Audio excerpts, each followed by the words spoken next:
Discord as well. Oh boy, we're live. Give me 1 second, everybody. Hello, hello, welcome. Let me get us going. Oh, good. We are also going inside the Discord.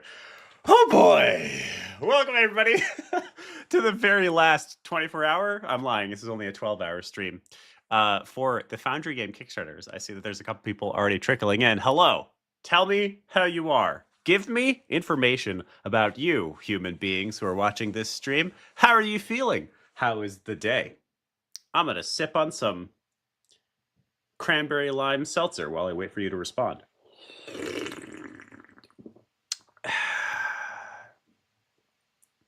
I got 12 hours to kill, so I'm in no rush. All right, welcome everybody.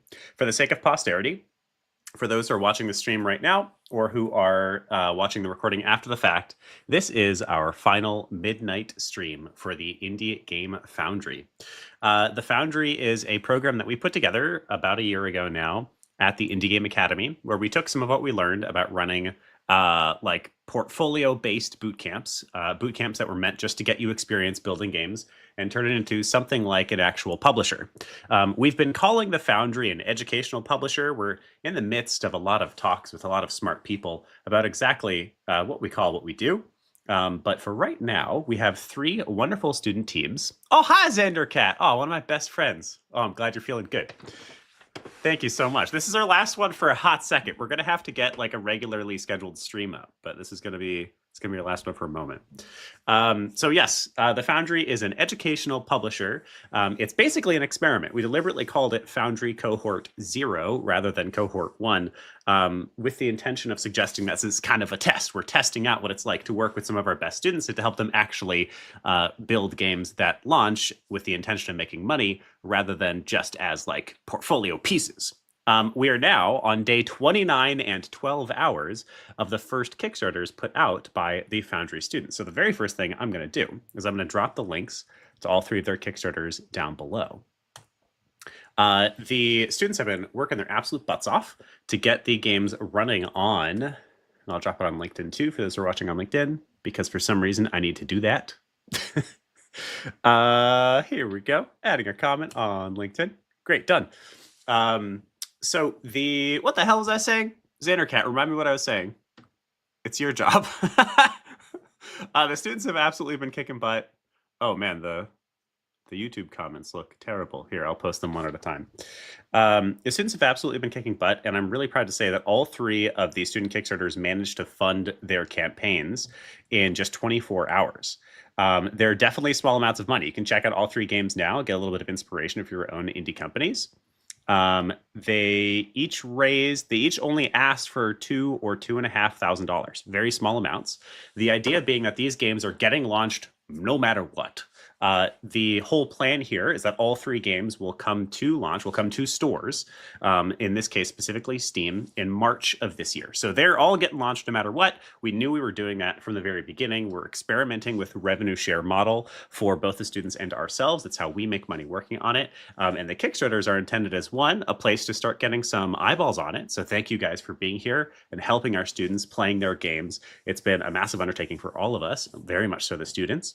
And in addition, raising just a little bit of money so that they can pay for a couple of those things that are harder for them to get access to via rev share. So things like voice acting, a little bit of marketing dollars for when it actually goes to Steam. What are some of the other things? Some visual art that they can't get just from their team members.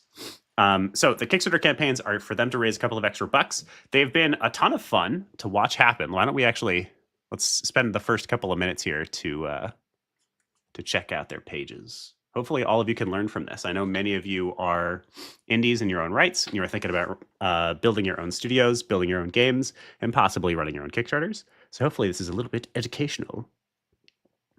Let me share one at a time. So why don't we start?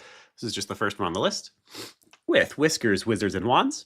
Whiskers is a cozy Zelda-like puzzle adventure game where you play a 2-dimensional cat in a fully hand-drawn world. Oh boy, it's so loud. I don't know if you can hear that, but I'm going to leave it quiet for right now. Where you play a fully hand-drawn cat in a fully hand-drawn world. And these students asked for just $2,500. The main idea being that they needed some marketing money for when they went to Steam. and a couple of other small services. But the main thing that they're trying to get out of this is a little bit of marketing dollars. The game is all about being a cute, adorable cat, solving puzzles via a wand construction mechanic. And it is indeed all literally hand-drawn in the age of AI. We thought that was adorable. And they are pushing for their final stretch goal now. So they managed to unlock zone bosses. They will be adding zone bosses to their game. They managed to unlock New Game Plus, and now they're trying to get to additional player characters. So hopefully, by the end of this 12-hour stream, all of you can help Whiskers, Wizards, and Wands get to $5,500. Nothing crazy, but enough for the team to get done what they need to get done. Our next game... tell me in the chat what you think of each game. What do you think of Whiskers? Are you a Zelda-like fan? Do you like cozy adventure games, especially about cats and or adorable characters? I can neither confirm nor deny that you can actually play a platypus in this game. What? I don't know what I'm doing. I'm already delirious, and I'm 7 minutes into a 12-hour stream. Let me get the next game. This is The Box is Alive. The Box is Alive has been an absolute pleasure to work on with the Ludocratic Games folks. This is a awkward puzzle platformer, a physics-based platformer in which you play a Schmamazon box that has to deliver itself.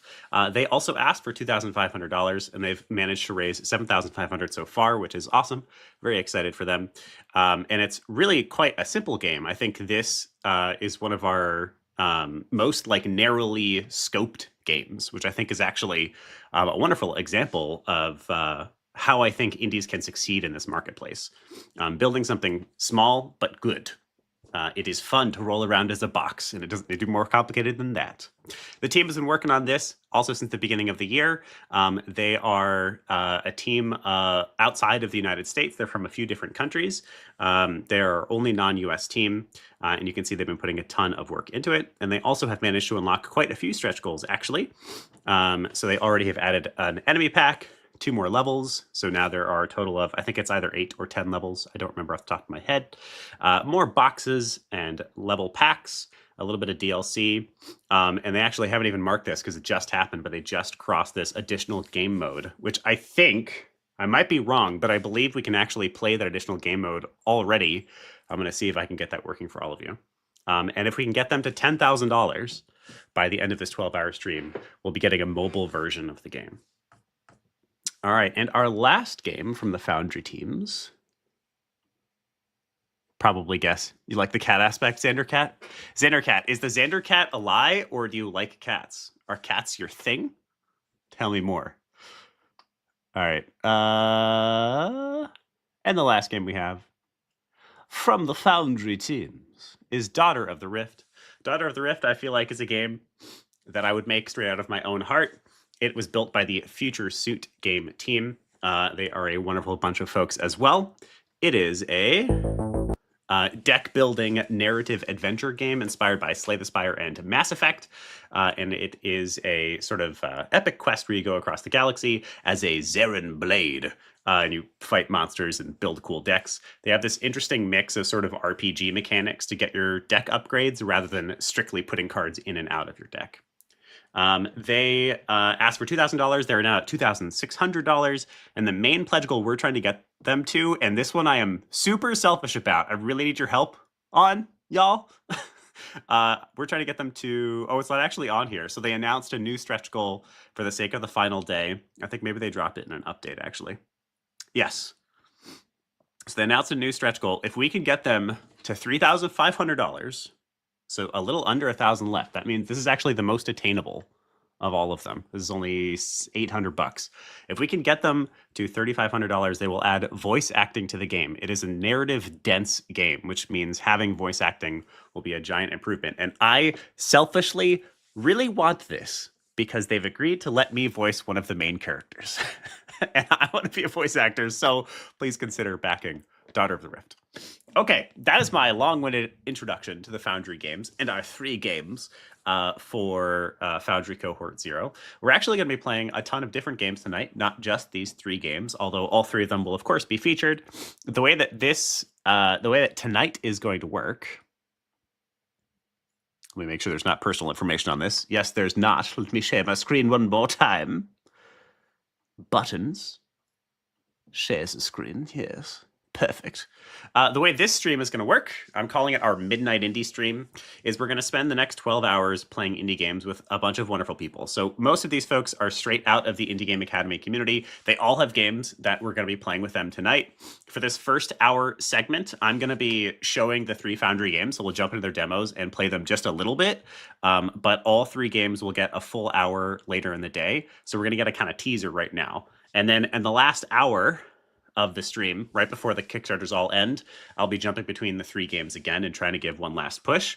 In between, we'll be playing a bunch of games from the community. Our first one is by Victor, and the game is called Charles the Bee. So at 1 a.m., we'll be playing Charles the Bee. All of the games also have prizes that they are going to give out for those who are watching the stream. So Xandercat, you've been amazing to me with all of these streams so far. Thank you for being here. You will, I'm sure, be able to snag some prizes from these folks as we go. Generally, the prizes are free Steam keys for their games and a couple of other goodies like social shoutouts and stuff like that. So on the hour, every hour, we're playing a new game. At the end of each of those hours, there will be some trivia. If you successfully answer trivia in the chat, you will get yourself some free goodies from these game developers. But the main purpose of tonight is to show off some awesome games by a bunch of amazing indie developers. I am worried. Hi, Must Screen. Welcome. What are you sipping on tonight? I'm a little worried because I've both had a lot of fun with these streams, and people seem to like them.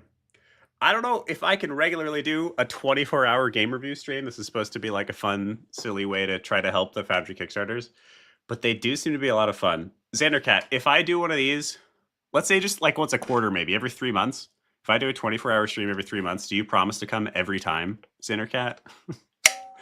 Xander has been my companion through all of these, and I seriously appreciate it. All right, so what we're going to do for the first hour, at 1 a.m. in 45-ish minutes, we're going to jump in with our first indie dev. They will actually be joining us on the stream, so we'll get a little video camera, and we'll be playing their game with them. That first game will be with Victor, and his game is on here, but not easy to find. Charles the Bee, as I just said 14 seconds ago.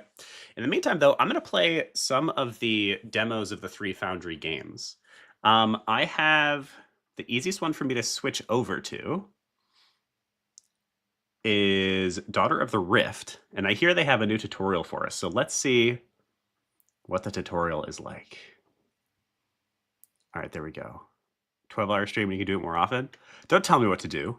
But also, yes, that's partly why I did this one. You're totally right, Must Screen. Oh, today was hard for me to get up, but I was like, I gotta show up. I gotta help these Kickstarters as best I can. All right, this is the Daughter of the Rift demo. It is free to play. It is free to access. Here's the link. Go ahead and give it a play yourselves. Where'd my other... One second, I'm just trying to post to LinkedIn. Where did my other tabs go? Oh, what the heck? Oh, I moved them over here. Hold on.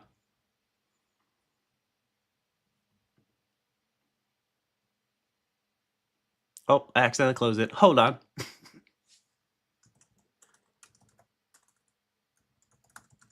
Hold on. Oh, damn it. There we go. All right.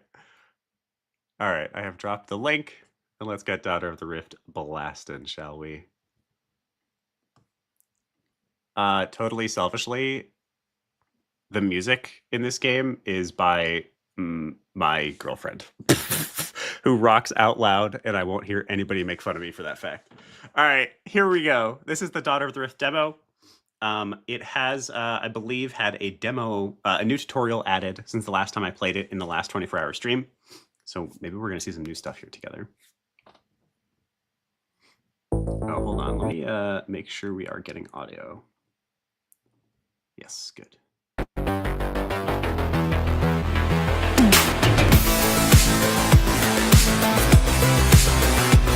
Wow. I think we're going to have to keep that muted. Can we turn that down? Holy crap. I'm so sorry for everybody who just lost their eardrums. Okay. Ooh, that's much better. Okay, cool. All right, let's do this thing. Oh my god. Are we going? Are we going? Did we crash? What's happening here? Maybe we need a refresh. I'm going to preemptively mute this because I'm scared.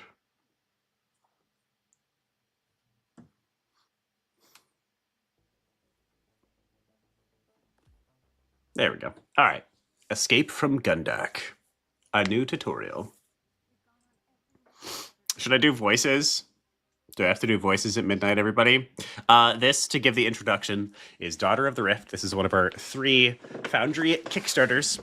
The demo is live right now.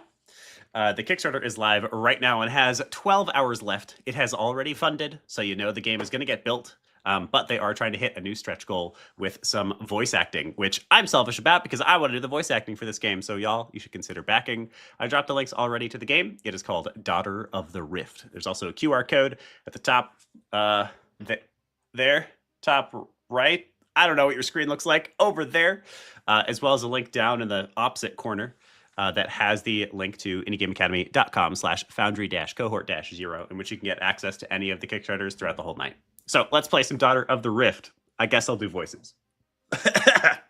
Gresham.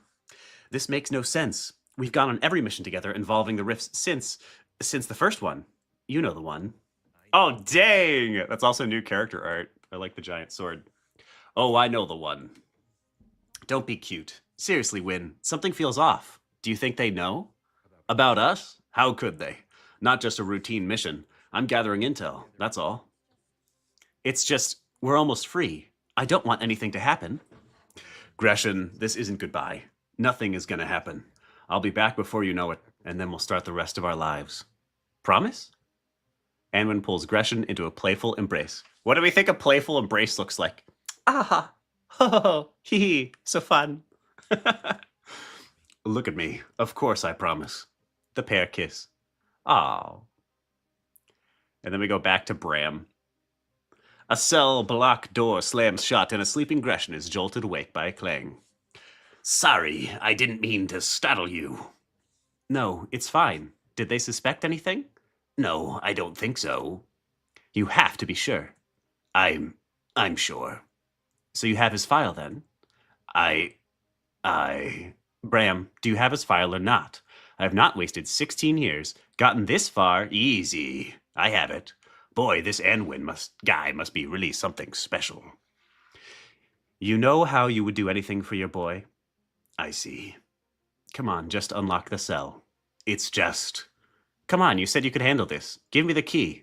Gresham snaps away the cell key from Bram. You'll still help me, right? Gresham unlocks the door just as an enemy prison guard storms the area. Bram, move, now! Combat time! All right. Let's do this thing, y'all. Ooh, yes, fresh new tutorial. So hopefully I don't even need to explain now. Left-click a card to add it to the current set. Right-click anywhere to return the last card to your hand. Okay. So the way that the cards work, this is something that we've been experimenting with a lot, actually. It is somewhere between a Slay the Spire and actually a Darkest Dungeon. It has a Darkest Dungeon, like, unit location. If anyone has played that game, the game's dope, by the way. Totally worth the play. So is the sequel. And so the way that it works is we can create sets of cards that actually do abilities from locations to other locations. So for instance, I could start with Bram's card here. And you can see that right now, I'm actually not able to hit this guy because it shows his... Oh yeah, look at that. The first card determines the action. The remaining cards can support the main action. Additional cards will extend the range of the current action. So the current range of this attack is only 1. So Bram is not actually able to hit this guy because he is 2 spaces away. So what we can do is we can add a second card, and now Bram is able to hit him. The fact that the arc is coming from Gresham, I think, is a bug. All right, there Bram goes, punches the enemy. And we could actually have Bram go again. So right now, all actions can be done by all characters, and the only difference is which character the cards start from, and then which deck you bring with you. So later in the game, when you're picking different characters, you are getting different cards added to the deck. So we could use Bram again, but Gresham can do this really strong punch. So let's do that and the fight. Nice. Victory Royale. Winner, winner, chicken dinner. For being so unsure of yourself, you're a pretty darn good fighter, you know. Glad to see you recognize that. Without these old scales, you wouldn't have Anwin's file, and you'd still be locked up in that cell. You're right. You've risked a lot to help me. Seems like we both are willing to risk anything for those we love. That's a fact. But right now I need to get to my ship, the Quantum. Where is it? Top Ravenspire. All right. Sorry, Bram, but you're not off the hook yet. Show me the way out of here and up Ravenspire. Do I happen to get a choice in the matter? Of course not, Bram. Come on. Are you serious? I'm kidding with you. My boy means too much. Only way to go is up. All right, we got a stronger fight here. Last time we played this game, the tutorial was like heinously difficult, so hopefully it has mellowed down a little bit. Let's see. You may rearrange heroes before starting. This is also an interesting mechanic, so this is something we've talked about a lot. The characters are allowed to start anywhere on the field, which does matter sometimes because of that range thing. And then, like Darkest Dungeon, there's abilities that'll switch positions or that are required for different positions. And then enemies will also attack certain positions. So you can see that right now, 2 of the guys are going to punch Gresham. So what we could do is move Gresham out of the way so that she doesn't take that damage. But the problem with that is we need a movement card that she is able to use, and we don't have one. Bram does have one over here, so Bram is allowed to move. Let's see. What do we do? I mean, she's going to get punched real good. Critical match 3 to activate will double the value of the action, right? We could draw a card. And then the other thing that's kind of interesting about the game is that it has these edge effects on the sides of the cards. You can see that critical one, this card draw one, this defense one. Those activate abilities in addition to just the move that you do. So in addition to punching a dude. So Gresham has one that if you get 3 on all of your cards, it does an extra damage. Or it doubles the damage. She also has one that draws a card. So I guess we'll do that and maybe hope that we can get a movement card for her. Oh my God, look at that. Wow, that was not planned. So she is able, if I use this card, I can actually move. And I'm allowed to support that card. You can see right now, all she can do is switch with Bram, but I'm still allowed to use extra cards to extend the range. So I can use 2 cards to move her back here, which I will totally do. And then I'll end my turn. And you can see the enemies keep their targets. So we managed to successfully dodge those attacks. Bram is about to get his butt kicked. So why don't we, let's just move him. And then we'll hit this guy for 2. Not right now, buddy. Although, do people want to see a cat? Fez doesn't care about me working at all day long. This is Fez also. Everybody say hi to Fez. He doesn't care about me working. He's not interested. But the minute I am talking on video camera, which means when I'm in a call and it's actually inconvenient for him to be there, he wants to be a part of it. Oh, he's my boy. Oh, yeah. All right. He'll just be my lap cat for now. If I see Fez in the comments, I will show him off. All right, turn 3. What do we do here? We'll jump to one of the other games probably after this fight, because like I said, this is just a taster. We're going to do a full hour with Christy at, I think, 9 a.m. All right. Ouch. This boy stabbed me. All right, what do we got? Hi, Fez. Oh, thank you, Xander. Yeah, he's a good boy. I won't pick him up because he's comfortable now, but he's down there. You just can know that he's down there. Wait, maybe we can see a tail, or we can do this. Oh, there we go. Hey, my boy. Yeah. Oh, yeah. Everybody tell us your pet names in the chat, please. Xander, you must have a cat, I assume. Okay. I'm going to take Bram. Oh, that's Gresham's card. Oh, please don't stab me. Oh, God. She's taken 2, but that should be fine. Ooh, she needs quite a few cards to reach, though. She's so far back now. Let's,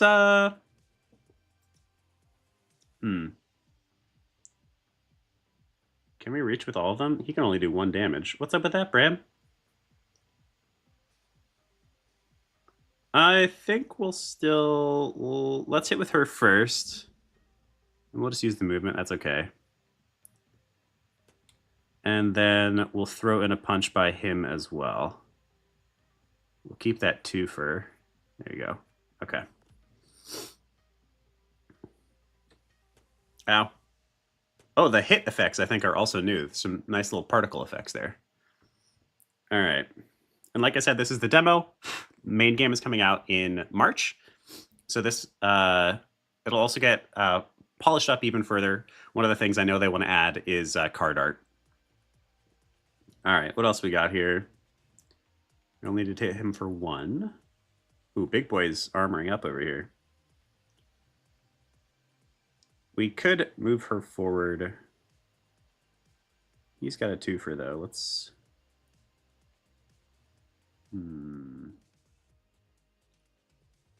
Let's hit him in the back. And we could just use him again. Yeah, we'll just do that. Take out the 1. Nice. All right. Ow. You'll be fine, Gresham. Don't worry about it. Bram is MVP. Oh, we got 2 crits here. Okay. We can try to get that card draw. We can get double card draw here. Oh, man. Such a long range, though. Let's go for it. It'd be so cool. Oh, my God. It's so far away. Okay. Not that, then. We could move her forward. But that only gets us 1 space as well. Oh, but it gets us the card draw. Yeah. She's got 2 damage. So we could switch her up with Bram and draw 2 cards. Let's do that. Oh, I was so hoping to get a 3rd critical so I could double damage. That'd be so satisfying. That's all right. Bram will just punch. Good. That's what Bram does. Oh my God. I'm gonna run out of range if I do that, though. Oh, no, I won't. Okay, cool. This is fine. Oh, that's actually it. We've used all our available... Oh, dang. I didn't realize I used all my turns. Shit. I thought I had him in this last turn here. All right. Hi, buddy. Fez is feeling the need for attention. He says, how come I'm not getting scritches? All right. We just need 1 more punch, and we win. Nice. That is so much more balanced than the last time I played the tutorial. Heck yeah. Battle Royale. Hi, buddy. You did good, Bram. You sure you don't want a spot aboard the Quantum? Aw, he's just a temporary companion. Big sad. Justice for Bram. No, but the serum? Yeah, the list of ingredients. Here, your boy will live. Good luck to you, Blade. Good luck to you. Gresham takes off to meet up with her comrade, Hank, waiting for her on a Damu Prime. I think that is where we leave this one. So, like I said, we're going to play 3 games, actually, in this first hour here to show off all 3 of the Foundry games. That is Daughter of the Rift. I hope you enjoyed. I'm going to close that for now. And if you would like to consider backing their campaign, they need just $800 more. They need just $800 more dollars. And if they get that, they will add voice acting to the game. They've already successfully funded. You don't need to worry about the game getting built or not. I will personally whip them until the game is done and out. But if you would like voice acting in the game, which I would like because they've told me I can voice act in it if I'm nice to them, that will get you... they just need $800 to reach that stretch goal. So I would love if you'd consider backing them. And if not, a shout out about their Kickstarter would be amazing if you could post about their game. All right, let me get us set up for the next game here. All right, great. And I've dropped the link for the Daughter of the Rift Kickstarter. We would love you to consider backing. And like I said, even if you can't back or it's not for you, a social shout out would be amazing. All right, I'm now switching over to my PC. I'm a double computer. What is it? Master race. I'm also missing my mouse though, so I get to try to play these games on a trackpad. I didn't find that out until I started the stream. We're gonna play. We can either play Whiskers, Wizards, and Wands next, or The Box is Alive. I think I'm gonna boot up Whiskers unless somebody explicitly wants Box. Also, The Box is Alive is the first time I've downloaded it via Steam. The Steam demo recently got approved. Is it under T? Or is it? Or is it under B? I have so many games. Also, can we all complain together about how Steam doesn't have built-in game sorting like categories? What insanity that it doesn't. The Box is Live demo is downloaded. Okay, great. All right, we're going to start with Whiskers, I think. And then we will jump in to Box.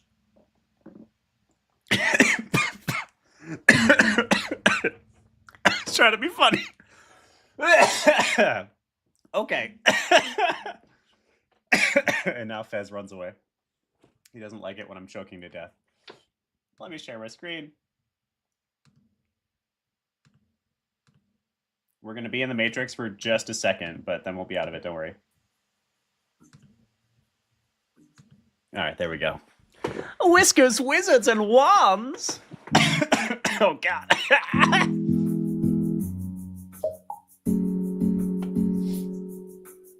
I love the music in this game. All right. So this is... Aw. Like I said, this is a cozy Zelda-like puzzle platformer. This is also on Kickstarter live right this second, so let me drop the link to that. This game also successfully funded in 24 hours, so you know that the game is getting built, you know it's going to get done and get out. But they are also trying to hit a stretch goal. If they manage to get to 5,500 by the end of the Kickstarter, which is under 12 hours away now, they will add... I forget what their stretch goal is, actually. What are they looking for? They're going to add additional player characters. So you can actually change which character you have. If you go to... Is that under options? Oh, it's this one. You can change your skins. They're going to be adding a couple of different player characters if they manage to get to the 5,500 by the end of these stream. Fun fact, all of these characters are actually based off of their dev team. I think I'm going to be... chat, you choose. Which character should I be? I will be the...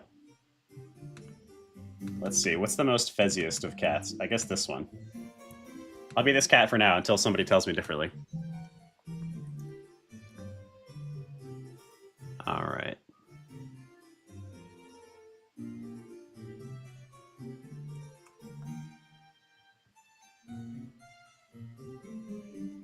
Okay, so let's give this a try. This is Whiskers, Wizards, and Wands. All of the art in this game is also completely hand-drawn, which is kind of wild. Wow. And it is built in Godot, which is an interesting fun fact. It's our only Godot game. Oh, things are happening. I love the cozy, cute game, like, narration sound effects.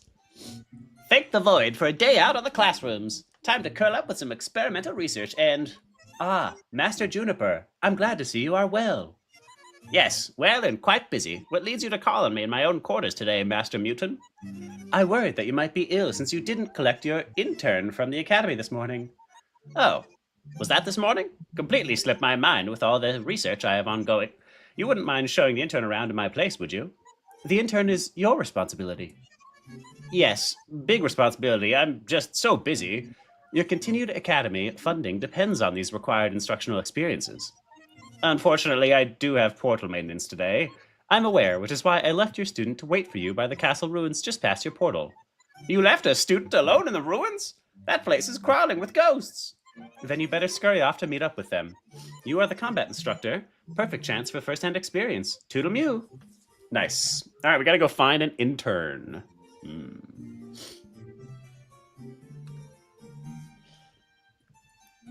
All right. The sooner I finish my intern, the sooner I can get back to more important things. I think we can't go this way yet. Can we? Nice. Cool. I think there's something in the basement too, though. Can I get down there? Oh, is that the way to the basement? I see. Or this? What's over here? Oh, nothing. Just some blocks of butter.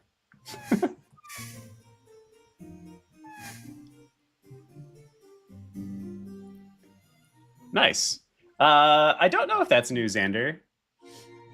I don't remember whether or not that was there or not. The perspective changes are definitely a part of the game. They've been a part of the game for a while. We've actually kind of argued about the perspective changes. So chat, you can tell us what you think.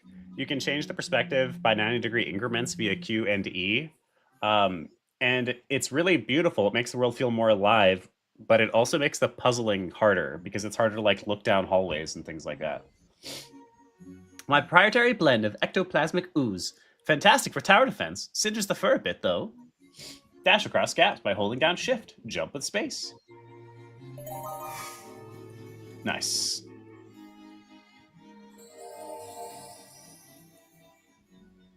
I got a stone gem. So this is the wand construction mechanic. We're going to unlock a bunch more very quickly here. I'm going to switch over to the other game pretty soon, though. And like I said, same deal. We're going to spend a full hour playing this a little bit later today. Time for some wand works. I can shoot the activation pedestal from the other side of the ooze with a spell. Cool, cool, cool.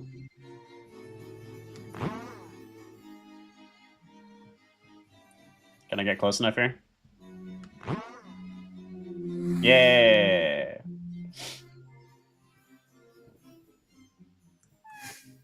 Sweet.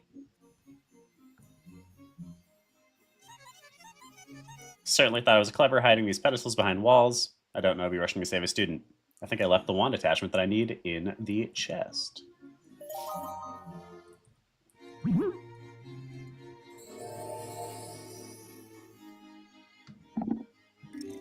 So this is an example of how the wand construction works.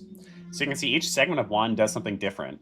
The gemstone changes the elements. Then you have these middle parts that actually affect the outcome of the element. And then the tip does a couple of like special things later. So what we had before was projectiles travel further. So just like sort of a generic, like the projectile shoots out of the wand. We just added projectile passes through walls. So now both of those things will happen anytime we cast this spell.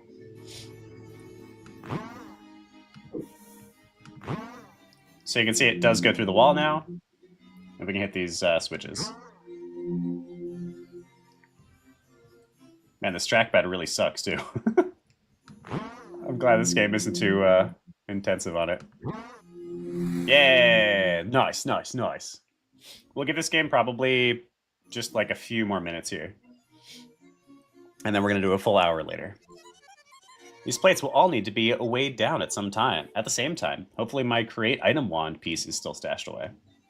Cool, cool, cool. We know how to play Juniper. Goodness.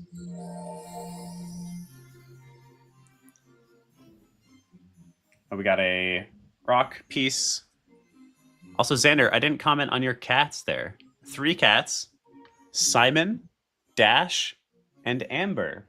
Those are great names. A clumsy ragdoll named Dash. I feel like Dash would be my favorite.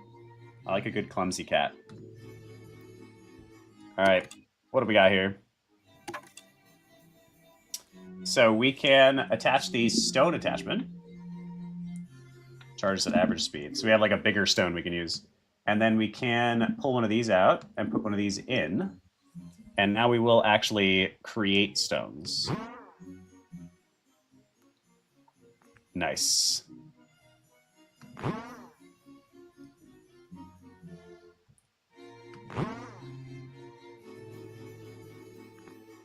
Sweet. Oh, I missed this one. What?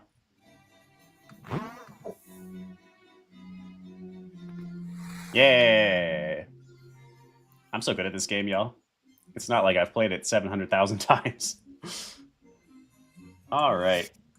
I think that is where we're going to call this one to make sure we have some time for the boxes alive. Let me stop the screen share here. All right. So that was Whiskers, Wizards, and Wands. I dropped the link to join their Kickstarter campaign down below.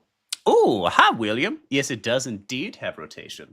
It's actually, you can tell us what you think of it. We obviously stop right there. Rotation is this big point of contention we've argued about a bunch because it looks really pretty, but it winds up making the puzzling harder, because you wind up like getting behind walls. And it's a whole thing. You can tell us what you think, though. That was Whiskers, Wizards, and Wands. We're going to do our last Foundry game for the last couple of minutes now. I'd love if you would consider backing Whiskers on Kickstarter. Like I said, they need another about $800 for them to add new playable characters to the game. That is their last stretch goal they're trying to get before the end of the Kickstarter. So we'd love if you consider backing them. All three games are, I'm dropping them in the chat, but also there's a link, a QR code up there, and a link there that you can type in to get access to all three of the Kickstarters.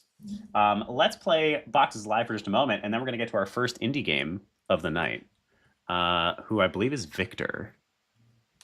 Yes, is Victor, and our B game. We're going to check that out in a moment. Before then, let's jump to the Boxes Alive. And this game has a new game mode that I know they added partway through their Kickstarter, called The Floor is Lava. I wonder if you could guess what that is. All right, let me get my screen share going here. You're going to be in the Matrix for just a moment. All right, there we go. I'm not getting any audio from it, though.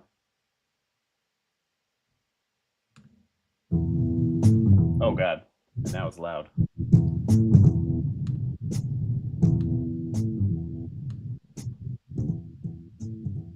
There we go. All right. So this is a puzzle platformer game where you are a Schmamazon box that is delivering itself. There's a couple tutorials there to teach us how to play. Oh, they're kind of coming in and out of existence. That's strange.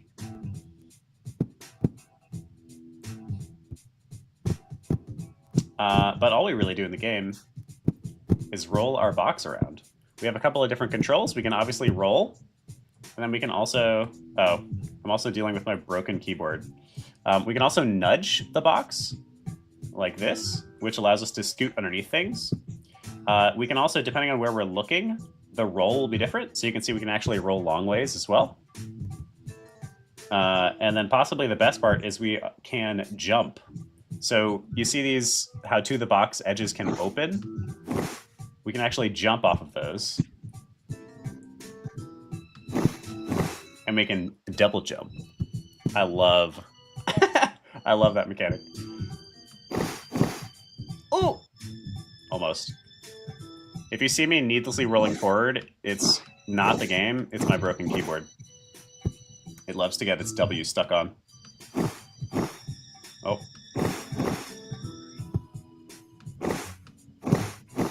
Oh no. There we go, there we go.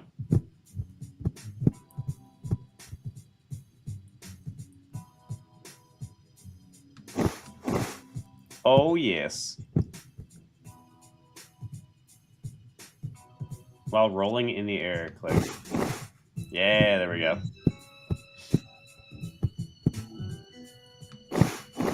Oh.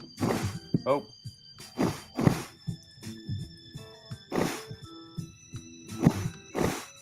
Oh no. I really need my mouse. I don't know where it is though. I think I left it in California.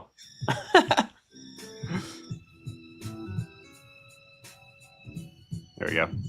Why am I seeing a picture in a picture? Is that part of the game? You're talking in the bottom right? We're currently in the tutorial of the game, so it's showing us how to play.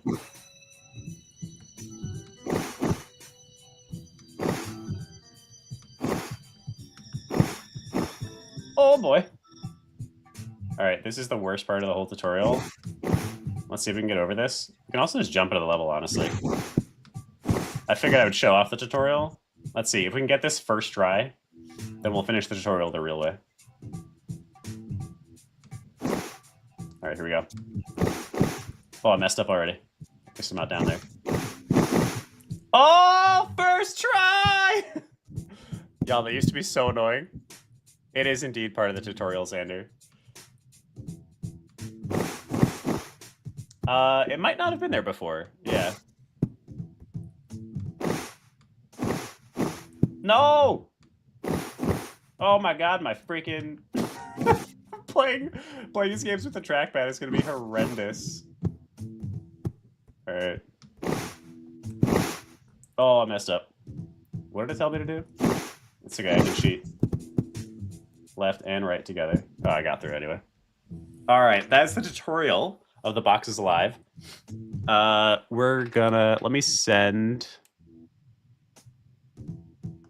I'm gonna send the link to our first guest who we're gonna have on in a couple minutes.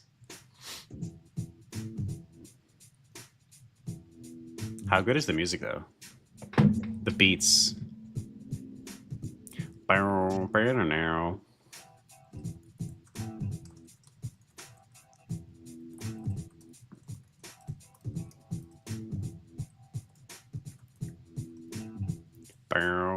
Now.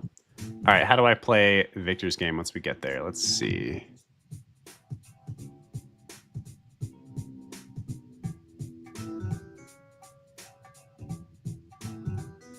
Okay.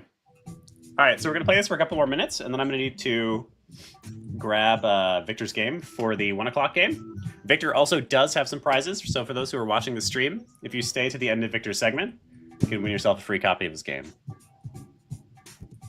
Nice. I'm glad you like it, William. Oh, boy. They spent, something that I'm really proud of for this team is they spent so long perfecting these movement mechanics, and still, just like with any game, you know, there's always stuff that they're still playing with. But for the most part, it controls quite well. A lot of the crap that you're seeing that doesn't control well is me using a trackpad, honestly. There we go. Yes.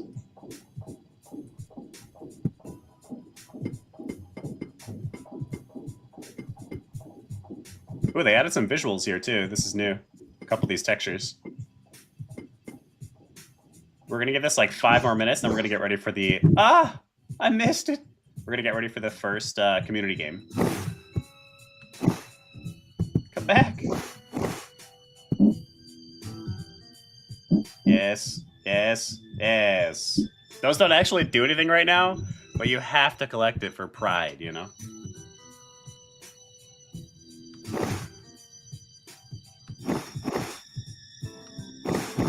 Oh, shit. There we go. I agree, Xander. Absolutely detective agency. It's bopping. I'm loving it. Alright. Can we get this guy? Yes!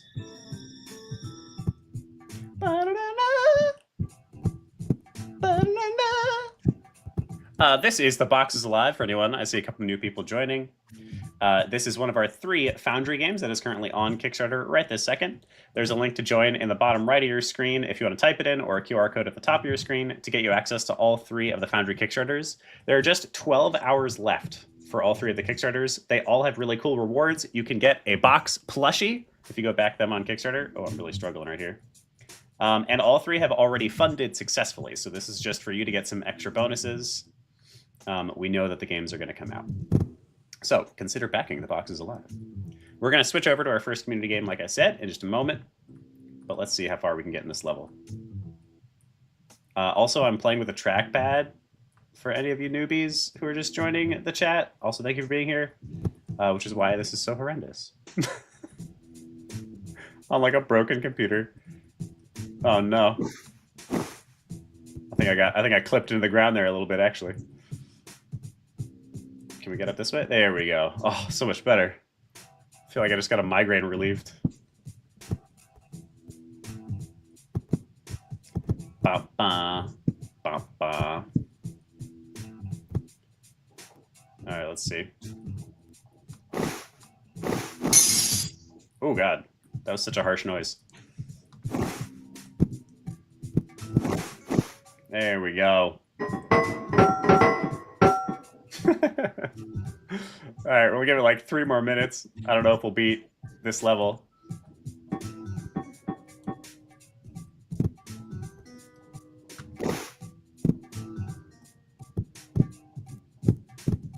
Bow, bow, bow, bow. Oh no. Oh no! There we go, there we go. Yes. Yes. Oh no! Shit. Okay, we're good, we're good. Don't worry, everybody. We actually can beat it if I don't mess this up. We're kind of almost to the end of the tutorial level, of the demo level. No, you can join on any platform, Xander. I'm seeing you. Also, hi, Namaste Geek. Another no. I went the wrong direction. Oh, I have to stop sucking and then I can beat it before the end. Namaste has also been here for all 3 of these streams. Thank you so much. What is that emoji? Something cute and green.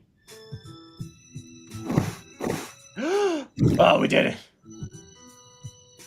I'm losing health. My freaking trackpad is too broken to save me. Oh god, okay. Alright, okay. No, no, no, no, stop it. What the hell? Come on now. I'm almost there. Why is my second jump not working? There we go. Oh god, oh god, oh god. No! Ah! Okay, that's fine. We'll leave it there. So, definitely follow them on Kickstarter. This is The Box is Alive. I'm going to go ahead and jump out of the screen. Oh, I can do that over here, actually. Perfect. All right. That is The Box is Alive. So that was a little bit of a taste. A dancing Marlboro. Oh, from Final Fantasy. That's a little bit of a taste of the 3 Foundry games. As I said, all 3 games have successfully funded on Kickstarter already. They are just hoping to hit their last stretch goals before the end of their Kickstarters, now in just over 11 hours. They have only 11 hours left for their Kickstarters. If you have not already, we'd love to have you back their campaigns. The one that we just saw is The Box is Alive. And I'll drop that link for you now. We're now going to get to our first community game here in just a moment. So the way this stream works is every hour on the hour, we're going to play a new game with a new community developer. These 3 games from the Foundry will be 3 of those games. But our first one here is not with one of them. It is instead with one of our moderators, actually, one of our community members, Victor. We'll be playing his game about bees, which I need to get downloaded here. So give me one moment. Somebody tell me your favorite bee fact while I get this set up. Also, man, it would be so helpful if I had my mouse. I'm pretty sure I left it in California. Womp womp. And I don't have a backup mouse. Unless I do? I don't think I do. Shit. Nope. No backup mice. Let me get this installed, though. Does anybody have fun bee facts for us? Very important that we learn some bee facts. Ba-da-da-da. Also, hi, William. Low budget friendly graphics programmer, I see on your profile. Man, the game industry is tough right now, isn't it? Trying to get those indie devs to pick you up. I love it. Great tactic there. All right. Fantastic. Oh, I see that Daughter of the Rift just picked up another couple of bucks. Thank you to whoever followed them. Back to them. Let me get this next game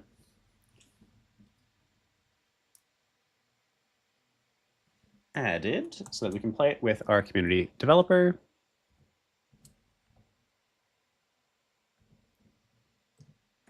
We're going to be playing Charles the Bee.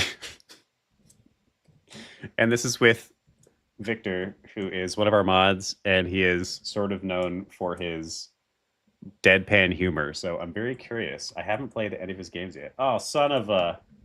I just typed it all out and I had caps lock on. And so it messed up my code. Hold on here. I'm very curious to see how his sense of humor has, what this game is going to be like. It's going to be hilarious if it's like super cute and adorable. All right. Ah, shit. Hold on here. Let me go grab the link without typing it in.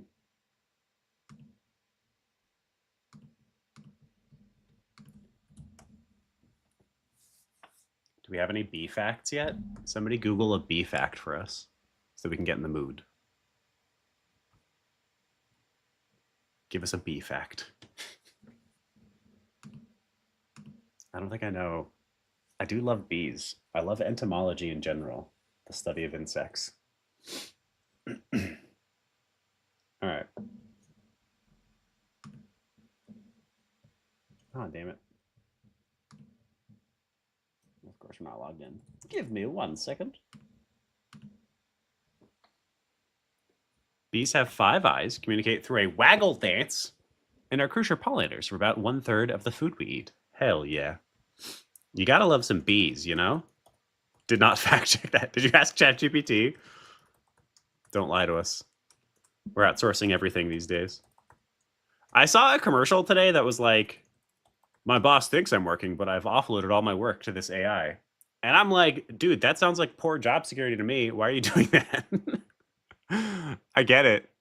But also, that seems like a terrible idea, y'all. Okay. I'm trying to get this next game downloaded. Okay, cool.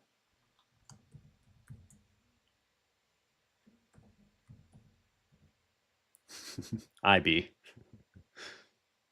All right, tell us what games you're playing, everyone. Chat, what are you playing lately? I recently installed a mod into Slay the Spire that adds a 5th character, and it's been so good. Whoever designed it is incredible. All right, I'm finally in here. Let me grab this code and see if it works.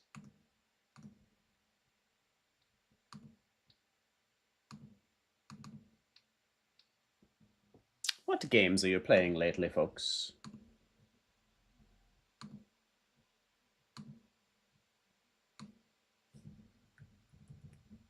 All right.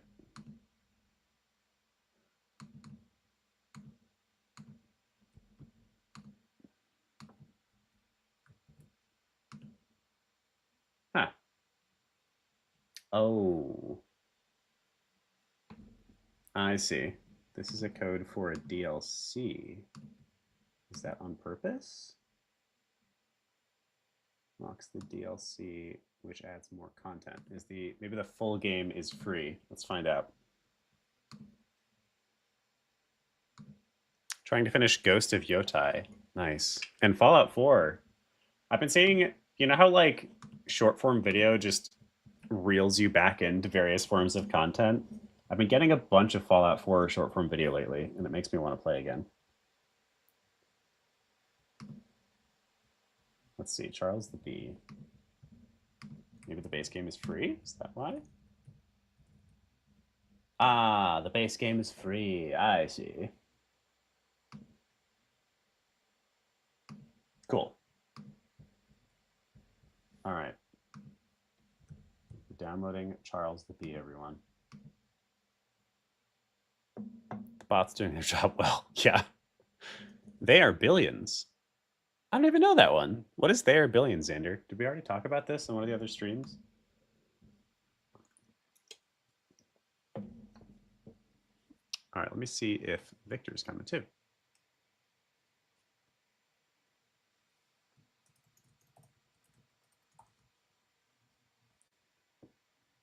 I think our 2 a.m. is confirmed as well. Oh, Solar.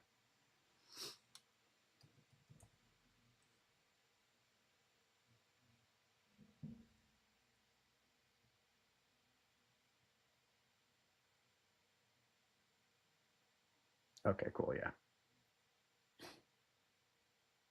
Nice.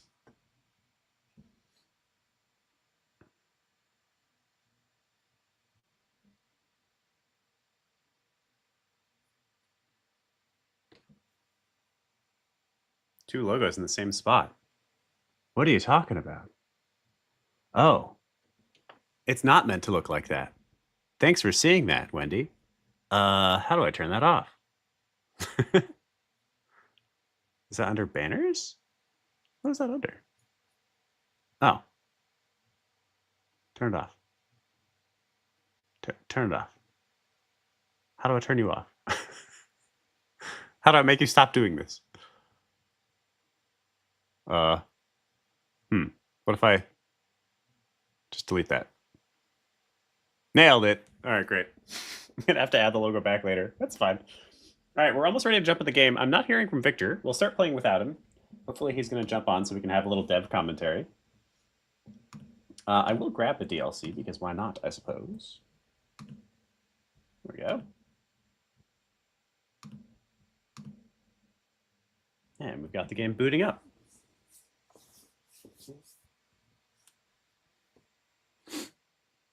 A single-player real-time strategy where you base build against zombies. There's a lot of replayability due to being able to generate random maps. Interesting, interesting. They are billions. Wait, I'm going to Google that. Also, Xander, if you want to, you're totally fine to watch on YouTube, but we do generally have more people on Twitch if you want to interact with the other people on Twitch. I'm going to look up They Are Billions. Also, I see a Victor. Nice. Let me get you up here. Wow, yeah, I don't think I've seen this. Looks pretty cool. Maybe my next game. Oh, hi, Blue Pill. Blue Pin. Oh, hello. Victor, you're on stage. Hello. Are you in a wind tunnel? Hi, good evening. How are you? Am I? No, Is you're it bad good. audio? No, it's not that bad. It's good. All right, let me... I've got the game downloaded. Is this just a single-player game? Well, it has multiplayer, but it's Okay. like a versus mode, kind of like an Among Us kind of multiplayer, where you have to like, type in a room code and all that. Got you. Too many things make me want to code, says William from LinkedIn. Nice. Zelda Dynasty Warriors. Baba Is You is fantastic, William. Zelda Dynasty Warriors, I wasn't super in love with. I got bored of so fast, actually. I'm going to play... Does it make sense for me to play the single player a little bit then, Victor? And then we can maybe do, depending on time, some multiplayer? Sure. Okay, yeah. sweet. All right, let me get it going.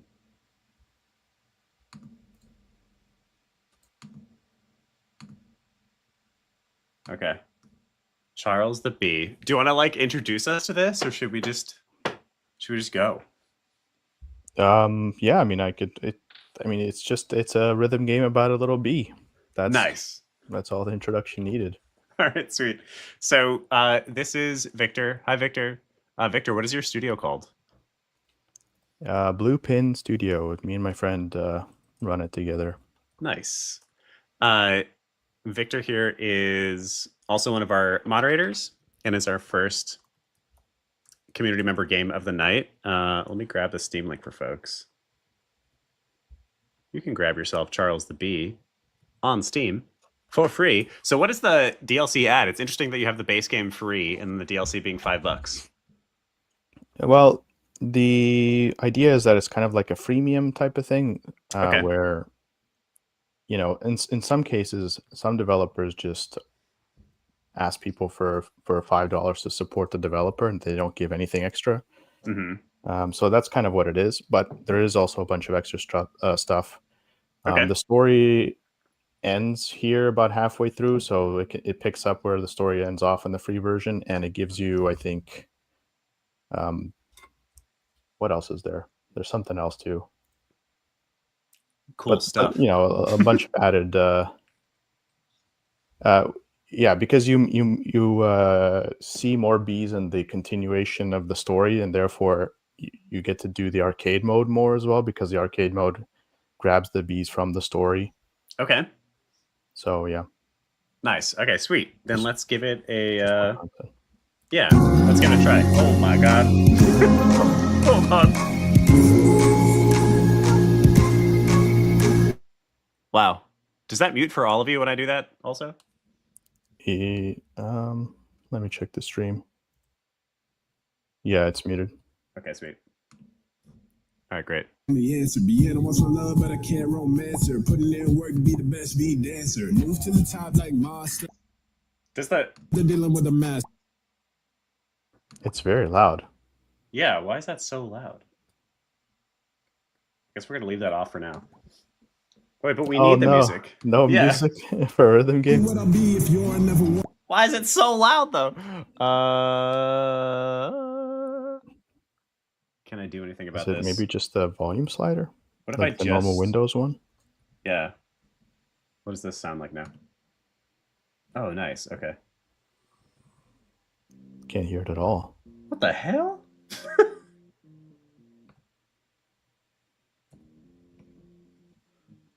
It's very quiet. Oh, it is playing it, but now it's only out of my speakers, and I guess the stream is no longer picking it up. What the? Hold on. We gotta get this working. It's a rhythm game. Go full screen with it too, which will, I think, make things better for us. All right, 1 second. Let's try.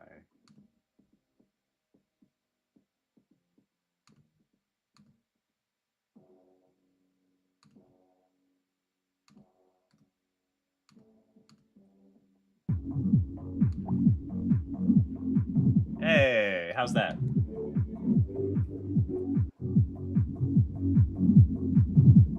My actual PC slider does not affect the volume, unfortunately.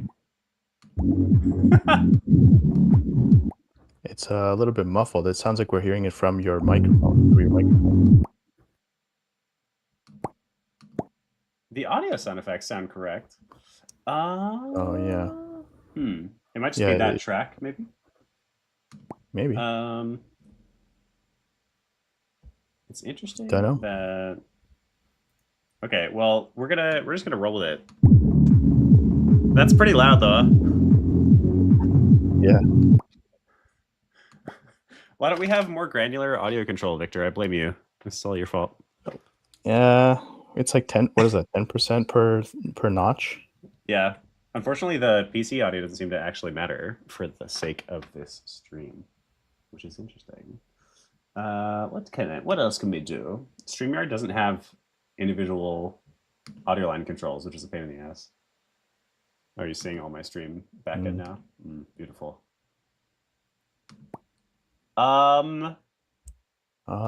It's a rhythm game. We can't not have music. Yeah, we're gonna try it like this. Are you streaming through OBS or no? No, I'm just streaming through StreamYard, the service that we use.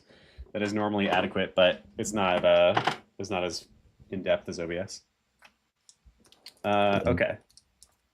Let's see. Help Charles become a dance master. Should I do the story arcade or arcade? Yeah, the story, because the arcade is only going to have one B in it since you haven't met any of them yet. Okay. Let's do this thing. Ooh. Should I go all the way or should I start easy? What's up to you? Hi, the Game Maker official. Welcome. I'm sorry the audio was so loud. Charles has never fit in. He has always dreamt of leaving the mundane chores of a work. Is that you, Victor? That's me. Nice. Charles has so never now fit in. it remained just a dream. But that dream began its transformation into reality on the day he encountered Smooth Samuel. Aw. Man, all of it is so loud. That's... Is every game like this? Not usually. Or at least, Strange. Yeah. Okay, hold on here. That's just too loud. Is there anything else I can do? Oh, well. Skip it. Skip the game. We'll move on to our 2 a.m. game. We can do a rhythm game without audio. I could try to switch to OBS in the last in minimal time. I don't know how possible that is. Here, we will. What we're gonna do for right now is we're gonna share without audio. Let's see. We can do that quickly at least. Technical difficulties at 1 in the morning. Window, do that.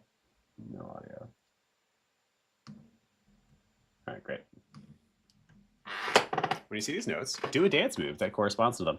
What if, Victor, what if you just a cappella do the music for us? I don't know if I can. Time is I was important. just programming on this this team, not making the music. I'm hearing a lot of excuses, Victor. See if you get a good score. Do you think you're ready to face the dance in battle? What did I just say? You think you're ready to face me in battle? Let's do it.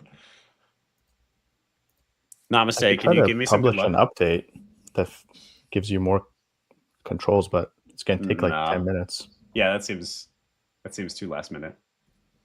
I think we're doing it without audio. I know it's a little suboptimal. Oh. This is easy mode? I guess so. So yeah, this guy is based on Austin Powers. So that Austin Powers type of track is playing right now. Okay. Give us some background on this game. Why did you choose a B game? Was it inspired by the B movie? Oh my. No. There is a secret button on the title screen that will take you to the B movie. But no, it wasn't inspired by that. Actually, I'm not sure. I wasn't the one who picked the bees, but it was for a Ludum Dare game jam. Okay. And the theme was harvest. So we just thought of all the different things that harvest stuff, and bees came up. Oh, I kicked his ass. That's great. I think, I feel like you have to, it's like compulsory. I got an F?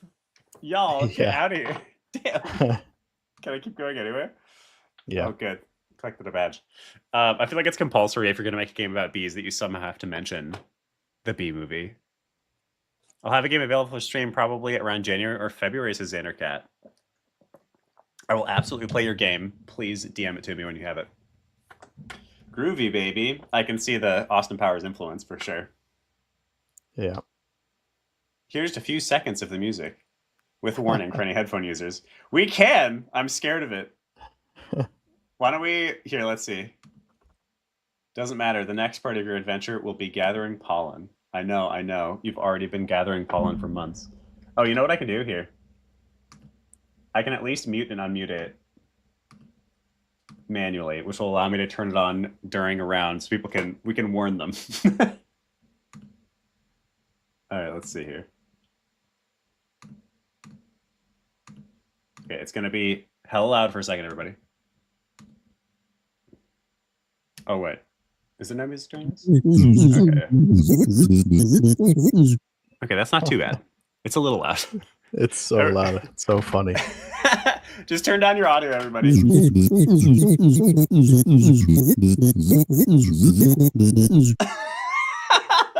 Just fly through them to collect them. Got it.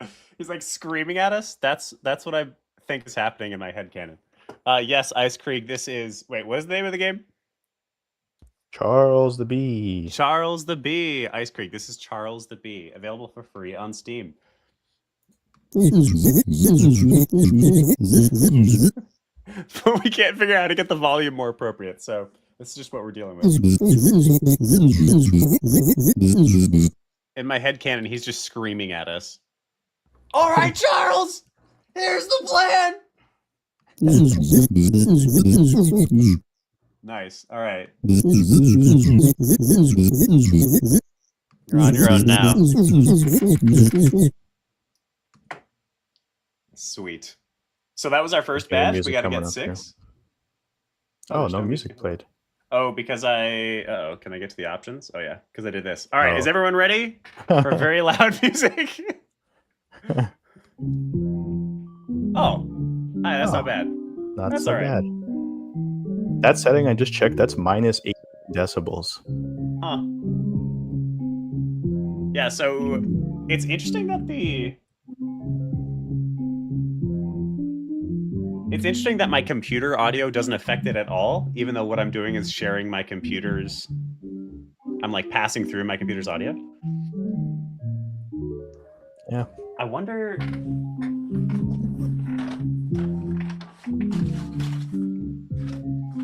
This is going to be a very random solution, but I wonder if plugging in headphones would actually fix it.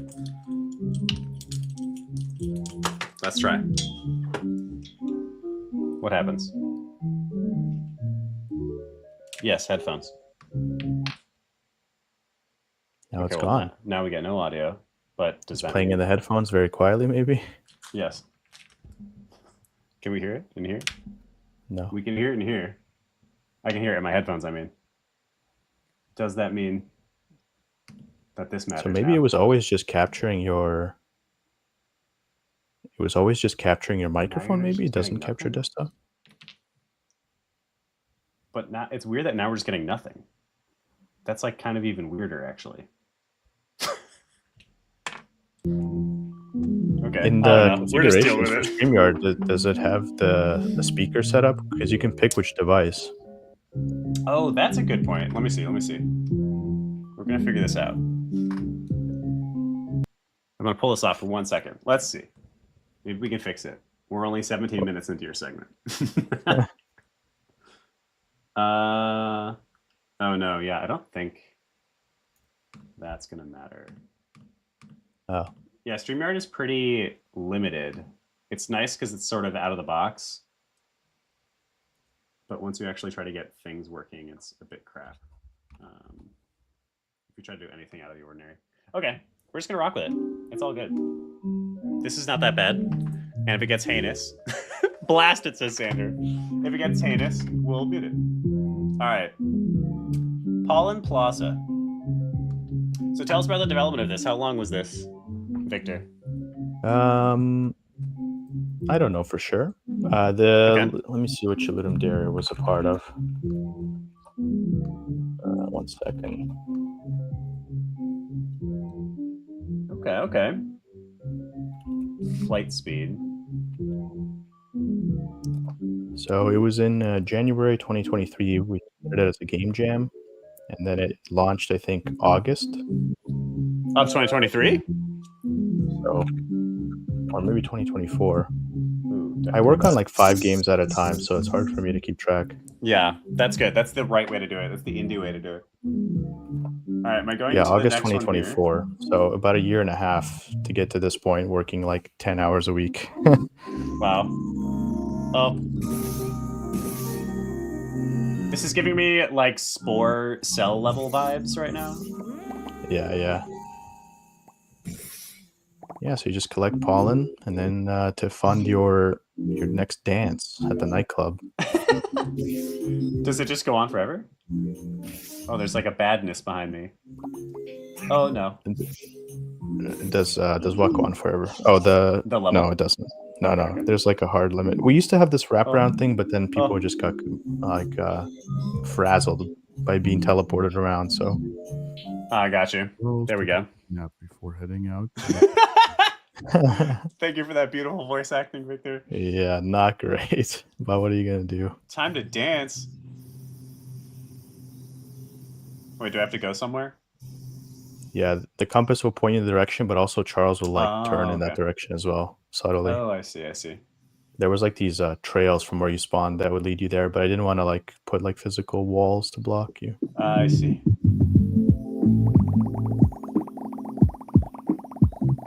Interesting. So why do it like this rather than just have like a level select?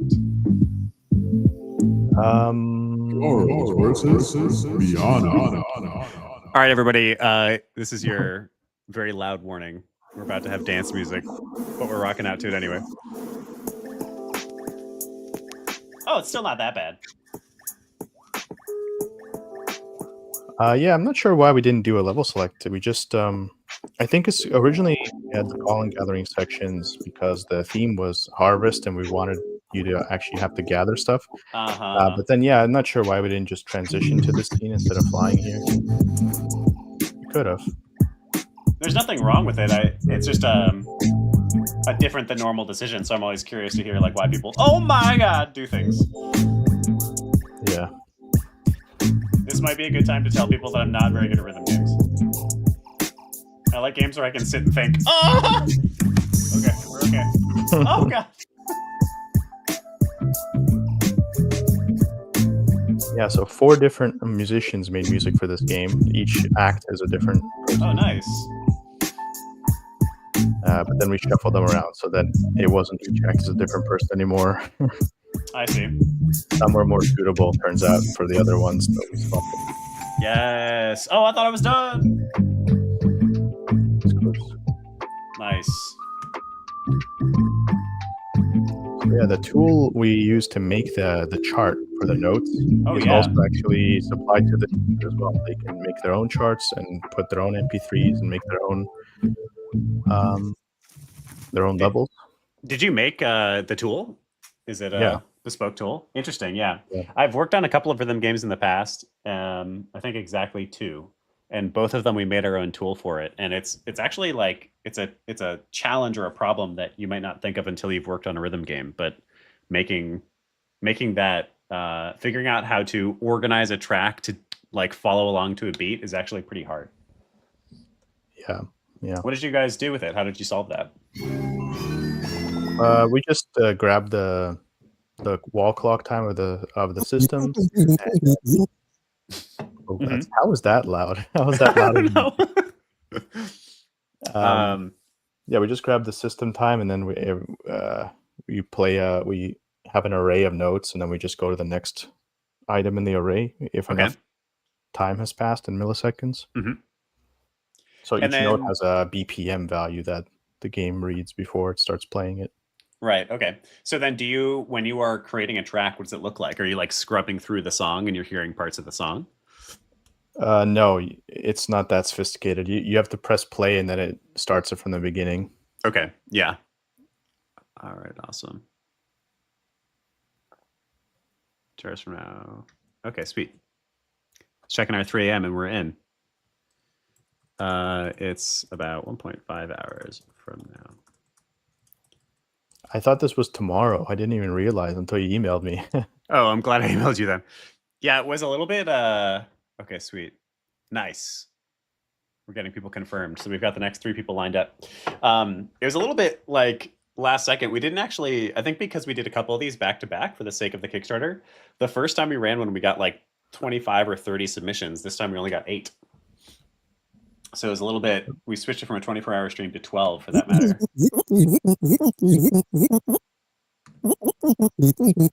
Believe it or not.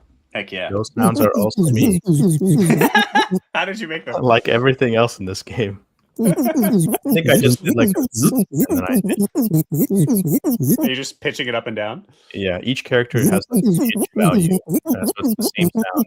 Oh, interesting. Nice. So does that mean there's only one? Does that mean there's only one buzz sound effect? Yeah, it's one sound. Yeah. Wow. One sound for each character. My eardrums. Yes. That's a really cool fact, though. I love that kind of thing. So you're getting pitch variation per line of dialogue, and then you have like a master pitch per character, I guess, something like that. Yeah. So it plays the sound then with a randomness, like plus or minus the pitch. Okay. And then it's also like plus or minus the characters. Like that's cool. Offset. Flight speed increase to 100 beat power. Okay. What Kickstarter? So this game is not on Kickstarter. This game is live on Steam right now. You can grab it. We do have 3 Foundry games that are on Kickstarter, which you can get access to if you use the QR code up there, or if you use the link down in the bottom left-ish of the screen, indiegameacademy.com/foundry-cohort-0. There are 3 games on Kickstarter right now. All right, I'm gonna buy a shield, I guess. Maybe one thing, I haven't been as like rigid about trying to give feedback to every single game, but I'll throw stuff out, I guess, as I see it. The collecting of the pollen feels like a sort of like mini game. Which I don't mind. I like that it's breaking up the rhythm game and it's adding something fresh to the game.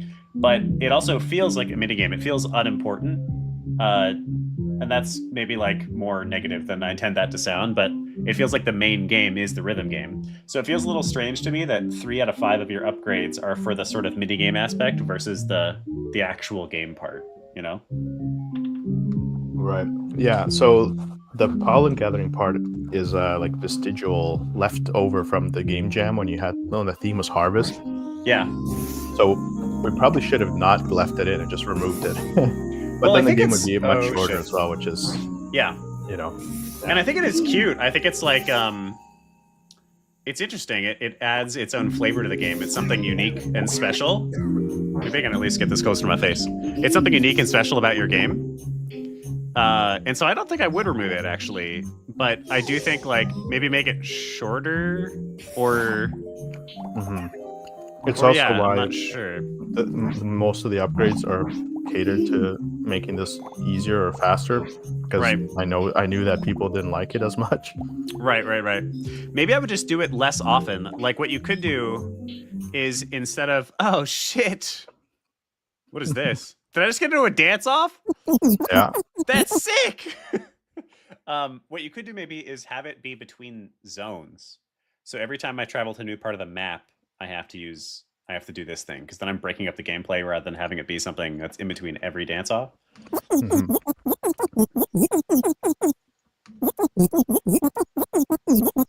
I hate this guy already. I hate him. I'm gonna kick his butt. Yep.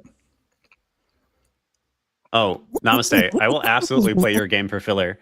I almost guarantee one person is not going to show up because I haven't heard from them. So namaste. If you want me to play your game, will you DM me your link and I will absolutely use it as a filler game if we need it.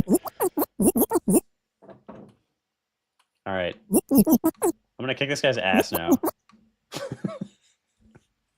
I'm fully invested. More. What happened to his face? He's not even a mosquito. He sucks. All right, this might be super loud, everyone. Just to warn you. Oh, still not bad. Even his music is mosquito flavored. Is this a unique track? Yeah, they're all unique tracks for Okay. each character. I gave the prompt to the musician, be like, can you make something that a mosquito would play? He's like, I don't know what I got you. But he ended up just making a bunch of squeaky instruments. It can also, it can detect, oh god. It can detect my input pretty high up the screen, which I don't know if that's intentional or not, but... Yeah, what it does is if you press the note, it just looks at the highest note in that column. It probably shouldn't do that. It probably should only look like halfway up or whatever. Yeah, it does. Oh my god!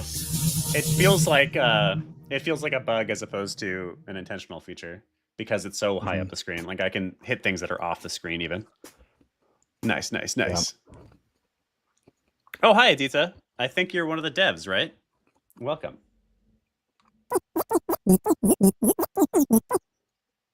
I kicked that guy's butt. No chance whatsoever. Victor, if you want to do some bee-themed trivia to give out some keys for your DLC, please feel free to do that at any time. Goodness. Yeah. Bee-themed trivia. Or trivia about your game, maybe. Or bee-themed. Either works. I'll do some trivia. Maybe I'll leave it for the end. Okay, sounds good. So if you guys want a free copy of the DLC of Charles the Bee, stay to the end of this hour, so 30 minutes, and study your bee trivia. Pay attention to the name on screen. Also, I could also give one lucky customer Yes. physical merch for this game. What? Take a nap before heading out to live his dreams. We have these cute little pins on Etsy. Hell yeah. Check out the Etsy pins, y'all. And this too, like, instead of doing a level select, you fly to the location. It's not necessary, but it's cute. It's different. I don't think it's a bad thing. I think you're introducing extra complexity for the player to understand, which is maybe bad in some ways. But it's different. All right, Rotten Roger, I'm gonna kick your ass. Oh, I didn't get any intro this time.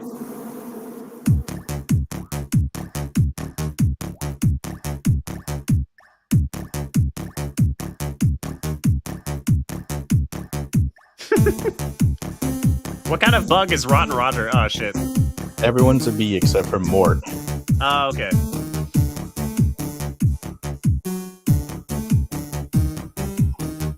Did you have fun making this, Victor? Well, one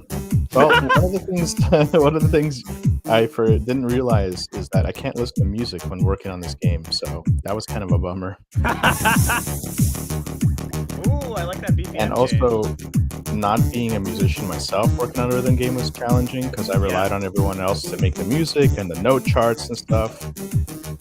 So probably not the best idea unless you are good at making music to make a rhythm game, or you have a partner that can do it. I had the same experience. So when I was at Lumosity, I made their one and only rhythm training game, and I'm like, a beat. That was my favorite track so far, by the way. That was a lot of fun. I, for whatever reason, got stuck on. There was literally another person at my same skill level who did music, but for some reason, I wound up doing the rhythm training game. And I had the same experience where, like, I learned a lot in order to make the game, but I think it would have always been better for somebody else to have done it. Yeah, like I ended up making it, but at a great friction, a lot of friction. Wow. Nice.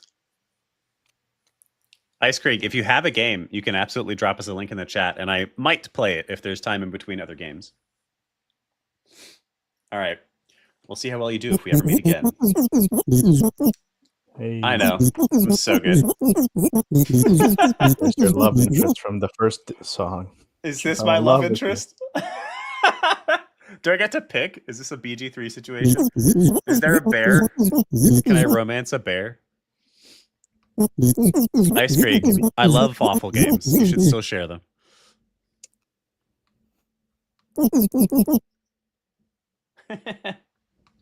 Wow. Did I just beat the first area? Yeah, baby. Yeah, so it could be interesting. I don't know if you have a big enough map to justify this, but just a alternate design to suggest, I guess. You could use your pollen collecting instead as traversal. And so you could split each of these levels up into a little map, and then it kind of like logistically makes a little bit more sense, maybe? Or even just have it play between. Oh, you see, like you fly to the city? Yeah. I see. Or maybe instead of, like now that I've unlocked Buzzopolis, when I go from Flutterfields to Buzzopolis, maybe I do the pollen collection as if I'm flying there, you know? Right. It could also maybe be that there's some gameplay mechanic inside of the rhythm game where the pollen matters. So rather than it being a gate, it is an addition, and maybe you just have like 60 seconds to collect as much as you can or something. And then you're like better at the rhythm game as a result. So the two are better tied together rather than being two sort of separate games in one. Yeah, that could be good. Like just even multiplying the score by the pollen count or something. Yeah. And so you're like frantically trying to collect pollen for the sake of the rhythm game rather than it just being something I got to do before I can play more. Let's see. I got one. I'm going to save that. Let's head to Buzzopolis, y'all. Oh, heck yeah. Did Jamie work on any of your music? Nope. I don't know who that is. Am I supposed to know who that is? Oh, he's one of the other mods. The mod guy. Oh, sorry. Yeah. Bee fact number 2. Bees have 4 wings. What the hell? Victor, your game is inaccurate. Oh my goodness gracious. Where's all the pollen, yo? It's a city. It's not that much pollen. Oh, there we go. There's a few of flowers somewhere around here. There we go.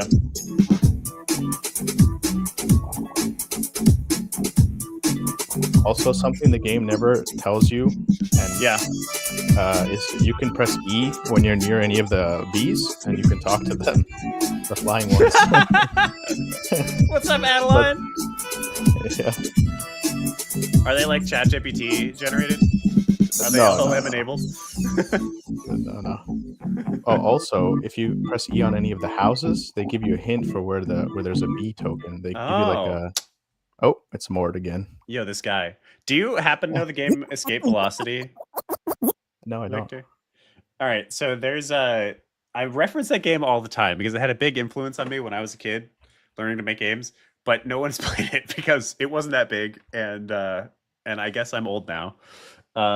Escape Velocity was a space trading game, top-down space adventure, where mostly all you're doing it's a trading game, so all you're doing is like buying and selling. If you have the pirated copy of the game, which I'm not saying I did, but I may have, there's one guy who just permanently chases you down, and that was their anti-piracy solution. So you can still play the game, but there's one overpowered ship that will chase you forever. It's the snail that'll kill you if it finds you. So that's what I'm getting from this guy right here. Yeah, he's annoying. This is your snail. Ice Creek Foundry is a experimental publishing arm of our online school. So we took 3 of our best student teams and we're helping them go to Kickstarter and then launch their games in March. They're all in Kickstarter right now. They've all successfully funded. They have about 10 hours left. If you want to get in on backing their campaigns, we would love to see you do that. You can use the QR code or the link in the bottom right to get access to their versus Devious Wars. It is an online-only school. It's the Indie Game Academy. All right. So is he just always around? That's a spoiler. I don't know. Okay. I don't know what he's up to. Maybe he's actually the good guy and he's like saving us.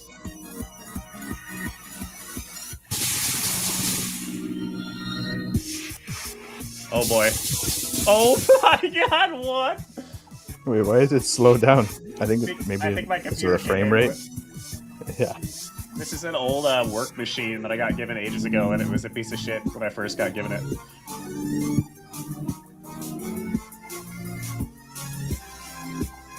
Oh god. Oh god, we're so bad.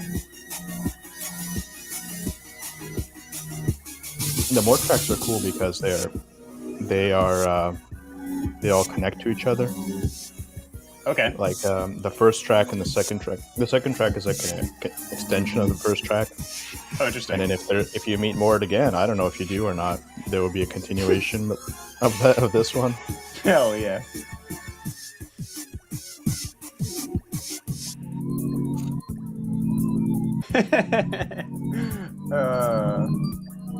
I find myself wanting a little bit more variety in the actual rhythm game aspect, like maybe some holds. Yeah. This is a rhythm game for babies. Only 3 buttons and no holds. Victor the Bee. Let's go. Here, I'm going to grab Ice Creek. Probably the best place to hang out with us if you want to learn more about the Indie Game Academy is to join our Discord. So I will drop the Discord link for you if I can find it. Where the hell? What? Why can I only invite to channel? That's not what I want. Whatever. I think this will work maybe. Oh. What are you munching on, Victor? I can hear you. Oh, you can hear me chewing? Yeah, it's okay. What are you eating? I got some salami. Oh, nice. I'm in the disco. Heck yeah, Bone. I'm glad you're in the disco. All right. Ice Creek, I dropped the link to the Discord in the chat if you'd like to hang out with us. It's a wonderful place to find other collaborators. And we run a bunch of game jams and classes and fun stuff like that. We have a weekly podcast where we interview smart folks, learn about making games together. And occasionally we do weird stuff like this stream. All right. Must have chosen the wrong type of beans? Question mark?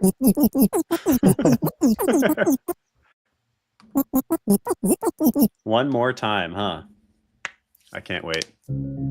Salami. All right, we'll play this for 10 more minutes, and then maybe we'll do some trivia. Sound good? Did I get a coin out of that means, or no? No. Dude, that guy sucks. He's the worst. I gotta go collect freaking pollen again? Ugh. It should have your pollen account saved from before you got abducted by Mort. Oh, nice. That's good. But yeah, not much of a respite.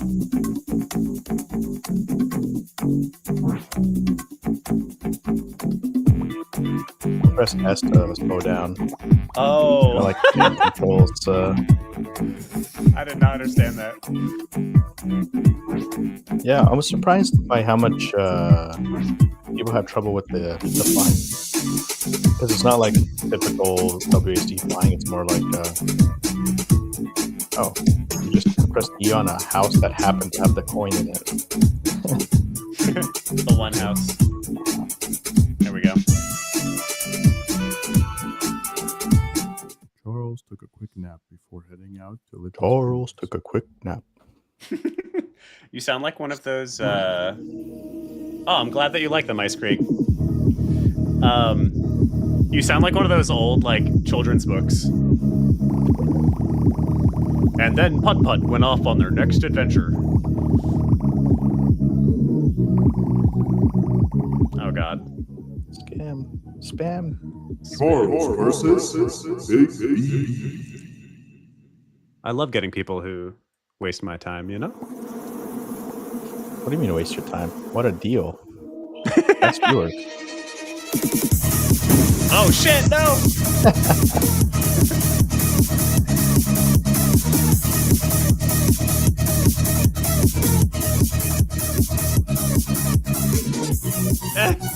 I'm trying to do two things at once here. Alright, there we go.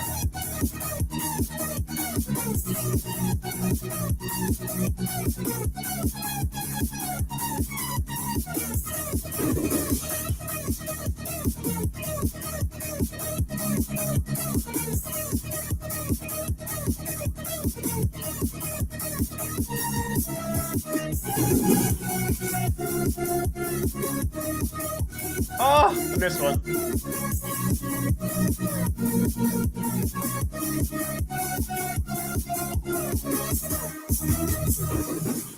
Nice.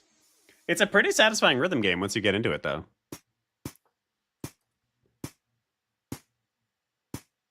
F again. How come I've gotten F every time? The letter grade is based on like what score you could have possibly gotten. So A little bit of a logarithmic scale there, then. Yeah, the since the combos like, you know, if you keep the combo going the whole time without missing a note, it's way higher than if you miss it only once. Got you, yeah. I've collected a badge. Oh, wow.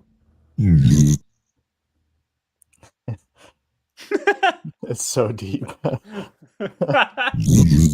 Oh my God. Big B, not good. Ice Creek, we usually use Unity, but we actually let the devs choose any engine they want. We more often teach if we are teaching Unity. All right, so now I can get this thing.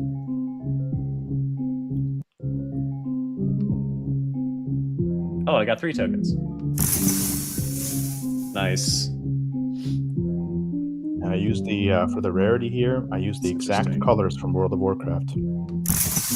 Interesting. You like Purple, copied yellow. Yeah. Yeah, the exact hex codes. Nice.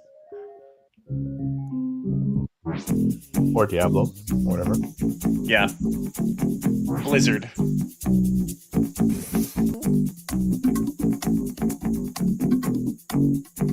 I also originally thought that the bees were like bad guys that I was trying to avoid. Yeah, people were suggesting like, what if when you ran into a bee, it stole your pollen? And I thought like, I don't think people want to stay here any longer.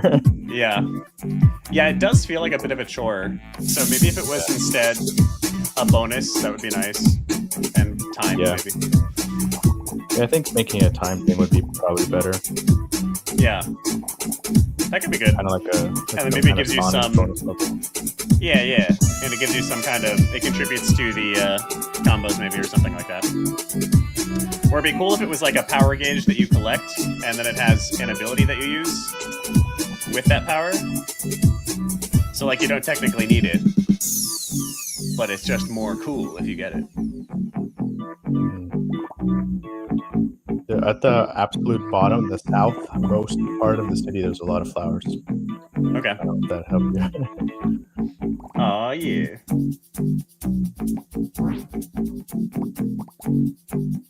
Any references to the flower from Conker's Bad Fur Day? No, there's not.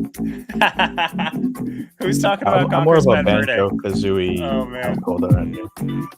That's a much more appropriate household then. Ice Creek, I know that you're a freak now that you've mentioned that game. All right, where is the?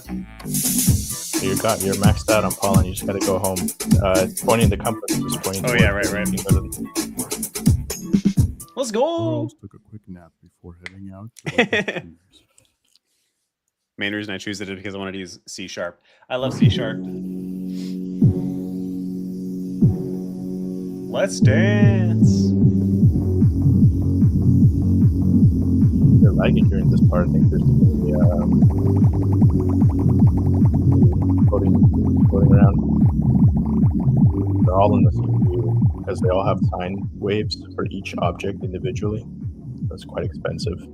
Charles Oh, interesting. Zip the bomb. Wait, so how did you solve that? What'd you do? I didn't solve it. I didn't do anything. You just left it. Yeah. I just hope that people's Oh, it's so loud. playing. Computer can't keep up. This is like so techno. EDM.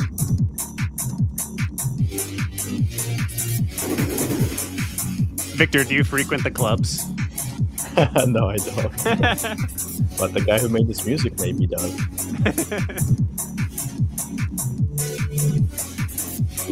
Ah, shit. No.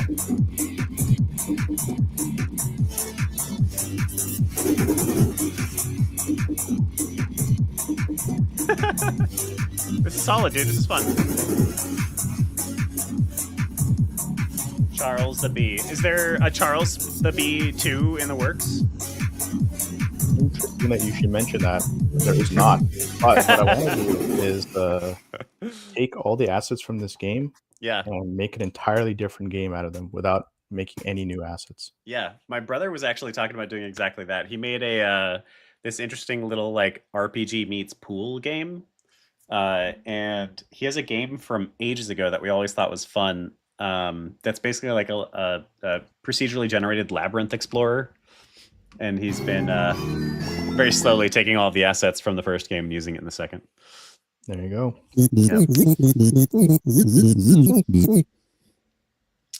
Hell yeah.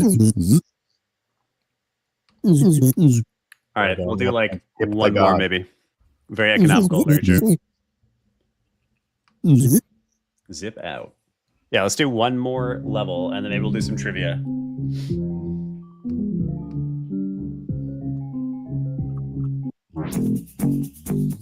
Am I gonna get attacked by that freaking mosquito though? Maybe. You never know. Can I successfully avoid him if he shows back up? No. He is faster than you. He has to go to you. What if I have sick moves? Oh, I think his speed also increases every frame or whatever. So eventually, That's messed up, man. There's these boost pads scattered throughout that you can use to go really fast. You have also the speed upgrade too. You get quite fast. All the boost pads in this one are on the south. There's like a street on the south that has them all. Gotcha. I would also a little bit of IP theft for the sound effect of those boost pads, but I'm not going to say where or how to alert anyone to where I got those sound effects from. I would also the increasing how much pollen I need every time. I get that for the sake of progression, but I just wouldn't. Yeah, I would just make it 100 or whatever, or make it not a requirement. It's just a bonus. Because it's not the right kind of progression. It's a frustrating progression rather than like a fun progression. Charles took a quick nap before heading out to live his dreams. Namaste says that the voice actors remind me of Graveyard Keeper. So I guess that's your new calling, Victor.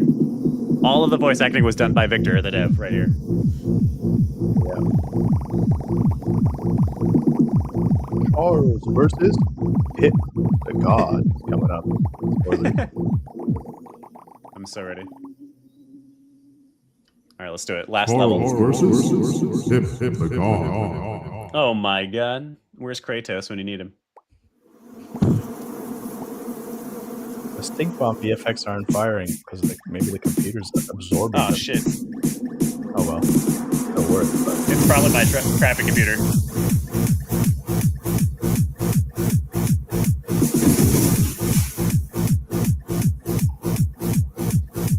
I'm so good at this, y'all. I feel like I started this stream being terrible at this, and now I'm decent.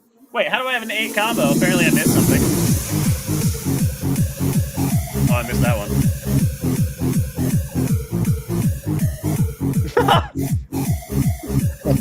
My hubris.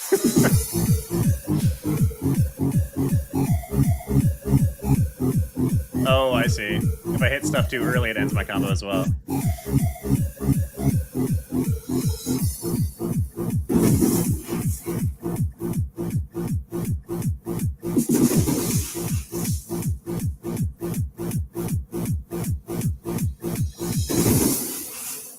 Nice.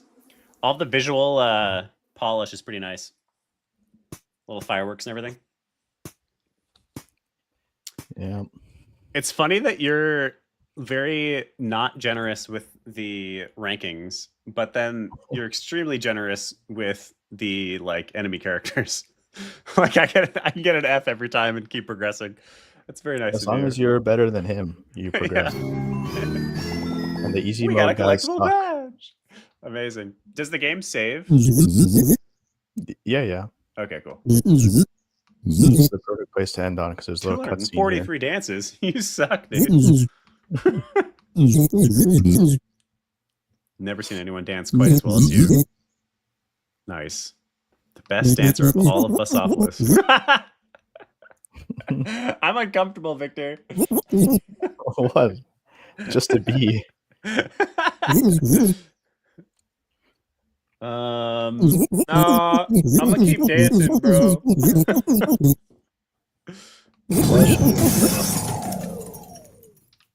Next. You may have won the battle, but the war is far from over, Charles. If you ever want to see Banana again, Biana, you have to find me in the Sinister Swamps. Okay, I see.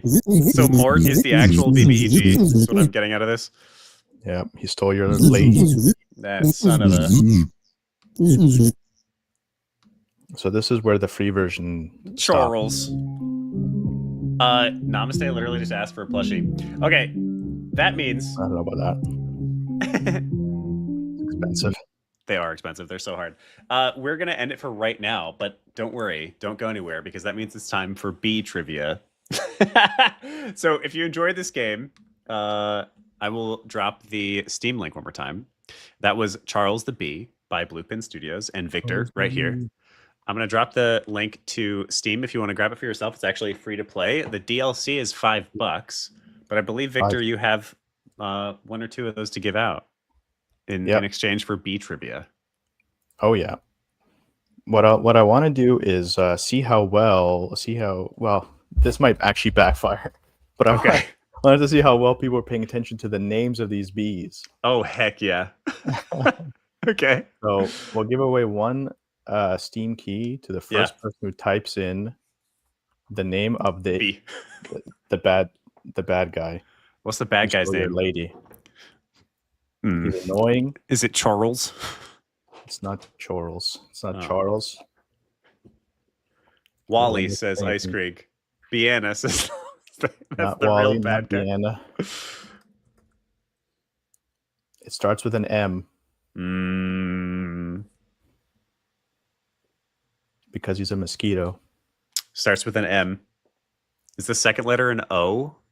The second letter is an O. Yeah. Oh, it's not Montgomery. I think I do remember it, but I can't. I don't want to take it away from someone. It's not Montgomery.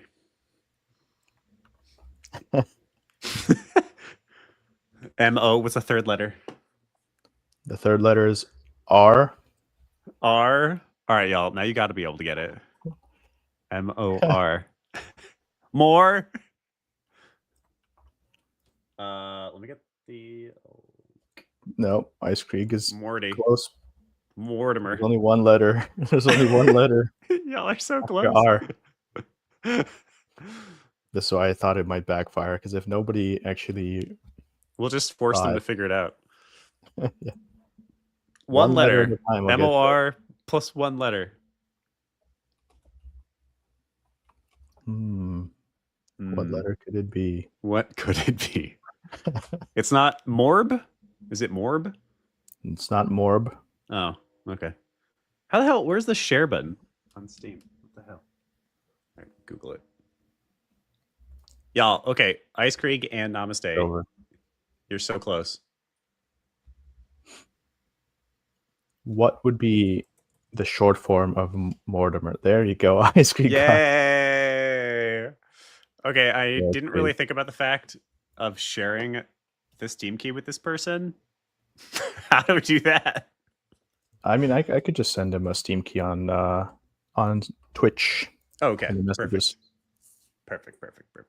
I sent you a Steam key for the premium version of Charles the Bee. Congratulations. Well done. I can also send someone a freaking a pin. Okay, do It's you a have Blue Pin Studio after all? I'm a do you have a studio new piece of trivia? Well, I don't know. That one didn't go so great. Okay. I have an easier. This is way easier. Okay. What is the For the name? pin. Wait, are you participating too? No. Are you in it? Okay. No. What is the name? So whoever gets this, whoever types this in first properly, spelled correctly, it's not case sensitive, will win an enamel pin. Okay. Ooh. Shipped to your house. You have to tell me your address. These crazy deals. Yeah. The question is, what is the name of the main character of the game we just saw? Oh. He is a bee. If you can't figure that out. Maybe we should have started with that one. He's dressed like Marty McFly. Oh! Not Charles. It's close. Very close. Oh my god. Is Ice Creek gonna... Nope, not Chungus. 2 for 2. Even closer. Namaste. Charles is an intentional misspell. Look at the Steam entry. It's over. Nobody wants the pin. That's fine by me. I Nobody save wants money the on pin. shipping. I guess so. No, unless you get it, Don't Namaste, give in the stuff next away 5 these days, seconds. please. Jeez. All right, I gotta Don't give send stuff away. All right, you want to reveal the name then? The name is Charles the Bee. He's Charles. Oh, I get the pin. Oh, hey, you can send the pin to yourself. I see. Okay, great. Let me get over. How wonderful. Okay. Good stuff. Good stuff. Okay, here we I go. guess we're moving on to the next game. I'll see you folks around. Yeah. Don't Awesome. forget to check out the Kickstarters. Hell My yeah. favorite one is the box one. Put more money in the box one. Put more money in the box one. It is 1 a.m. That was fun, though. Awesome. Victor, thank you for being here very much. Everybody should check out Charles the Bee. It is on Steam. It's free to play. And then there is a $5 DLC. Support your fellow indies. Buy a copy of Charles the Bee. Victor, thanks for being here and hanging out. Thank you. See you later. Goodbye. Nice. All right. So we will have another dev on here in just a moment. We're going to bring on Solar. We're going to play Gunstoppable. It's another community game that I've actually played before. It's a ton of fun. Oh, God. It's a boomer shooter, and I only have a trackpad. Oh, this is going to be terrible. I think I lost my mouse, which is horrendous. Are we sure it's not in here, Willem? Oh, my God. All right, so I've had my mouse this whole time. No one make fun of me. I could have had a mouse that whole time. Fun for you, entertaining for us. Indeed. Yeah, should I just stay on trackpad, actually, Namaste? Maybe I should. Okay, great. We have it on. All right, so I'm going to take a bio break. I'm going to be back in a moment. that means you'll be here with our favorite host, Chair. I know everybody loves Chair. So far, Chair has been our favorite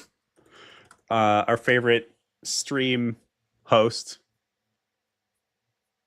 I need some Chrono Trigger gameplay to put on while I use the restroom. We'll be playing our next Steam game in just a moment, a couple of minutes here. We're going to hop on with Solar and play Gun Stoppable. And before actually we jump over to that, I will encourage everybody one more time to check out the Foundry Kickstarters. There are 3 games on Kickstarter right now. All 3 have already successfully funded their campaigns. They actually all funded in the first 24 hours, which is awesome. But they are also all trying to push for one last stretch goal, and they only have 10 hours left. 10 hours left of the campaign. So I encourage you guys to check them out. You can use the QR code in the top right or the actual link down there, Indie Game Academy /Foundry-Cohort-0. You can check out all 3 of those games. They are wonderful games. And the main reason we're putting on this stream is to hopefully get a couple more eyeballs for them. We're going to play Gunstoppable, a community submitted game in probably like 5 minutes. I'm going to take a bio break, but to give you some company while I'm gone, I'm going to give you a little bit of Chrono Trigger, the best game ever made, and nobody can ever prove otherwise. Here we go. Oh, it's so freaking good.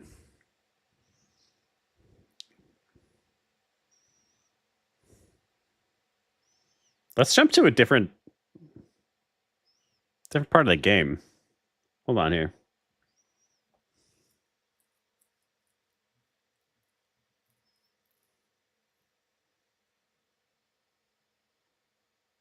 All right, here we go.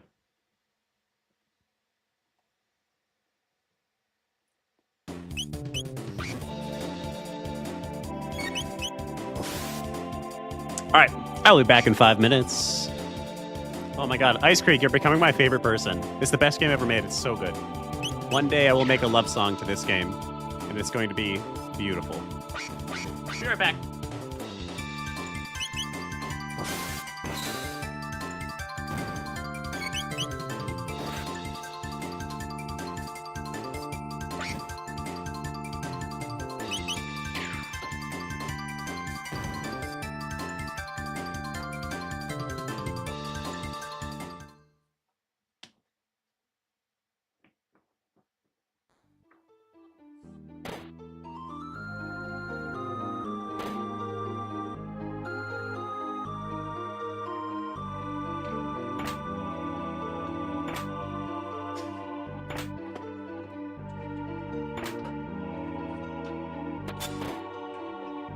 I can't find my tape.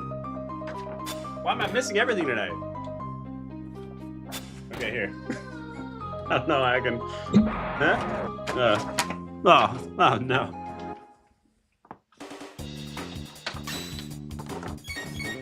Oh, I see you, Solar. Solar, I'm gonna use the bathroom and I'll be right back. Oh, that's terrible. That's so bad. Okay. You can't even read it. Back soon.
Why is it that my viewer count always spikes when Chair is hosting? Everybody loves Chair, apparently. All right, I see you, Solar. Are you ready to rock and roll? Let me get you on stage here. So this is our 12-hour midnight Foundry stream. We're doing 12 hours straight of different indie games. We're about to play Gunstoppable with Solar. And we're here to get a little bit of extra attention for the Foundry Kickstarter campaigns. You can access the Kickstarter campaigns from this QR code or this link right here. All three of them already successfully funded. They're just hoping to hit their stretch goals. They have 10 hours left to hit their stretch goals. So please consider backing them, or maybe social shout them out, or whatever. All right, here's Solar. Hi, Solar. Hello again. What's up? Good to see you. Good to see you. Too. Thanks for having me. I've seen you so much lately. I know. What are the odds? How are you today? What time is it for you right now? It is 11 p.m. Okay. Oh, you're in California. What part of California are you in? Yeah, that's right. Yeah, I'm in Los Angeles. Okay. A lot of game developers out here. Yes, for sure. That's cool. I think I already have Gunstoppable. Oh, thank you, Blue Pin Studio. I'm glad it was helpful for you. What? Trying to keep up on all these channels too. Yes, for sure. Mm-hmm. Nice. Wait, where did we play Gunstoppable before? Is it not on Steam? Yeah, it's on Steam. There's a demo. Why do I not have it installed from last time? Give me one moment. Last time I might have had like an itch.io build or something, but the Steam build is definitely the most up to date now. Okay, I got it here. I have to install the demo, but it'll be quick. Let me grab the link. You want to tell us about Gunstoppable? Yeah, sure. It's a game I've been working on since about last August, so over a year now.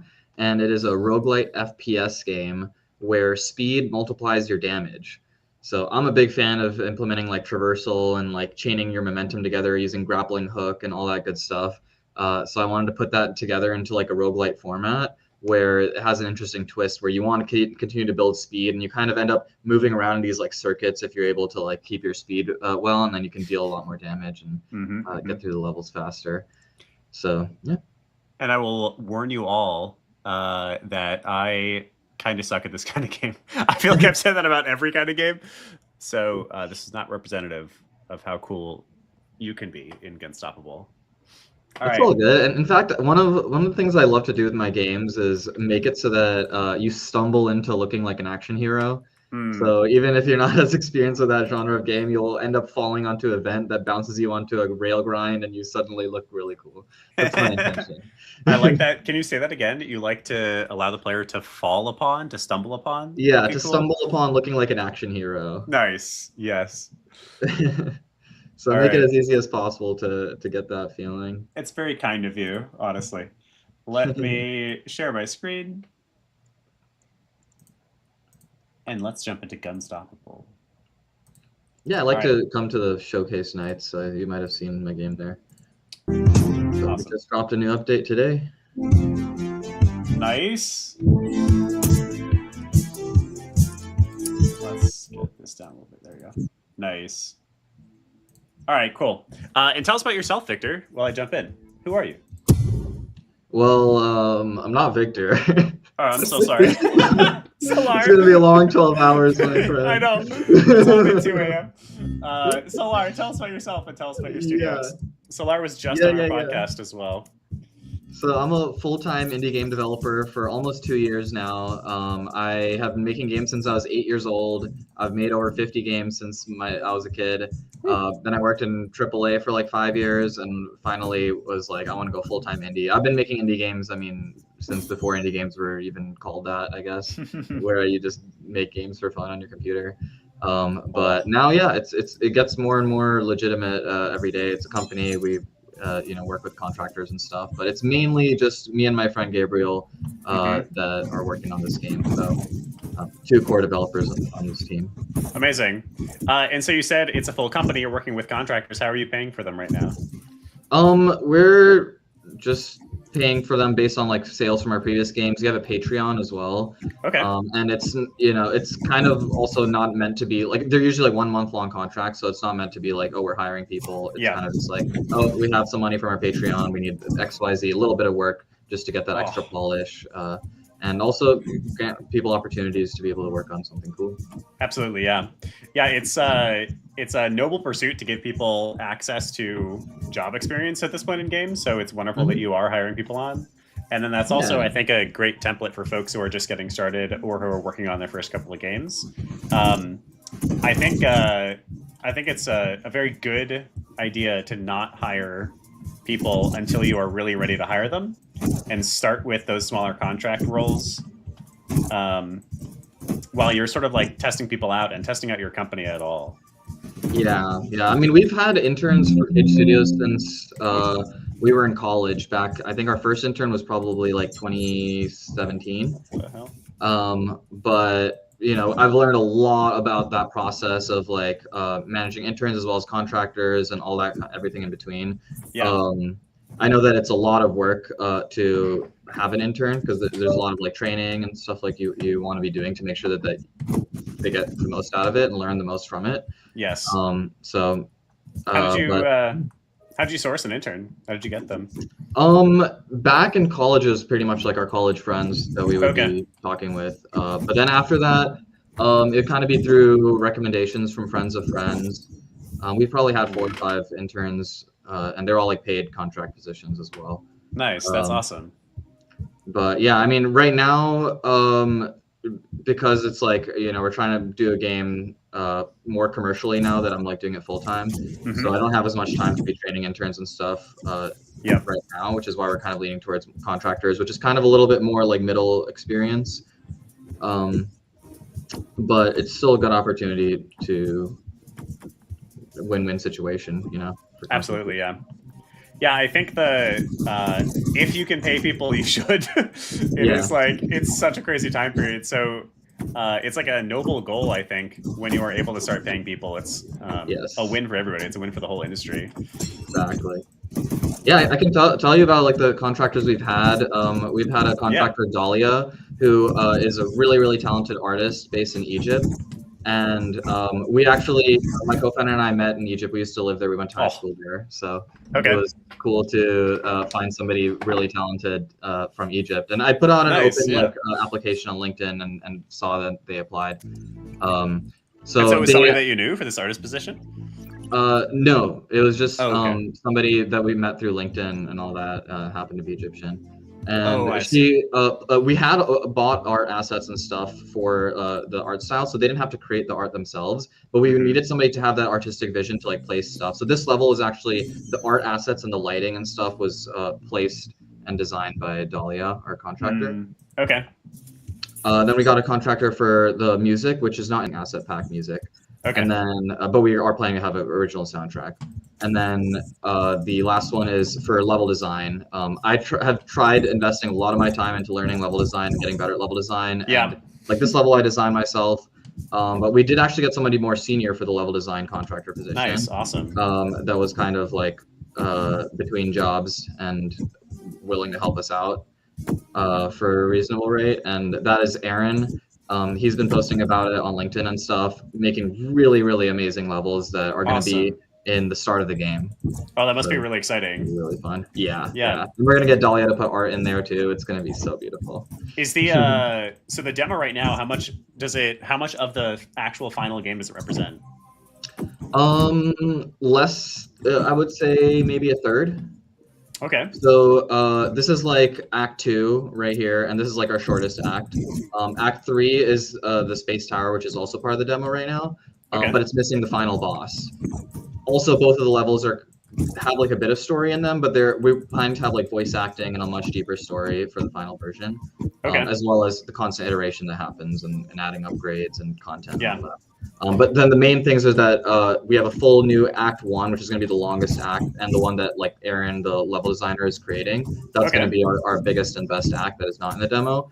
And then Act 4 is also going to be like an epic finale to the game that we've started designing, Battle on the Moon, and that one is also not in the demo yet. That's awesome. What is the grapple button? Oh, there we go. Oh, F. yeah. Okay, It's on the sweet. screen there. I think I said this the first time I played this on one of our playtest nights, I think. The game, I think you have really succeeded in making it feel like this buttery smooth experience. Like, it is just fun to run around. It feels like a Mirror's Edge or maybe like an Apex Legends. It has just a real flow about it that's satisfying. Like, the platforming alone is fun. So why did I just stop moving? What the hell? And so I think for a boomer shooter, that's fantastic. Yeah, movement is my favorite part about making games.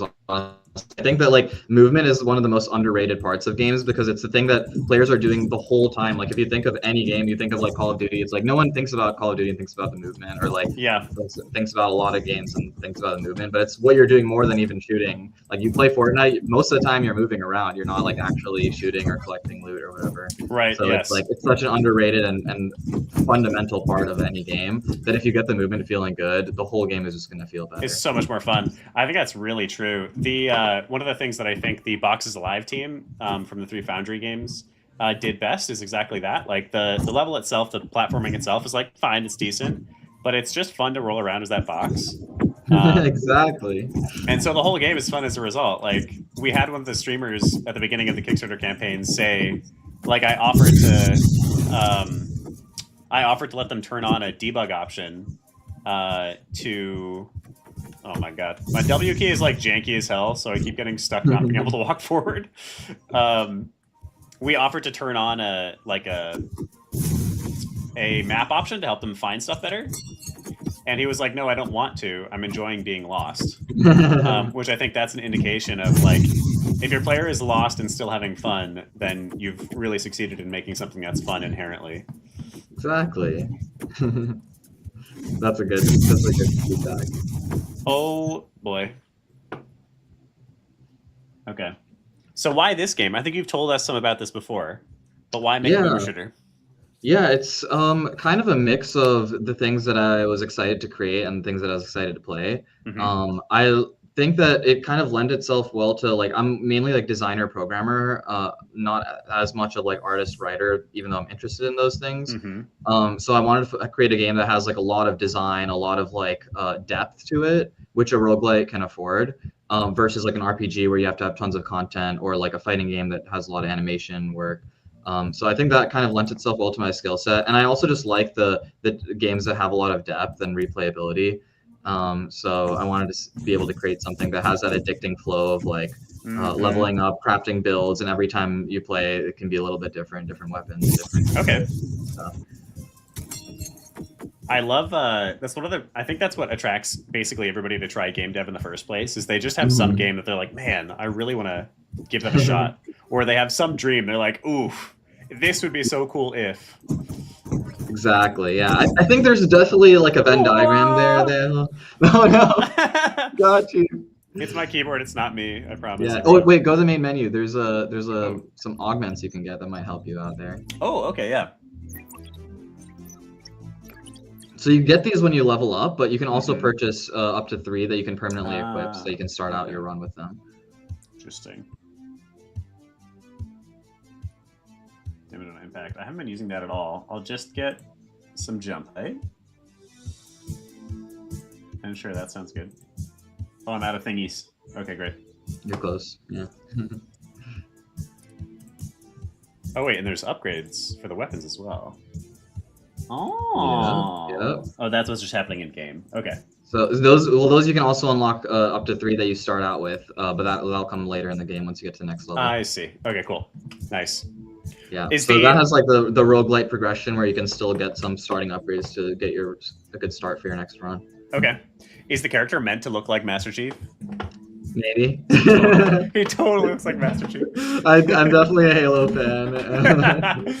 But we were looking at some new main character models that have like a little bit more like speed, like some more angles that make it look like it can move really fast. So I was considering replacing that main character as well.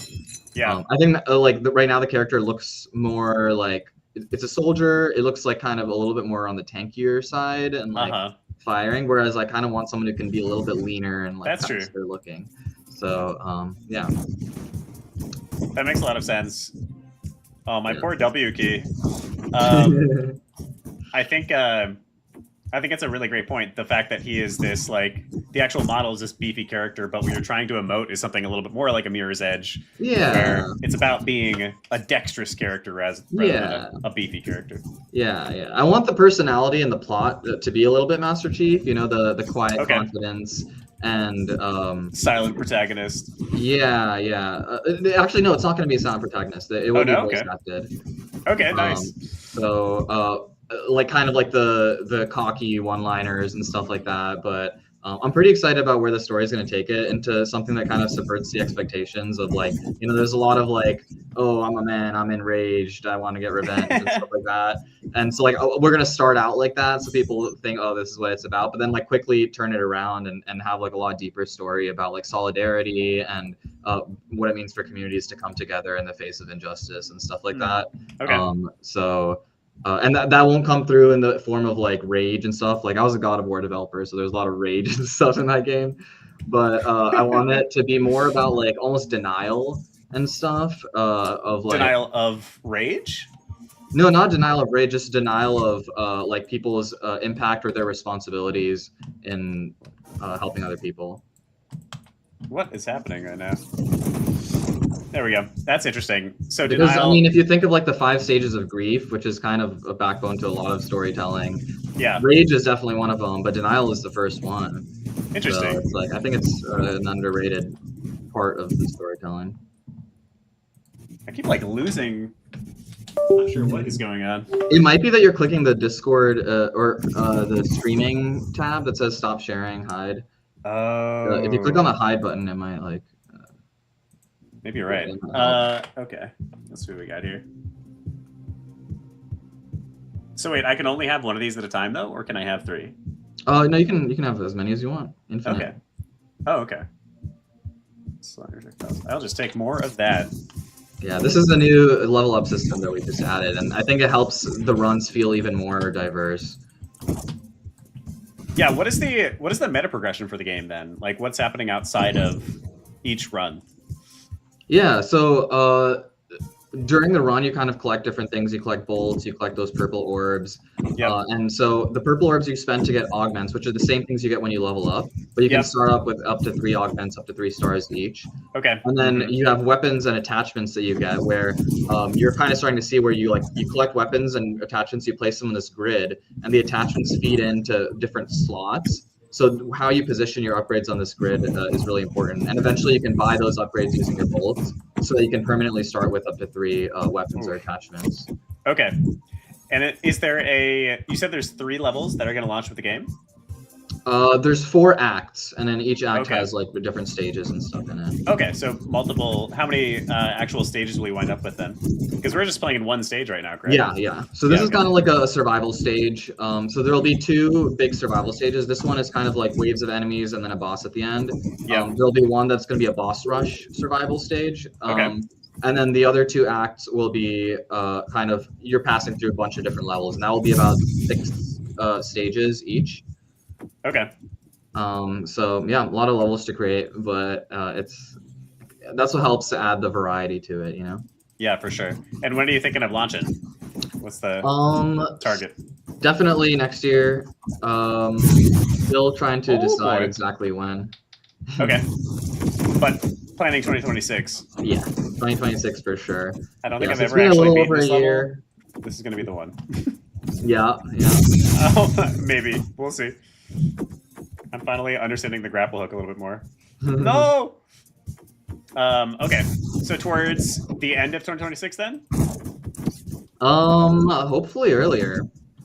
But yeah, we'll see. Okay. I'm hoping in the first half. Okay, sweet. Yeah.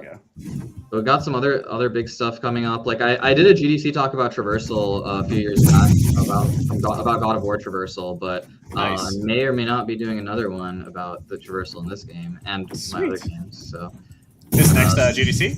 Yep. Nice, congratulations. Thank you. So maybe I'll see you there. Yes, absolutely. He has his own grapple? Kinda, yeah. He has a jetpack. It's Johnny Jetpack. But what is this? He Oh, has, like, this little, yeah. I want to see if you can figure it out. Oh, does this do something? Let me get this also.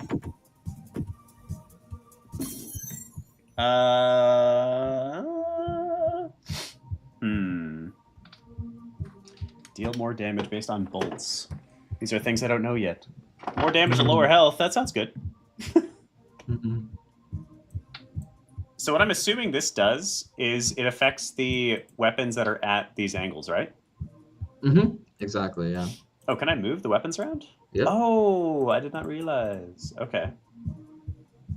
So it's like a little puzzle in here. This is definitely one of the hardest parts of the game to like tutorialize, and I still need to make a proper tutorial for it because it's something that is more unique. And it was actually something that initially when I was making the game, I was like, oh, this is going to be the hook. This is going to be the selling point. We have this upgrade grid. And over time, I realized that, wait, actually having like hex upgrades is a lot of roguelites and indie games have that. It's something that once you're playing the game, definitely hooks you in. But it's not something that if you're not playing the game, I can say it and it's going to make you want to play it. So there's actually kind of two different hooks that we land on. Like this is like once you're playing the game, you realize the depth. But before you play the game, the speed multiplies your damage is the hook that might get you hooked in, like pulled into it, because then you're like, oh, it's about speed, it's about traversal. That sounds fun for the game. Yeah, that is interesting. One of the other boomer shooters we did on this stream was Super Buff HD, and it had a similar mechanic. I find, I guess, as a new player or maybe a non-native player, like a non-boomer shooter player, I find myself not really incorporating that yet, I guess. But that might just be because I'm not yet comfortable with all of the controls. Yeah.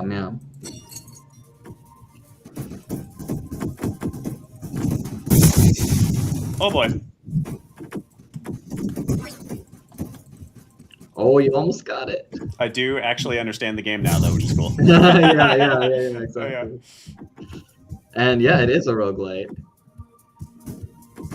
So every run you get different upgrades, you level up, and you get different augments as well. So there's the combination of your passive effects, your weapons, and your attachments. Oh my god, I did it. This is the first time I've ever beaten this one freaking level. Wait, keep going. Oh, I didn't even realize! You gotta get to the door. Oh, shit. Okay. That was one of the most common places that people died, and I added a 2-second invincibility timer after you beat the boss, so that people, when they freeze after beating the boss, they're like, okay, I'm not instantly dead. So, I didn't even get it. I was just like, sick. I'm done now. All right, let's see. Thanks for stopping by, Namaste Geek.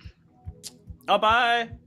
See you, namaste. We'll be here until 12, so I'll see you again towards the end of the stream. Be here until 12 noon. Yeah. Thanks for hanging out. All right, let's see. So this is where you actually buy the upgrades, and then you can start out your next run with the upgrades. I see. Wait, so I'm not actually in a run right now. Then this is between runs. Also, this is in the run, and you're extracting the upgrades. Kane the Rat is extracting. Who's this guy? Oh, okay. Is this? It'll all make a lot more sense with the voice acting. Trust me. Is this Master Splinter right here? Maybe. All right. So why would I pick this up again, though? I'm just gonna do it to see what happens. Oh, it only costs one? Cover that weapon for you. I see. So I'm permanently unlocking these. Oh, yes. That's what it says right there. Yes. Good. Can I do this mid-combat? So that's just, I unlocked it to turn on before the next run. Yes. Out in the main menu. Okay, cool. So now next time you start your next run, you'll already have those 3 upgrades. Got it. To start out with, and you can buy different upgrades and equip up to 3 of them. Nice. Okay. In addition to the augments that you start out with, so you can get a good amount of strength starting out. Is there? It doesn't seem like there's much tutorialization right now. Like you're mostly allowing people to play by learn by discovering. Yeah, I definitely want to add more tutorials, and a part of that is also through the level design, where Yeah. like Aaron has been kind of integrating these tutorials of like movement and the mechanics into the actual level design. Yeah. The hex upgrade system is something that I really need to figure out how to tutorialize. Yeah. The problem is that like I'm really one of my biggest pet peeves is like those games where like you'll start the game like, oh, it's an action game, I'm ready to get going, and then suddenly you get slapped with a full screen of tutorials like three times in a row. And like, you know, obviously that'll help you understand the game, but I hate it so much. It's like it's the antithesis of this high-speed action game. Yes. So it's like, how can I teach people these mechanics without like overburdening them with pages of text?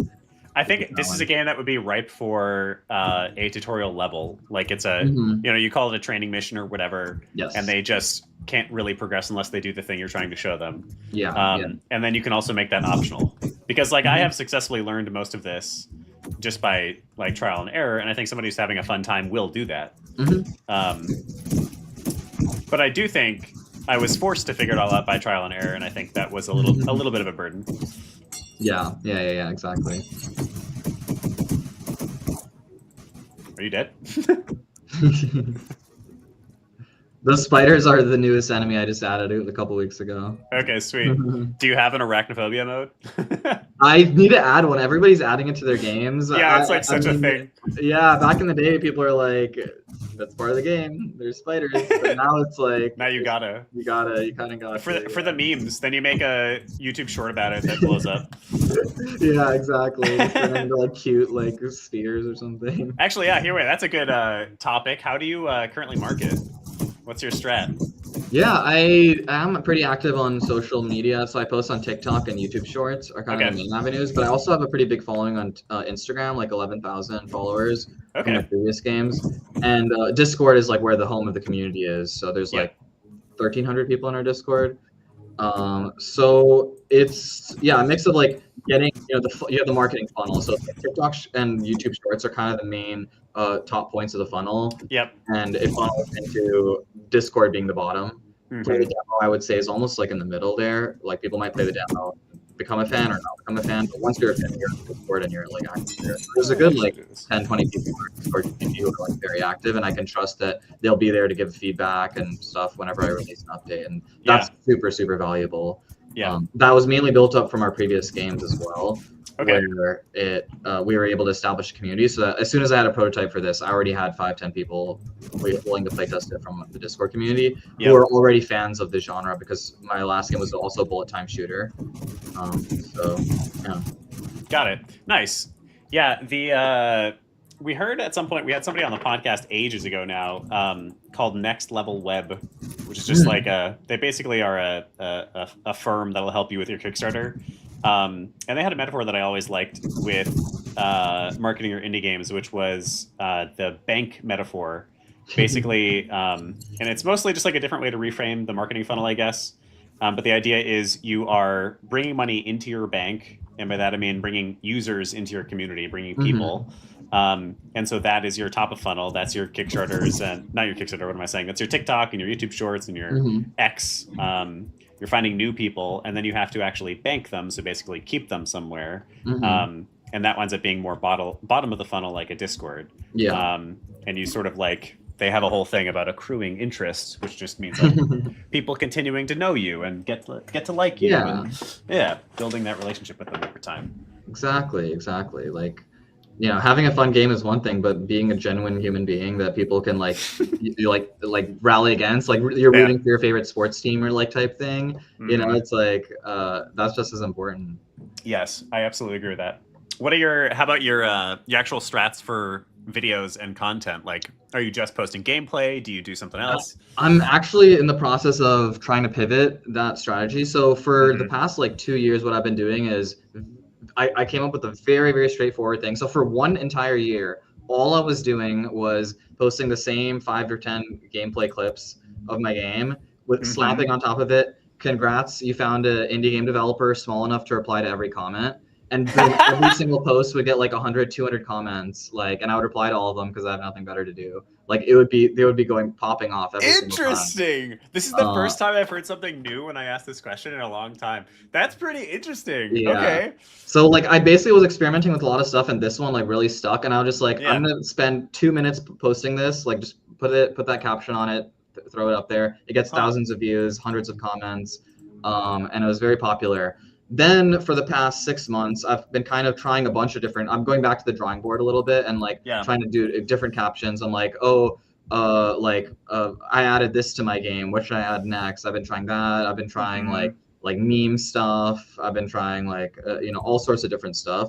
So some of it's been fairly successful. I average probably like 1,000 to 2,000 views on TikTok and YouTube for each video. Okay. But now what I want to try, I want to see if this pays off, is spending like, because these are still like, I'm spending 2 to 5 minutes per post, which is like good value for my time. But now I'm like, what if I spend 2 hours making a highly edited short that's like on like those viral TikToks or YouTube things you see where up from like the Mega Bonk developers or something. I was using that as inspiration, where it's like they do the whole editing thing. They're cutting between different things. They show their face in real life and they're banging on their keyboard, and like they have all these different cuts of like different clips.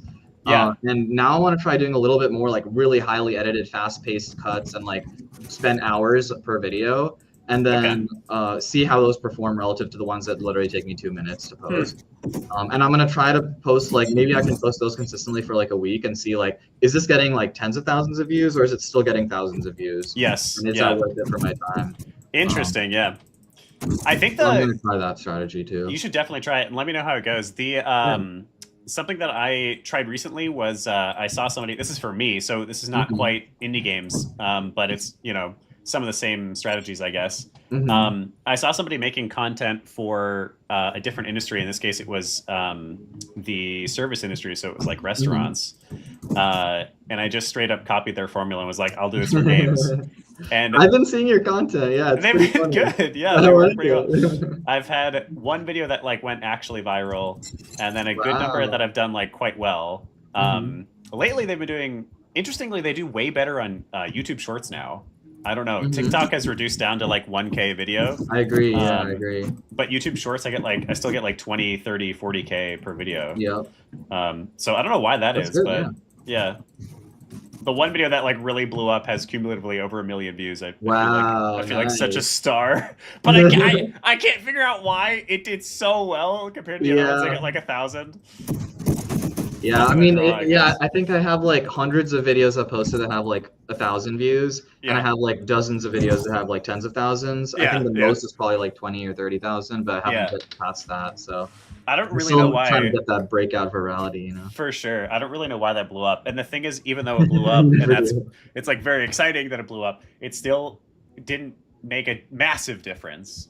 I gained a couple of 100 followers out of it or something like that, which is very exciting, but it's still like, I think any expectation of like you get the one video that makes you a star, that doesn't happen. I don't know. I mean, the most valuable part of that virality in your case is understanding, okay, A, I'm capable of having a viral video, and B, what did I do right that time that I can copy into the future? Yeah. I've tried. I've not had anything even near that successful again. I have I think 4 or 5 videos that have 100K, and then almost everything else is like 30K or less. And I don't know. There's some stuff that I changed that clearly has helped, but it's not like it helped me go from 1,000 per video to 10,000 per video. It's like I went from like 1,000 to 2,000. So I don't know. Maybe for anyone who's watching this that is an indie gamer and is screwing around with social content, trying to figure it out, I think the only real lesson to take away from this is that experimentation is really important, and then just copying other people's formulas. It really does work. Yeah, I definitely agree that experimentation is the most important part. I've also been like trying to look at Reddit some more. I posted on like the Funny Gamers Reddit. And when I post there, it's actually like the most popular post on that subreddit ever, and there's like 100,000 people in there. So we're getting like hundreds of upvotes and tens of thousands of views. I probably got like 40 wish lists from my last post on there last week. And so I'm kind of trying to like explore Reddit a little bit more. I don't use Reddit personally, so I don't know how it works that much. But I'm like, okay, there's like a roguelites Reddit, there's an FPS Reddit. I'm trying to like get into those communities a bit more. And yeah, trying different styles of content, different everything, different styles of recordings, focusing on either new features or just a cool gameplay shot or like whatever it is. And then keeping the community engaged in different ways. So we just did a leaderboard contest that was pretty successful. Oh, nice. Okay. Some pretty active people into the community. Yeah. And like I got the most feedback I've gotten like ever in the past week since I started the leaderboard contest, because then it brought in a lot of people. I was like, I'm giving a free Steam key to whoever gets the highest score on the leaderboards, and nice. There's, like, a lot of people coming into the Discord. And how often do you run that? That was my first time running it. Okay. We just launched the leaderboards like a week or two ago. So is it like top person today gets a Steam key? Yeah, or? yeah. Okay, So it was like nice. after like 10 days or something, after the update. So it ended today, and the top 3 people I'm getting Steam keys of different values. It's like nice. $10 and $5.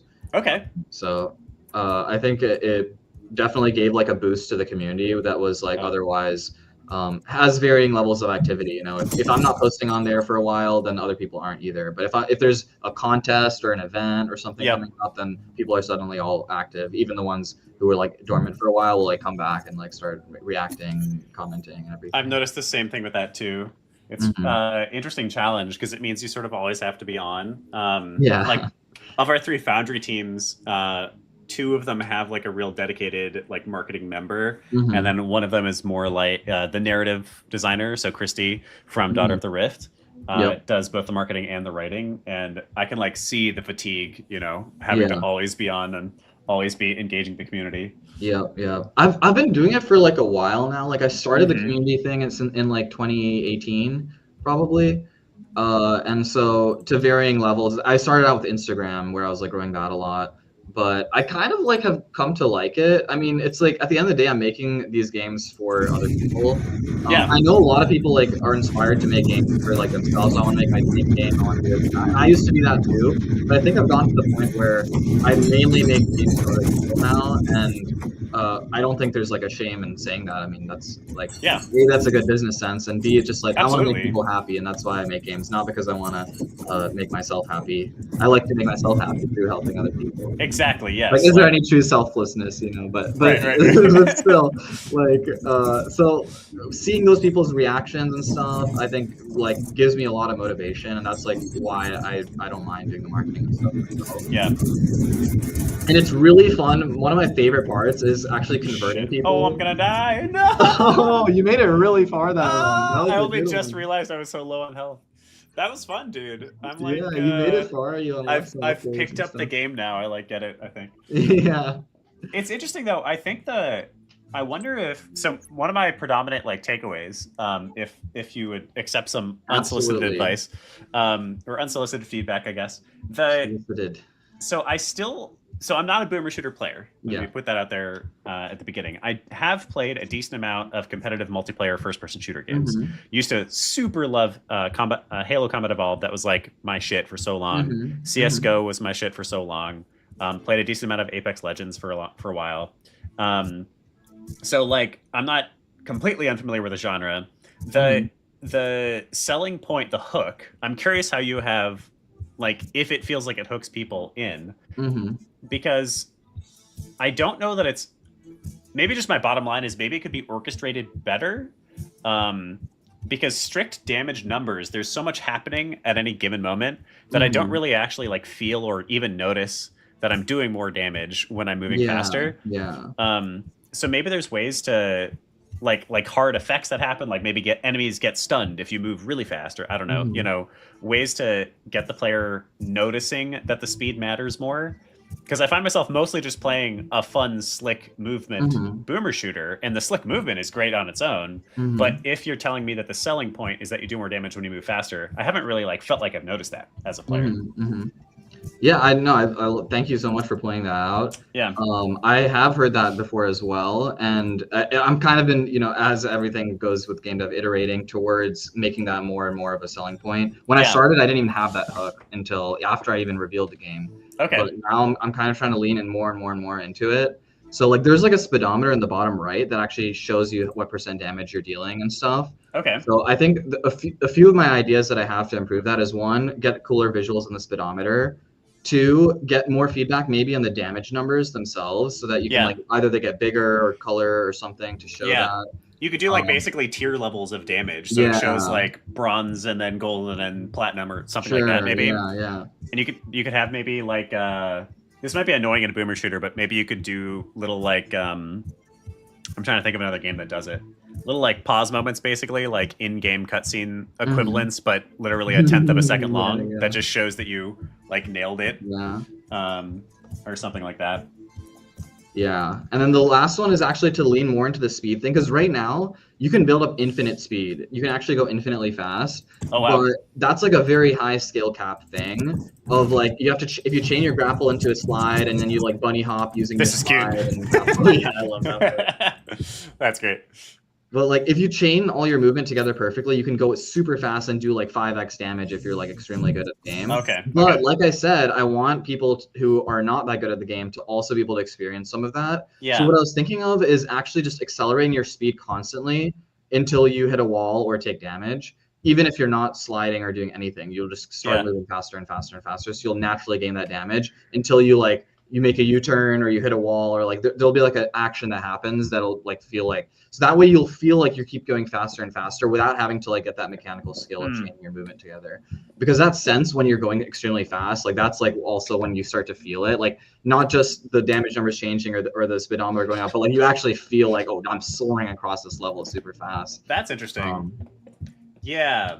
But you have to be like right now. You have to be really good to be able to feel like experience that. Right. And that's like I want to make that easier.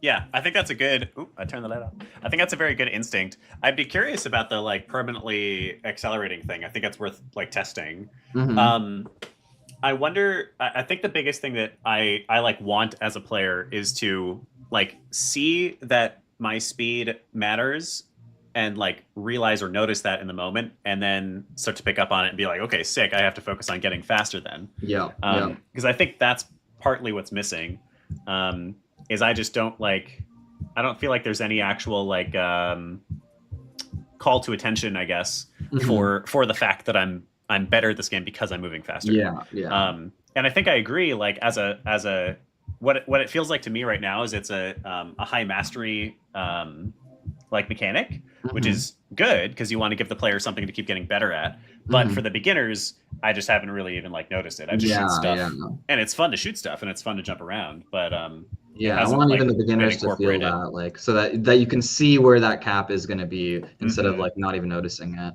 Yeah, right. Like I could still see players, you know, teching in Smash Bros. And be like, shit, I got to learn that. Yeah. All right. But yeah, I mean, when your speedometer catches on fire, the damage numbers start getting streaks across them, and you're like automatically building speed without even trying. Like I think those things in combination could help to sell that point. I think it'll all be really cool. Yeah. Okay. Thanks for pointing that out. I'm completely open to any feedback. Yeah, for sure. Do you want to lower health? Oh, yeah, interesting. So this is a little discovery moment for me. I didn't even realize that there were different damage types, and actually I was wondering why I was seeing that some enemies were resistant, but I couldn't figure it out in the intensity of the moment, and so I just shot them anyway. There's no tutorial for that yet either, so true. It's like, yeah, I definitely need a tutorial. But you are right, like there's enough individual mechanics in this game that like if you tried to tutorialize every one of them, it would be, I think, a pain in the butt.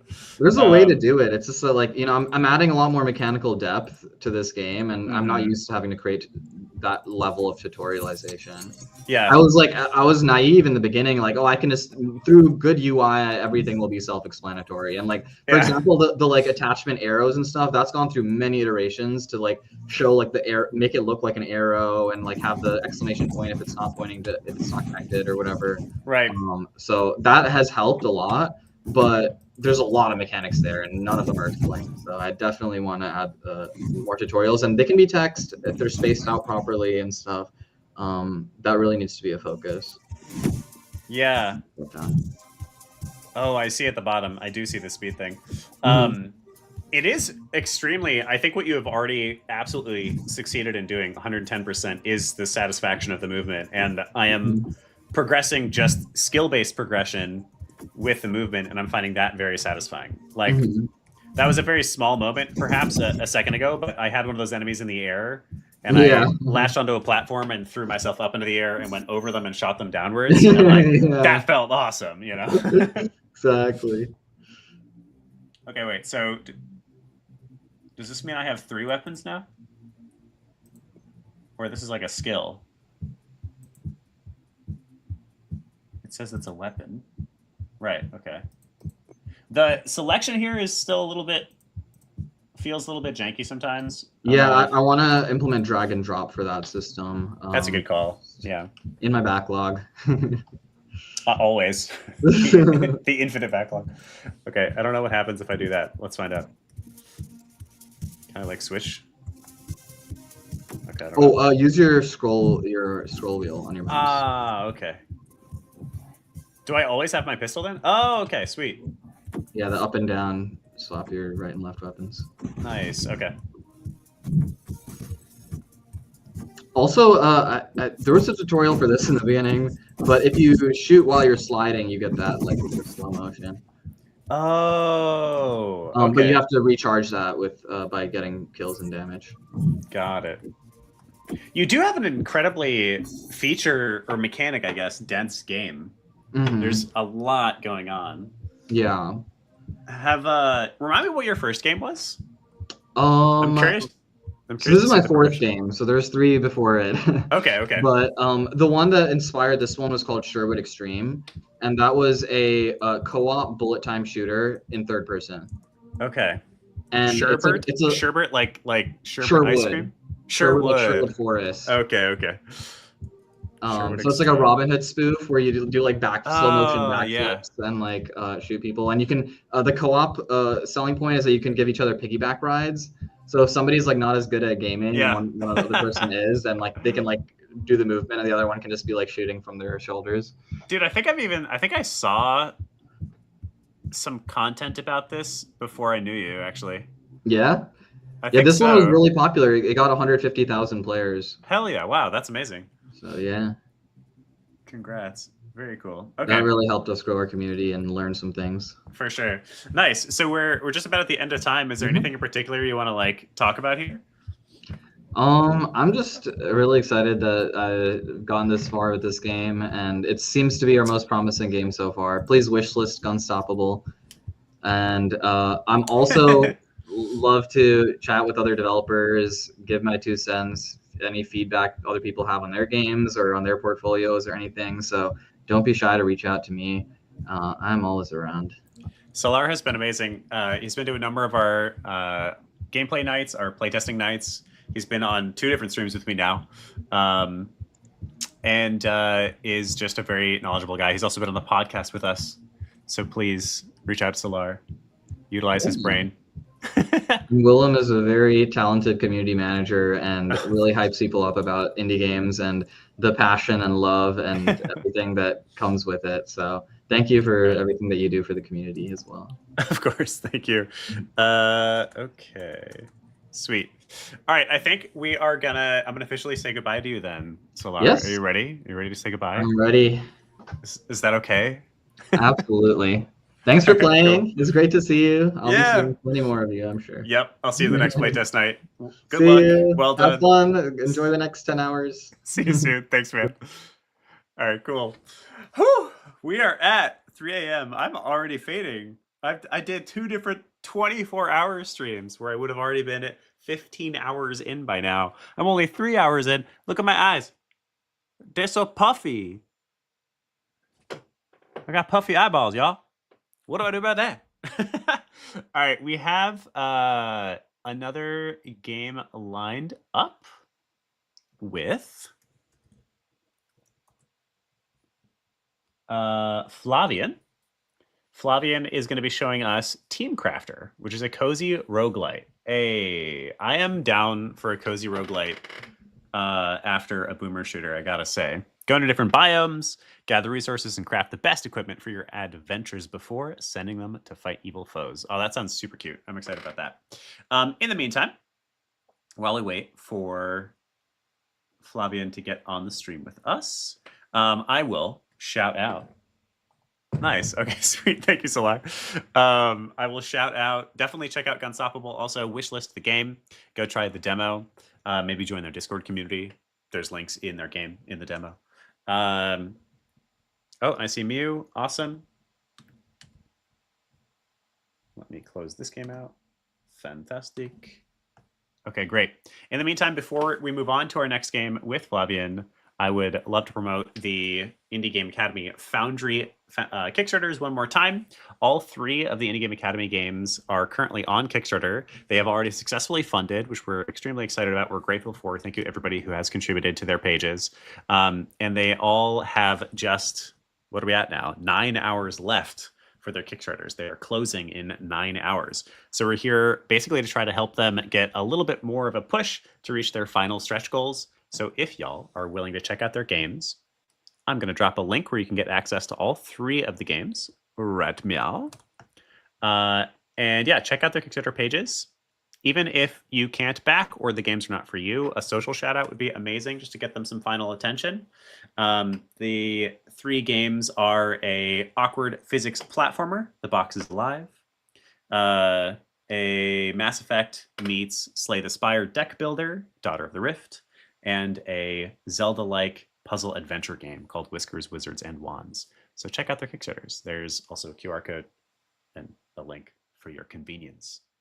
All right, I see Mew down below. Mew, are you ready to join? Sweet. Hello. How are you? Hey. Hi. Pretty good. And you? Not too tired? not too tired. What time is it for you right now, my friend? It's about to be 9 a.m. So okay, pretty good. Not too bad. Nice. You can see here, like the sun is rising. You can see in the reflects. You can see over here, there's no sun. Yeah. Well, great to have you on. I don't think we have met yet, right? No. We didn't. Sweet. Should I be calling you Flavian? Should I be calling you Mew? Generally, people prefer Mew because it's easier to pronounce in English. Okay. So whatever fits, it's okay. Well, nice to meet you, Mew. I'm excited to have you on. I'm also excited. I don't know if you saw the last game we were playing, Boomer Shooter.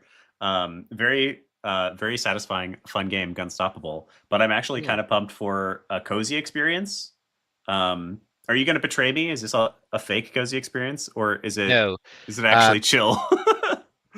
Yeah, the idea is that you don't have any time limits or anything like that in this game. Okay. There's nothing that will like hurt you in a way that you have to dodge or have any kind of reflexes. Sounds so nice. But the salt of the game is more around like properly gearing your adventurers so they can fight, and then you watch them fight as in like an auto battler fashion. Yeah. Where you don't do anything. It's not your fight. You're just here to watch and analyze what's going on, so you can optimize the gear of your adventurers and so on. This looks so friggin' cute. The only way that you fail a run, because that's a roguelite, is when you don't have any more teleportations available and you fail your last try with the adventurers. That's pretty much the only way that you can die, if that's even worse, because you don't really die. So yeah. Wow. This looks so good. I'm pulling it up now. And you guys, looks like you successfully funded on Kickstarter back in August. Yeah. That's super exciting as well. Is this your, how many, tell me about the studio and yourselves. So all this started with the tool I created for Final Fantasy XIV. Okay. Because it gathered a quite big community, I decided to start working on my own game because, like many developers, I became a developer because I loved video games. Yeah, you can only change the volume once you started the game, which is a bit annoying, but we're gonna fix that in the future version. Should I start with anybody in particular? No, like pick whatever you want. It's okay. It will work. Am I supposed to have multiple, or I'm just picking one? You're supposed to be picking one. I see. Well, In the demo version, you pretty much have only one adventurer per post, per slot, kind of, except for the DPS, because you can pick. You have to choose 2 from the 3 that you are shown. I see. It's whatever you want. They Okay. will work just fine. Okay. Well, then I clearly need a wizard. People And I'll love the keep the wizard, archer. yeah. Purchase blue. That's where you can press escape and just lower the volume if you There we need to. go. And now I can hear you. All right, Yeah. awesome. So yeah, keep telling us about the. So you were making like a modding tool. Oh, hello. It's more like a side tool for the Okay. Final Fantasy XIV community. And with the community that we had, they are all passionate about like crafting, gathering, fishing and stuff. Huh. And I am too, because like I've spent several thousand hours on this tool. So I figured, okay, let's do it. Let's try it, and here we are. I'm really lucky with the like finding the right people. I love the art, whether it's the pixel art or the sound design too. We've got amazing game designers. It's really just awesome, and I'm just so lucky, to be honest. That's awesome. Is this the first game that you guys are building together? Yeah. Okay. Wow. And then how have you funded it so far? Is it rev share? What are you doing? So we've been doing the Kickstarter campaign for part of the funding. Then we have some banking help. So like some classic banking stuff, and then we have like you took out a loan or something like that. Yeah. Okay. Yeah, I was searching for the word, but that's it. Yeah. Okay. And we've got some public funding as well. Okay. Because we've got some help in France about like creating video games and stuff. Oh, that's awesome. And so far that's pretty much it. We are looking for a publisher, possibly, because we've got different plans, and some of them involve publishing, some of them don't. So we'll do whatever we have to do, and it will be fine. Yeah. Wow. We've really got amazing support for the community, the Discord server, the Kickstarter campaign. It's really awesome. How long have you been working on it? I started by myself like about 2 years ago. Okay. Then I got joined by an artist, which became my associate with time. And I would say we started working harder on the game after the Kickstarter campaign, because, well, obviously you've got more money, so it's easier to find contractors to work on different parts of the game. So yeah, we could call this 2 years, but in reality, it's more about barely a year that we've been working, like properly working on the game. Yeah, so I'll drop the Kickstarter link, because you can still late pledge through there. Looks like. Yeah. 95 enabled, yeah. Yeah, almost $100,000 raised is pretty incredible. For a first time I was lucky. dev, especially. What's that? I told you I was lucky. That's amazing. What would you attribute that to, do you think? Like, how do you think that wound up going so well? So based on, like, we've put some analytics on like referral links and stuff. Most of the success of the campaign is the existing community, because people know me as the developer behind the tool I made for Final Fantasy XIV. Interesting. And like some of them have been following me for like 5, 6, maybe 7 years. So they know how I work. They know how transparency is really important for us, and they just trust my work in general, and so the work from the team. That's all amazing. Really exciting as well. Congratulations on that. Thank you. Absolutely. What do you think what's your target date for releasing this thing? So we've got a closed beta that will be released in December 11th. Say that again? In December 11th. Okay. we're gonna have the closed beta start. Okay. And then we are planning an early access for Q3 2026. Okay. And yeah, 1.0 release should be, well, in 2027. We don't really have a more specific date to communicate yet, because it's so far away in the future that we don't know really. Yeah. But yeah, Amazing. That's honestly the pretty goal fast for us turnaround. is to have a lot of feedback from the community so we can build the game with them, and not like drop it and go, oh, you don't like it? Well, too bad. This is a extremely systems heavy game, it feels like. Yeah, it is. There's a lot of explanation in the beginning because you have to understand the way energy work and stuff. Well, obviously I'm here to explain if you need more details, because you probably have to skip along some parts of the tutorial, which is fine. It is definitely a bit of a challenge to both talk to you and learn. So wait. So the way that it works is that you've got energies which have different elements. You've got 6 elements, and like each element kind of has its own identity, kind of like how magic's colors work.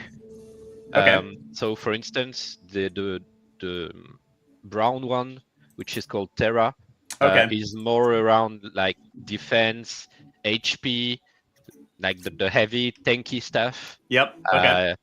You've got Aero, which is more around like going fast, hitting hard, well, more critical and fast. So yeah, that really works. Did I just get a Nokia phone? Yeah, this is because like Tom has to talk to you when you're out there in the world, so we had to find a way. So and it's far more dangerous. Officially a magic stone. I see. That's great. Far more dangerous than a wooden sword. Exactly. Press the green part when it sings. That's cute. Yeah, we've got really good narrative design too. Okay. I don't know if you've played Caravan Sandwich. No, I haven't. Which has been created in France. It's a chill solar punk game. Okay. And more on the narrative side than we are. But yeah, the narrative designer from this game decided to work with us, and we are really happy about this. That's really good. I'm getting it's definitely cozy vibes. It's interesting though, because it's also got a little bit of like danger. I'm curious what this is up here. Oh, I skipped that by accident.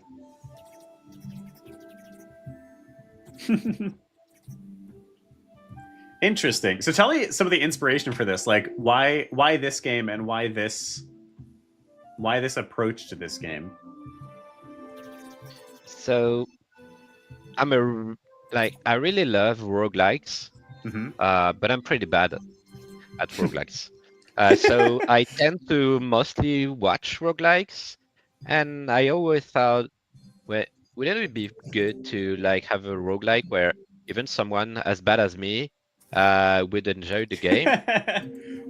And why am I bad? It's because, well, I'm not that good with reflexes, with like having the proper timings, the skills. So I thought, okay, let's make a relaxed, cozy game, which is a roguelike. And because I love how crafting and gathering works in many games, I'm gonna make it a game where you really just have to do that. And so, yeah. Why a roguelike then? Because I feel like those two objectives are pretty different from one another. They're on opposite ends of the spectrum. That's kind of a challenge that I wanted to face. But yeah, the idea is also that there's a bit of challenge in the game, because the real hard part is properly gearing your adventurers so they can fight those dangers that you can see on the top of the screen. I see. Okay. So the roguelike part will mostly come with these relics. For instance, the one that you just got, and Okay. well, with every run, you're gonna have different biomes.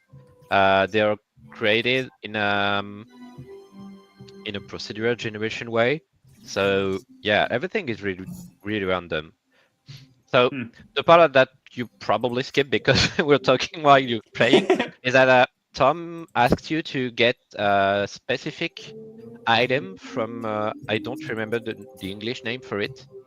The meddler fruit. Yeah, the meddler fruit. And like in the exploration tab, you can see like everything that you can gather in this biome. Okay. And the meddler fruit is in the meddler tree, obviously, which is on the bottom left. Yeah, this one. And here you can see the meddler fruit. So you gotta find the right one and then just gather so you can get the items. Some. There we go. We've got a lot of improvements in the closed beta, mostly around gathering, because you've got a timing system on the gathering system. Okay. So like if you release at the right timing, you're gonna have a critical hit. Okay. And we're gonna add some combo system around this with like fancy VFX and stuff. Okay. So yeah, you got the items. So now you can just feel free to explore, gather whatever you want, or just go back to the town so you can craft and or start a fight. So you can see your adventurers fight if you want to. Okay. How do I summon a portal back? You gotta either press F, like keep F pressed. Okay. Or you can click on the button nice. On the bottom left corner. Okay. Nice. I'm very proud of myself. I did it. Yeah. Yeah, it is interesting that you've decided to make this a roguelike. Like, it feels to me like something like a Stardew Valley, where it would be an ongoing, persistent world that you would just come back to whenever you felt like continuing to play more. I think what makes you see that is that in this demo you only have one adventure, which is this sequence of monsters that your adventurers have to fight. But in the next versions, we're gonna add more adventures, and I think that's when the roguelike part will make more sense, because right now you're picking a team and then going in the game and you're like, well, is that just a story that I'm going to have to follow? And it looks like it is, but once you're gonna have to pick the adventure too, I feel like it's going to be more like, okay, let's fight against an adventure and defeat the monsters and stuff. Yeah. Okay. I'll be curious to try that out when it comes out in open beta. Yeah. Okay. Oh, I have to eat. Okay, I have to sleep. Do I have a map? You don't. Damn it! Your house is in like southeast, where it's written home, obviously. I have dog. Yeah. This is actually like our own dogs that we have put in the game. That's great. So this one is Venom, which is the dog from my main associate. So right now you can't enter the buildings because, well, this is the Kickstarter demo, so it's from July. Okay. But obviously you're gonna be able to. And right now interacting with the home it just makes you sleep. Oh, I see. Okay. I'm well rested. Yeah. A lot of time to just relax. Okay, cool. Equip the shield to the guardian.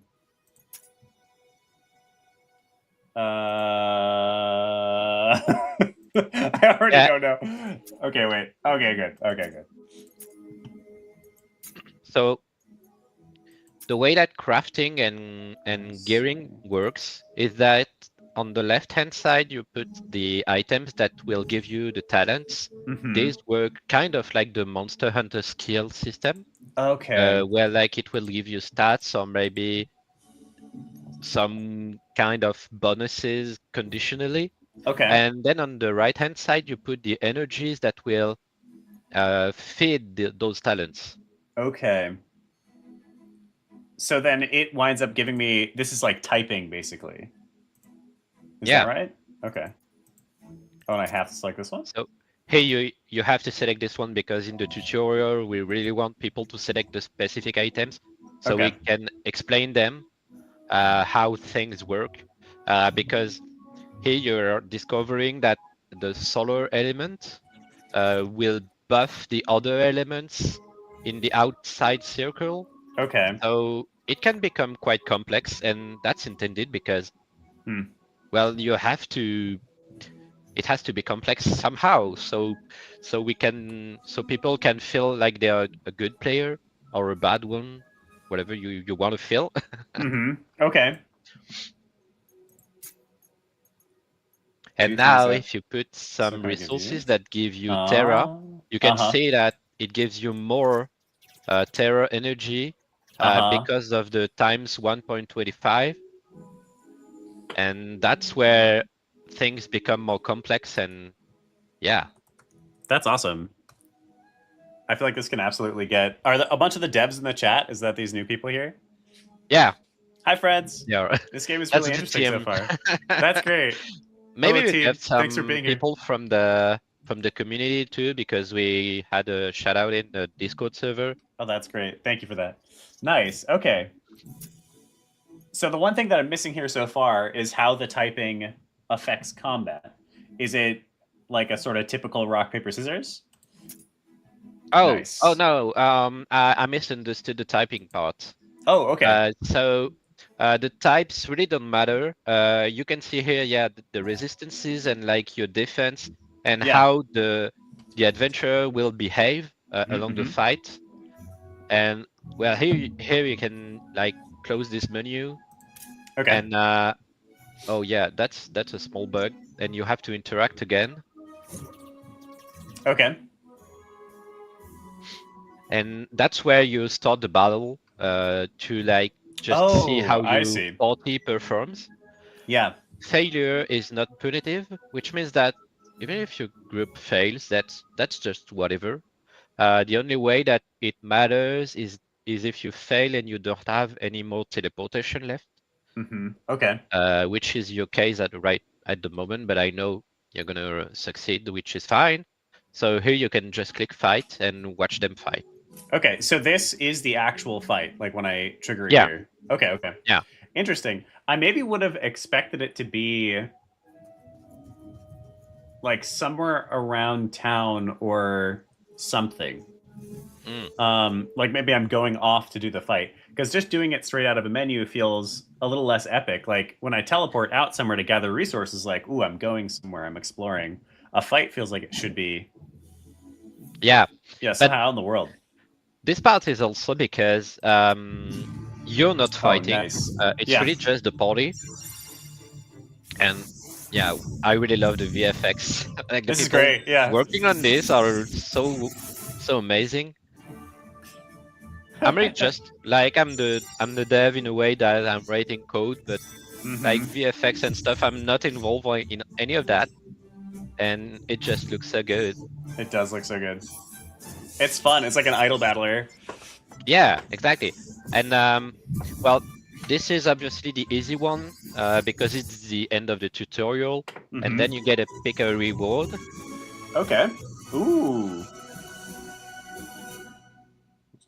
I'm gonna get that thorn shield. Yeah. Okay. That's the right choice, I think. Fire damage. Aw, I blush. I don't think I can blush on command, unfortunately. Yeah. Being our craftist for the time being. All right, tell me about the word craftist. So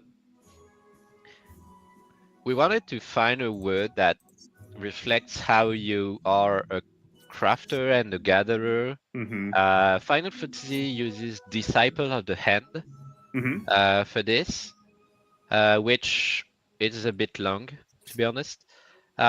So we decided to go with Craftis because you're kind of an artist in the way that you manipulate the elements to infuse power in the all the equipment that you craft for your adventurers. Okay. And yeah, that's pretty much the goal behind this word. Also because as the story goes, we're going to learn more about why you're here, what are you doing at all. Here you can, that's the things that you already have crafted, so you can just select I learned the a shield recipe. again.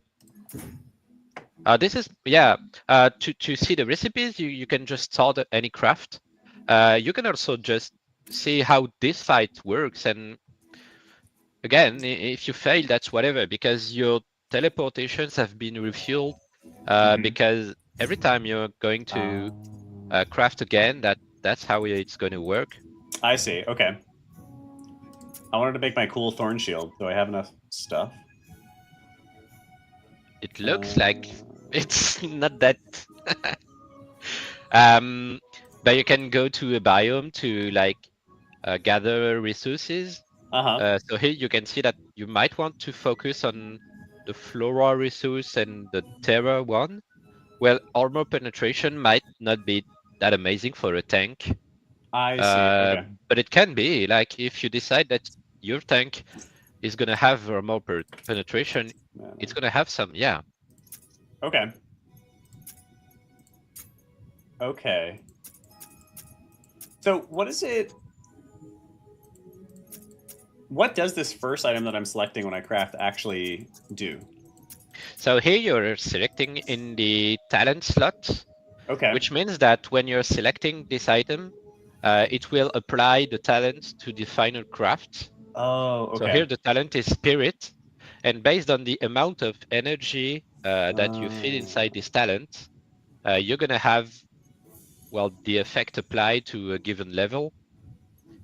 Here it's a bit annoying for you because you don't have any echo energy, which is the purple one. Yeah. So you can't really fit it. Yeah. But you can go wherever you want using the teleportation portal and just gather resources. Because at the beginning you don't really have that much stuff. Yeah, I'm just understanding how the crafting works. Okay, I'm gonna have my guys punch some people again. Yeah. Just start with that. Or be punched. Or be punched. Yeah. So here you can also pause the run anytime you want. Okay. And so when you pause, you can also wipe it. Yeah. Oh, just I don't think I'm gonna win, Mew. Yeah. I don't think you're gonna win. I just did 8 damage to that guy. You also have the combat log in the top left-hand corner, where you can see everything that's going on. So you can like understand why did they use this spell, what happened, and obviously this is not gonna end up well for you. I think. I think it can still turn around. I gotta get a couple crits. Wait, why is he back alive again? Yeah. So this is the warden, which is summoning minions. Okay. So you have to kill them fast enough. Does this mean quit? Does this give up? Yeah, this is just tell the adventurers, okay, just give up, guys, because you're gonna wipe this anyway. Yeah. But you can also watch them fail. But yeah, when you start a run, I just gave it up. Yeah, like when you start a fight and the fight, you see that you're obviously gonna fail. You don't have to wait and painfully watch them die. So yeah. Okay, got it. All right, it's all making sense now. I need to get them some more gear then. So the next enemy, no matter what, is the warden. Yeah. Okay. It is.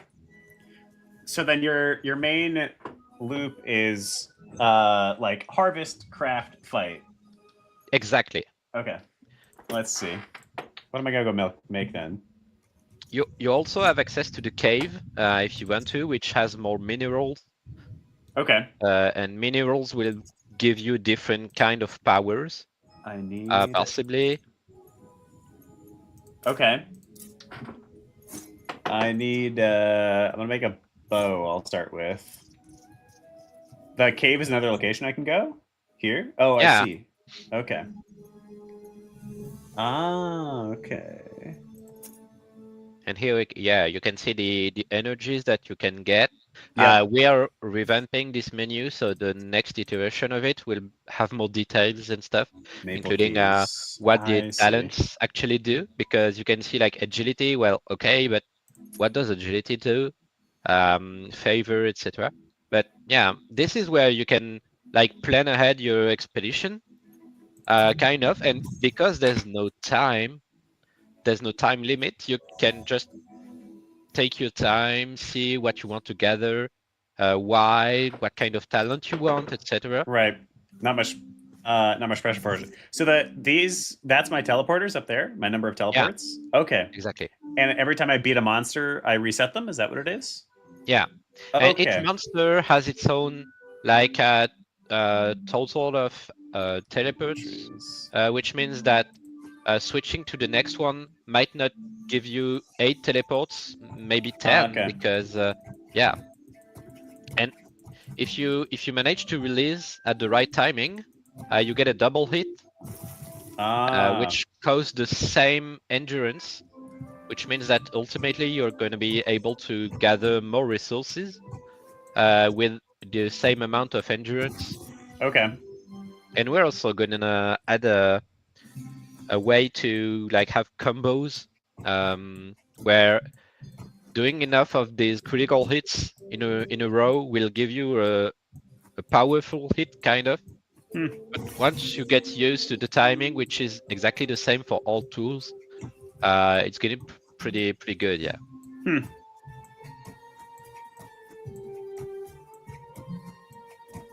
Now that I kind of get the game, I'm locked in, Mew.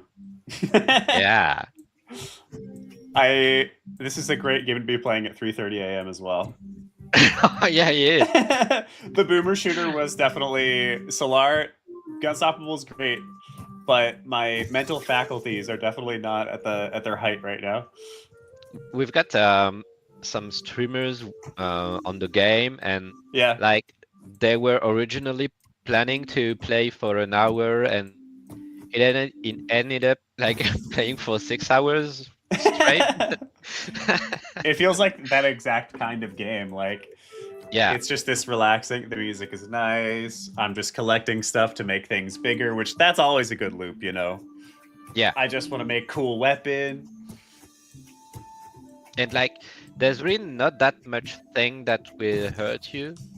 There's some biomes that can be a bit more dangerous. Okay. Like, you've got a third biome that you can unlock in the game a bit later on. Oh, okay.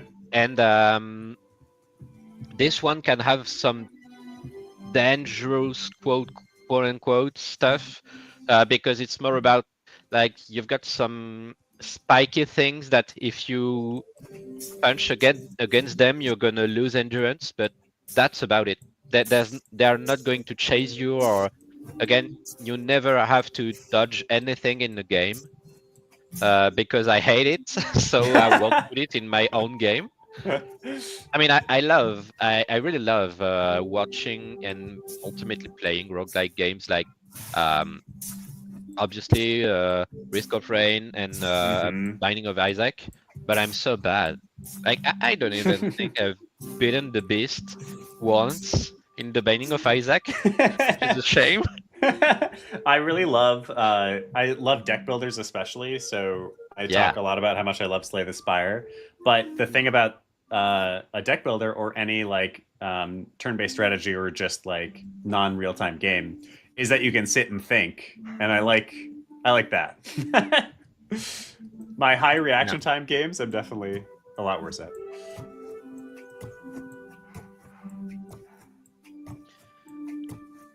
So I think I've got a delivery arriving Okay. at my house. I'm gonna okay. just give me 2 minutes. All right, I'll sounds be good. right back.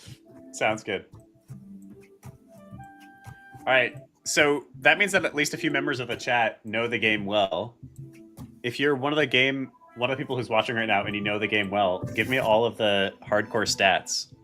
Oh, hi, Adrian. Late night gamer. How are you, my friend? What are you playing right now? I'm currently playing... Oh, shoot, I've forgotten the name. Hold on. I gotta pull it up. I'm currently playing Team Crafter. It's a cute little game where you build stuff to help your adventurers go on adventures. I'm currently collecting resources.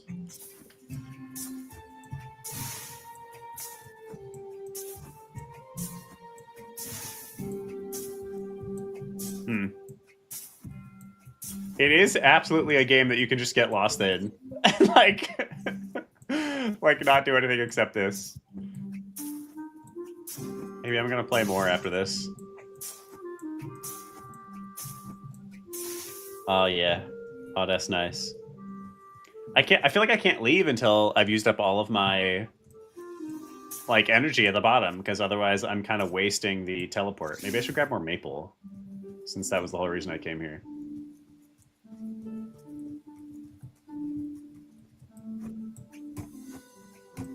Yeah, sorry about that.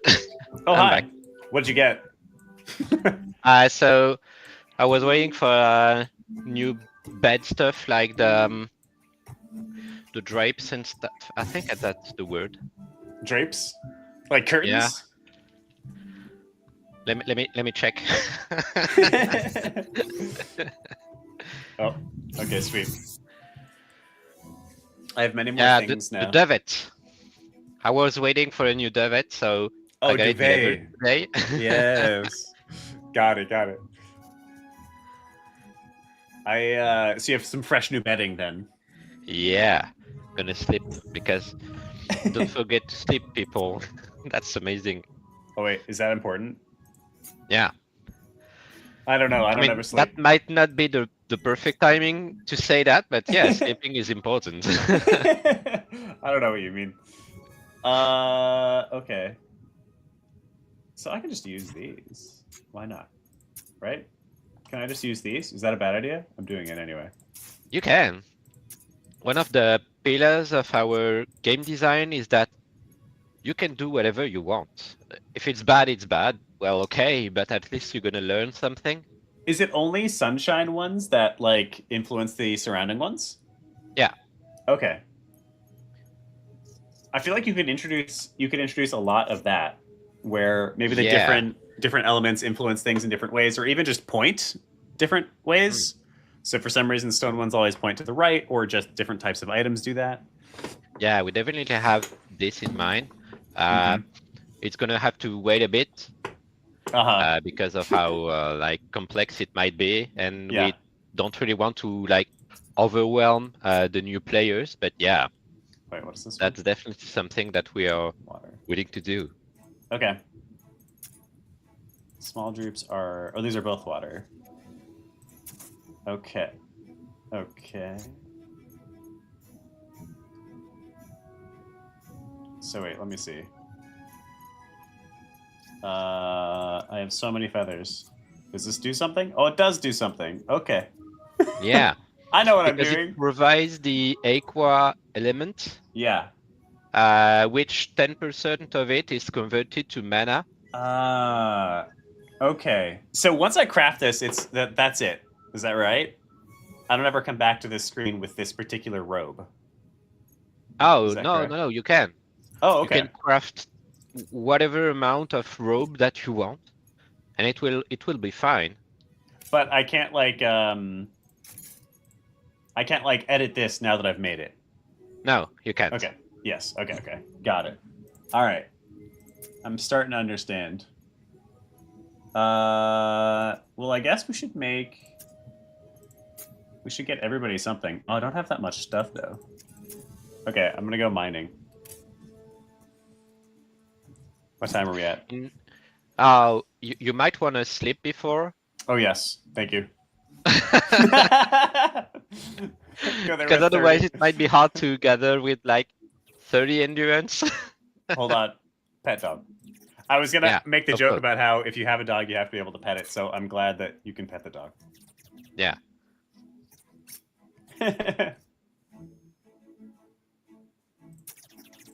Oh, thanks, Tom.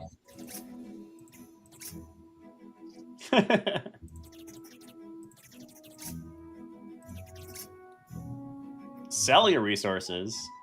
Yeah, because you can. What? Workshop and buy new plans. Okay. But I just figured out how to craft things. Yeah. Okay, let's go get some copper. Because like you can see that the resources have a gold amount associated to them. Okay.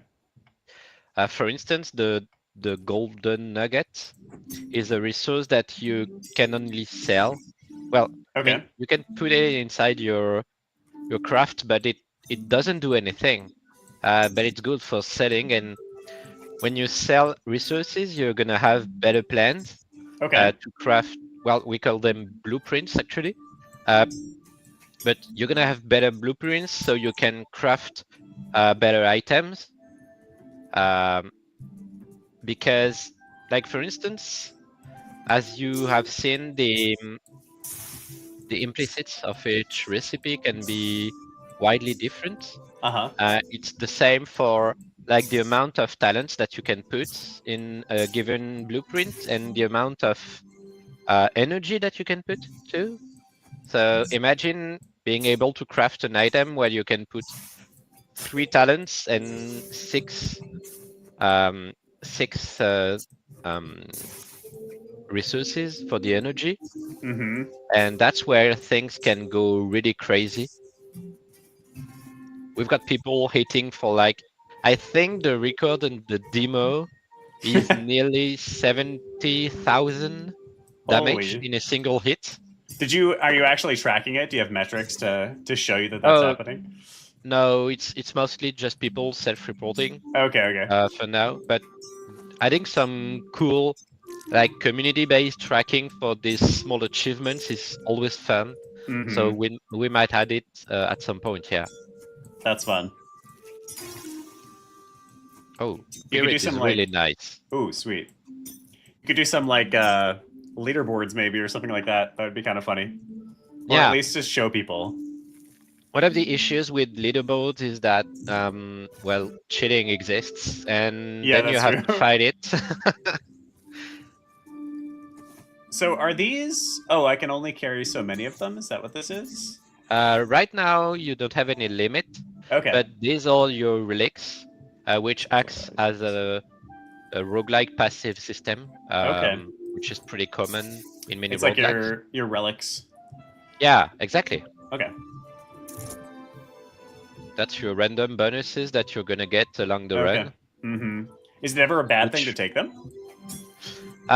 You might actually have taken one that might be a bad thing for you, but you're gonna see. I was wondering. Endurance is it limited can to its be. actual endurance? I don't know what that means, but it sounds like it could screw me over. Yeah, you can't get any more maximum endurance, which is still fine because you don't have that low endurance. And endurance has a hard cap at 800. You can't go below it, like the actual maximum endurance. Okay. Once you're at 800 maximum endurance, like whatever, just pick whatever malice you want. That's, yeah, you don't care about the downside anymore. Okay. The resources can have many rarities, as you can see. The rarer one or the legendary ones, you might see one at some point. Who knows? That's random, so I don't even know. And you got this magnifying glass stuff that you can enable using the shift key. Oh. And then you can see what each node can give you. Oh, and there's a shop in here as well. And there's a shop, yeah. Oh, wow. Interesting. Ah, okay. I do. It does really give me Stardew Valley vibes, and I Yeah. like that. It feels like Stardew Valley with actual combat, with an RPG party. Some people have reported the kind Okay. of like Stardew Valley JRPG vibe. Yeah, yeah. Stuff. Hello, You can Judas. also sell resources if you want to the salesman, so you can get more gold. Do you think I can get that much? I don't know see. if you're gonna be able to get like 1,000, Yeah. but for the more 10. common resources, you can easily sell many of them. Oh, okay. I got a lot of this.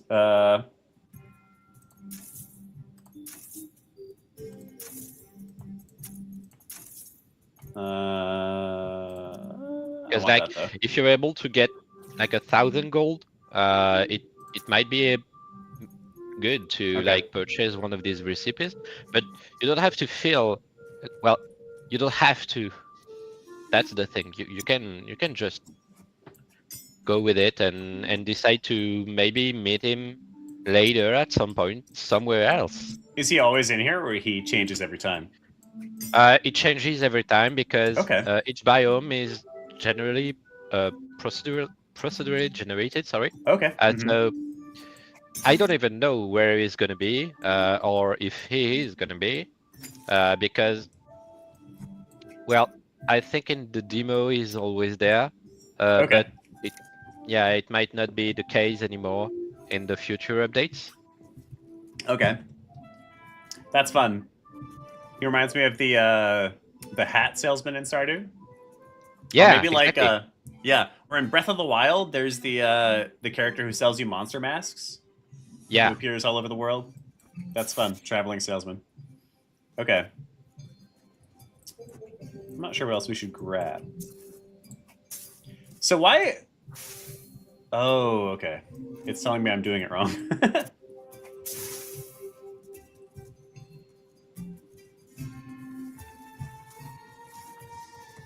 What are some of the games that you're playing right now, Mew?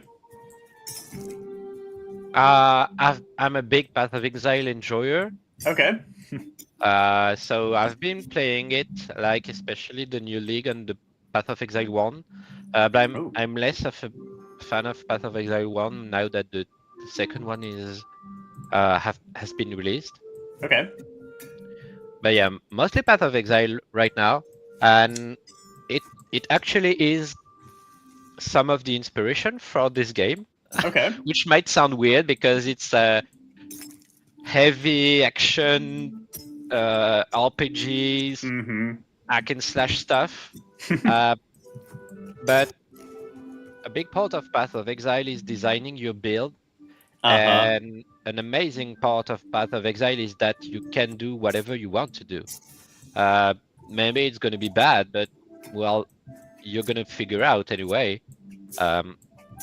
And that's where some of Path of Exile is inside this game, is that you can go crazy with really complex builds, but that's up to you. And it's also up to whatever resources you manage to gather.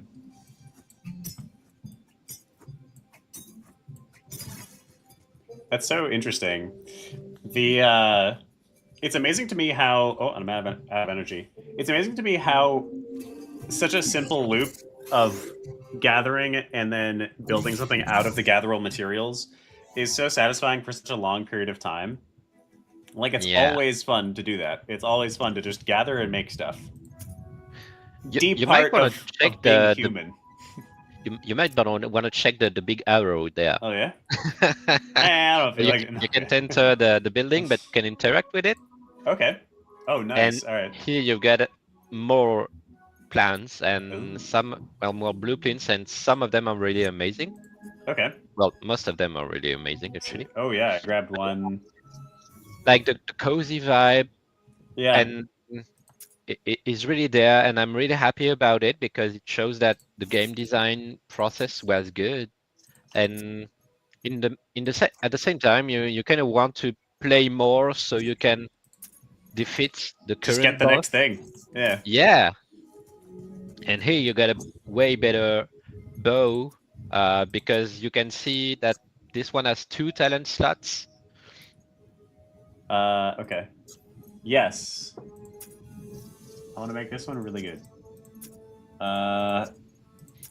So one thing that we don't mention in this version is that dexterity will mostly affect the archer. So yeah, this is a really good talent to pick, for instance, the agility one. Okay. Oh, I see. And then you might want, well, you mostly want to pick talents that will use the same energies as your implicits, because these will combo with each other. Okay. But you don't have to. Like many people might want to just use different energies, and it's fine. Look at that.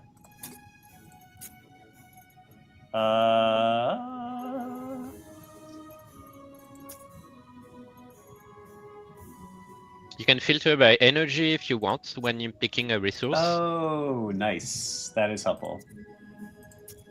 Oh, and I see. Okay, it's actually starting to click now. It's taken me a second.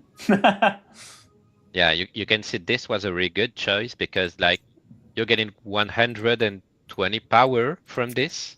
Right. I'm getting a small call. Okay. That's okay. Okay, sweet. Great. Okay. I made a cool bow, y'all. I am gonna... So we are coming close to the end of time. I'm gonna make a couple of items. And then I'm gonna see if my couple of items that I can make will help us not die to the that guy. Forget that guy's name already. All right, so it wants water power. What do we have? Ooh, we don't have much here. We'll do that though. Oh, I do have a couple of these. Okay. Do we have one that's water? No. Oh wait, isn't that one? It looks like Franz is waking up, so I'm getting calls. Okay, it's okay. The world is starting to be awake with you. So yeah, piety is for healing stuff. Dexterity is for like ranged attacks. Okay. Strength is more like for melee attacks. And we've got intelligence for the spells. Okay. Many centipedes. That's nice. Okay. Yeah. You're being very nice to me, Mew. I'm just like messing around. And you're like, wow, that's incredible. I mean, it's pretty good crafting because these are the really basic blueprints. Yeah. So getting something good out of it is already pretty okay. And the thing is that, well, this starting adventure, the whole goal is for you to understand the game, obviously. Sure. So just the fact that the energy and talent system clicks and the implicit, that's what we are expecting from this first adventure and tutorial. We've seen people in like playtest session craft things that don't have anything worth. So yeah, there's also that. So that's also why I'm pretty happy about like seeing that it just works. I think actually it's definitely it has taken a little bit of time for me to really, I think, to have it start to click, and I still don't feel like I fully get it, but it is starting to click. And I think what you have already managed to do is I'm already roped into the loop. I'm already like, yes, of course I want to make my guys better so that they can go and beat that dude. The difficulty jump did seem to be very high between the first and the second one. But maybe that's a good thing. Yeah. But also the first one, you realistically can't fail the first fight. Yeah. Because even naked, your adventurers are going to be able to kill the monster that they are facing. Something that will be interesting is that when you're gonna compare what you are crafting right now to what you have crafted before, Yeah. you might realize that you have crafted items that don't give anything to your adventurers. And that's also a good thing, because then you realize, oh, what I did before was really not good. So you know that now you're doing good things, and Getting it. that's cool. Yeah. Yeah, and I guess that's For instance, satisfying as well.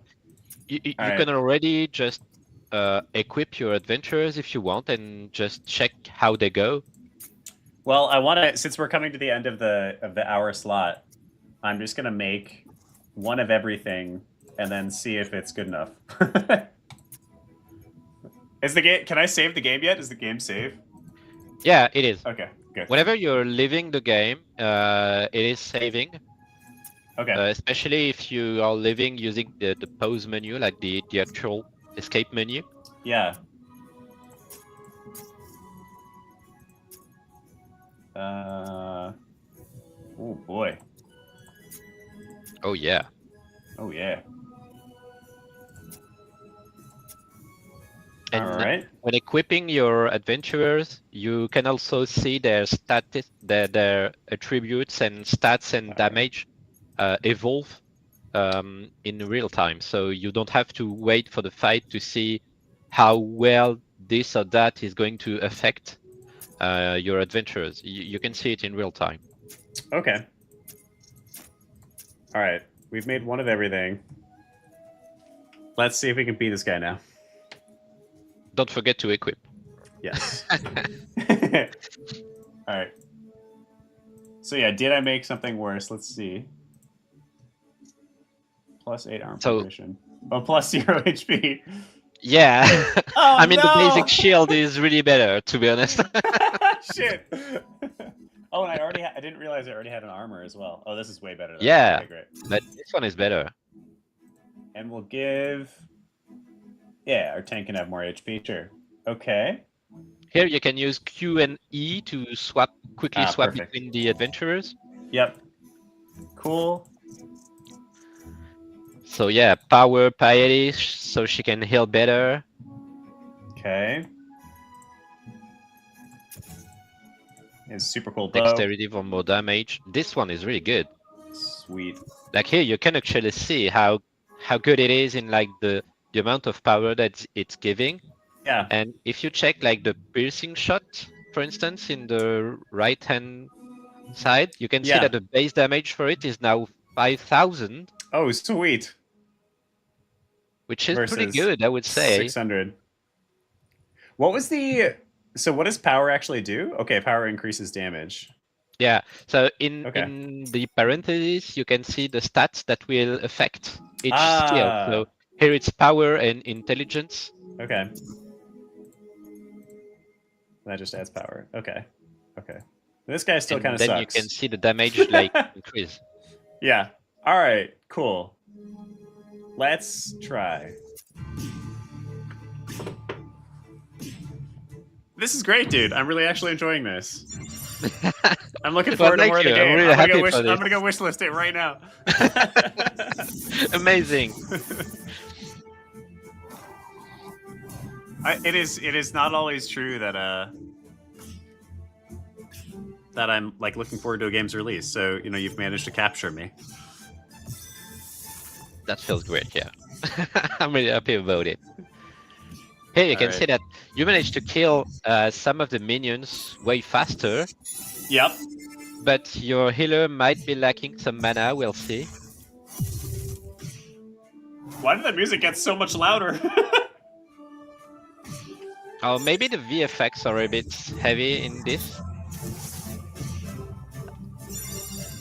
The music's volume level like changed. Well, it's just because it's super epic. Oh yeah, maybe. I don't think so. That might be a bug. But yeah, we've been adding many stuff for the closed beta and the future early access release. Whoa, the healer is almost dead. That might be a bad thing. Nah, she's fine. Don't worry about it. She's fine, she's fine. Well, yeah, she is. She is fine. No, she is, yeah. Okay, maybe we have a Maybe, chance. maybe not. Maybe not. Maybe. Who knows? Do they have items they can use? How did she regain mana there? No. Nothing that you're crafting will be used as in a skill in the fight. Why did you use your 3,000 damage attack on that little guy? Oh god! Oh, He's gonna solo it all on his own. I'm not sure about that. I think he will. He's doing 200 Especially whole with damage every time. reinforcements. Ah, shit! Alright, I'm gonna let him die though. There's like an aggro system that even enemies have. Ah! So this is how the adventurers will pick which target to pick, which target to focus. Yeah.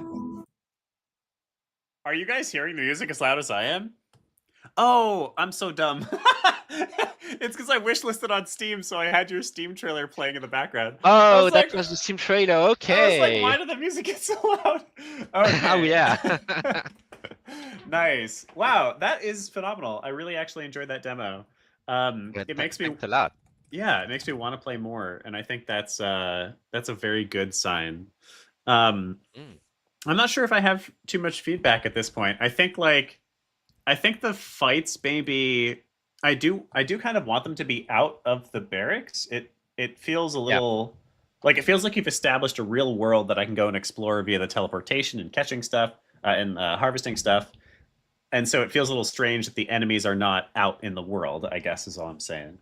The plan is more to like being able to enter the barracks and see your adventurers. Well, right now they're outside, but they might be inside the building.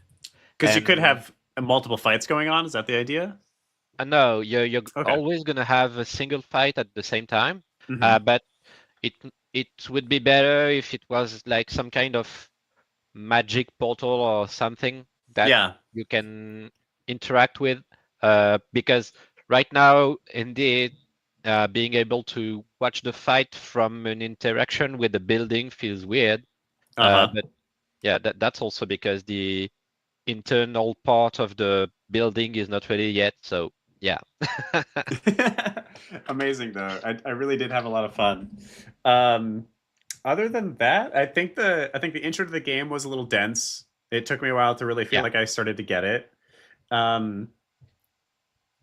And yeah, I guess I noticed a lot of fake dialogue choices. Like I think every single dialogue choice is a fake dialogue choice. Yeah. Most of them are right now, but there won't be any more in like the actual narration of the game. Yeah. Going forward. Yeah, that's exactly what I was going to say. A little bit of actual like choices would be sweet. Cool. And a little bit of like, it definitely feels like it would be welcome to have NPC relationship growth over time. Like it feels like a game where that would fit really well. Exactly. That'd be sweet. Someone will be really happy to hear about that. The narrative designer has been asking for this for quite some time, and it might be in the game at some point. Finally gonna get it. Yeah. It's still also so, you know, I respect your creative vision. It still doesn't feel like a roguelike to me. Which maybe when I play a little bit more, especially in the next version of the game, I'll change my mind about it. But it feels like a game where I want to build relationships with people, and I want to get the best gear in the game, and I want to like progress over like, you know, a prolonged period of time. And so it feels like if I happen to not manage my teleportations correctly and I lose the game, it would be a real like blow to my heart, as opposed to being like invigorating, like in many roguelikes, where I'm like, all right, cool, I'm ready for the next one. This one, it feels like, oh shit, like I lost all that progress. Just giving you feedback as I think of it. Yeah, I feel like this has to go with the narration of the game, because the way we are introducing the word and everything might make you feel that, like the actual, okay, that's a word with the whole story I'm gonna follow. Well, you will, but the story is more like in the meta version of in the meta progression of the game. Yeah. So yeah, but right now it's not really intuitive, and I kind of have the same feeling when I'm playing this version. I feel like the next version is going to solve part of this, but not be exactly how we would like to be for the final version. But that's okay because the next version is going to be a closed beta, so yeah. Okay. Yeah, I got it. Awesome. I had a lot of fun with this. So we are at the end of our hour.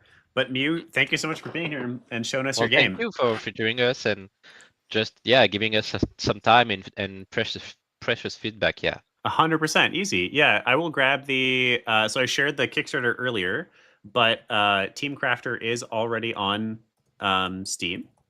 Yeah. So I will grab that as well. Wishlist there. I have already wishlisted myself. Thank you. Of course, yes. I will. How do I get into the closed beta? Actually. So we've got a Kickstarter campaign for it, but Okay. I feel like this is not really the good approach because like the tier to access the closed beta is a bit expensive right now. Okay. So we're gonna run some contests and stuff to like give away some keys and give a chance for people to access it. But if you're willing to wait a bit more, we're gonna have an early access, which will be public for everyone. And well, it won't be a free-to-play game, but we are not gonna like sell it for a really high amount. So yeah. Awesome. Nice. Awesome. Well, thank you so much for showing it to me, Mew. Thank you. And yeah, absolutely. Anything you want to say here before we say goodbye to each other? Well, again, thanks a lot. Just if you've been hooked to the game, like feel free to give some feedback. We've got a Discord server that you can join, that anyone can join from the homepage of the game, and just your feedback is really precious. So yeah, feel free to, if you want to, you can drop the Discord join link into the chat there. People can grab it more easily that way. All right, sweet. Cool. I'm gonna kick you off then, Mew. Thank you for being here. Thank you. Absolutely. I may reach out if you want. We also do a weekly podcast where we interview specifically indie founders. So if you wanted to come on and talk about your experience, that would be wonderful. Yeah, it would be with pleasure. Yeah. Okay, sweet. All right. Well, then we'll talk again soon. Bye, Mew. Thank you for your time. Bye. Thank you. Adios. Goodbye. And I'm going to end. And I'm going to end this one. Okay, there we go. All right. Whew. We're at 4 a.m. That was a ton of fun. I've enjoyed every game so far, honestly, in very different ways. We have, of course, the 3 Foundry games, which I know incredibly well. Then we played Charles the Bee, which was like a very solid rhythm game with very silly mechanics, very silly voice acting. Victor, your voice acting is A+. Then we had Gunstoppable, an old favorite of mine already, fantastic boomer shooter with pretty like intense, fun, fast gameplay and movement. And now we have just tried out Team Crafter, which was a surprise to me. This is not always the type of game that I totally fall in love with. I'm actually kind of getting... I need to reset my LinkedIn stream because LinkedIn can only do 4 hours at a time. Hold on. I'm actually getting a little bit of Final Fantasy Tactics vibes. Anybody here played Final Fantasy Tactics? The like micromanagement of your team members in Final Fantasy Tactics. I'm getting that kind of feeling from Team Crafter, which is a part of the game. Maybe this is something for the devs. It's a part of the game that I feel like I didn't start enjoying until the second half of the game, until I was reaching more of a mastery phase as a player. But once I got to that part, I was micromanaging every little aspect of what my team members were doing, and I found that very satisfying. And I'm getting that same sense of satisfaction from this game. I do also wish that there was maybe something to do in combat, even if it was incredibly simple. It feels, because it's an idle combat mechanic, idle combat system, I guess. You don't want to you don't want the player's skill to be what determines whether or not you win, but I maybe wish there was something I could do. Even if I'm like cheering them on or something, I can click a button to cheer. I don't know, something to do during combat. So we don't have a game during this next time slot. We'd have plenty of other games to play, don't worry, but we don't have a developer who's going to hop on. What I'm going to do, let me leave Team Crafter here real quick. What I'm going to do, nice. Set a strategy for your team in some way for each battle. Yeah, that would be really cool. Xandercat says possible enhancement for Team Crafter might be if you could set a strategy for your team in some way for each battle, kind of like you were a raid leader in MMORPG. Yeah, that's a great addition. Oh, hi, Mikey. What's up? That would be a great addition. I like that as an idea. You could do like, that makes me think of Knights of the Old Republic. I think you used to be able to do that. You could just set like the stance of your followers. So you'd say like, I want it to use an aggressive combat technique. That'd be kind of cool. Have a little bit of control over the AI, and then that might let you micro it. Maybe you could be like, okay, I want the tank to be really aggressive right now, and then you can switch it to be defensive. Maybe something like that. But same thing. I think this is a game where you don't actually want your skill to affect the outcome of the fight mostly, because what should affect the outcome of the fight is how well you've crafted. That's what matters. So I think if there was some kind of control in the fight, I think it should not be like, man, I need to be really good at this thing. It should instead be just like kind of flavored, keep it fun. 5 new adventures in the closed beta. Ooh. You're telling me all about how cool this closed beta is, and then you're also simultaneously telling me that I won't be able to access it until Q3, you said, of 2026? That is painful, Mew. That's mean, man. All right. So we don't have a dev to hop on for this next segment. What I'm going to do really quickly is I'm going to check in on how our 3 Foundry Kickstarters are doing. Then I think I'm going to take a bio break for a moment. And then we do have some other games to play. If anybody, by the way, in the chat has a game that you want played, like if you have a game you want to share perhaps, this is a perfect opportunity to play since we don't have a dev who's going to hop on with us at 4 a.m. Weird how they didn't want to come on at 4 a.m. All right, let's quickly look at how the Kickstarters are doing. We can do it together. Wow. If I can make this shit function. All right, there we go. Boom. So the last time we looked at The Box is Alive, I can't even read the text. We were at 7,614. Nice. We've made another $15.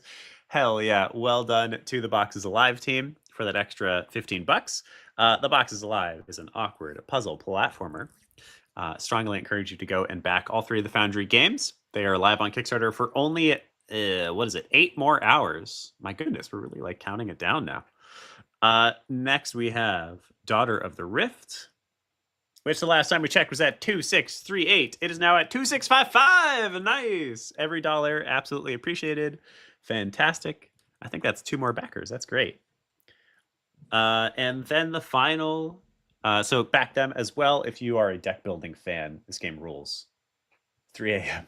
No, Xandercat, don't leave me. I can't do it without you. Also, hi, Mikey. All right. Daughter of the Rift is a deck builder with sci-fi, deep narrative sci-fi adventure going on. Also strongly encourage y'all to back them. And then finally, ooh, dang, Whiskers had a big bump, looks like. Whiskers went from 4764 to 4819. Very exciting. And that's also another 2 backers. Fantastic. Thank you, guys. Awesome. All right, cool. We've had some progress on the Foundry Kickstarters. Like I said, all 3 of these games are the reason that their goals are so small is because they're building the games no matter what. They're building off of revenue share only. And the money that they're trying to raise is to pay for critical features that their team can't do. So voice acting is one of the big ones that Daughter of the Rift is looking for instance. Whiskers is looking for some technical art help.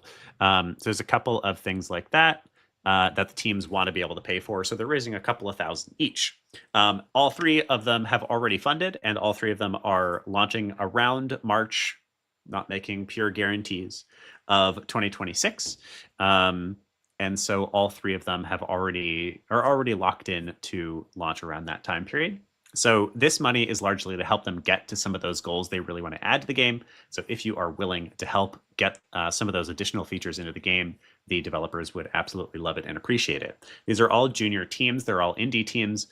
For 2 out of 3 of these studios, it's their very first game. For the last one, it's only their second game. So they're very fresh, new developers. So if you are willing to help out some fresh devs who are trying to pursue their dreams, it would be freaking amazing of you. The easy link to share is this guy. If you go to that page on our website, you'll be able to access all 3 of the games. All right. Now that we have checked those out for a moment, I think what I'm going to do, since I have a convenient time slot here, since there's no dev, I'm going to leave you in the capable hands of my chair for the next maybe 10 minutes while I use the restroom and maybe grab some food as well, make a coffee, I think.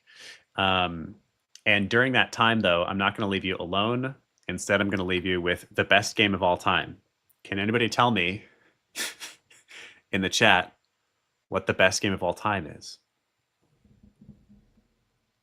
I bet none of you know. Somehow I lost my... Where'd it go? I had a video ready to share, but I guess I lost it. It's fine.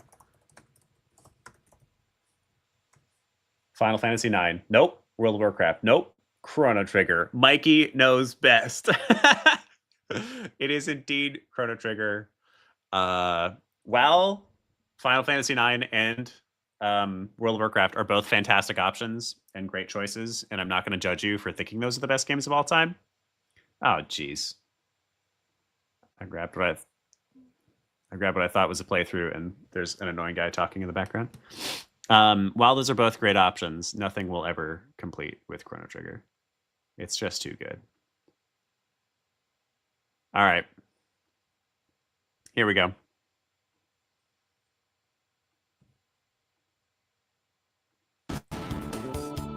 I will be back in about 10 minutes. I'll see you guys then. Enjoy a little Chrono Trigger in the meantime.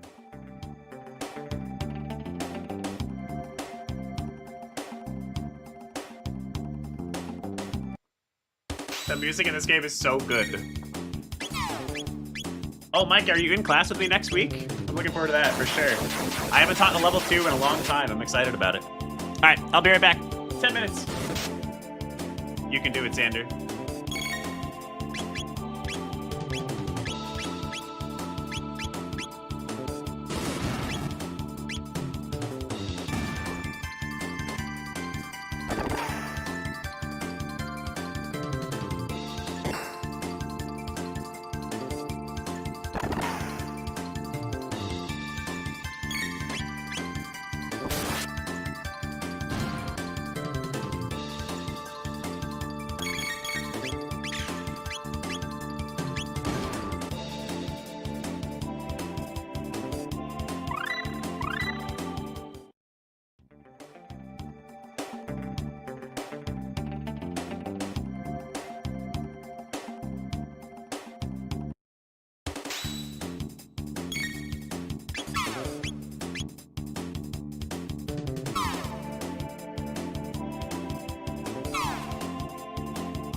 Turbo sings, quattro cleans, racing all the way.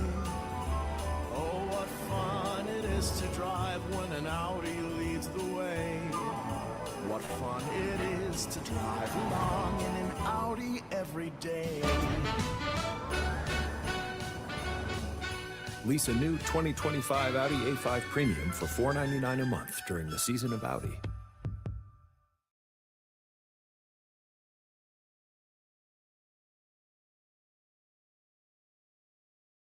Machine learning is advancing, but businesses wonder if some machines can keep up. Let's welcome our new coworker, Jeff. Copier has a great idea. Wonder if it's the same idea as yesterday. It's a performance issue, really. I know people push your buttons, but you still have to deliver. Anything can change the world of work. ADP Assist is AI, informed by workplace data and designed for the next anything.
With Canva AI, you'll never design alone again.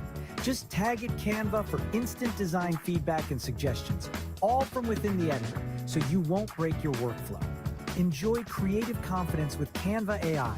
Try it today.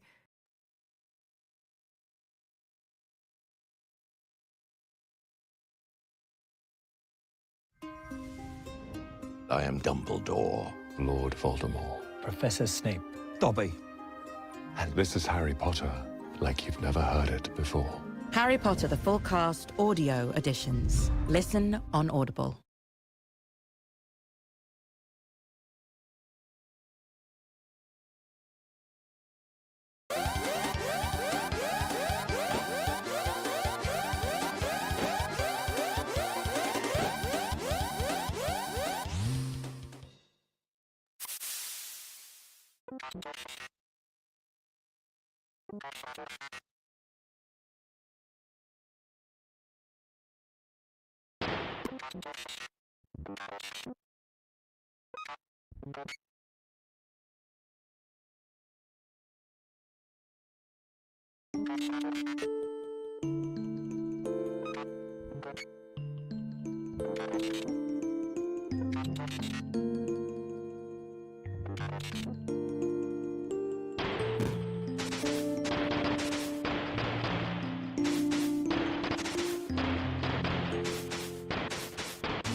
Oh no, such an emotional part of Chrono Trigger.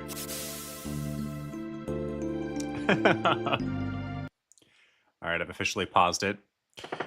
Fez is asleep. He's lying up on his little bed. He's got a little heated bed that's like halfway up the wall. Strapped into the wall. He's passed out, that man. Alright. Welcome back, folks. I've gotten some coffee. I had a bite to eat. I used the restroom. Everything a growing boy needs. Let me check who we have coming up next. We have a couple of games we can play just for funsies to check out how cool they are. Give me a moment. Let's see what we got here. All right, that's our 4. I think we do have. All right, yes. So Mackenzie is going to be stopping by at 5 to play Soulmates, which is apparently a cooperative game. So maybe I'm playing some co-op multiplayer. I think for the next 35 minutes. Actually, let me do a little work here. Oh yeah, 6. Keely, I think, also said yes.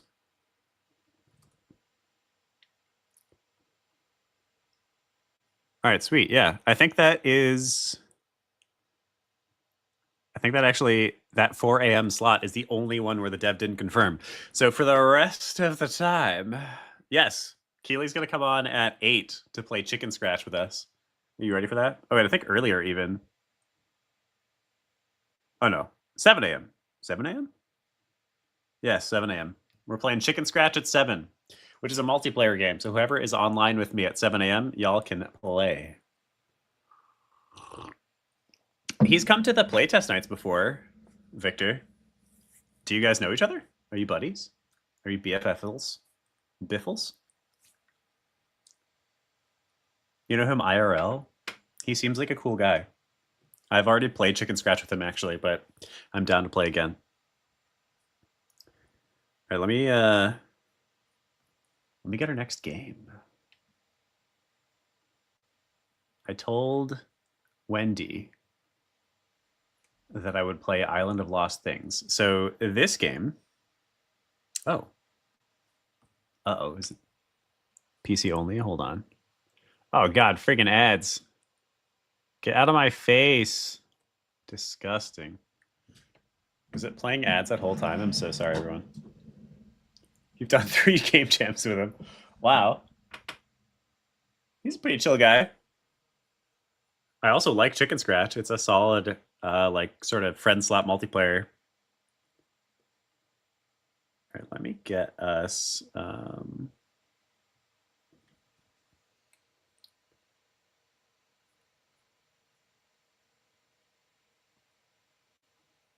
How do I access this?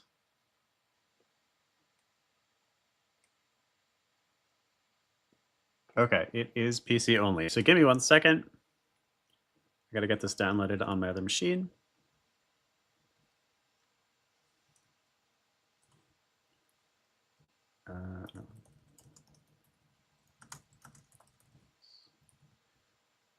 All right, all right. I want to hear other people's arguments for what the best game of all time is.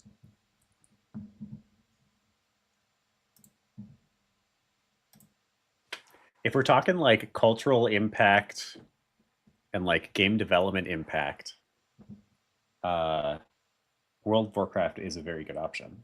But if we're talking just the best game of all time, it's Chrono Trigger. Easily. Why did this link not send? Give me a link. Not Zelda, Link. What the hell?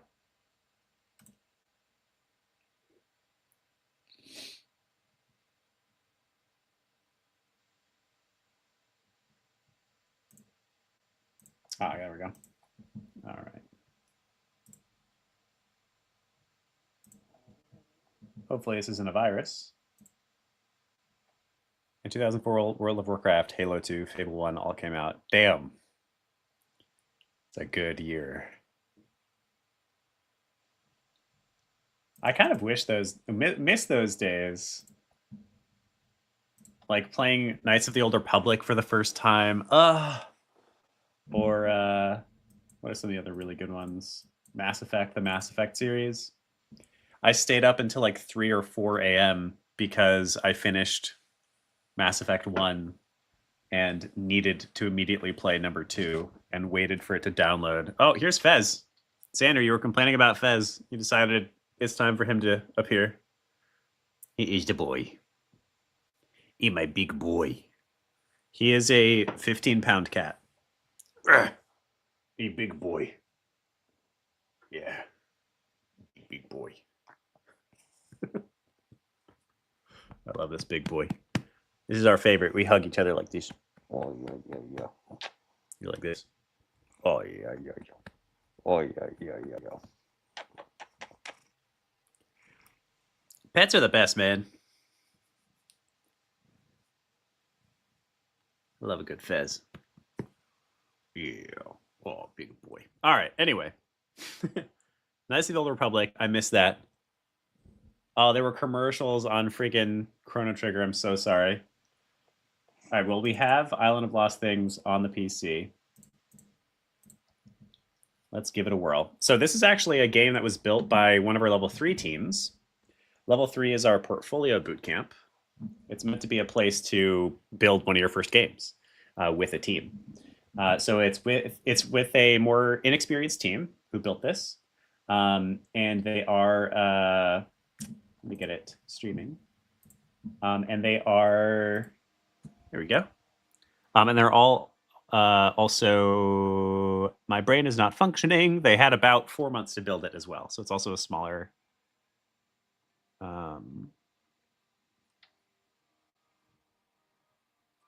There we go. God, why is everything so loud through the stream? It's so weird.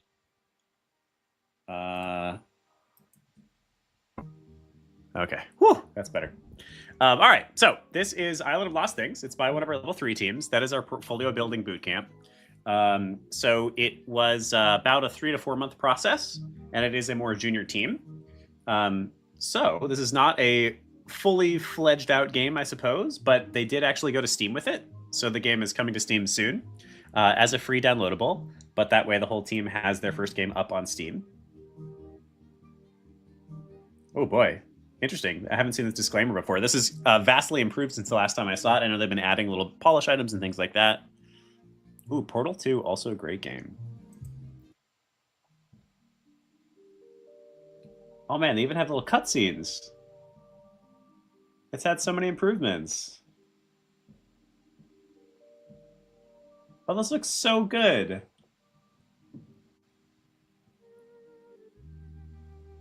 Wow.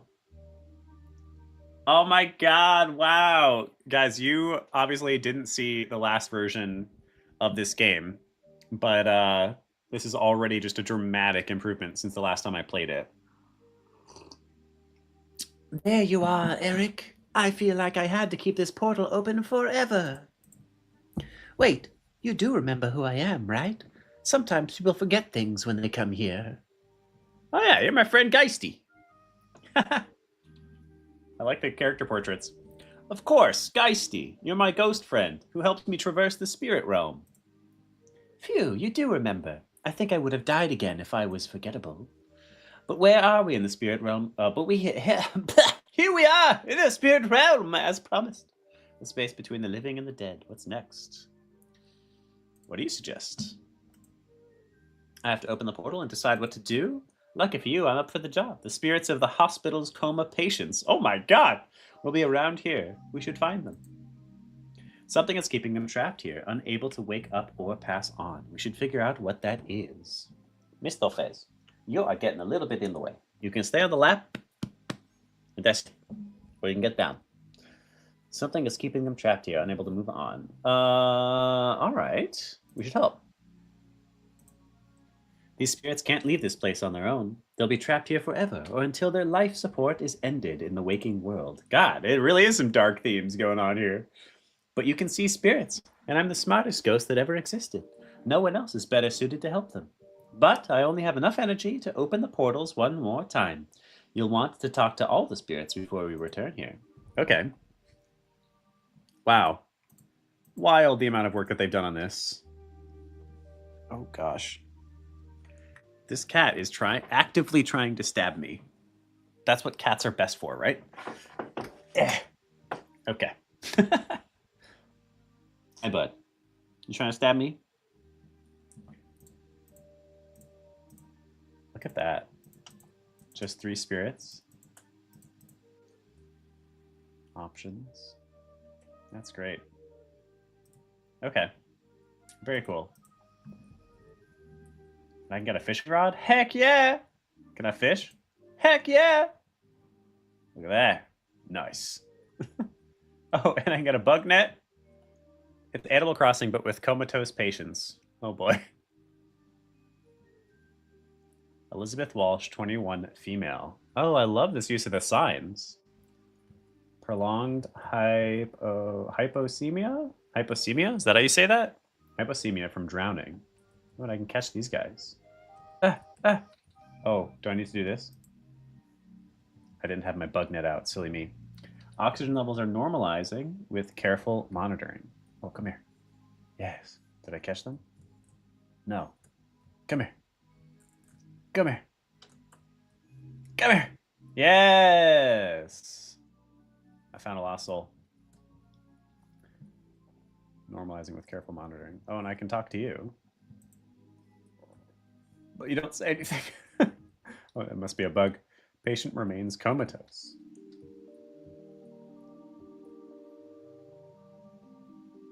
This is really cute. I'm really proud of you guys. So a couple of different IGA students worked on this. Oh, hello, I didn't see you there. I'm Betty. This is such a strange place, isn't it? I've seen Stranger. Sometimes the world of the living is stranger than this place, where wayward souls go. Ha, you're very funny. I'm glad I met you. Do you happen to know why you're here? I can't remember myself. I'm here to help you. I don't feel like I belong here, but I don't understand why. Can you help me? I think I lost something. I will look. Interesting, okay. Oh, when did I find that? I remember this. That's my first boarding pass. I don't remember picking up the boarding pass. My big ticket to a world outside my stuffy little hometown. This is so cute. What are we at? 4:40 just about. So we'll play this for another 10 minutes or so. I wish we had started earlier, actually.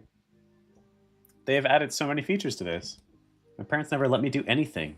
There's still so much more I want to do. Oh man, it's kind of sad. I forgot the inventory button. What is the inventory button? There it is. Q, for anyone who's playing along with me. I see. So we find 5 items per ghost, maybe? For some reason, the Q button I find very unnatural for pulling up the inventory. You could also probably use that somewhere on screen. Like down here, you have the instructions to switch between these, which is great. Just says 1. Maybe just have a little thing that says Q inventory. We should check the water. Oh boy, oh boy, oh boy, oh boy.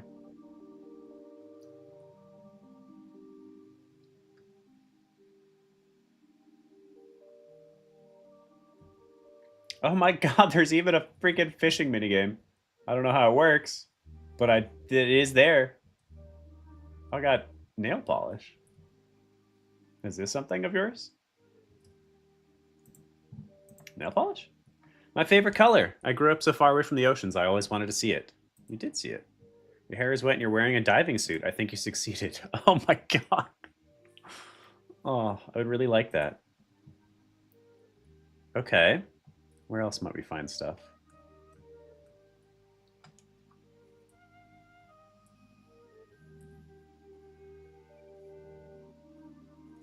We're friggin' mountain climbers up in here.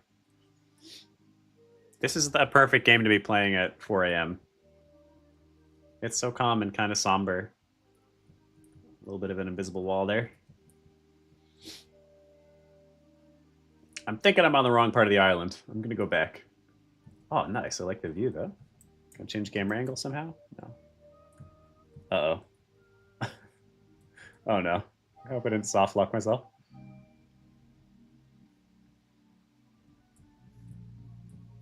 Okay. Oh, no. We went to a part of the world that's like we're not supposed to be here. I wonder if we're supposed to be spending more time around that area. Like, are all of the soul items close to her?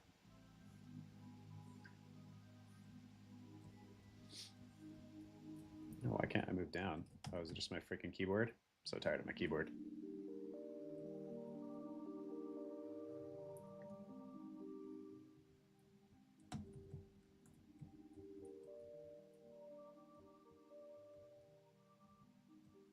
Okay. So the fishing was just for that nail polish, it looks like. Interesting. So we're like collecting different items with the different tools. Did I miss a tool at the beginning then? This game is so peaceful.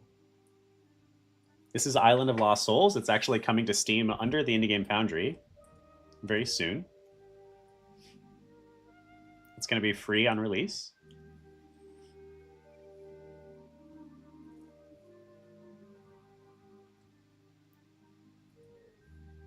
Da, da, da, da.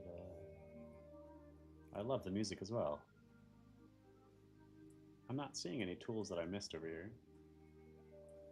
Hillview Hospital.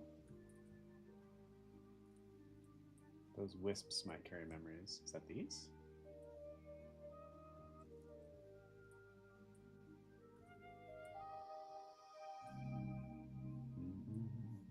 Oh.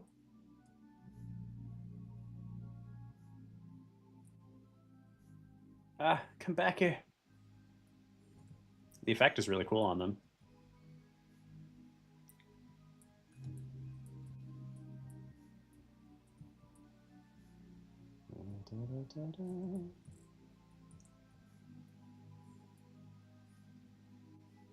What? How is that not it?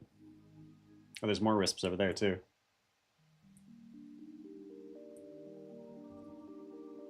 The wisp grabbing is a little bit janky, it feels like. Wait, did I get it that time? I couldn't see because of the trees. How do I even know if I grabbed it?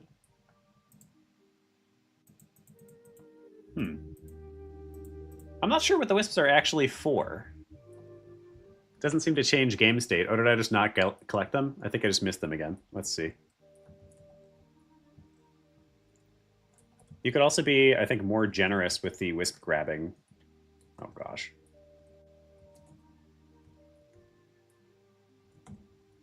Oh, my God.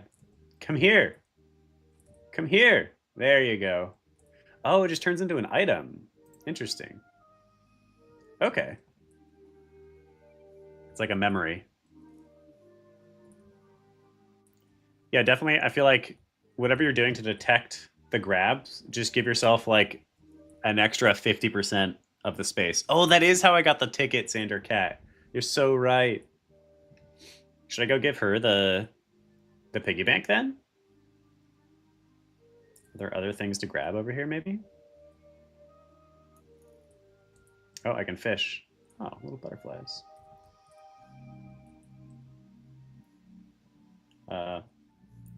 It also feels to me like there's really no need for tool selection because, like, you could do the only thing that tool selection has really added to the game. I also, frankly, don't know how this works still. Oh, okay, it's a Stardew. Okay, cool. No such luck. So the only thing the tool selection has really added to the game is that sometimes I'm using the wrong tool. But if you just made it context sensitive, as in I just hit E next to the thing and it uses that tool, I think you would get basically the same but better. I suppose it might feel a little bit less. It might feel like a slightly smaller world if I'm not selecting my tools. So maybe keep it. I don't know. I think mostly though the tool selection is causing a little bit of friction right now. Is maybe my bottom line point, because there's been a few times where I've tried to interact with something and couldn't because I didn't have the right tool out, which still happens in games that have tools like you know, an Animal Crossing. Okay, so I think maybe I can only collect the items from Betty right now. I think that's what's going on.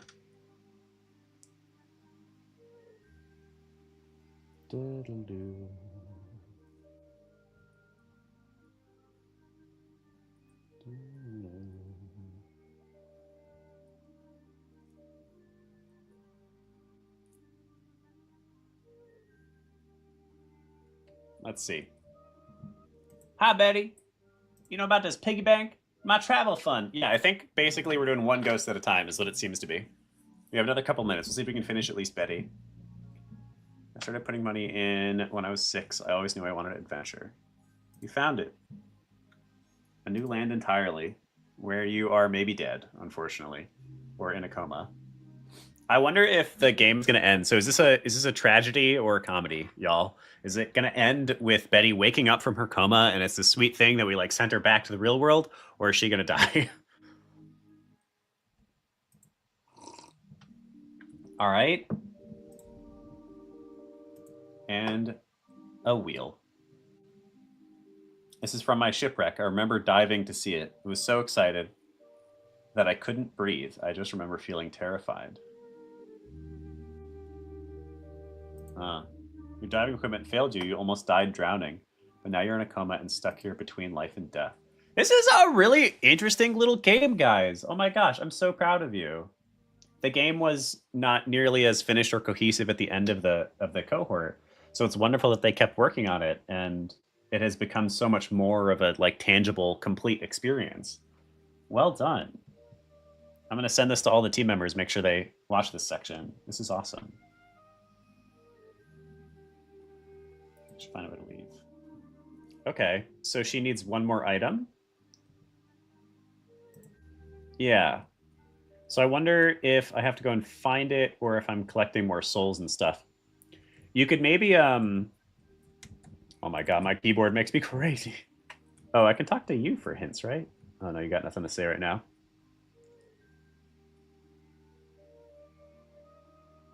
The little wisps that you collect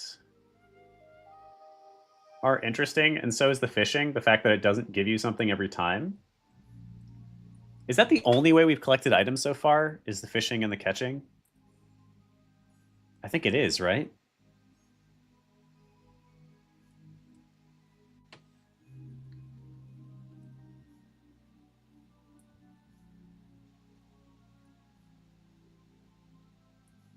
Review hospital.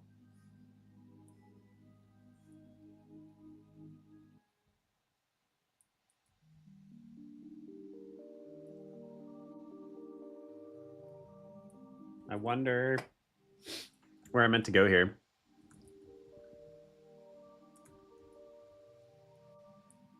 There was a pop-up at the bucket on the other dock. Oh, yeah, okay. Nice call, Xander. Also, Xander, you're a champion for staying awake with me. I appreciate you. You really don't need to, but I do appreciate it. It's nice having you in here. All right, let's see what we got.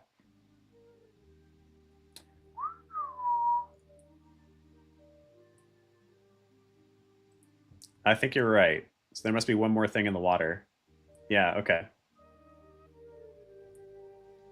So why am I not fishing? So I think that was just a bug, because I definitely had the fishing rod selected.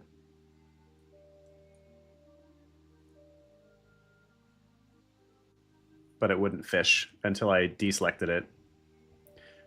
Definitely a little tutorial for this would be helpful, even if it's literally just text. Oh yeah, there we go. All right. I'm very curious to see what happens once we get everything for one of the ghosts.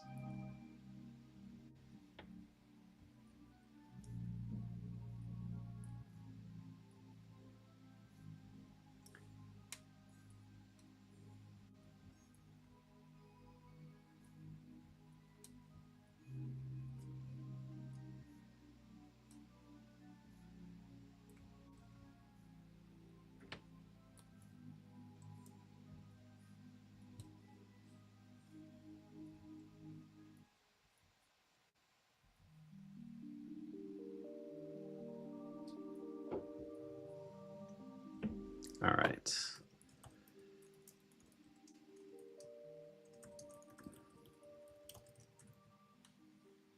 Okay. Let's get in the 5 a.m. ready. All right, let's see what happens when we return the last item here. Oh, it didn't look like this when I bought it from the street seller. I should have known it was too cheap to be good. Now, I'm not going to judge anybody, but of all the things to buy from a street vendor, I feel like a scuba tank. Maybe not one of them. I'm imagining like an Indian street vendor who like does all the flips and different tricks and stuff and like really like puts a lot of heart and soul into what they're selling, but it's scuba tanks. They're like, yeah, here's a scuba tank. Here you go. That was a little irresponsible. I'm sorry. I know that now. At the time, I couldn't imagine anything going wrong. I was free. Ready to leave? I thought about what you said, what you returned my memories to me. I lived carelessly. Maybe I can find adventure in the afterlife. Oh my god. Find me out of the gate and meet you there. That is so sad! We're not helping them. We're helping them, like, accept death. It's a game about accepting death. Guys, that's very sad, but also really beautiful. I want to at least find the next ghost before we move on to the next game, just to see how that works. Find a lost soul. Oh my god, wow.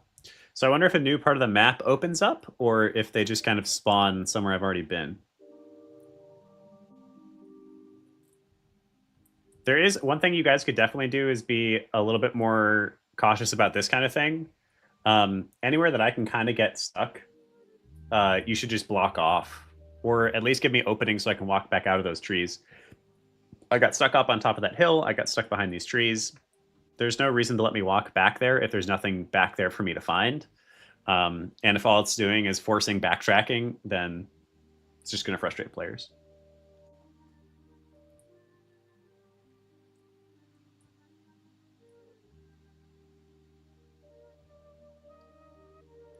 So I'm really curious. Where are we going to find this next soul?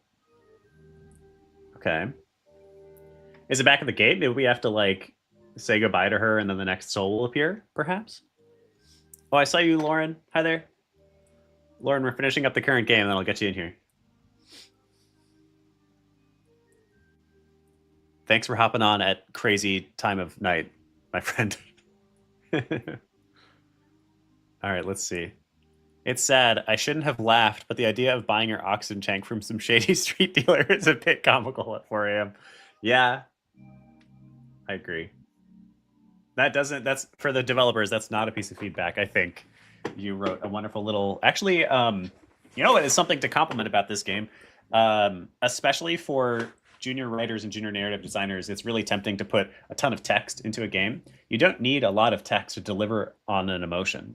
And you can see here, I like how we have basically a single, like 1 or 2 sentences per item that we deliver to this character, but we already know a lot about her. We're even coming up with our own lore about what happened to her and what her experience was like. And then we felt it at the end when she moved on. So I think the depth of writing is like perfect for this kind of game. I guess if a life adventure wasn't for me. Oh. Because Ghosty earlier told me that I needed to collect everybody before leaving, because you can only open it one more time, I assumed I shouldn't talk to her again yet. And so you saw how I wandered the whole island before coming back to her. So you might like tell me to go talk to her one more time or something like that. Just direct me here. Let me know that it's okay for me to do that. That's not true. Adventure could still be waiting for you. Maybe. If not, that's okay. Okay, so maybe actually I didn't need to talk to her? Or I did? I don't know. Oh, I bet these things open up over time, don't they? Are these the gates to the next part of the level? I don't know. Can I go through here now? Oh, I can see they are. But how do I make them open? Huh. I'm uncertain. Oh, there. Oh, no, okay. Can I go over here? Those wisps might carry memories. We already know about that, my guy. So, is this bugged, or am I missing something? I might have to move on to the next game and ask the devs tomorrow. I think it's bugged, because I'm not sure what else we could possibly do with her. Man, the UI looks fantastic, y'all. It was so much worse last time I looked at it. Good job. What a cute little cozy game. And kind of painful. Well done. Okay, I am going to assume that we're in a bugged out state, because it seems like this should open. If I'm wrong about that, you guys can tell me tomorrow. This has been Island of Lost Souls. I'm not sure if I can direct you guys to it. Viewers, my friends, they have submitted it to Steam, and it is going to come out on Steam pretty soon. They're waiting for approval, and then it will go live on Steam.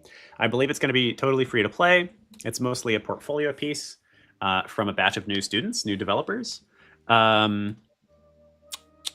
don't know if there is a great way for me to share it. Let's see.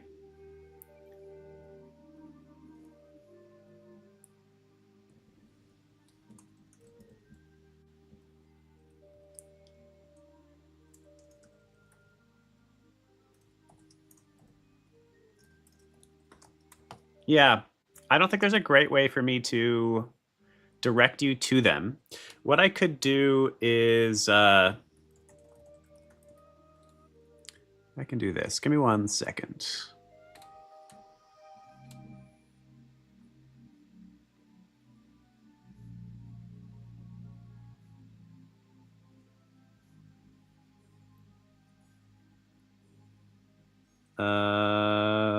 It's a bit of a pain to find. Hold on. I'm forgetting the names of things.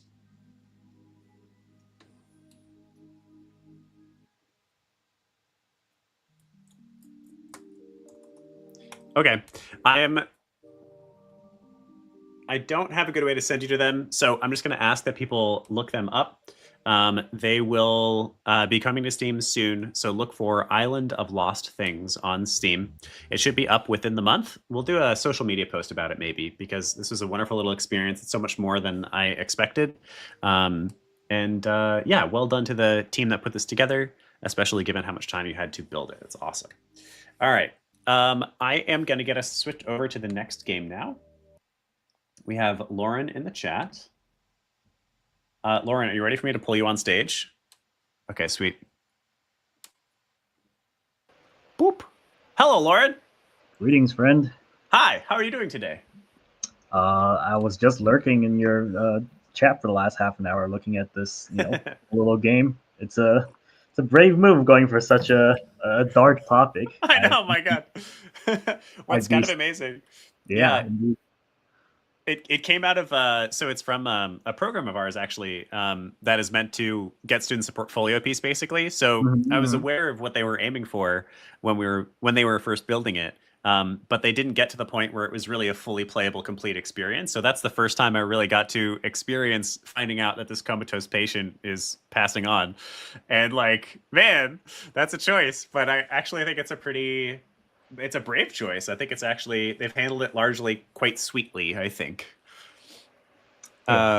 Don't buy, oxygen tanks from street vendors. Yeah, I guess not. Oh, man. Shouldn't laugh. Maybe we shouldn't laugh. All right, so let's get set up. Your game, so you're Lauren. You're on the team with Mackenzie then? Is that right? Okay, sweet. And is Soulmates free to grab? It is. We have our demo available right now on Steam, so Perfect. if you'd like to grab that. Yes. It is a co-op game, so I'm planning on hopping in with you if you don't mind. Sweet. No, it sounds good. We'll bond, Lauren. That's right.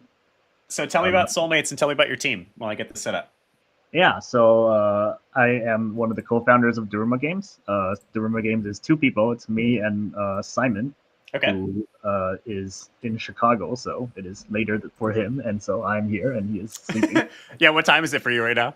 It's only 2, so it's not so bad. I'm in California. No, I mean 2 a.m. when you do the best work, so nice, good. Time. A true indie developer. That's right. Yeah. We started this game about 2 years ago. Okay. But I pitched this game to Simon maybe like 7 years ago when we met at Warner Brothers, actually. Oh, wow. Okay. Together there. Nice. And, awesome. The original concept was FTL meets Overcooked. Interesting. I love FTL. It's like, one of my first experiences into indie games. And yeah. I waited a long time because I always thought that it would be amazing to play a co-op version of FTL. But after 7 or 8 long years of waiting, nothing really came out to fulfill that. And so at a certain point I was like, I guess I have to build the thing, and I guess it's time. It's funny. So I run the Indie Game Academy, so a lot of community management and classes and teaching, which has been great, and it's really cool to work on little student projects and give advisement and stuff. But I am like hungry to work on this game that I have dreamed about for a long time. That is essentially my love song to Chrono Trigger, which I'm obsessed with. But it's the kind of game that I would need $500,000 for in like 4 or 5 years of my life. So I don't know when that's going to happen. I mean, my favorite thing is that everyone that works in and around games, like everyone has their pocket game that they want to make one day if they had infinite resources. And I love talking about that stuff. I know. Yes. All right, I'm getting set up. I should be good here. Am I going to be okay on mouse and keyboard, by the way? Yes, you should be good. Okay, and we have key rebinding, so if the controls aren't working as you would like, you can feel free to change it up. Okay. I'm going to pull it up now. Awesome. My stream setup is suboptimal, so no worries. I can only adjust audio in game. All right. What do I do, Lauren? Walk me through this thing. Yeah, I think you hit the play button, and once you hit that, you'll be able to set up a room. And so once I see whatever it is, I can join in on that. You can make your own room. Super cool friends. All right. Password. That's fine. So 2 years of working on this so far.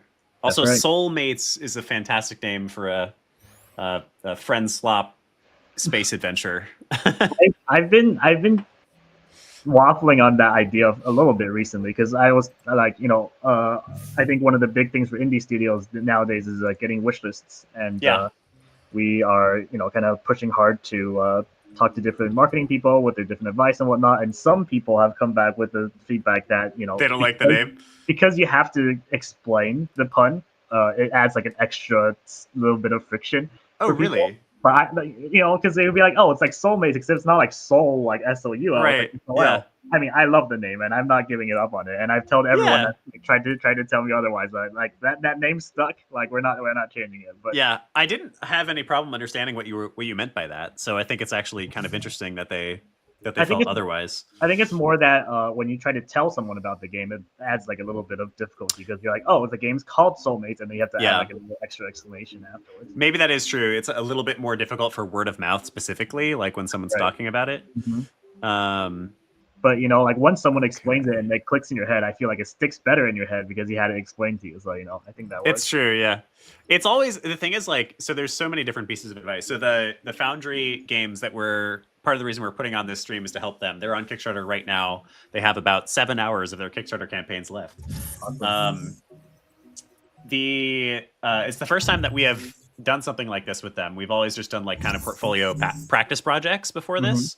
And so we have had so many different pieces of advice ourselves. And I think like the reality is everybody has opinions on what the secret formula is. And ultimately, like it's always a roll of the dice. So I think, in fact, actually, lately I've been feeling like it's the most important thing is the developer's own joy and like just like how excited you are by the project. And that can lead you astray because it still needs to be wonderful for an actual group of people who will buy it. But I think if your instinct is this is cute and I like it, then you should just keep it.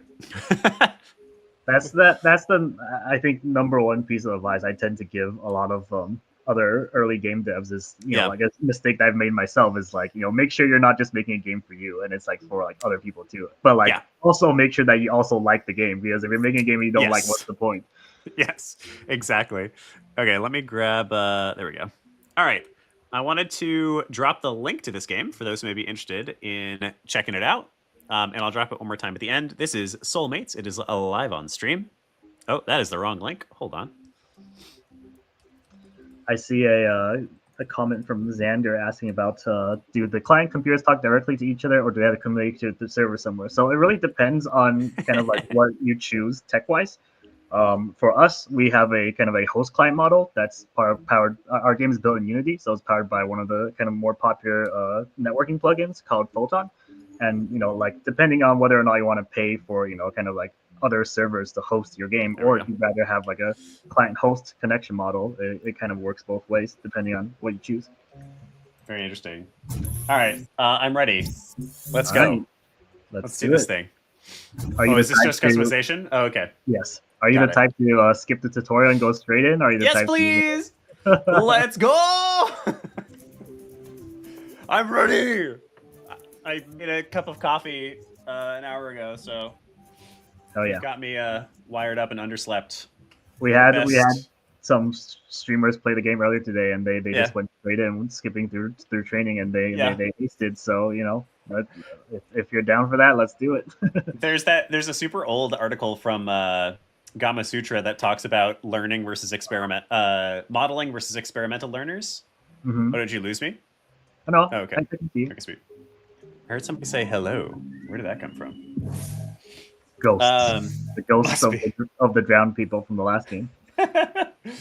But yeah, so modeling learners like to actually look and read and understand. Experimental learners like to just go. And so the whole point of the article is basically suggesting like serve both, make sure that you can just skip and jump in. All right. Well, are you familiar with games like Overcooked? Or yes. Okay, so then you'll have a step up, I think. So like our game tends to be a relatively close fit to the kind of things I do in that game. You pick things up, you put things down, you interact with things. Except that I think there's a lot more danger, I think, out in space compared to when you're chilling in a kitchen. Are we gonna have like asteroids flying at us or something?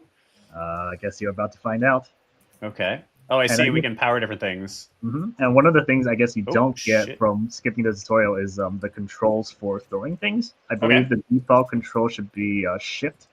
Okay. But you can feel free to change it. My preferred control scheme is to honestly to map interact to like my left click key, and then like to map throw to my right click, because I feel like that's allows for a degree of accuracy that is pretty nice. but hey, like first time player, I'll let you go through that without and we'll see how it goes. Let's do it. I'll be fine. All right. Oh, that's what it is. Somebody's in Gather with me. Hi, Doug. I'm currently live with Lauren, the creator of Soulmates. Hello.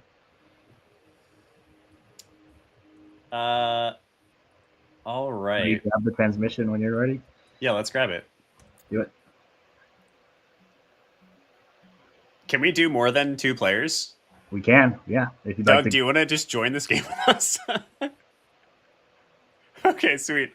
Yeah. Let me grab the link. That'll be fun. We do have somebody at 5 and 6, Doug. And so we currently have Whiskers getting shown off at 6 a.m. Or not 6 a.m., sorry, at 9 a.m., I think, with Christine. Cool. So if you want, you can feel free to take off. We have you in for an hour slot, and we do have people who are willing to wake up heinously early for me, like Lauren here. Hi, Lauren. But if you want to play with us, you can. I just dropped the link in the Gather chat. And if you're friends on Steam, you can just kind of go through the Steam flow to invite. It's a little bit easier than having to type in. Got you. All right, we got to find an 8-legged pet. How hard could it be? Yeah. How hard could it be? Yeah. Missing pet. Wait. Oh. I was confused by that, but it's cool. We're good.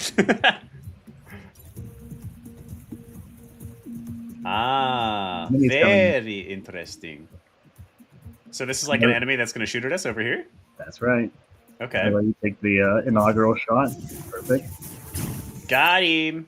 And you'll see that like as you kind of shoot the weapon, your ammo goes down. The battery gets used up a little bit. This is great. The have you played Guns of Icarus? I have not, but I have had lots of feedback from fans of the game telling me how it reminds them of it. Yeah. And I believe the devs are working on like another thing soon. That's also like a gunship powered thing. So yeah, I think actually it's a sci-fi one. They've got some exciting things coming up. Yeah. Thank you. Perfect. Is that little battery, is that separate from the ammo charger that's on top of the thing? You're talking about the battery in the middle? Yeah. Oh, the it battery is in the separate. middle is for the shield charger. So. Oh, okay. Ouch. You got me? One more ammo, please. Thank you.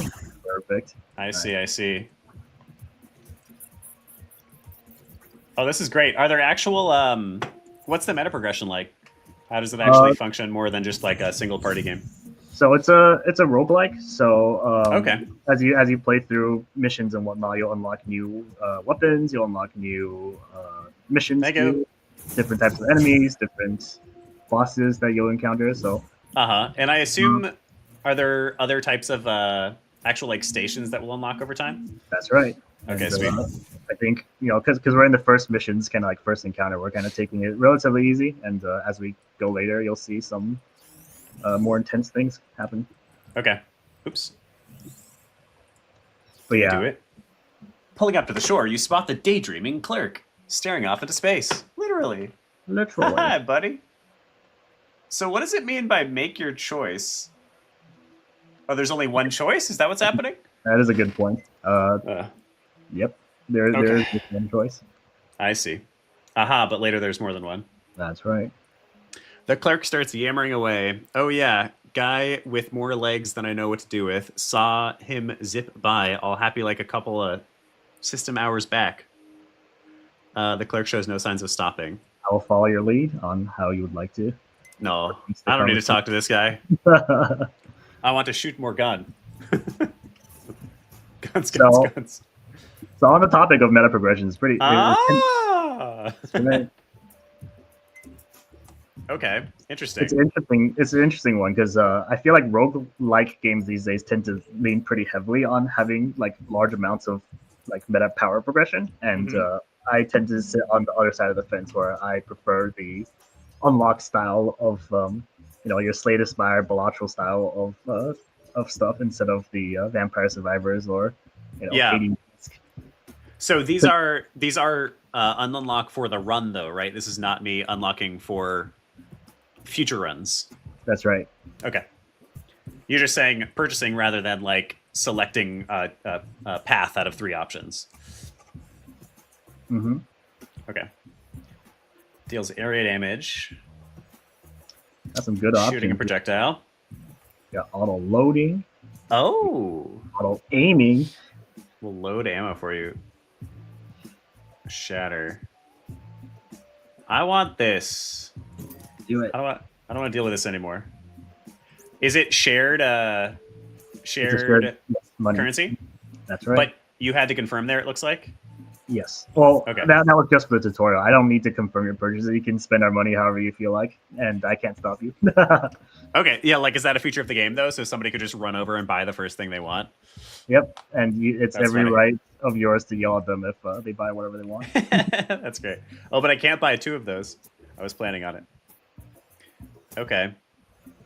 3% frozen enemies. We don't have a way to freeze. That's right. Not yet, at least. Okay, we can get a... Oh, no, we can't afford that. Oh, man, that's all we can get. I managed our resources poorly. If only we had more money. Let's go! Left, right, left, right.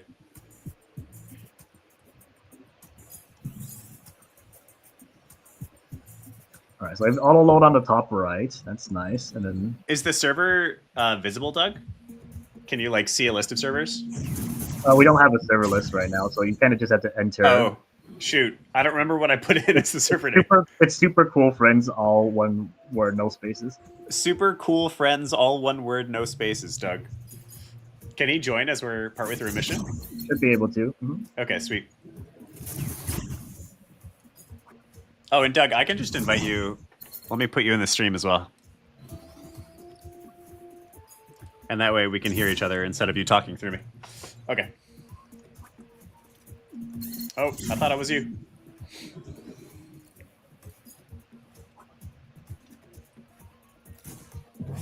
We turned that a little bit. Oh, there's Doug. There you are. Doug, it's Overcooked meets FTL. Now you know how to play, right? Immediately obvious. Immediately obvious. Honestly, though, it's... I think something that you have achieved in doing here is that it's really... what's the word I'm looking for? It's easy to pick up. It all makes sense immediately. There is not much of a learning curve to it. That's fair, I think, coming from someone that's familiar with the genre, but I would say that the learning curve has been pretty steep for new players of the genre, I think. Interesting. Which is a little bit surprising to me, I think. One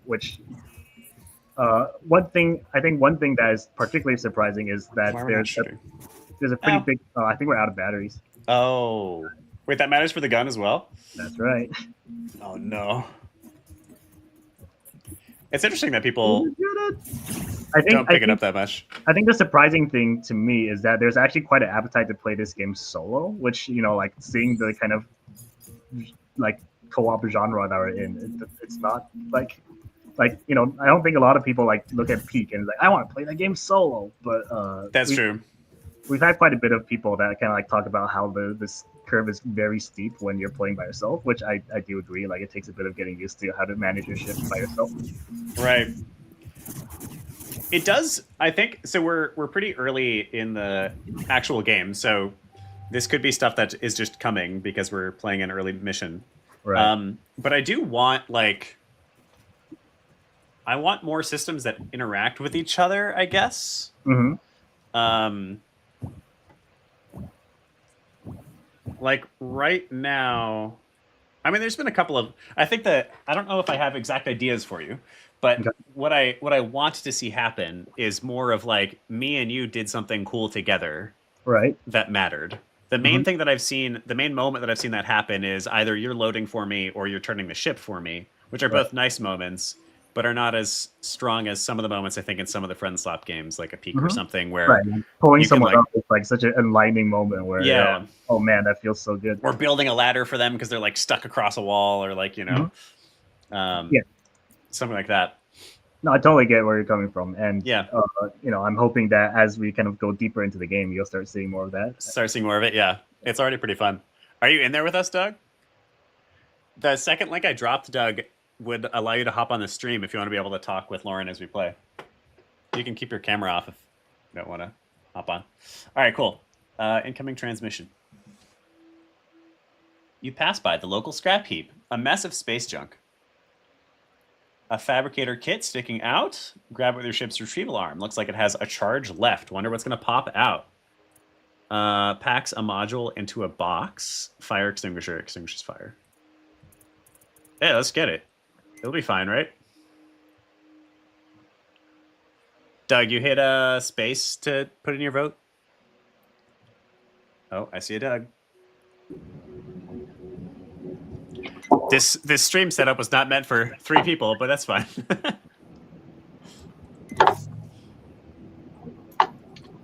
Doug, can you hear us? Testing 1, 2, 3. Hello. Did we get something from that? We did. Oh, what is this? It's rolling around on the ground right now. What is this thing? Oh! So it allows, I guess, as the game said, it allows you to put something in a box, and then after you put it in a box, you get into something.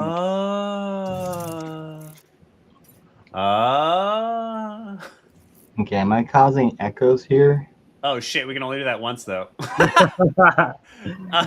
No, Doug, you're good. No echoes. Yeah, we're fine. I see. That was for a little bit of strategy. Well, no complaints here. It's the fine. charger's even closer to the left gun now. Yeah. Perfect. Yeah. That was all on purpose. All good. Oh, and we get different routes. I can see the FTL inspiration. Are we running from the Empire? Do we have to fight? Do we have to fight that? What do they call it? The mothership or something at the end? I thought about that as like a later mission. I think it's probably a little bit intense as an early thing, but our inspirations are our sleeves. Like, Yeah. At some point, you're going to be fighting a big ship. That's for sure. That'd be sweet. Mods galore, general store, ammo inc. I want more gun. Always. Solar flares. If only we took that fire extinguisher. Oh, I didn't even understand what that meant. I was just like. But yeah, like one of the interesting things I think living in this roguelike space is that I have to make people more comfortable with the idea of losing. Because like people that have played Overcooked a lot, like they never expect to go through a level and actually encounter too much trouble. But I mean, once you get into the higher levels, you lose Overcooked often enough. That's true. Definitely not early on.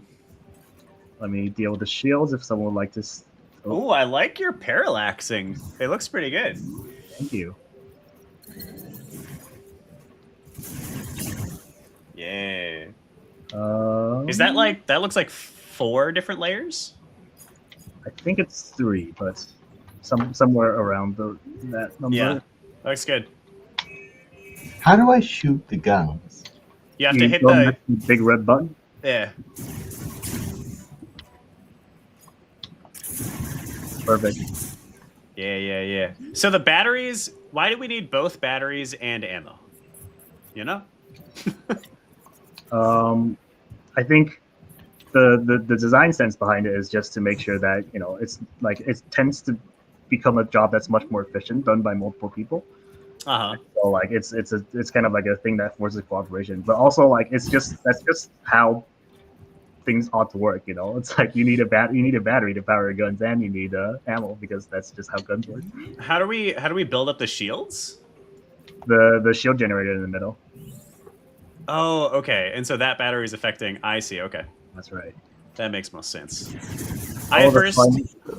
Because there's 2 different shields, I assumed that these batteries were actually charging the shields at first. Ah. I gotta take this. It's the joys of skipping the tutorial. Yeah, that's true.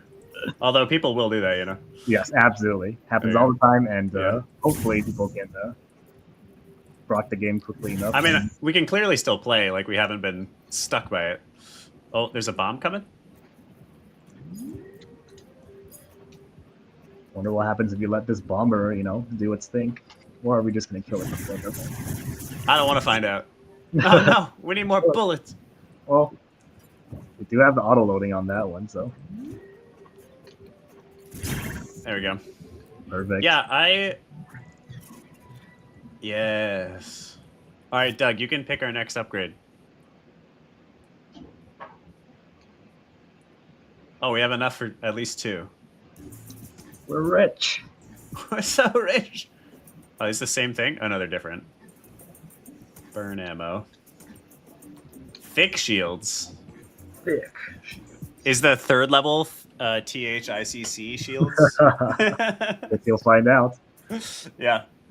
I feel like you could crank up the goofiness of the game as well, and that would be very welcome. Like, I think ragdolling would be really welcome here. Maybe there's a way to trip or get bumped or something. Mm-hmm. I think that would be really fun. I think anything you can do to just make it more silly, more goofy will only be welcome in a game like this. Do we have mod slots? What are mod slots? Every time we buy one of these things, the like canisters, those are a mod. We already have one on each gun. Or no, where did we put the other one? Oh, we couldn't afford We one. only bought one, yeah. Yeah. On the top right over here, you can see there's one of the mod slots is filled. So we got mod slots for days. I'm going to go put damage on this one. Smart. Okay. But We have 300 left. I agree with your comment about ragdolling. We don't have exactly ragdolling in the game right now, but Yeah. on the dev build right now, we have like more knockback effects and stuff where like if the enemy shoots near you, you'll get bumped. And you can get bumped into the trash chute if you're not careful. Oh. Is this a bug? I can't put this 3rd one here. What kind of mod is it? I thought it was a weapon one. It's a blast area one? It's because it's an AoE mod, and these guns are not AoE, so they can't go. Oh, but you can put it back. I can sell it back to them? Yeah. Oh, sweet. That's good. Yeah, so maybe that's a piece of... Yeah, we have piece some of feedback. updated UI for that coming in, where it'll Sweet. warn you if you can't use it. Nice, good. All right, are we ready? I think we're ready. This Watch one this. is... Yes. Oh, no! That's great. Wait, am I dead now? Goodbye. Okay, good. That was perfect. That's awesome. That's a wonderful little moment. Ooh. Help me, please! Who do we have at 6? Oh, EJ at 6. Shots whiz by you as a battered ship speeds past. Please, if you have help me, pirates are after me. All right. We can help Ricky. Of course you want to help Ricky, Doug. You're too soft and kind. Ricky the rat hasn't hurt me. Let's see if we survive these pirates first, and then we'll see whether he hurts us or not. All right. Fire Oh, boy. everywhere. How do we put the fires out? Oh, we don't have an extinguisher. You can stomp on them. Oh, okay. Ah, nice. All right. Face the right. Face the right gun towards them. The right gun is like dope. True. Oh. Oh no! Oh man, did we fail the first mission? Did we suck? Well, I'll say I was sandbagging a little bit to make sure you experienced like a relatively realistic game. Yes, instead see how it of is. someone that has 2,000 hours playing this game. Trying to screw me over, Lauren. I get it. Oh, nice. Weapon unlocked. Cool. All right, let's try that again then. We still have like half an hour for this game. Perfect. Give it a second shot. Cosmetic unlocked. So many unlocks! Goodness! Okay. I'll wish list this. Let's do it. Best hair, best smile, underappreciated. I think those are all. Oh, I'm not logged in. Right, I gotta do it over here. Hold on, let me wish list your game real quick. One of my funniest comments that I get about this game is there these superlatives right now. Like later on, we're gonna attach them to kind of like things that you do during the game. But Yeah. But there is one that says most oxygen used, and I have people that ask me like, how do you know that I had the most oxygen used? It's just random. Like I don't know that you use the most oxygen. But, Chill, dude, chill. but people believe it. People believe it. Why do I not have Steam open? What's happening here? Why is Steam so bad, you know? It's it's the only thing we got. So just gotta, it's amazing. I mean, it's gotten better, I think, but it's amazing how unfriendly it can be sometimes, Indeed. like UX UI wise, and yet Also it's on just such a dominant marketplace. Also on the dev side too, like when you're like trying to especially on the dev behind the side. scenes, Yeah. it's rough sometimes. Doug, have you played with the Epic Game Store at all? No. I'm curious if that's better. I haven't used it myself. Oh, there's different species. Oh, wizard hat all day.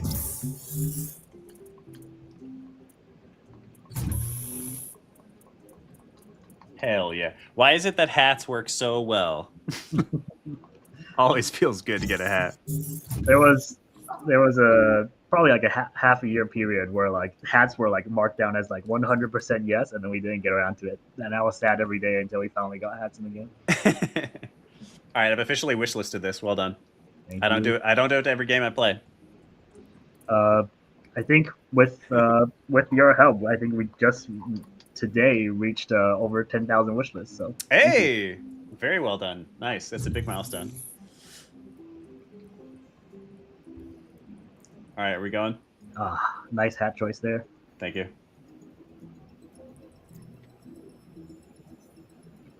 Looking for Chumble.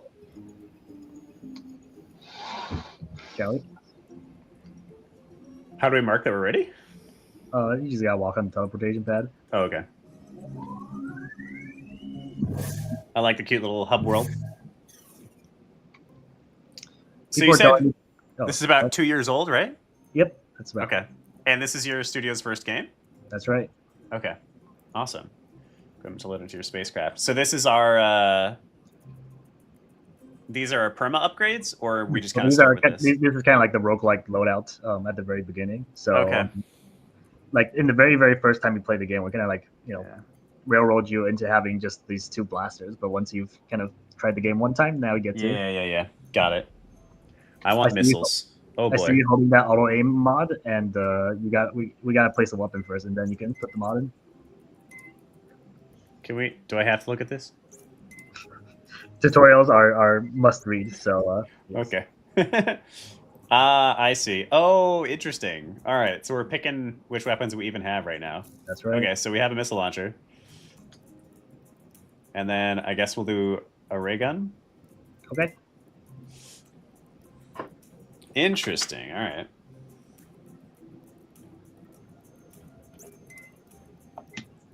On the tutorial, waiting for all the players to hit yes. Sorry, I didn't realize that I had to hit X because it wasn't my tutorial. Yes.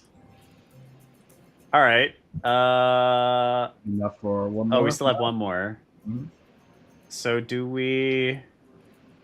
We could move one of the chargers to the right side. We could buy some burning...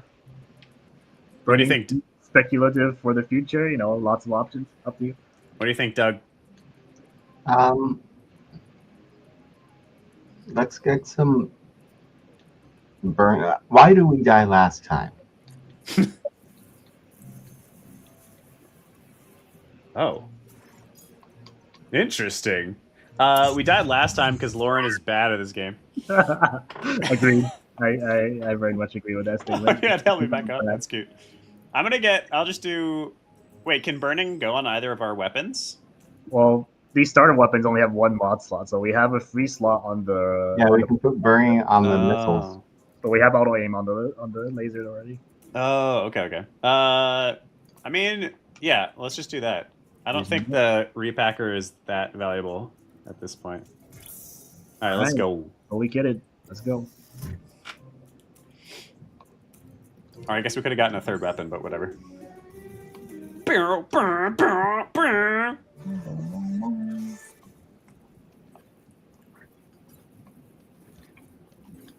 Oh, I see the little progression across the top. Are there space crabs? Don't worry about it. All right, we're gonna get you. Don't worry. Oh yeah, no. Actually, now that I think about it, the reason we died is because we helped Ricky. Like that's what you get. Yeah, Doug. All right. Oh wait, we're already loaded up. How does this work? Shoot. Ah, okay. charge you up. This one auto aims? How do we... Oh, I see. Okay, cool.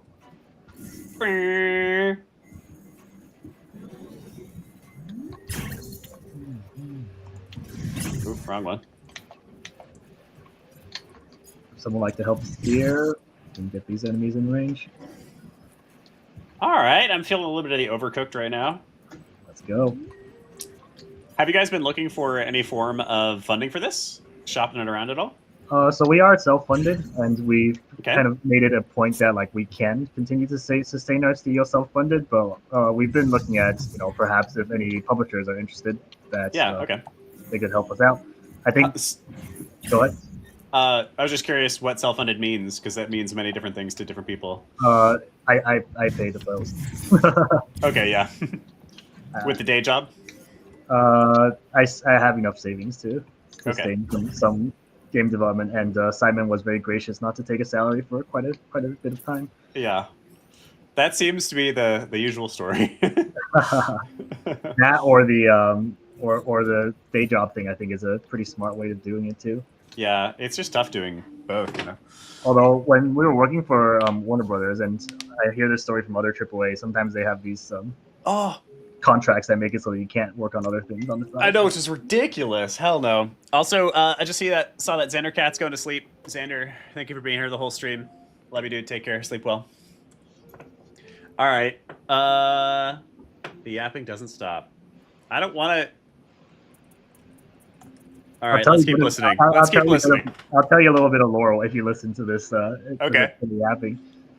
So, like the game has this voting function, but like it's a pretty foreign thing for a lot of people, I think.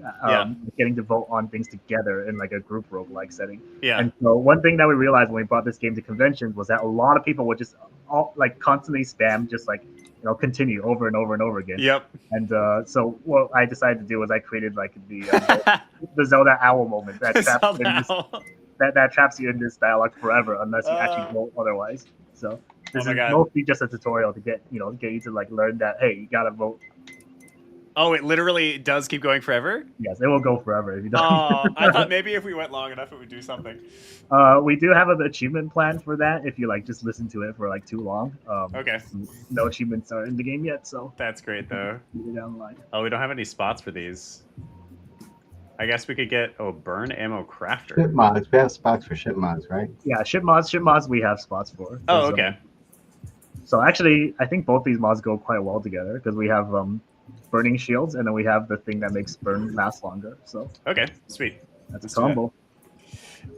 So my girlfriend has never played actually most of the Zelda games. She picked up Breath of the Wild and she adored it.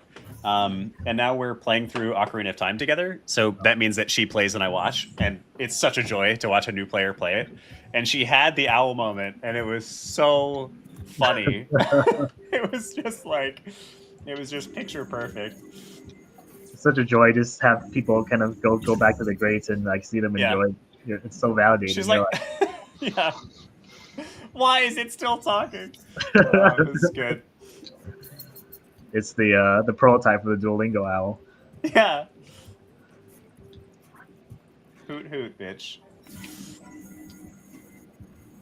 Oh, that owl aim is so nice. Something like to reload the bottom one. That'd be helpful. Oh, it's out of juice. Oh, so does the shield charger in the middle, does that wind up just fixing the shields? Is that what it does? That's right. Mm-hmm. Okay, cool. It's a bit of a hard concept to explain to people. Some people expect that the shields go down when the battery's not there, but I think it becomes relatively obvious at a certain point that oh hey, the shield's still there when you take it away. Yeah, makes sense. Also, that line you just said, we're out of juice, that is line for line, or word for word, something that's in our first trailer. We're out of juice. I have a question. Why is space pick up ammo and then E interact with everything else? It's kind of taking off of our Overcooked inspirations. Overcooked has kind of a pick up put down, discrete button, and then it has a interact with things like chopping or press button. And so we wanted to kind of keep to the same conventions that people are probably used to. Okay, that's interesting. I don't find enough of a distinction between them for my brain to make great sense of them. Mm-hmm. All right, a spa ship. Alluring array of baths. Oh, okay. Definitely go for the gamble.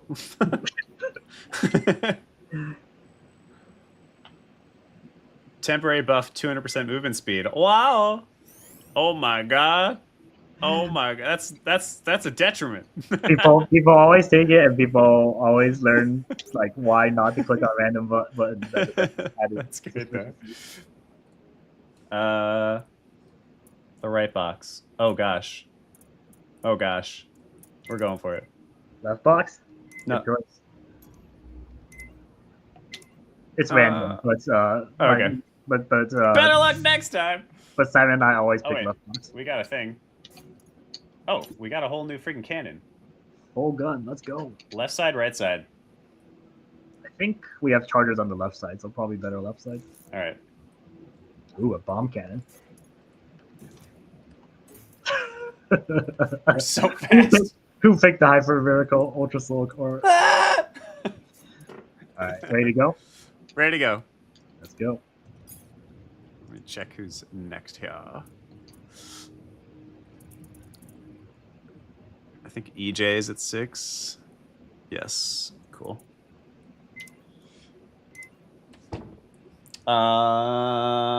Health center.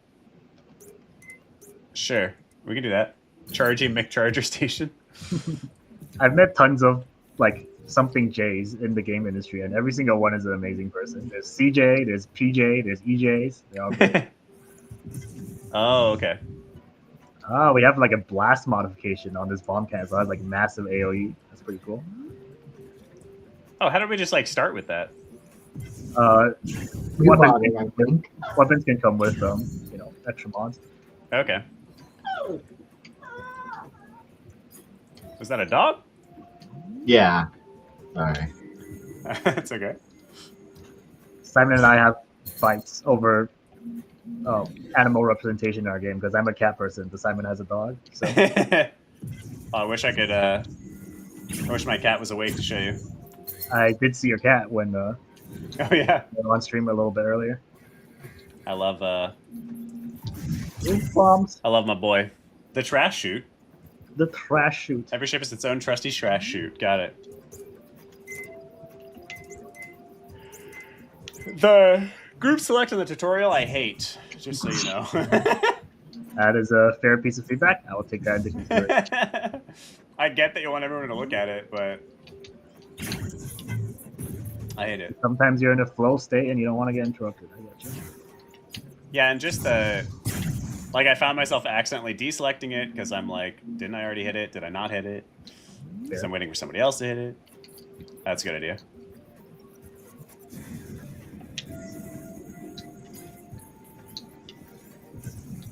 Hit it with a bomb too. Oh, out of batteries. We're doing so much better. It's like someone's not sandbagging this time. Nice, nice, nice. No, it's because y'all got so much better at the game. Oh, I'm slow and I suck now. How about a dash mechanic? Have you tried that out? So the first actual special ability that we had in the game was dash, and with the starting ship layout that we have in the game, I think it's a little bit too cramped for the dash to be too much use. Okay. But one thing that you'll see later in the game once you beat the first mission is we have different ship layouts and stuff like that. So we have you saw that we have kind of different characters, and we have a dash plan for one of the other characters that you can pick.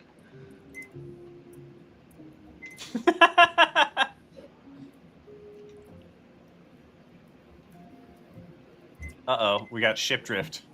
Ship oh, drift. man.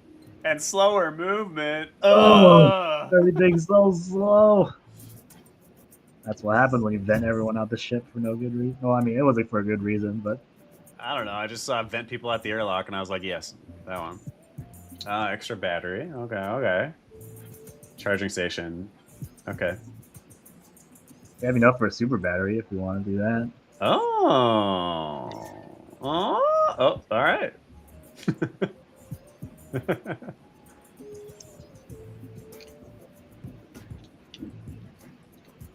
Ready? Let's go.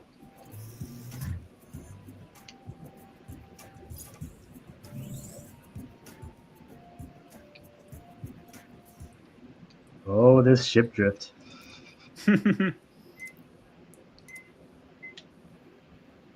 Yeah, maybe instead of make your choice, have it be just like continue in that little text blurb. Yeah. Just a slight area of confusion. Turn ship you got over there. Some space trivia. Humanity's first landing on another planet was the Mars Pathfinder. Is that true? Another planet. It has to be, right? Yeah. In our community Discord, people ask me whether or not it's true or not, and then half the time I do not know the answer because Simon's the space nerd of the two. Was the Pathfinder the first one though? Was it? I don't know. I don't remember. Yeah. On Venus. Wow, I would not have known that. That one's actually interesting because someone came to our Discord and told me that my original answer was wrong because I had a different ship as the answer previously. And they're like, no, it's actually the Venera 7. And I repeated it and they were right. So I had to fix it. Interesting. Oh, that was the one that we just like dropped on the surface and it couldn't actually move, right? Yeah. Like it sends back some data, but like it didn't have like wheels or anything. I think it just That's where we got. Yeah, we got a picture from it, if I remember right. Oh, we can reroll. Ooh, space travel. How fun. We have a burn ammo capture. I think we had a burn synergy. Oh, yeah. That's yeah, 100% more burn. Oh, yeah. Oh, God. We got to do a friggin' Helldivers? So our ammo crafters are kind of like mini games mechanics. So the Helldivers thing is for a different crafter. This one is our overcooked. Okay. We'll see if we can figure out how to use it.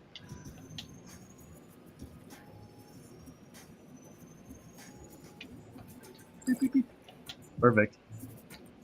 Interesting. And so it makes that the next shot on that thing. Ah, okay.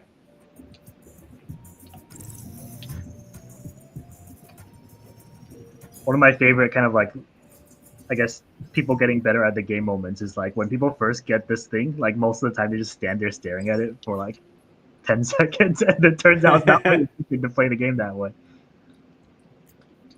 Be sneaky. All engines go. Live dangerously. Okay. You called it. That's fine. Crabs? Crabs. Oh, it's a big boy. Oh boy. Oh boy.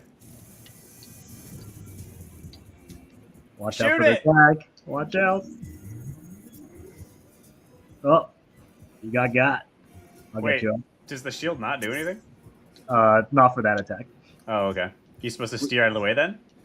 No, just don't stand in this big circle. Oh no. It's running away. I'll grab this one. Oh, I see. Okay. Am I like actually helping the ship at all with the shields right now? If you want to block the little crab, that will help. Oh, okay. Kill the little crab. Oh, so many little crabs. Oh, I'm stuck.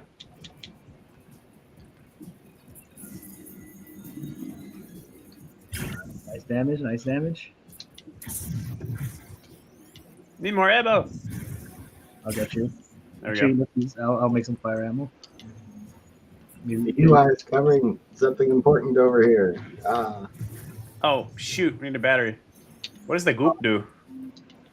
You can try stepping on it. Oh, I don't want to. It makes you slow. We got a fresh battery. I'll swap you. Yeah, I find myself really wanting the overcooked quick dash. Oh, that is it's still locked in. Sweet. Turns out homing missiles are homing. They're so good. They are quite good. Oh, we need bats. We need bats. I'll spin them over to the other side. We got things on the other side. Okay. Bomb ready? Perfect. Roll some ammo to the laser gun. No, it's barely not in range. Oh, it's the stupid ship drift. Aww. Not the space crabs. Is this a reference to something? It's a reference to giant enemy crabs being a classic gaming meme. And surprisingly, like we found like a lot of games, like not just us, like to use crabs as the first boss. So that's funny. We would like to establish the Krabby Friends Club at some point.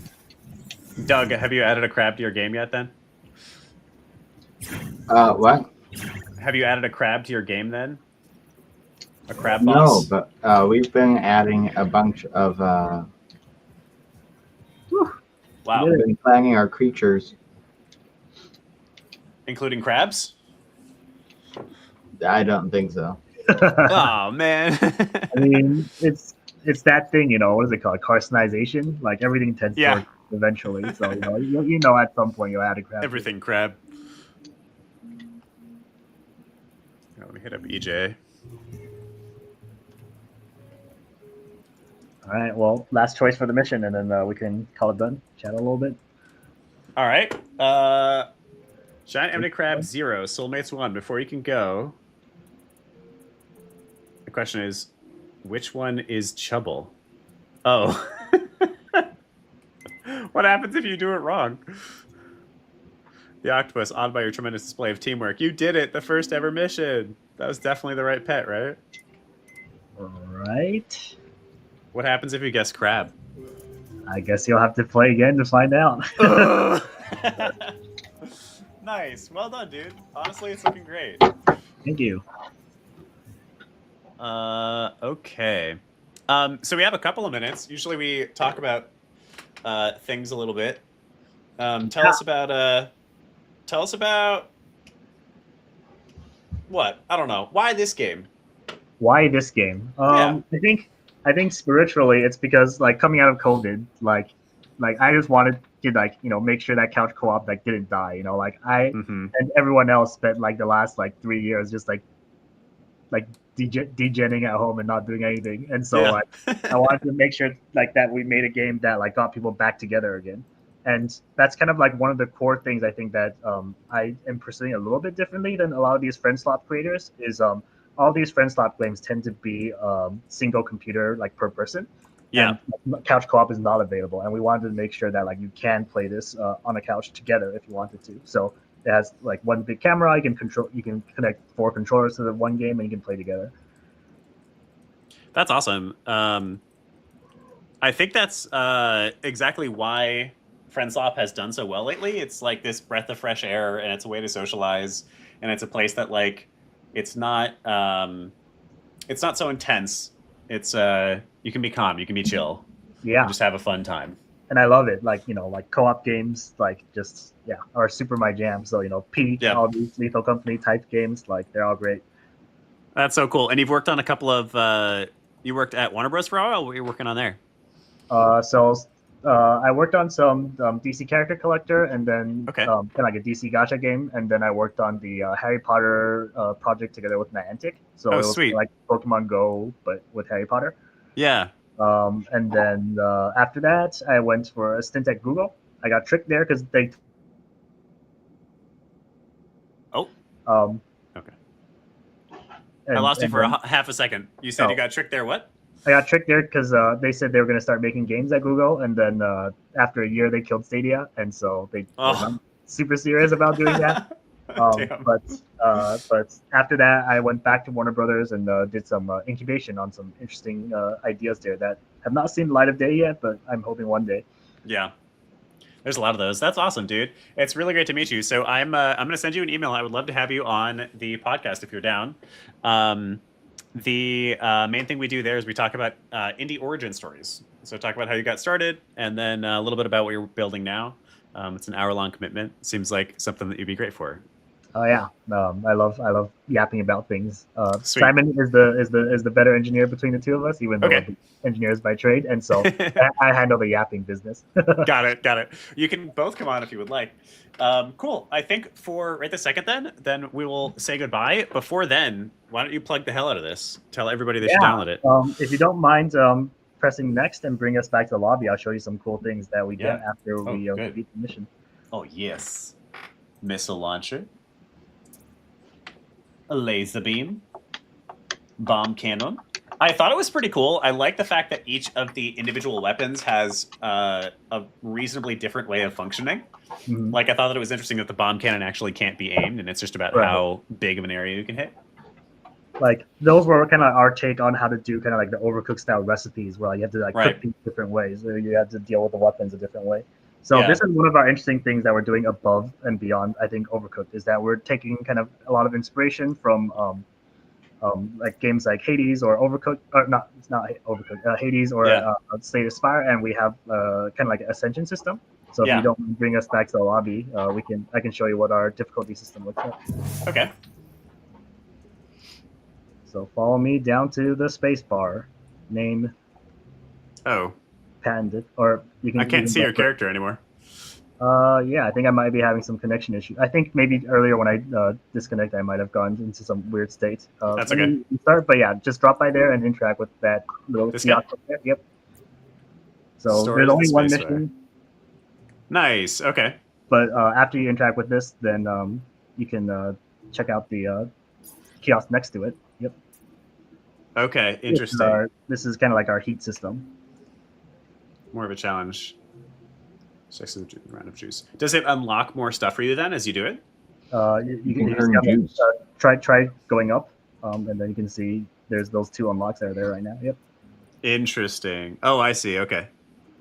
Some of my favorite ones are that players are pulled towards each other is one of my favorite kind of things, because it really does make you play differently, because you have that constant gravity towards each other. Like, stop touching me. Yeah. I was going to say, I think something that's missing from this right now is the overcooked frustration with your fellow players. Oh, I did not mean to start a mission. I think but what I directly mean by that is bumping into each other, actually. We do get in each other's way a little bit. I experienced that a little bit. And obviously, I'm still early game as a player. But in Overcooked, it's pretty immediate that, like, the complexities of just navigating around each other and in the space is really a part of the fun. It's almost a like efficiency puzzle or something. So that one's a little bit of a tough thing to, I think, strike a good balance for. Because one of the things I want to make sure that is a little bit different than Overcooked is I want to avoid the specific scenario. Look at that. Yeah, the scenarios in Overcooked where they make it so that like a certain person is locked into a certain place and they only do one thing for like 10 minutes. Yeah. Because like, I think it worked great in Overcooked because you have like specific levels that are designed to make you play that way. But like in our game where it's more of a roguelike, if someone gets stuck being the pilot for like the next like 30 minutes, I think it will get a little bit tiring. And so like we have a more of an open floor plan to kind of avoid that scenario. But you know, I think as we start exploring different types of ships and different layouts of the ship, then you'll start seeing more of like like, can you please get out of this conveyor belt's way so that I can like walk through this way. That's so great. But yeah, this magnetic dragging thing I think is one of our first steps in, you know, making it like, please, can you just like leave me alone? That's great. And you alluded to having different ship layouts. Okay, sweet. So we haven't unlocked that one yet in this tutorial because you have to try out all the weapons first before you unlock the second ship layout. But that one's called the Rampage, or no, the Rampart, and it's full of rams. So yeah, I think I love that. I started to see some of your guys' sense of humor. I think all of that so far is a lot of fun. I could see a lot of the fun of different levels in Overcooked being the different ships. So I could totally see just straight up copy how they work, like a ship that for some reason splits apart sometimes and comes back together for no reason. Things like that I think would be really welcome. And then, maximum goofiness all the time, 100%.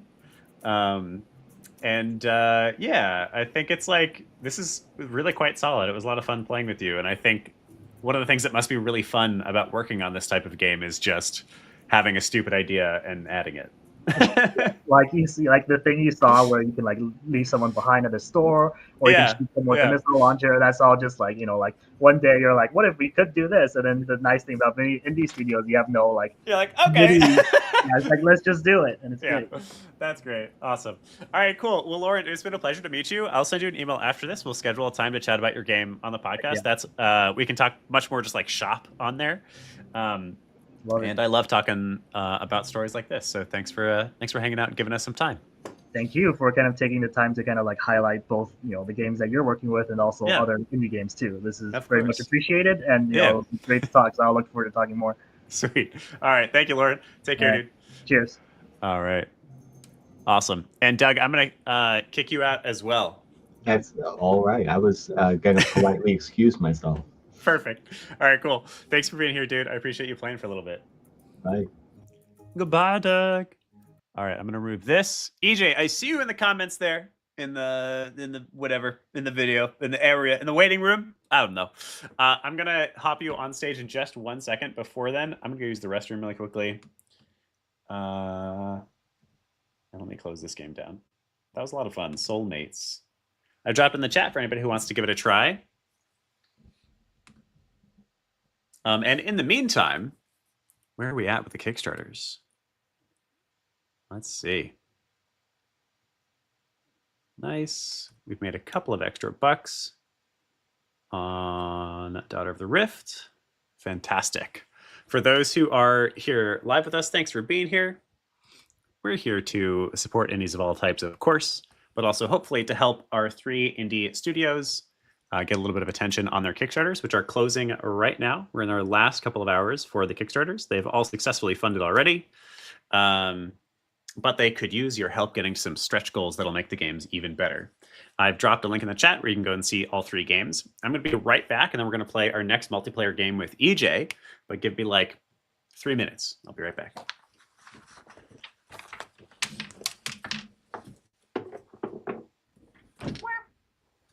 Back in 5.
Ah, shit.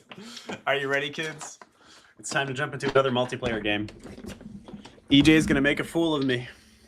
I don't know if I'm ready, EJ. All right, EJ, I'm going to put you on stage now. Are you ready? You're not doing anything nefarious, are you? All right, here we go. Hello, friend. Are you there?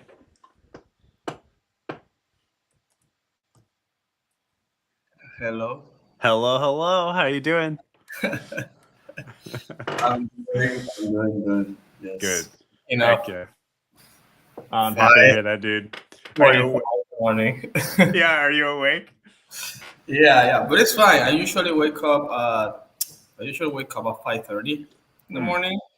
So wasn't a big deal when you say to me wasn't to be at this hour. So That's good. That's it. Wait, did you say you wake up at 5 a.m.? Is that what you just said to me? Yeah, I always wake up at 5 a.m. because if I don't wake up at that hour, my day I don't have time.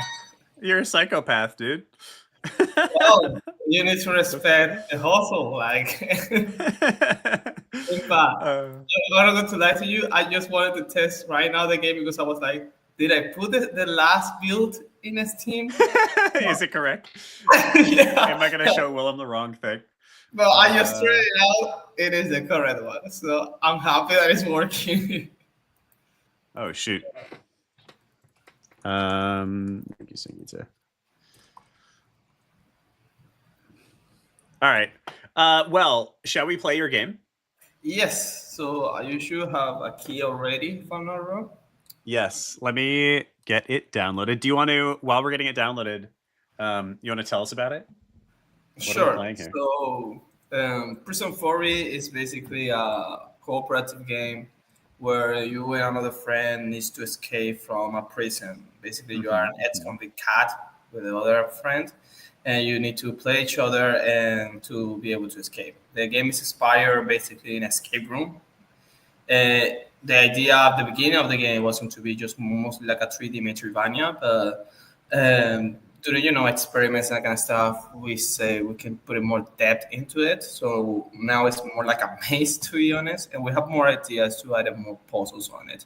We try to do it more cooperative between both players. We already have a roadmap for different type of puzzles.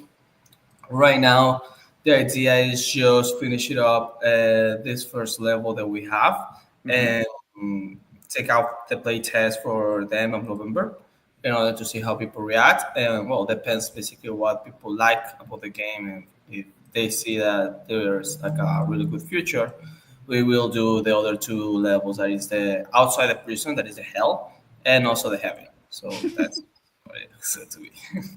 Just a little bit intense. It looks like I need access to be able to download it. How do we do that? You need access to download it. Do you already ask me access, and I can give you access in this team? I think. I sent a request. Okay, let me see.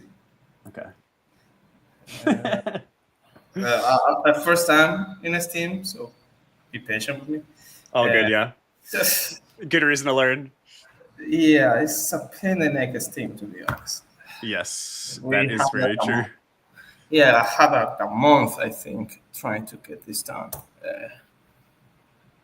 24 hours left. Okay. Depots. You probably got an email to whatever email you have in your backend. Let me see the email. I'm starting to see the light come up over here. Let me see my emails. So, EJ, then Will. It's weird because the last people that don't line it didn't ask nothing. Yeah. I'm not sure. I followed your link, actually. That's weird. Okay, so let's do this better. Go to the library. In your own library in Steam, just add a product. Yep. Add a product that is in Steam and add the key, and that's it. You don't Where's the key? Did you email it to me? If I put it in one of the forms, so if you don't have it there, let me just go here. And give me the keys from. I'm going to put it here in our chat in case you don't have it. Okay. This is going to be easier. Just going to add access. So I put it there, and yeah, you just need to. Oh, in Discord. I put it here in this chat studio, Steam Yard. Oh, I see. All right, give me 1 second. Little bit of technical setup. I kind of like running streams, but man, it's really its own skill. Yeah, it's nice.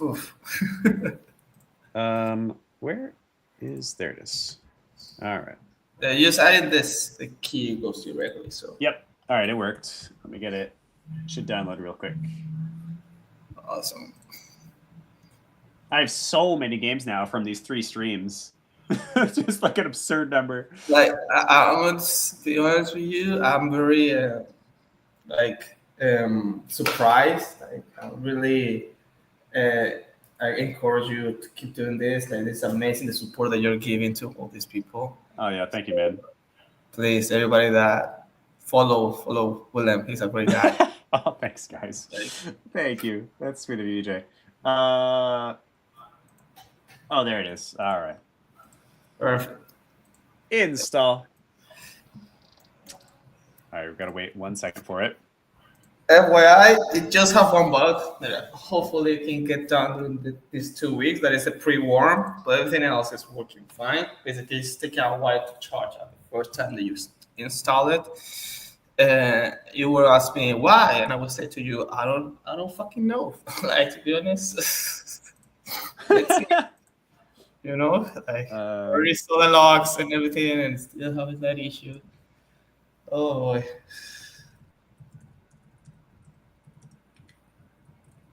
All right, I'm responding to a couple of work messages.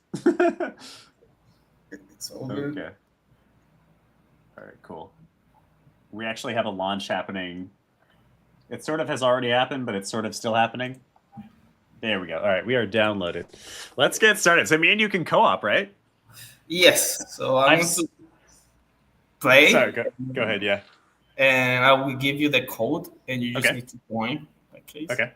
You just go here. I have seen this game played so many times because you always come to the playtest nights, but I haven't actually played it with you yet. Oh, I don't know. You saw the last build. Basically, the last time you saw it, you go to options and let me turn down the audio a little bit. Yeah, already.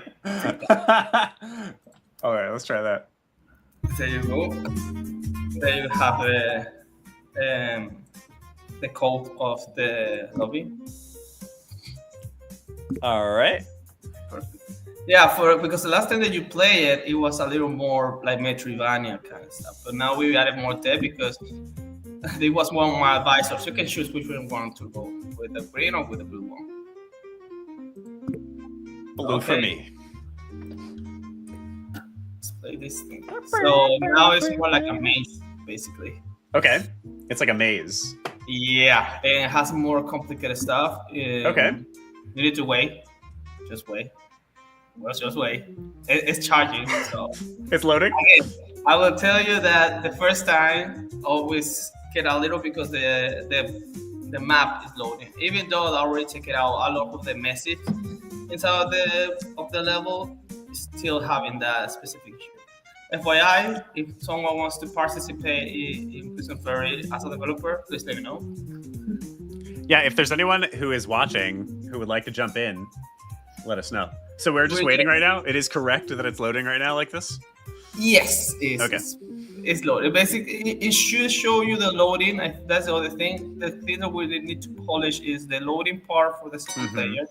It is bopping, though. All right. Okay, so let me give you context. So we are bad cats. You should be bad cats. And you die. Amazing, dude. Perfect.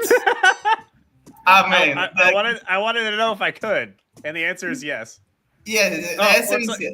I can drop off that side, too. It's crazy. Yeah, you can. So you're a cat. Stop dying. Oh, shit. Okay, I cannot get... Okay, you are the to be QA, you should be amazing. Yes, you can do that as well. We're cat. We are in prison. So the idea is that we need to work together in order to escape from prison. This is a combination between, let's say, a chain together kind of a game, plus a escape room with a lot of inspiration of Super Mario because I love the platforms. Even though people say to me, platforms are not commercial, honestly, fuck you. You just need to know how to do it. So, yeah, let's go. All right. Oh, good. I was like, how do I make that? So, just basically, you it's run co-op, though. We're helping each other. Oh, I fucked up.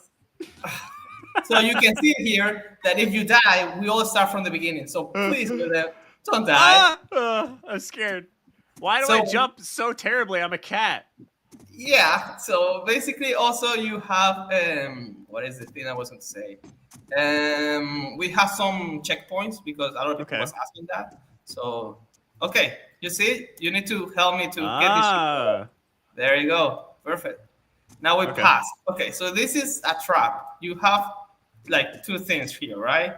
Okay. You need to activate a lever. You have one lever and two levers. There's a way to know which one it is. Now you know that one is not. There's a way to know. But the red gate was the one that was closed. Well, there's a way to know which is the lever. I'm not going to say it because the idea is to be an escape room.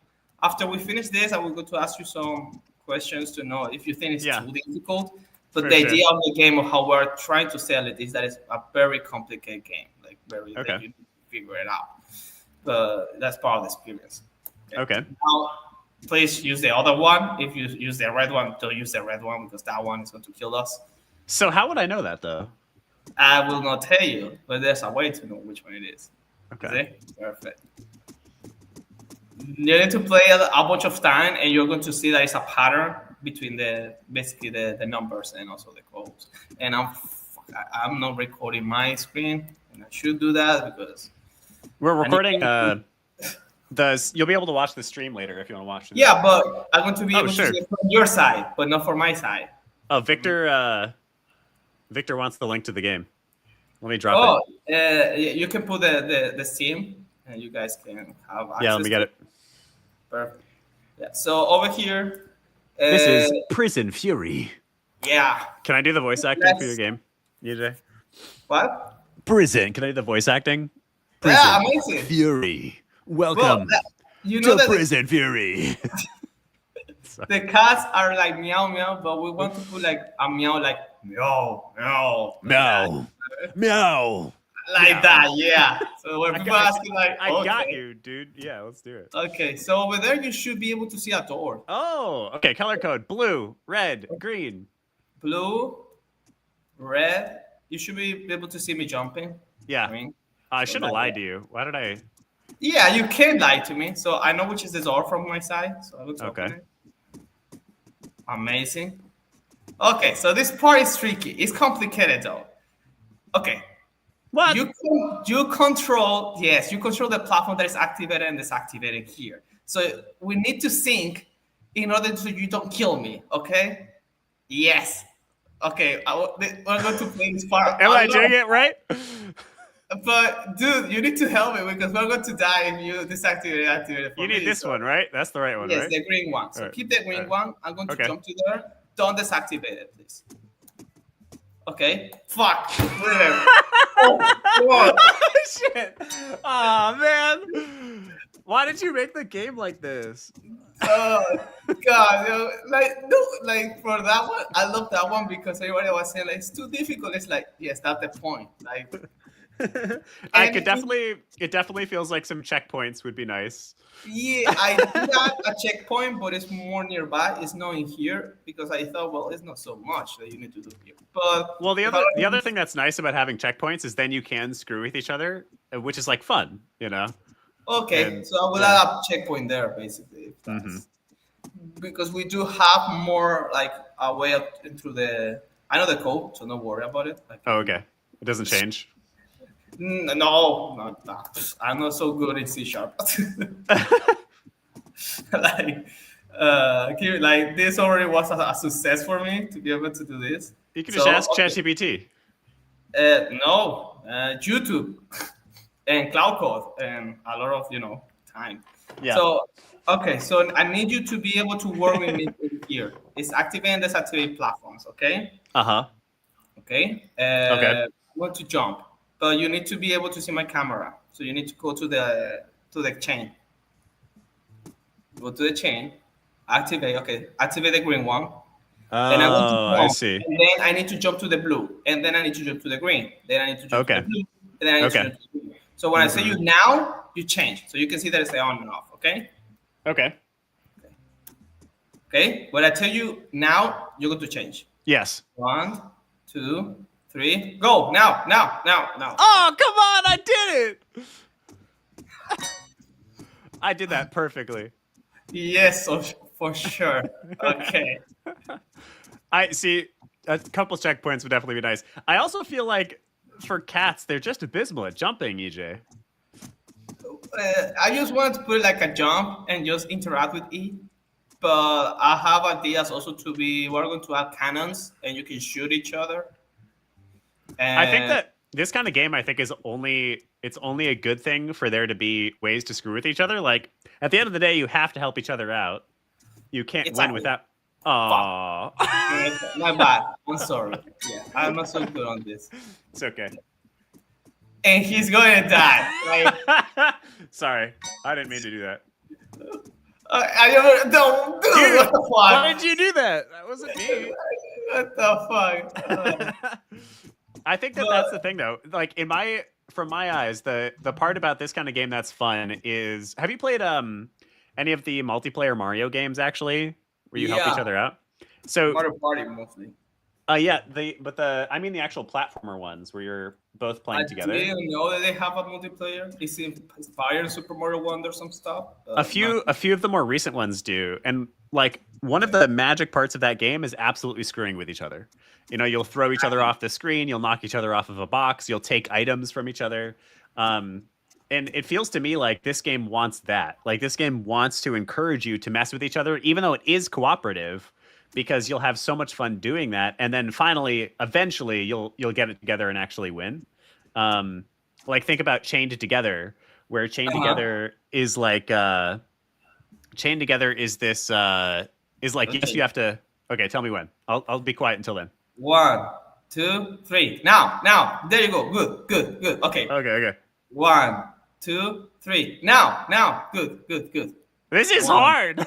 2, 3. Now. Good. Okay, we're going so good. Wait. 1, 2, 3. Now. Good. Perfect. Oof.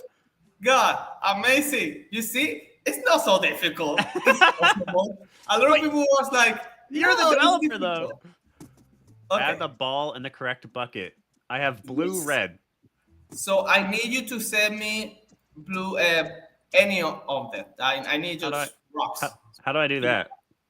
And you interact with E. Everything that you can do here, you have interact, pick up, and everything with E. Oh, so okay. If you go with the stuff and you click E, you're going to be able to. There you go. Okay, so I have it here. You send me 5. I don't need too much because over here I can see how many are, and you can see they have this little animation. Okay, I see. So I'm going to put it, and what it's going to pass is that you see the platforms going up and down are going to start stopping. Please don't be like one of my friends. They was like, he didn't wait, and he passed, and we needed to start all over. It was like, I'm going to kill you. Just wait for the fucking stop. It's going to stop, so don't worry about it. Okay, I'll do that one. Then I need this one, and I need more blue. I need another blue. I already have all the reds, so I just need one more blue. There you go. There you go. Perfect. Now you should be able to pass on a run. Okay. Right? Just stop. So around we can go together. And we have the rock puzzle to other stuff. And the beauty about this game is that the code is done. Activate the number 4. Okay. Because I think we are in the number 4. I think, yes, it's the number 4. Perfect. I know this. I don't know if you already saw the pattern, but there's a pattern. I have not seen the pattern. Really? Okay. We have checkpoint here. Okay, this one is the part that is very fun. Something makes me think it's not fun. I'm going to show you how it goes, but this is something that they need to figure it out because at the end of the game, you're going to be in the first level like 20 times. But I'm going to tell you what is the trap here, okay? Just because I want to see the other puzzles. But in here, basically what is going to happen is if I start jumping, I'm going to deactivate and activate the platforms over here. So a lot of people think that they need to sync together, but it's not. One needs to pass first and activate the other one, so a bridge in order to pass. If both things to do at the same time, they're always going to lose. Okay. That's the trap. So I'm going to start first, and then you need to do the same that I'm going to do. Okay. Okay. Perfect. So I'm going to. You see? But don't do it. What? No, we're so far back. Okay, the checkpoint is not working. It should be a checkpoint there. It should be a checkpoint there. I think it's not working. Oh, I fell. You said go after you go. No, I said to you, let me finish first. Oh, fuck. Like the whole thing? I'm seeing bugs here. One of the bugs is basically the checkpoint is not working because we should have a checkpoint there, but because it's so far away. But yeah, now that you are saying to me, yeah, I'm going to think to put more checkpoints on response, and so people can be able to pass more because. I don't know. What do you think? Because I think it was going to be difficult, but I think to me it feels very much like a party game, and so you want it to be a party game. You want to be able to be silly and still win, and you can still have difficulty like. Oh shit! I'm sorry. I was like, but yeah, please move on. You can still have difficulty. Oh my god! I literally fell. I'm stuck on the edge. Oh my god, it's so loud.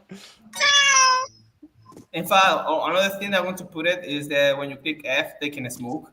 I took that idea for RV there yet. Yeah, I know. I don't care. Okay.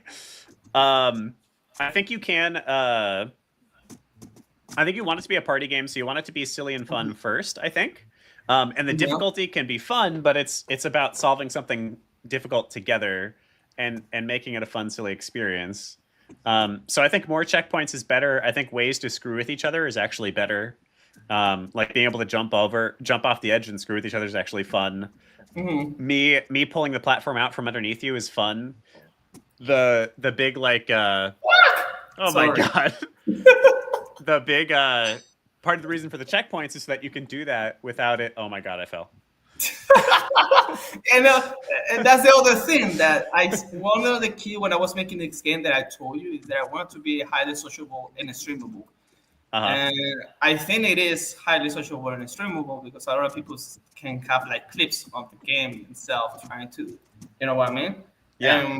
And we didn't even get to the patterns. There's some of the plays that is like basically a patterns that both needs to tell what is the other one is doing. And we're trying to add that much stuff. But I didn't want to overcomplicate it. The last thing I want to do is just ask the response because I do think that it's important. It should be working, but it's not working. Don't ask me why because I don't know. I need to figure it out. But I do think that has potential, even though that is there. But I do promise myself that we're going to do the beta, and if the beta doesn't go well, we're going to just launch the level 1 and let's see. Okay, 1, 2, 3, go. Perfect. 1, 2, 3, go. Okay. 1, 2, 3, go. Okay. 1, 2, 3, go. Okay, perfect. And you have it more easy. Like the green one is complicated for the green one. The green one needs to jump, dude. Like the green guy is like it's a pain in the neck. Okay, this is rocks. Perfect. Yeah, I think if you gave us more checkpoints and you gave us double jump, I actually think you could be more generous with the platforming. Because what it sounds like you're telling me is that the challenge should be solving the puzzle. Oh, okay. The challenge should be solving the puzzle. And so platforming here isn't really like the difficulty of the cat's jumps is not really like a part of that. It's more of like a frustration. So I think you could give us a double jump or at least just make the jumps bigger. A double jump. That's interesting. A double jump. And then I think what you definitely need, like 100%, is you need the level to randomize. Dude, you're putting a lot of code in my mind. I know. I didn't see it. But if you want, number four. Okay. Well, actually, that might not be true. If you're doing the escape room strategy, you could rely on the levels being the same and maybe make it like a leaderboard. There needs to be at least a little bit of randomization. Like when it tells you the order of which things to jump on, that has to be randomized at least.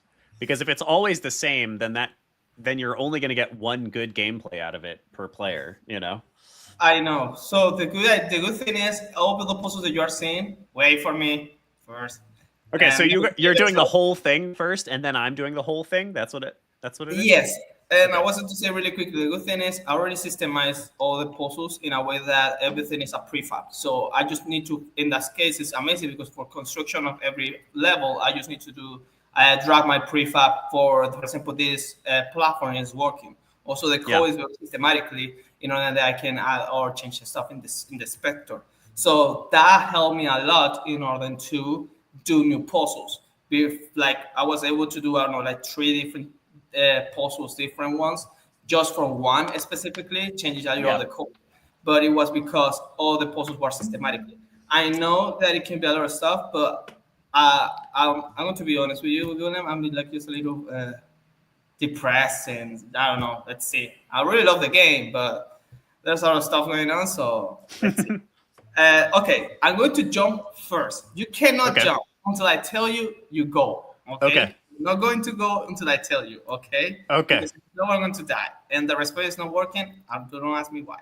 Okay, I'm going to. Don't jump. Don't do nothing, please. Fuck! Okay. Well, we're gonna be. Oh God, I fell. I was looking at the stream. We're gonna be. Yeah, that's the middle. That's the middle of the game, basically. And after that is a race, and that race is complicated as shit as well. But anyway. Yeah, I think the other thing you could use is a little bit more like tutorialization, but not necessarily tutorialization. It's just, I think that, like, I've seen you play this with a lot of players, and a lot of players have wound up needing you to explain to them how something works. So I think, like, I'm not sure what that looks like in this game, because I think you do want them to figure it out. But they do need to be able to figure it out. Well, I'm using a lot the UI, a lot of this inspiration of what is the name? RV there yet, basically. Yeah. And I'm just go. Don't even say 3, 2, 1. Just go. I'm gonna do it. Watch. Really? Yeah. Just go. I'm trusting you. Just go. Okay. Okay. Good, William. Okay. Amazing. You see, a lot of people think that's the beauty. A lot of people think that it's difficult, but it's not difficult when you already play Electric 4 times. So that's the beauty about the mechanic itself. That I wanted people die because I wanted that once you are like a badass, you can do this more like faster. In fact, I was just playing with one of my friends. I was saying to him, we can do a speed run and try to have it done in a speed run. That is something I think this game will do really well with speedrunning. So creating a speedrunning leaderboard, I think will be huge. But I do think for a speedrun, you have to make it randomize at least a little bit. Randomize, okay. Yeah, it doesn't need to be like the whole level is different, but like, so you know the example of the one where you have to jump on it in the correct order? Like at least change it so that it's not always the same order. I don't know how to do that, but I can Google that out. That wouldn't be that hard. All you have to do, if you have your prefabs already created, you just put them all. Okay, you put them all there. Like this is another one. It shouldn't be the same number every time. Okay. But what you could do is you just have a version of each of the prefab that is all 3 options. So you'd have a version of the prefab that's 6, one that's 5, one that's 4. And all you do is you turn off the 2 that it isn't, and you turn on the one that it is. And then that way, it's not exactly the same every time, but it's pretty much the same puzzle. I love that. I didn't think about that. Thank you. Yeah, that's great. I didn't think about. I'm going to write out just that to test it out. That shit. It's gonna be. But anyways, okay. Let me try to jump here, and then I'm going to try to activate this stuff. Okay. God, I'm really upset with myself because I thought it was working, but it's not working. And I tried again, and it's like, dude, it's complicated. It's not so easy. It's not. Dude, but you're gonna get through it, and then I'm not gonna be able to get through it anyway. Well, it's fine. If it's not, I'm gonna know it. Great. If they want to see how this finish it up, please join to the Discord, go to the play test, and tell us if you can be able to get to the final of the level. Nice. Deal. You see, marketing. I'm a marketing guy. So let's see how it goes. Join to the Discord. Hey, it's blue, red, green. Yeah, because dude, I needed to see. I just wanted the people play it. In fact, I think I want to put like $4 or something like that. Not so much. Okay, let's see. Okay, I'm trusting you. I'm trusting you. Also, you can see here the part of the game is a lot of trust. So a lot of people, you need to trust the person that is doing this. And another thing that I like about the game is that once you understand how the process goes. What? Nothing. I'm just so slow when I have a rock. Yes, I put it like that. You know why? Because we were doing the QA, one of the motherfuckers were like literally taking the rock for all the level. And he's like, dude, you need to leave the rocks. Like, no, I want to have my rock. And he's like, okay, just put it slower. These guys are not going to do you have everything you need? Yeah, so. And the other thing that I like about the game is that once you understand how it goes, it could be a lot of chatting. As you can see here, we are just doing it. We are sync. We are helping each other, but we can just talking about life without any issue. And I'm just telling you what to do nearby. So you can just pass here. Perfect. And then you need to activate the number 4. And I would do this part randomly more, for sure. Don't activate it once. We don't want to start from the beginning. Like, I'm seeing you. Okay. All right, this is the one. Yeah, this is the one. This is the EJ, you have to believe in yourself, EJ. I know. I don't know what is happening to me. I usually pass this on the first. You know how many times I play this? Okay, let me try. Wish me luck. Good luck. Okay. Oh, thank you. A lot of cats. Oh, fuck you! No! What are me? Bro! Oh, God. All right. I'm so sorry. We have 20 to 25 more minutes. Okay. So we still got a couple tries. Okay, let's try. Oh, God. It's getting bright here now. It's like really pretty out, actually. Yeah. But it's fun. I mean, do you think it's fun? I think it's fun. I think it is still. I think it needs a good amount of polish still, but I think it has. I think it has the bones of a really fun little social co-op game. I think there's a couple things that I would do. I think you could actually. I think I've changed my mind about procedurally generating the level. I think the levels could be the same as long as those small parts are randomized. So it's just not exactly the same every time. Basically, any puzzle. Like this could be the same every time because this is always fun and a little nerve-wracking. You know what I mean? Yeah. Oh, I almost didn't do that one. There you go. But then the doors, for example. Yeah, the doors for sure. The platforms that you have to jump on at the correct color, those could randomize. I think a double jump would also be welcome. I know that you don't want to make the game too easy, but I feel like the platforming is just too clunky right now, and a double jump would give you so much more forgiveness, allowing you to jump in the air. And then more checkpoints, I think, would also be really welcome. And maybe, and then if it's a speedrunning game, the checkpoints self-correct because if you're starting over and over again, like yes, the level is easy, air quotes, but you still are like going a lot more slowly because you're dying over and over again. Exactly. Yeah.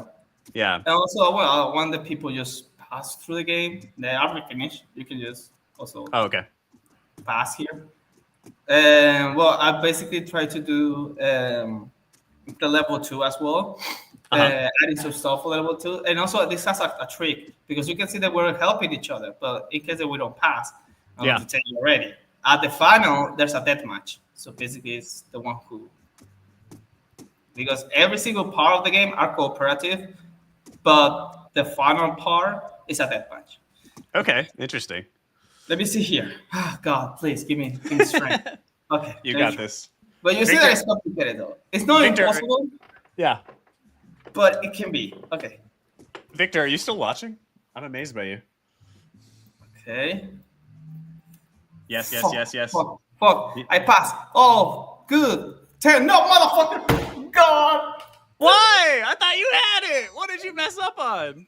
Because there's a place where the platforms start falling and I need to run, and that part is complicated as fuck. All right, well, maybe this is good feedback. The fact that the developer, the person who's played it more than anybody else on the planet, can't do it might mean that needs to get a little bit easier. Yeah, I was going to do a bridge there. I might leave it. That's what my other idea was. And let me know if you are agree with this. Making just 2 versions and make one that is difficult and make that one is easy. So if people that really wants, a hardcore wants to try the difficult one, they can do it. If it's not, they just go with the easy one. They just the checkpoints and that kind of stuff. I think it's one of the two. I think it's either pretty difficult easy. or easy. Okay. Yeah, I think if it's here, let's get through this first. This right now, actually, by the way, this part right here is in my mind the most special part of the whole level. Oh, thank you. Because it's highly cooperative, and because there's the chance for me to screw with you, and because there's and because we've gotten better at it over time, and now it's not even scary anymore, but it started scary. So as you design more of the levels, and as you incorporate more things into the game, it might be worth thinking about why is that one the most fun, and how can I get some of that same fun from this into other puzzles. Well, one of the last ones are mostly like that. For example, the ones that we're going to do later on are going to be also as well that I need to tell you, for example, a pattern that you need to jump in as well. And it's very interesting. And the other one is also like a race that we need to be going to each other to be able to escape. So there is other ones like that. Gets a lot of feedback from, I was playing Split Fiction, Yeah. Mm-hmm. So I was playing that, and I took a lot of feedback about that game specifically, and I get some ideas that I'd be able to do. A lot of people are saying it's not so engaging, but I do think that it's very engaging. Okay, so in my case, try to jump to that dark one because this part doesn't respawn like it should be. Why? I don't know. Try to jump there. Try to jump it? Yeah, and then go back. Go back. Go back. You didn't tell me. That's a bit of what I'm talking about with a double jump. You're so clunky in the air that there's no forgiveness in the game. A single screwed up anything and you're dead and have to start from the beginning. And obviously that'll get solved by checkpoints, but checkpoints. Giving yourself a little bit more air control and that double jump will fix 50% of our problems, and it'll actually feel more extreme. Because imagine if I did that jump and you're screaming at me, go back, but I have that second jump to successfully save myself. We both would be breathing so hard. We'd be like, oh my God, that was so close. Oh, interesting. Okay. Instead, there was just nothing I could do, and we both were just like, well, fuck. Well, don't do that. Okay. I'll see you literally, and I think they'll get motherfucker. Okay. I was trying to do it 3 times so that it would scare you but still land under you. Well, My the bad. thing is, a lot of people and I have this in another 2 puzzles that you're going to see, and I really love. Will I see it? Will I see them, PJ? I don't know.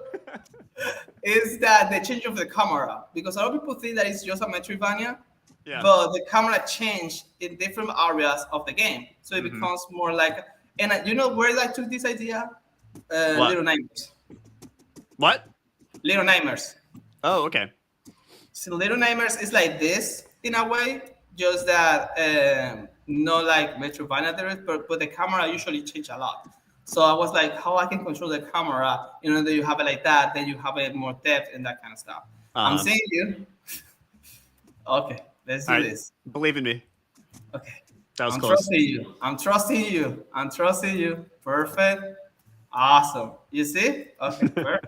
Very good. I actually think, dude, you could. This is harder to program, I guess, than just having many checkpoints. But you could make it so that if we fall off, actually, I disagree. I was about to say, if you fall off, you just go back. You go straight back to the platform you were just on. But I do think that there's something special about having to go back to the beginning. So maybe you get 3 tries or something like that, or I'm not sure. I think some checkpoints would be nice for sure. Yeah.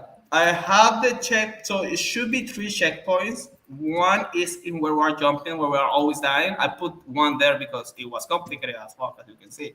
But you can pass now.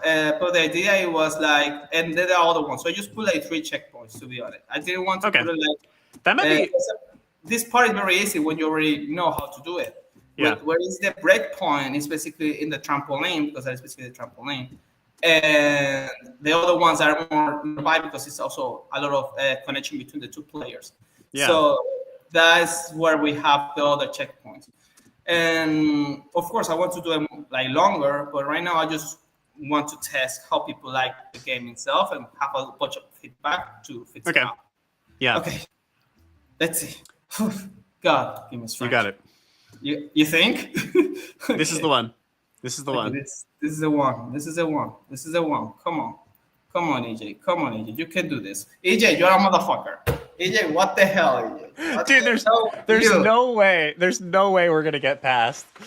Oh, hi, Jesse Spy. Hi, Jesse Spy. Oh, what's the issue you're having and that you need insight into? Oh, I fell. Dude, there's absolutely no way we're beating this because it's taking you 15 and oh my god, I fell again. Again, it shouldn't be this hard. Again, the respawn is just not working. So if the respawn was working, right? Unfortunately, I don't know why it's not working. It should be working fine. So I'm gonna check it out this evening to see why the respawn is not effective. But if that was the case, we shouldn't be able to respond from here because once you pass the other pass, you will be able to be in the second area of the level, and after that, we just. But taking that, I don't think that is too difficult. But you made the game. You've tried like a dozen times now. But I like it. Like I really like it. Just I already the respawn, so this area shouldn't be passing through. But taking that part and adding the jumps, as you were saying too, I think it's going to be a key for making more fun and randomizing a little bit. Jesse Spy, ask your question. Oh, bro, I wasn't ready. Jesse Spy, what is your question about player agency? We'll all give you our thoughts. All right. Goodness. Oh, God. That sound effect is way too loud. It hurts, dude. I mean, you can cut in this. Like a lot of AAA, have this VFX, that kind of stuff. We have cuts. Yeah, but it's so loud. It hurts. It's good, but it hurts. Okay, I will try to, take it down. Take out the noise. All right. Jesse Spy says, I'm struggling to guide the players without railroading them along the path. Jesse, tell us more about the game that you're making, what type of game it is, and we can maybe give you some more thoughts. That is always a bit of a tricky balance, though. Okay, I'm going to focus. I'm going to lock in. I'm ready. Please. It's 5 in the morning. Okay. Okay, we're good. We're amazing. Let's perfect. Thank you. Thank you. Yeah, Jesse, tell us more about what the game is that you're working on. It is always tricky to decide how much to railroad the player versus how much to let them explore. Maybe something to know is that there are just different types of players, and you're never going to create a perfect tutorial system that works for all of them. What you want to try to do is create a system that works for, intentionally design it to work for different types of people. The two most primitive types of tutorial players are people who model, which means they want to be told or taught how to play, and people who experiment, which means exactly the opposite. They don't want to be told how to play. So the typical way to handle both of those types of players is to give relatively hand-holdy tutorials, but to allow for the skipping of those tutorials. Oh, do you not have enough? I have one. There you go. All right. Fine. Well, okay, sweet. But to allow for the skipping of those tutorials. And then as much as possible, you want tutorials to be in-world. Oh, God, it's still there. But you can pass. Pass as fast as possible. Yeah, Okay, it's very slow, so I think we're good. Okay, sweet. So yeah, as much as possible, put your tutorials in world, meaning don't show me a bunch of text. Don't force me to do things. Just make me naturally run into things one at a time. so that I have time to learn.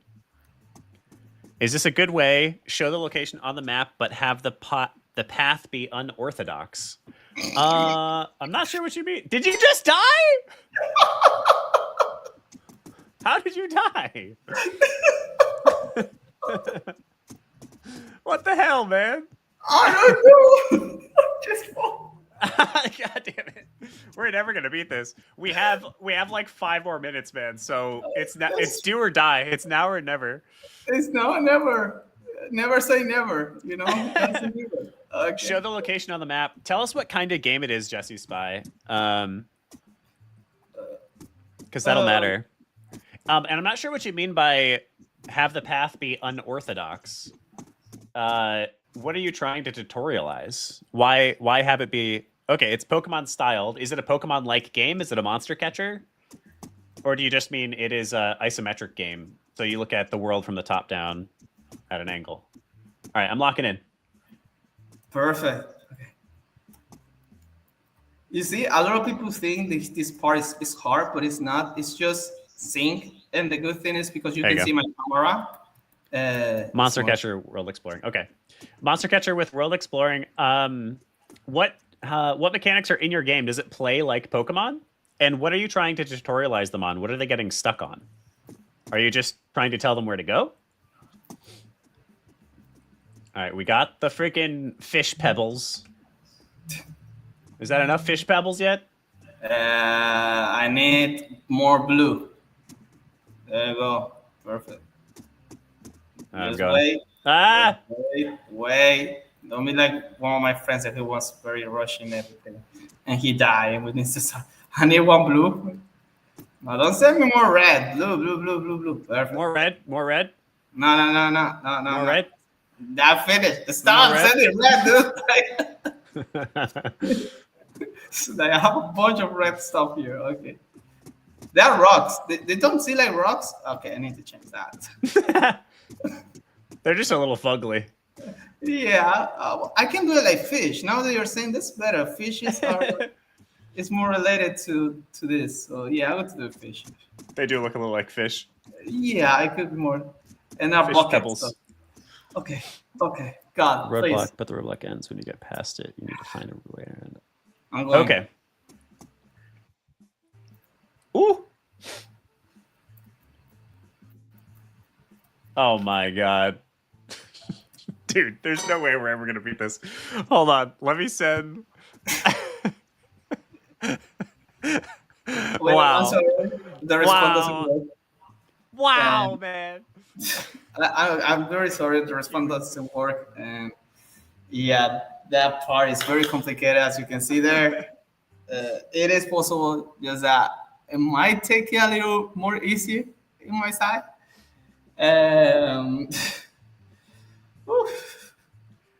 It's totally fine. I think it's clearly extremely challenging. I think having some kind of checkpoint will help a lot. I think having a double jump where I can jump in the air will help a lot. But I do think that this is now hard enough, especially because you are the game creator, so you are naturally going to be one of the best players of the game. You know, exactly. If it's that, yeah, if it's that hard for you, the game creator, then I would say that it should be balanced to be easier. Like maybe just make all the platforms bigger or something, you know. Okay. Jess a Spy says, so the way north is blocked by a roadblock, but the roadblock ends when you get past it. You need to find a roundabout way to go around the roadblock the first time around. That to me, so I'm trying to think. All right, let me lock in first. Perfect. You need full focus in this area, so there you go. All right. I'm trying to think of how Pokemon did it when they had Snorlax. I think they do just tell you. I think you can talk to somebody. Or maybe when you interact with Snorlax, it's like, oh yeah, he's asleep. You better figure out how to wake him up. I would probably do something like that.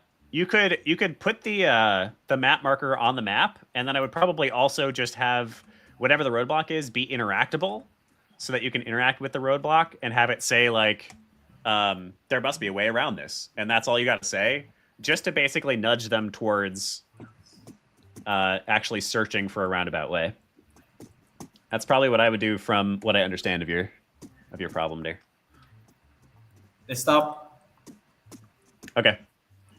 Yeah, well, Pokemon, I think I just say that it's sleeping, and after that, you need to figure it out. Pokemon Fire Red wasn't like too good with with different type of let's say figure out the stuff. It was very complicated. What was very complicated?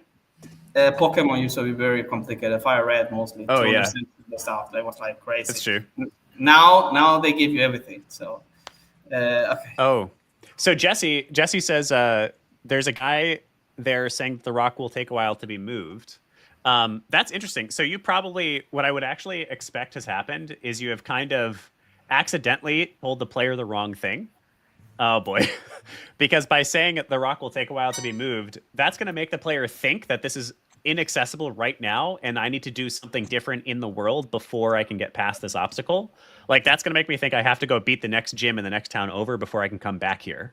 What you're basically suggesting is sort of foreshadowing, like, hey, you can't go here yet. So I would just change that text and then you'll probably be totally fine and have the text say like, oh man, this road is blocked off. I wonder if there's a way around. I bet if that's all you did, you would fix 90% of your players. You might be right. It's too difficult. Oh, really?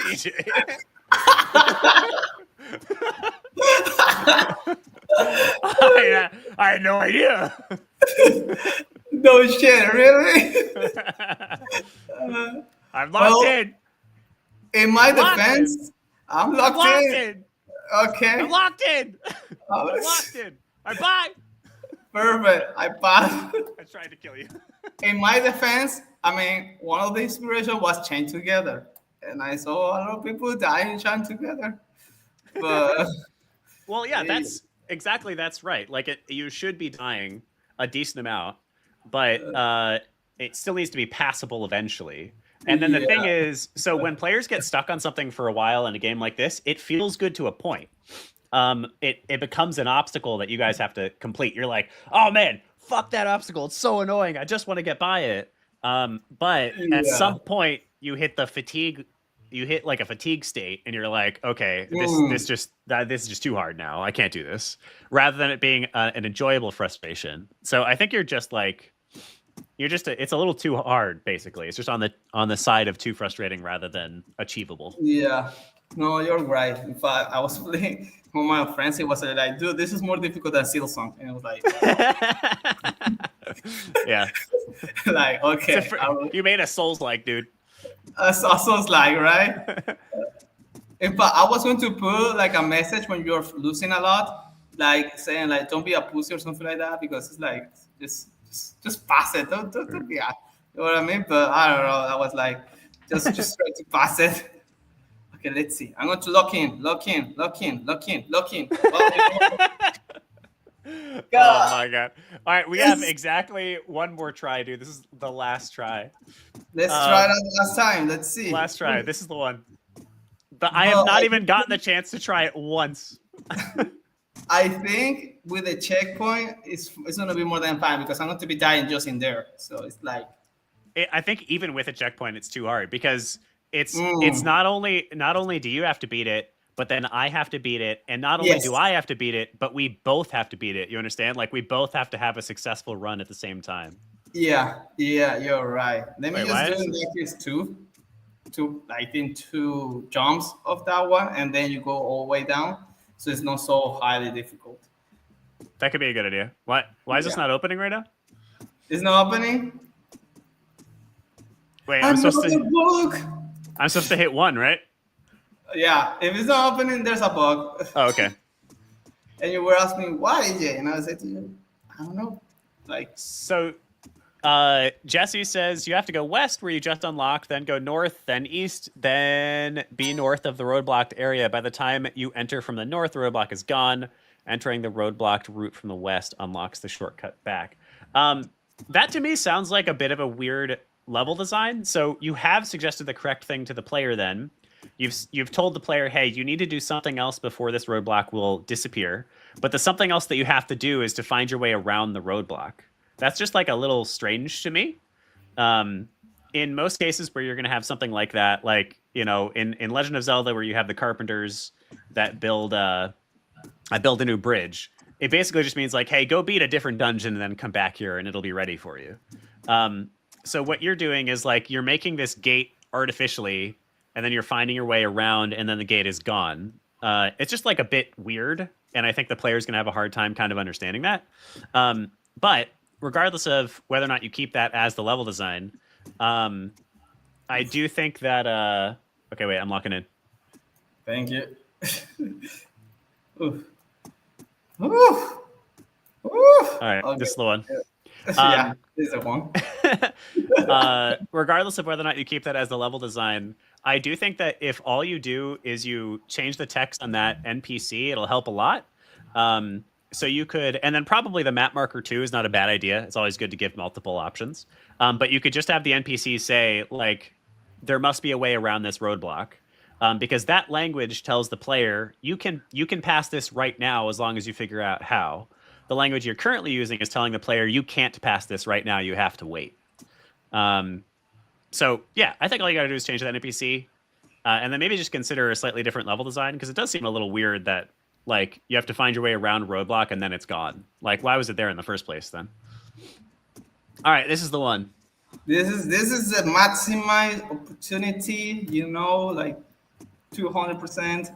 This is the one. This is the one. This is, if it's not, EJ, just take out that trampoline. That's it. Well, as you can see, the first time that you saw it, it's very different from the first time that you saw it. The first time that you saw it, it wasn't like this. But I really love it more like this, because it's more like, you know, like a maze type. Yeah. And I give it like that idea. Okay. Please, Right, Lord. Oh, God. I don't know why this game is so hard for me. It's usually... It's stage fright. I get it. Yeah, so it's like very complicated. Woohoo! Did you do it? Did I? Yes. Oh my God. Okay, but now I have to do it first try without seeing anything. Did you William got it? the Hilltop, please wait. Okay, I'm Please. waiting. Okay, I'm waiting. Okay, I just activate a bridge. Okay, now you need to do exactly what I just did. Okay. Jump until you get to the bridge. Then you run, because that bridge is going to break. So you need to run. So go to the blue. Go to that one. Perfect. Go to the blue. The blue. Oh! It's hard to tell where you are. Maybe another small feature could be drop shadows. You know what that means? Shadows. Okay. It just puts a shadow underneath you, on the ground underneath you, no matter where you are. And so that way, if you're above a platform, you can tell that you're above that platform. You know what I mean? Mm-hmm. Okay, yeah, I got the idea. Yeah, because it was like, or just put in like 2 trampolines and then you pass, because you have like 6 basically that you need to try to jump. I think you could also make it simpler. So this is 100% our last try, okay, man? Well, let's see. Let's see. I feel like I could have had that first try. Yeah, you're better than me. I was close. You were very close. Yeah. I'm just a cool cucumber, you know. All right, here we go. Okay, let's go. Woo. I really want to kill you. I really want to kill you right now. Don't kill me. Please. All right. Let's pause here. Well, in my defense, It Takes Two was more difficult. That's true. It Takes Two, it was like, what the hell? What the hell? That was people think, you know. And I did it like this because, you know, there's very popular right now. There's a lot of games that are doing multiplayers where you just like interacted in every single aspect with all the players. Friend to slop is what they're calling it now. I wanted to do that, but in a way that none of the players are going to touch each other. Like they are going to be separate, you know what I mean? But they still needs to be communicated, because it's just easy to put because I can do that. I need more blue. So I can do that, you know what I mean? I just can just come and put all of them in the same place. You can pass. But I was saying like, okay, so what is going to be my differentiation from RV there, yet Among Us, and all these ones that are right now, Repo. It's going to be the same general stuff. So I thought, what is if we take all the players and we separate by maze? Maybe like by different zones. And they need to keep, be communicate to each other to be able to success and pass. So, okay, this is the last one. This is the one. Let me just sit down. Lock in, dude. Let me just sit down. Lock in, man. Okay. Lock in, my guy. Okay, let's go. So it's 1, 2, 3, 4. I pass. I still jumping. Just wait. Okay, I pass. I'm going to don't go. Don't do nothing yet. Okay. Now you have the bridge. Okay. Go. Yeah, it's too complicated because first I need to figure out to do this, each of them. Okay, you're going good. No, dude, I touched it. All right, we have to. I have to hop off. Yeah, I know. Don't worry. No. Well, so close. Can you go to the Steam page and I can show you the other puzzles that we can? Yeah, sure. If How you do go I to the Steam leave the page, game now? There we go. In the Prison Fury Steam page, the store, Yep. I can show you there. I forget how to go to the page from here. Yeah, because that's a play test, Oh, and there the you play test is not the same. Okay. Oh, I hate this shit. Okay, so if you go down, all the way down, so you have some images over Down there, here? but over there Cool. you can have the GIFs. So read more. If you click read more, that was the old one. So I take it out. For example, the light was too high, and go all the way down. So the other one is that one. So the beauty of that one is that I can see the pattern and you can't. Yeah. So I can tell you, you need to jump to the, I don't know, the first dot, the second dot. Now, they usually be dots. Now there are no dots, are like basically figurates. So I don't know, you need to jump to the triangle. You need to jump to the square. You need to jump to that specific one. And in this case, the second player was able to see the other side. So I just put like a bridge so you cannot see the other player, the green one. And once you pass that, you just go all the way down. So if you go to the that one, you have this race, a crazy race that you need now to each other jump and run in order to pass all these fireballs to get to the final area. Now the last puzzle is not there, but basically it's a death match where both needs to put rocks to each other until one's die. So that's basically what we have, and that's it. That is a death match. But that is a 3 puzzles what we couldn't see. I'm going to the more easy. But that's my little game, my little baby, and I kill a lot of babies to be able to do this baby. That's awesome, man. I think the premise is actually, I think, quite good. I think having the 2 disparate paths where the players are helping each other along is quite good. There's a lot of games that use like similar mechanics that clearly work really well. Like I think you should play some of the more modern Mario games, like the actual platformer ones, not the 3-dimensional ones. Because the multiplayer there is a ton of fun, and I think you could probably learn a thing or 2 from it. But I think the idea, that core like concept that you have, where it's 2 different paths and all you can do is communicate with each other, but you're affecting each other, I think clearly works. Actually, I think that part is really good. I think you need a little bit of refinement and controllability. Some of the stuff we talked about, I think, will help. And then I think randomization, I think, will be really important. Speedrun leaderboard, I think, will just be like really good for replayability. And then I think from that point on, all you do is you just play with the different mechanics and you find the fun stuff and you add more of that. But it definitely needs more polish, but it is looking promising. And it was fun to play with you, even though we lost 1.5 million times.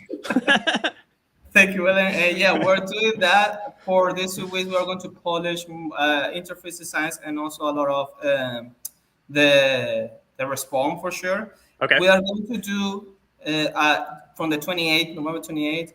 We want to do a really, if it's possible, big play test. So everybody who wants to join, please be free. You just want to know if people really like it, and it's a promise it, because it is a lot of work. Most for myself. I'm right now, as you know, I'm just by myself. It's complicated. But a lot of people is loving it. But I just want to have more feedback about to see that, because our next step it will be get the demo and a Kickstarter to just fund the other 2 levels. And after that, I want to launch it maybe January or February. It depends on how the things go. Because it does need some polish, but there are stuff that I know that it's just time then just to sit down and just go through it, because the base of the code is already there. Yeah. So that's yeah. Awesome. Nice. Well done, dude. So this is Prison Fury for anyone who is currently watching. You can currently wishlist it on Steam. So support your fellow indie devs. Check out the link that I just dropped and wishlist Prison Fury for us. Yeah. All right. Thank you. Of course. EJ, thanks for hopping on with me, especially early in the morning. And I'm sure I will see you again soon. I'm going to force you to help out the Boxes Alive team making their game beautiful. They just need somebody to advise them a little bit. Awesome. Yeah, more than glad to help. And again, if everybody wants to, Prison 4 is there, Discord is there, and just let us know. Thank you, William. Sweet. Thank you, man. Adios. Adios. Oops. I muted you. Bye. All right, sweet. Hi, Keely. Thanks for being patient. How are you, sir? I am doing all right. How about you? I'm doing okay, actually. We decided to do a 12-hour stream instead of a 24, and I'll tell you what, it's about half the length. That makes sense. The maths. Also, Victor is currently in the chat, whom you apparently know quite well. Yes. Yeah, I know Victor from in person. Wild. It's crazy. That's weird. Victor, Victor, do you want to play Chicken? Wait, what is it? Chicken Scratch. Chicken Scratch. Where is it? Do you want to play Chicken Scratch with us, Victor? I thought I already had it. I'll play some chicken. Heck yeah. How are you doing, Keely? What time is it for you right now? It is 7 a.m. Nice. Ungodly early, but it's earlier than I'm used to being on a stream. So. Are we grabbing the demo or the full game? It'll be the demo. Yeah. Okay, sweet. I don't know why you're complaining. Yeah. You seem much more awake than me right now. So yeah, I made sure to take a nap between like 10 and 11, and I'm on a lot of coffee. So that's the way to do it, I think. All right, Chicken Scratch. There we go. This has been. It's like we're doing the streams mostly for the sake of the Kickstarters, and I don't know if I can possibly sustain doing a bunch of these in my life on a regular basis, but it's so much goddamn fun. It's great to meet a bunch of devs. It's great to see some games. It's great to get some feedback and give some feedback. I would love to do these more often. But also it takes a lot of commitment and timing and all that sort of stuff as well. Yeah, we could maybe just not do this many hours of it at a time. All right. Do you have the Chicken Scratch demo, Victor? I'll drop the...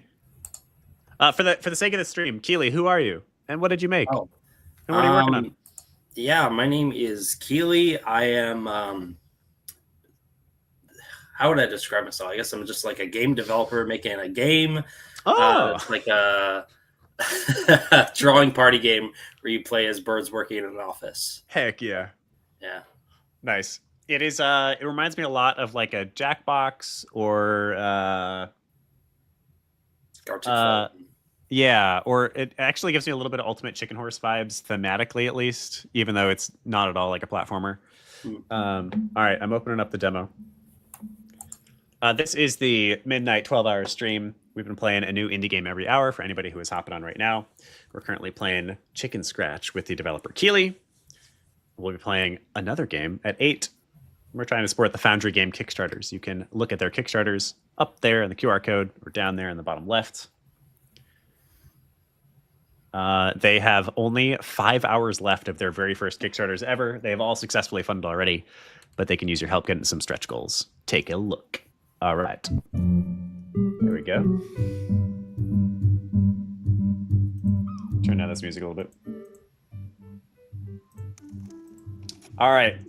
So, yeah, what is Chicken Scratch in your estimation, Keely?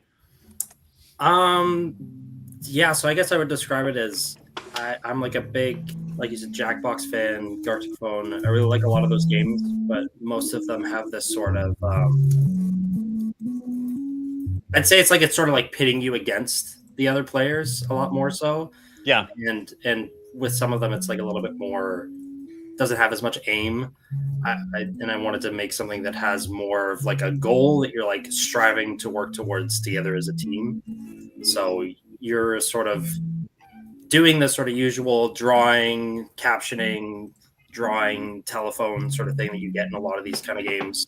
But instead it is focused around you have to guess what the original thing was at the end, and the closer you are to the right answer, you earn bird bucks. You need a certain amount in order to go to the next day. So it's trying to create this more fleshed out experience in terms of a drawing game is the idea. Sweet. That means though that Victor, do not look at my screen.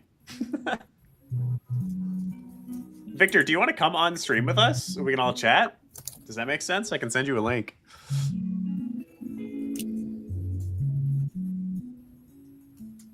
I'm gonna invite you. Why not? He's already messaging me things, critiques of things. Make the lobby bigger.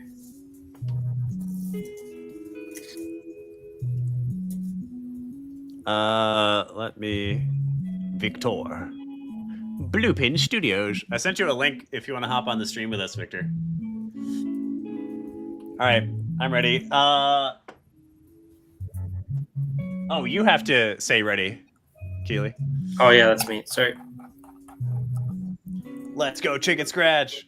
Oh, I see a Victor. Oh. Hello. Should I hit start before he joins in, or should I wait? I'm already here. You're already here. Yeah, let's do it. All right. Let's Can't freaking tell go. because icons are so tiny. Yeah, it's this stream is not set up for 3 people. Also, so you're just under some shit. It's okay. That's okay. It's time to get to work. So I got to play this one before. For those who are watching the stream. Oh, what's up, L-Tefor? Is that you, Keely, or is that somebody else? No, that's someone I know. Oh, nice. Thanks for being here, L-Tefor. For those who are watching the stream, we did play this before on a prototype night, on a playtest night, and actually it was so much fun. It's a 2-hour night usually. It's so much fun that we played it for the entire 2 hours. That's all we did. I think we played EJ's game a little bit too, right? Yes, we did. All right. I forget the differences here. I just clicked on one. All right. These 2 things don't belong together. For those watching my stream, you get it. I don't even know how to draw this.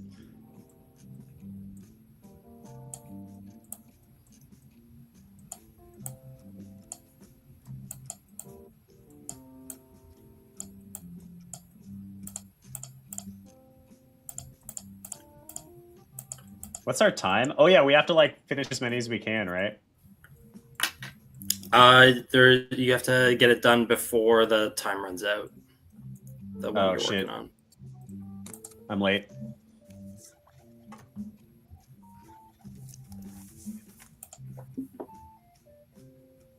Guess the original prompt.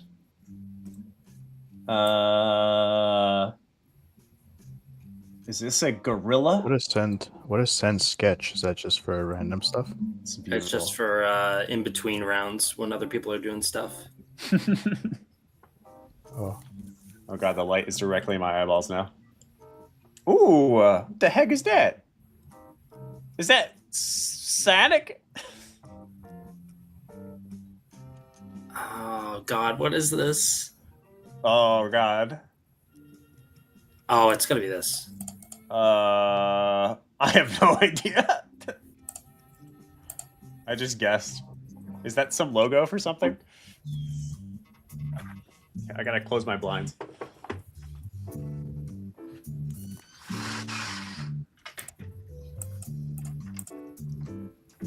Okay, I'm back. What was it? Steaming soft? What the hell is steaming software? I thought it said streaming software, and I drew OBS. Oh, it's OBS. That's okay, Victor. We'll cover for you. That one's definitely a Dyson Gorilla, though.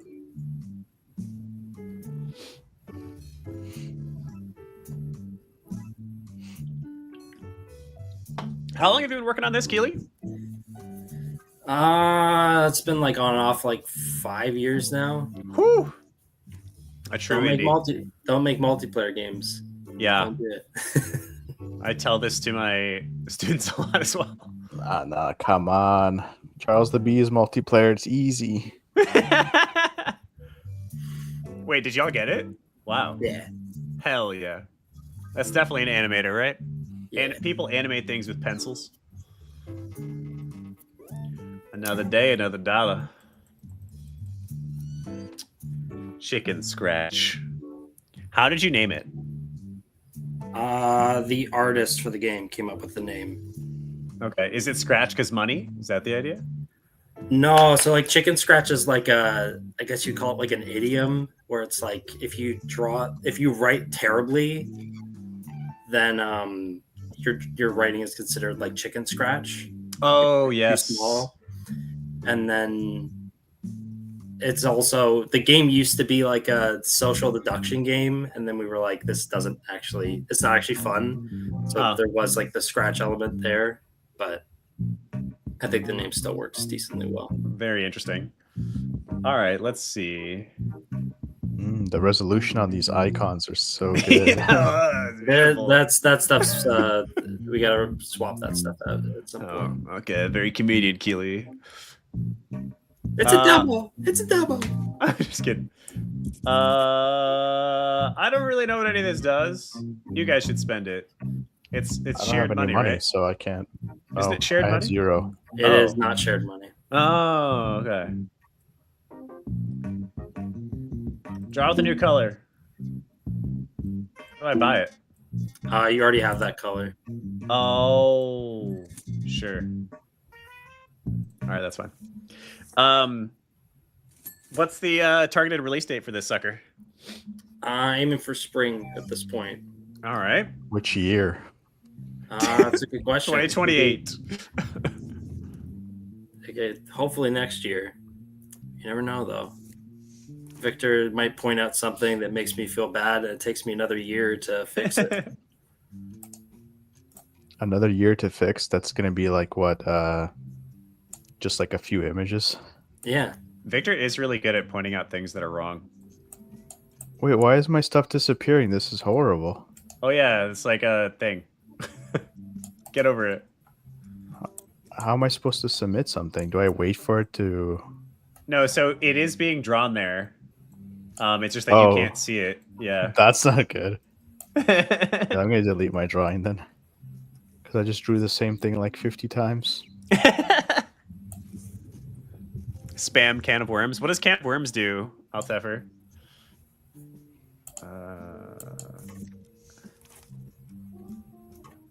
Okay.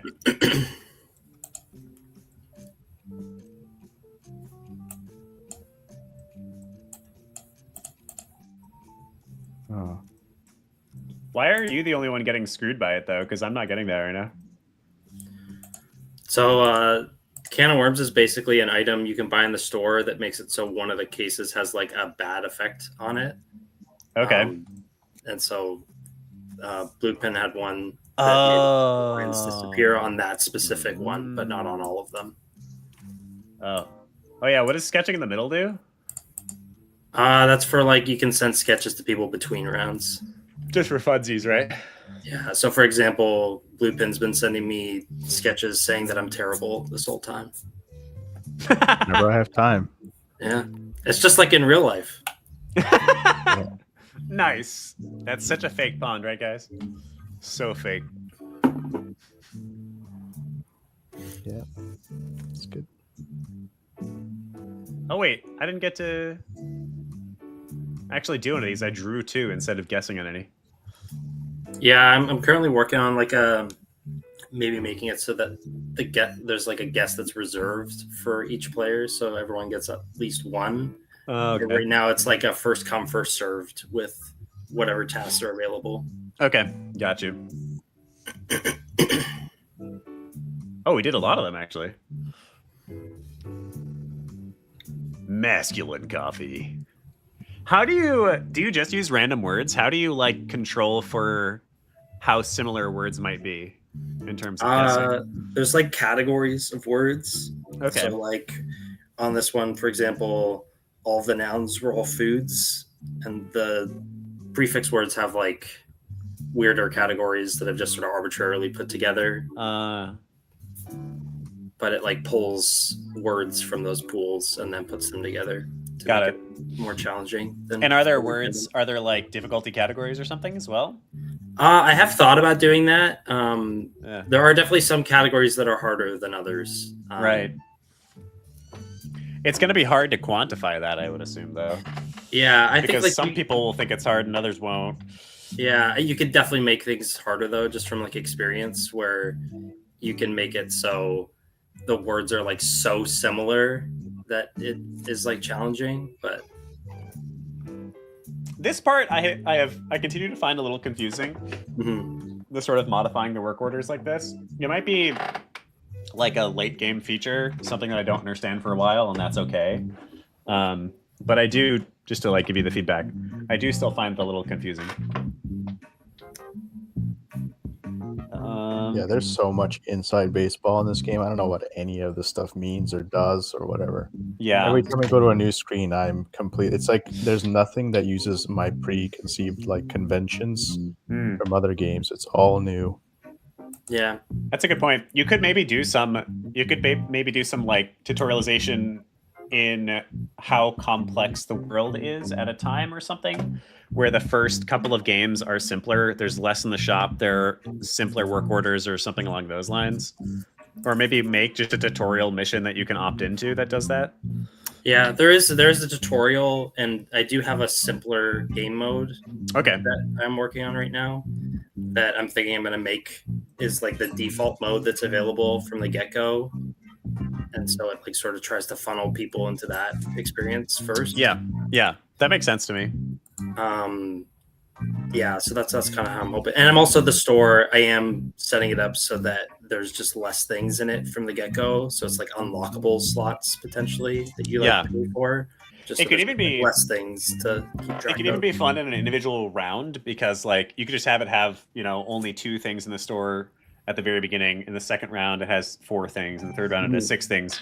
So that it has its own sense of progression in a single round, I guess. What do you call one full run? Do you call it a run? Do you call it a round? Work week. Okay. Yeah, so maybe you get some sense of progression in one work week that way. The store actually expands over the scope of the work week. Mm-hmm. And then that's something that even if you aren't doing, oh god, it's the little fadey one. And then that's something where even if they don't do the tutorial mission, it'll help them understand.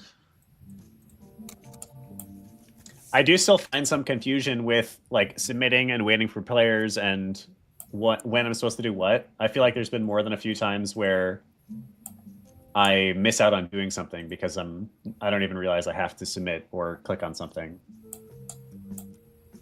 What?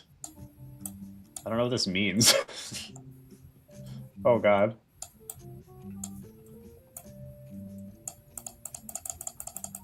I'm kind of cheating by just using a bunch of words.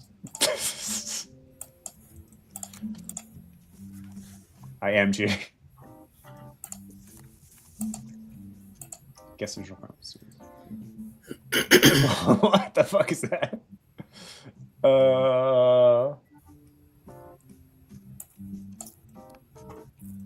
gonna go with that.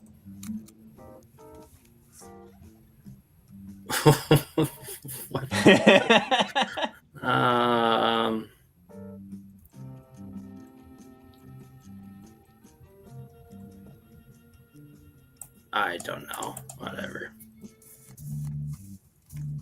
Polling. Huh. How's that polling? It said draw ahead, so I drew ahead. I don't know. Draw a pulling head. What does that even mean? I don't know.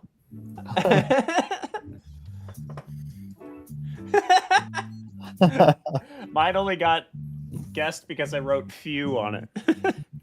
Yeah, writing text should be forbidden. It should be. I would just write polling. I do it anyway. I did it with this one. I did it with this one too.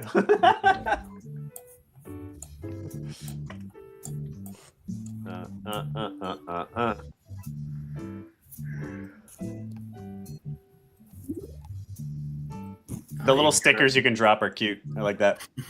I like your you've got a couple of different social game mechanics that I really like. Like being able to send each other sketches is cute. Digging morning. Interesting. Nailed it.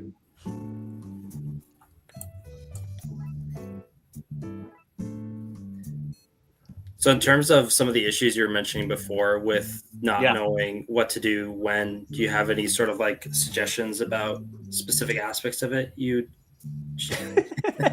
Yes, I nailed it. Yeah, I think one of the big ones is when I have new work orders I have to do. I'm not sure why I have to click into them. And then, like, why not just immediately open it up for me? And I know that sometimes there's more than one, and maybe that's supposed to be a thing in late game where I'm sort of juggling. But especially early game, if there's only one, at least a few times, and this is because I'm a new player, but at least a few times I just sort of stared at this thing that I'm supposed to click on to open up. Like this screen right here, this is cursed. This is horrible. Yeah, I don't really get this still. I don't know what any of this is. I don't know what any of it means. Is really the problem. But that's partly it's really the problem of like, I'll do that one. It's really the problem of me not knowing the game deeply enough yet. Like, I don't know what it means to add a spelling snag to blue. I don't know what it means to add double order to Q. That could be rephrased to actually, like, your next thing is 2 prompts or whatever. I don't know. But I don't even know what a prompt is. So it's like, even when I moused over and read the tooltip, I didn't know what I was looking at. Yeah, that's true. I feel like you could just get thrown in. Is that a triple swelling? What does that mean? Snagged with swelling. Snagged with proof. What does that mean? And then the other thing that maybe could use some work is I don't even really realize that I should be rushing so that there's other things I can do, which I don't know if that's a problem or not. Maybe that's fine.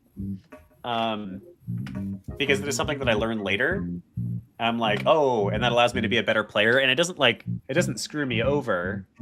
It's just that it's fun to do the things. It's fun to draw a sketch or it's fun to guess. And so later when I'm like, oh, I could have done more, I feel a little cheated. But then again, it doesn't stop me from actually playing or really winning. So it's not that big a deal. And maybe it's just something that I should learn. I have all the colors.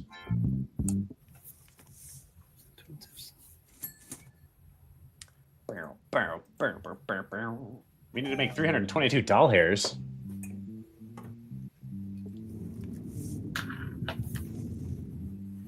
Everybody do the biggest one you can. I'm not gonna get it, but I'll try. We got to get 322 doll hairs.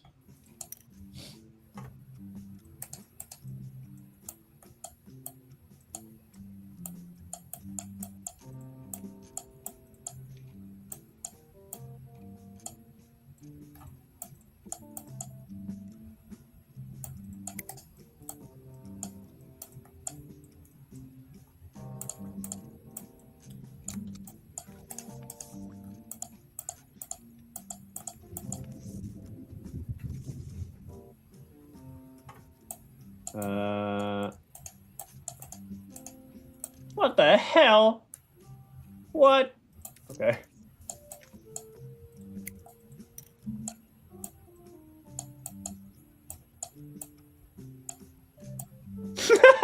All right, y'all. I'm not an artist, just so you know.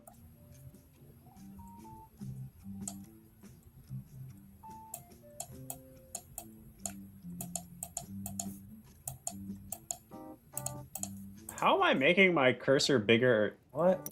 What the? Yeah, I think there's a bug or something because my cursor size keeps changing. Yeah, my cursor size is slowly creeping up. You have the swelling snag, which makes it so that the thing increases over time. Were you gonna tell me about it or no? Yeah, that's one thing I need to work on a bit more, making it so the snags are easier to understand. I think you could do that. You could have a simple like interface, something that just that sits on your screen and is like, you're being affected by the swelling snake, you know? All right. Yeah, just need to figure out where to put everything for that sort of thing. Sure. Ooh, what is this? Oh boy. Oh man, I don't know. All right, I'm gonna go for this.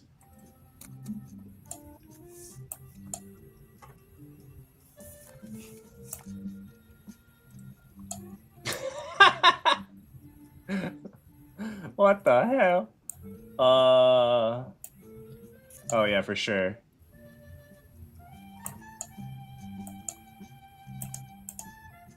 Oh, nice. Well done.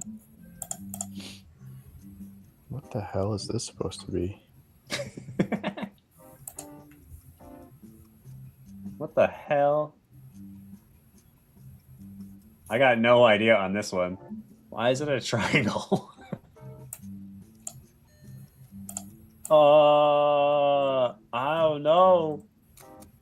I just submitted it. I don't think I'm right. Oh, wow.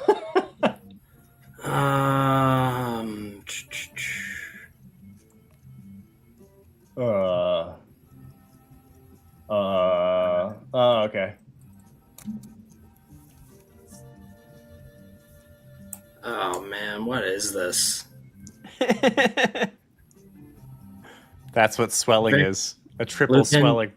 Lupin, you got What? some explaining to do. What the What? heck is this? What?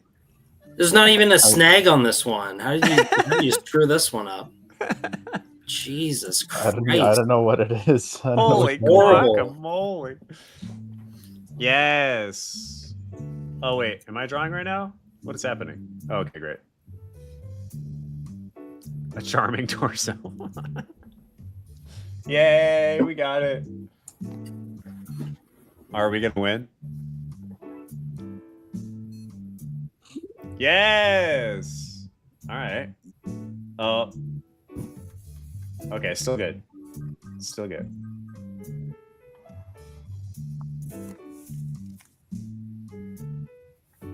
Did y'all get this one? I feel like it's an easy one. Yeah, I got that one. Hell yeah.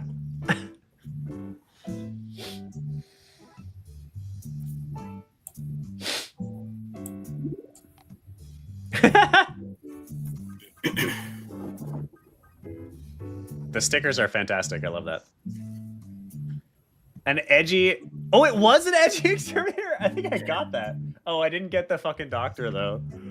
Oh, I thought it was glitzy because he had so much shit. Yeah, that makes sense. Hip hop's a hard word. Yeah. I should have done a rabbit or something.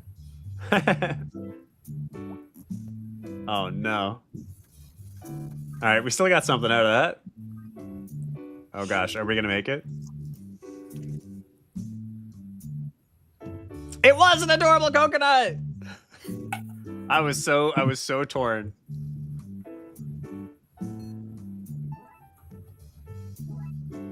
Hell yeah. How many more do we have? Uh-oh. There's two more. A lot. Okay. It's always so much fun playing with Lupin because it sounds like every minute of playing my game is agonizing for him. That's just how Oh he's in God! life. Another minute of playing this game, I want to kill myself. How can I refund this game I haven't even paid for? Oh man, we're not gonna make it. Oh, it's a double. Hell Nice basement. What the hell? I don't know. What do you? How is it nice? Is that money? Yeah, there's money. Oh wait, we might be okay. We might be okay. I think we made it, right? Might have. Ooh. Oh yeah! Penalties though. Ah! Ah! Oh, I thought that was more penalties. Oh my god. Whew, that was Just close. over. That was great. I was about to complain that it feels like you don't even notice the money until you lose. But that was an example of where it was kind of nail-biting. It was perfect. So Oh, if we man. do What? what the fuck? I think there might be a glitch right now. Add That's more define cases than it order. should be. Draw a noun, then a descriptor. What are those like little guitar picks next to the words? What does that mean? The different colored. That's like the icon for the type of case. Oh. What does define order mean? So define is a case type. So like instead of drawing a prompt, you draw just the noun and then you add a descriptive word to it after the next player does. Okay. I mean, I don't know. Sure, that works. Let's do it. 655. God damn.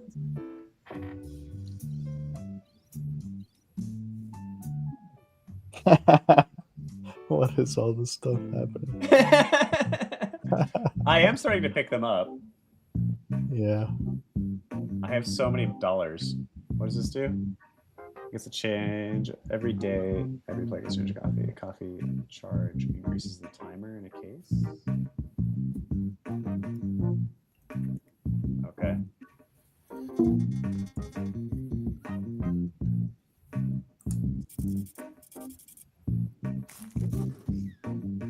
Worms is good. How do I use worms? I just buy it automatically. Okay. Amount of word bucks per correct word by 1. Oh, hell yeah. Add a cascade stamp. Sure. I have so many doll hairs.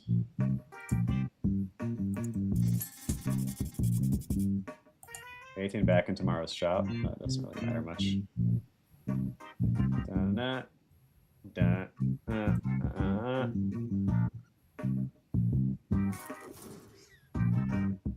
don't want to hit ready in case there's more cool stuff we can get.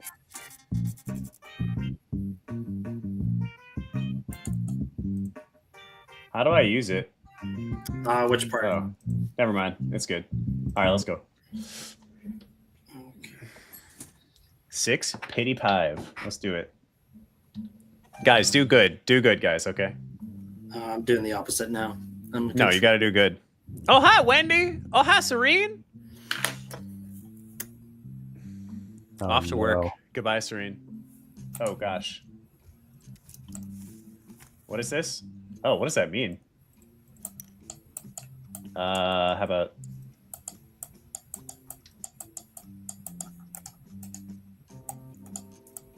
I don't know what.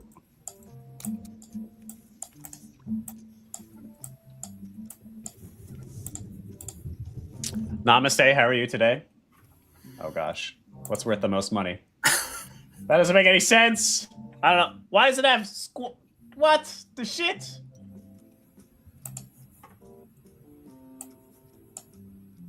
Oh my god.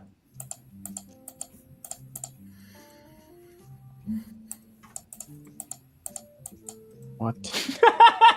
I think that'll actually work. Let's see. Been lurking. Someone stayed up until almost 2 a.m. watching some random guy play indie games. Who's that, I wonder? Worth $50. How do I draw this, Keely? That's a great question. Why did you add this? I messed up. Oh, man. Oh, no. This is going to be so hard. Okay. Oh, no. Oh, I'm out of ink. That's not good. You'll be fine. Can you still use the highlighters? No, I can't. It's over. Oh, God. I'm stressed. So if we win this one, do we, like, win the game? Yeah. Oh, yeah. Okay. Wait, what? I have to draw. I already have an image here, and it's telling me to draw something else? Yeah. On top of it? Yeah. What the fuck? How?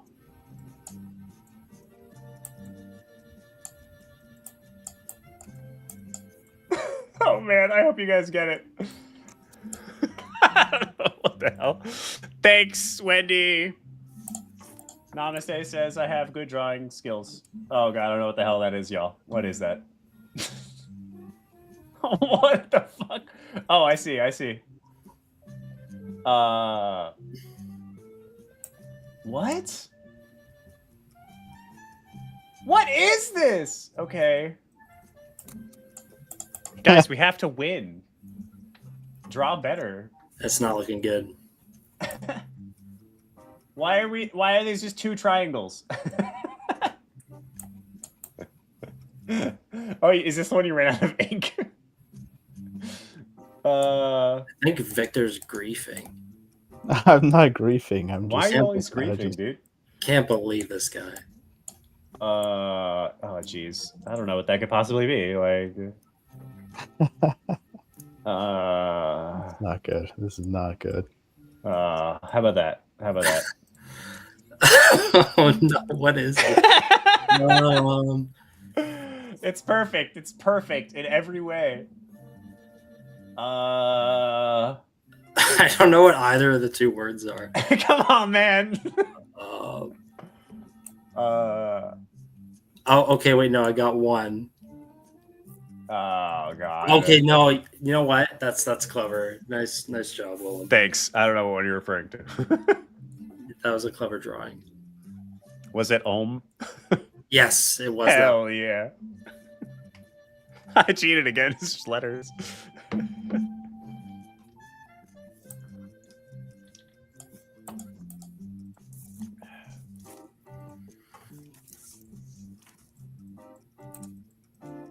Yeah, I might just force them into their next prompt always. And then if they aren't in a prompt, you'll let them sketch. But don't even let them pick a prompt. Don't let them pick? Well, so like when I'm in the interim screen where it's waiting for other players to finish, and then it presents me 1 or 2 work orders that I can pick from doing. Like, why even have me pick? Why not just make me go into the next thing? Well, so those are the ones that you're starting. So if you don't get to pick, then you're forced into drawing something. And so part of the issue is that if... How is that a tasty castle? I don't know. I got castle. Shit. Well, we're not off to a good start. But I found initially that people were frustrated if you just gave them a prompt that was like, I have no idea how to draw one of these words. So the choice gives them the option to choose one of the things potentially. How is this proud? I was trying to draw what's it called? Like a gay pride? Yeah. I see. It's a but I only had one color and it was swelling, so shit. Well, I don't think we won, guys. There's some high earning cases coming up. All right. Look how good that was.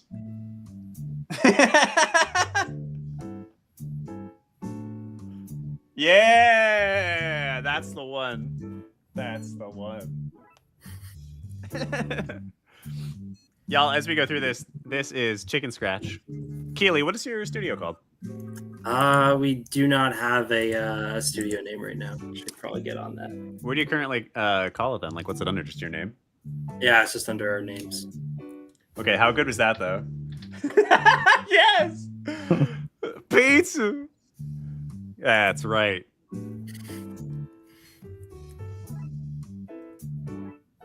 All right, well, this is Chicken Scratch by Keely Brown and Matt Bellinger.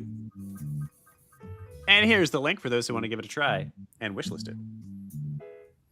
Support your fellow indies, y'all. This is quite a delightful game. If you like Jackbox, you'll love this.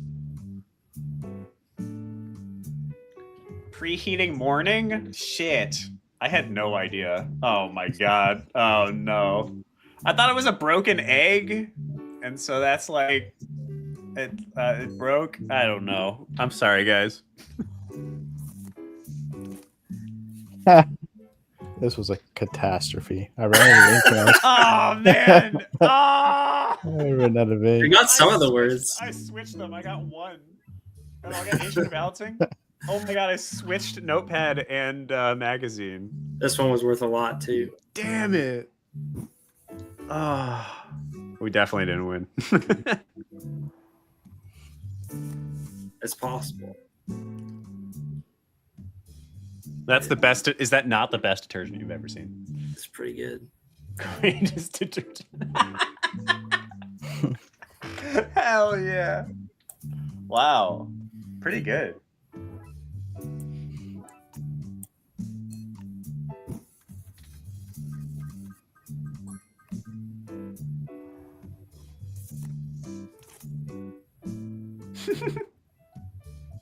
Migratory peacock. Flocking gorilla. I guess. Did it. Wow. Yeah, did it. Okay. It's worth 218. Hell yeah. Wait, maybe we'll do it. How many more do we have? We got 1 or 2 more. Okay. Oh, maybe we'll do it. 1 more. Oh. Oh, it's no. all up to this. Oh, it's future. Oh, damn. No. I thought it was second because you did like a second one of them, but. No. That's because it was mirroring. I was supposed to be tomorrow. Tomorrow.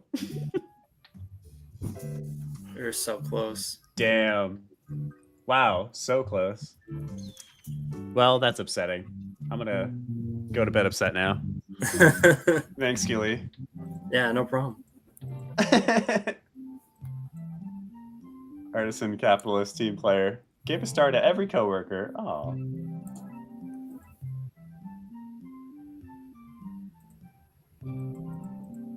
All right. Tell us about the game. Give us a pitch. A pitch of the game? Yeah. Now that we played it, we don't have time for a second round, unfortunately. Yeah, no, that's fair. So tell us about it. God, just like a general, like a elevator pitch of it. Bye, Victor. Victor's peace. That sounds about right. Yeah, I don't know. Like, so I guess I think like the thing that I find compelling about like the game so far is just that like there's like a lot of like randomization and like you're not going to get the same things to draw twice in the game. It's very chaotic and a lot of fun being able to like play stuff with your friends and just like having nonsense happening on the screen and being like, oh God, we like really screwed it up. And the like shared goal of like, we want to get to that amount of bird bucks, I think just helps set it aside from like other games that are doing something similar. So I'd say that's sort of my philosophical pitch about the game. Amazing. Go ahead. I was going to ask Namaste's question there. Yeah, I was just going to answer. So it apparently currently works on Steam Deck, and I'm hoping to get stuff working for Mac as well. It's like Mac Unity stuff is like a can of worms in a way, because it's like you have to have a Mac device in order to build to Mac. So I'm hoping for my work I can like steal a computer there in order to do a build there. So we'll see what happens. I really do love this game, Keely. I've played a lot of good games this stream, which is wonderful. Because sometimes it's hard to give constructive criticism to a game when it's like when it has a very, very long way to go. And this is a game that is like already quite enjoyable, quite fun. It's very much a silly, fun party game to play like with my brothers across the country or something like that. And I think it's already achieved that Jackbox functionality. I think a little bit of understandability work probably, but like that's really the only issue that I see about this game. It's already fun. It has a lot of creative challenges that I don't see in Jackbox or similar titles. I really like how there's this mix of like this sort of hectic mix of collaborating and then doing your own thing and then like guessing, but then we're also all still in this together, unlike a Jackbox. I think it hits the nose pretty well. Cool, thank you. Yeah, I definitely agree. It's like the UX has always been the like big pressing issue. Yeah. I think like the game mechanics, it's like I'm like waffling about whether it's like to help solve those things I should like be pulling some of the complexity out of the game, or if it's just a matter of like spending more time making those things more intuitive. It probably is like some mix of both, but I still need to do some work on that side of things. So. Yeah, and it's always tough to find that balance. I think the only real way to get it is a lot of playtesting and trial and error. You might consider doing a couple of different game modes, because right now there's only one actual mode, right? So there's a few that are kind of like queued up right now. There's like a mode that lets you choose what type of cases you're doing instead of it being like, and there's no like goal or anything like that. You're just like doing the drawings and just seeing how it goes. Okay. I'm also working on like a more casual version of the deadline that has like longer time frames and just like less complexity. So like the store is simpler and individual. So like everyone has their own store rather than it all being a big shared epic thing. And there's only like 3 items in there, and the contracts are less complicated. There's just like what is it? It just replaces all of the orders with a different type, so everybody has the exact same thing. So I'm hoping that sort of stuff will help a little bit with making it less intimidating for a new player. But I might still have more work on that side of things. So yeah, it is interesting because it is such a social game and it's cooperative. That means that you only actually need to have one player who knows what they're doing, because once you have one player, they're gonna be your tutorial for everybody else. I think the way that I would probably attempt to solve it is I would do multiple game modes that are incrementally more complicated. So I would have a casual mode that like doesn't have the shop, doesn't have changing prompts, like the like modifiers to prompts. But otherwise is the same mode. You're still collaborating, but all you're really doing is drawing, and it's really simple and easy. And then you have an intermediate complexity one that introduces the shop, or whatever you think is next. And then you have like your expert level one that has all of the features. And a typical player is going to get up to that third one very quickly, but you'll still that still enforces them kind of learning it piecemeal rather than all together. And then, once again, the minute you have one player in the lobby who knows what they're doing, they're going to walk everybody else through it. So they'll actually be able to play the expert mode together as long as you have that one player who knows what they're doing. I feel like I had something else I was going to add. I don't know. It's fun. It's very solid. I have a good time. It seems like overall you like it. That sort of balances off against Bluepin hating it. So yeah, Victor I come away with a neutral feeling from the stream. Right. Yeah, Victor gave it a 3 out of 10. So you should probably give up. That's what Victor's really good for. It's just like slapping you with reality. Well, I think his goal ultimately is to remove competition from the video game sphere, because less games means more likelihood for him to succeed. I think smart. That's a lot of where he's coming from. Yeah, Victor, your whole personality makes so much more sense to me now. Amazing. I remember the idea. The other thing you might add is maybe the modifiers. So meaning, when I say modifiers, I'm not talking about your modifiers. I'm talking about each system type. So like the shop would be one, and the modifiers for a case would be one, and like what was one of the other systems? Like the fading and stuff is maybe one. Yeah. Maybe each of those, similar to like a Slay the Spire custom run, is actually customizable, or maybe that's even a fourth mode. They're like things you can toggle on and off, sort of thing. Yeah, exactly. Because then you could be like, maybe even if you build that system, that also allows you to make your multiple modes really easily anyway. But that would allow a player to be like, you know what, I really don't like the fading thing. I'm just going to turn that whole type of thing off. And then that also allows the player to get more flexibility with what type of game they enjoy, I guess. But that was the thing I was trying to remember. Sweet. I think that makes sense, because I got the custom game mode thing where it's like you choose which cases. So I think having more stuff in there where it's like you choose whether things have snags or whether there's like the store, like you said, or if the cases can change over time. I think that could be something that would make sense. That could actually be your entry screen maybe. And then it's just like, you detect if it's a first time player and you just go like, we recommend you start with all of this off, or whatever. And then you let them fuck around with it after that. Cool. All right. We're going to get our next person on here in just a moment. So we are going to say goodbye for now, Keely.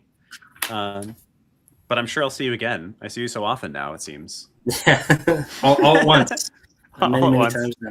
Indeed. Yeah, thanks for having me on. It was a lot of fun. A lot of good notes for stuff to make changes to. So hope the rest of the stream goes well. Thanks, man. And thank you for waking up. So far. Of course, thank you for waking up early with me. Cool. All right, I'll see you again soon. See ya. All right, and one more time, that is Chicken Scratch. I dropped the link already, I think. I did indeed. That is Chicken Scratch. It is currently on Steam. Support your fellow indies. Go and wishlist the game, please. Keely's been working on it for over 2 years, I think is what he said. It takes a lot of effort to make an indie game. I know all of you know that. So please give us a little help wherever you can. We do have another game coming up here in just a moment with Will. Oh, I just saw Will pop in there. Will, I'm going to be right back. I'm going to use the restroom, and then we'll jump into your game. All right. I have to use my broken sign that I accidentally ripped.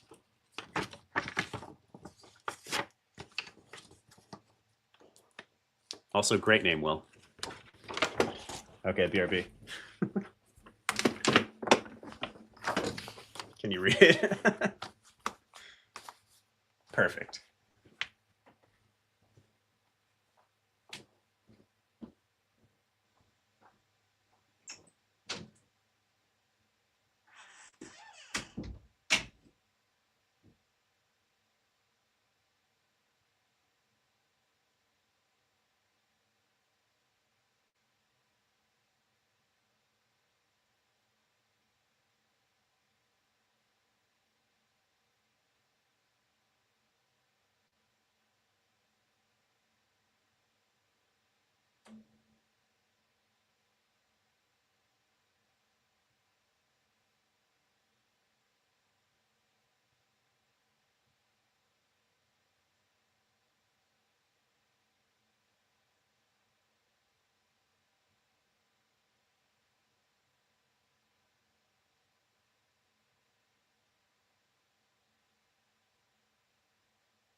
Okay. My viewer count consistently goes up when there's no one in the chair. Look at that. I went back down. People don't like me. They just like chair. All right, Will, I'm going to get you here. And let's get set up. Hello. Hello. Who are you? I'm a guy. I'm a guy. I'm here in my basement working on a video game. Nice. I'm one half of the team that made Cruft, the one we're about to look at. Okay. Who am I? Gee, how far back do you want me to go? The very beginning. When the rings of power were first forged. I think my rings of video game power were first forged when my little brother and I were playing Street Fighter on the Super Nintendo. Yep. And it turned into a real fight. And our mother stormed in with a hammer. Smashed it. Sent us both outside. And we were devastated. Wow.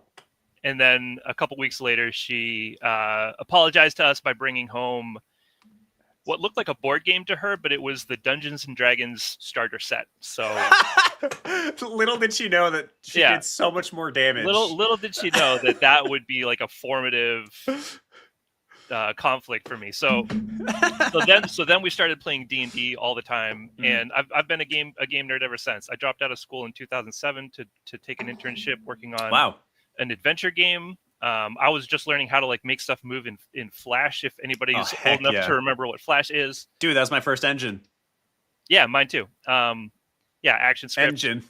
Yep. I mean, it was really an integrated game development environment, much like Unity is today. It was one of the best, I thought, at the time. And so I've made a lot of games. I worked they kind of conned me into the design job at first because you didn't need a ton of experience. But what they really wanted was a data entry guy. So that was like the first half of my career was doing a lot of that kind of stuff.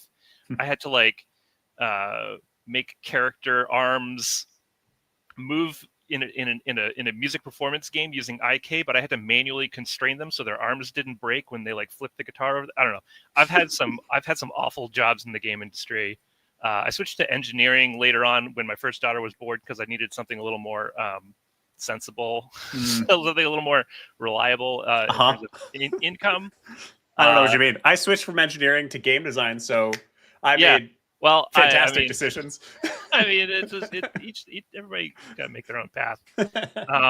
Well, I mean, and then I quit that awesome job that I had as an engineer to try and found my own studio with my business partner Matt Zamiti, somebody whom I've worked with for a long time, and so you would, all of that secure income went out the window, and so that's the short story of how we are. That's awesome. Here now, yeah. That's me. Amazing. Well, thank you for coming on the show and hanging out and playing games with us. Thanks for offering to give this one a shot and tell me what you think. Heck yeah, I'm excited to get into it. So we're gonna play Cruft, which is it? Can they wishlist on Steam already? Yes, yeah. Cruft is in early access on Steam. You could wishlist it, or you could play the free demo, or you could buy it. So all those things are available. Are available. Wait, you can buy it. Yep. For $9.99. You know it's upsetting when people complain about $9.99. No, that's fine. That's more than fine. We thought a lot about how much to price the game, and I'm not sure that we hit the right number still. So I've seen so many people who complain about that with indies these days. It's like I'm gonna wait until it's $2 to buy. It's like, y'all, this is years of somebody's life. It's insane that it's been priced down that low. We've been working on this one about a year. So we thought for our first game we were gonna try and just get through as much of the whole cycle as we could, as quickly as we could, and learn as much as we could. That's good. This is not like our magnum opus. Yes, that I believe is the correct approach. So that's what I generally advocate for. So I think it's good. All right, let me get the game up on stream. This is a single player experience, right? Yes. Okay, that's correct.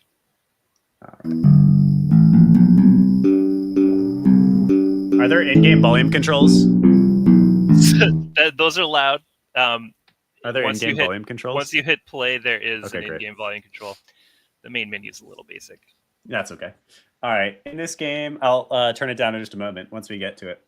Time for a new start. You've packed your van and moved out to the country. Let's get situated. Some space will do me good. What a theme, you know? All right, let's see how that sounds. My stream is a little bit basic, so my only method of volume control is in-game. So I'm really glad I put that slider in there then. I know, right? There's been a few games. This stream has actually been pretty good. There was one game that I couldn't get the volume low enough. But last stream, there was at least one game that had no volume control, so we just had to play with that sound. Sort of sad. All right. What the heck am I doing here? I don't know. Okay. I'm going to resist the urge to proctor by not saying anything. If you want me to answer, I will actually answer. A true playtest. A gentleman. You've just rolled up in your new property in your van. You're living out of your van, and there's some tips to guide you along on the bottom there. This is your van. It has a hammer. I was gonna relate to you, by the way. So my parents thought that video games were evil. They were acting teachers, random. And the way that we wound up having video games in our house, and all of us winding up working in the video game field, was that my brothers bought a secondhand Super Nintendo with their saved up earnings from a summer job.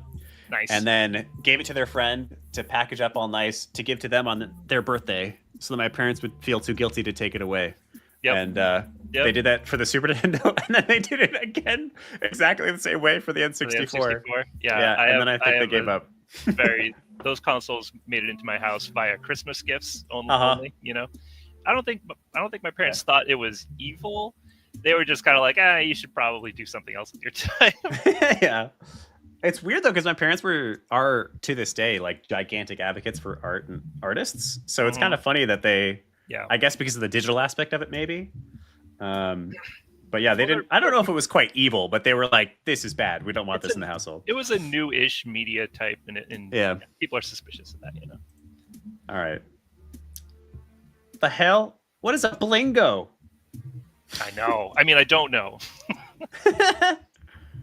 Craft a blingo. Is this like a what's the thing from Rick and Morty that everybody makes jokes about? A Chrombus or something? What the? It looks like a symbol of chaos from Warhammer 40k. That's what I'm getting right now. So the idea for this game started when me and Matt were playing Warhammer, Craft. and is it? And I was like, hey, like, you know, I got some, you know, I got the itch to work on something. Like, what kind of game do you think would be cool to just blast out? And that's how we started working on Craft. Are you serious? Yeah, I'm serious. Yeah. I've got a bunch of Warhammer painting stuff right over there. Oh, sick. But the Blingo is here to teach you just like how to craft something without getting distracted by like, whoa, that was intense. Without distracting, without like teaching you that like, oh, you can craft this thing over and over and over to make $150. Okay. It's sort of like a throwaway thing. Like you're never gonna really see it again. Okay. So I can drop the cruft into your van. I'm a huge 40K lover.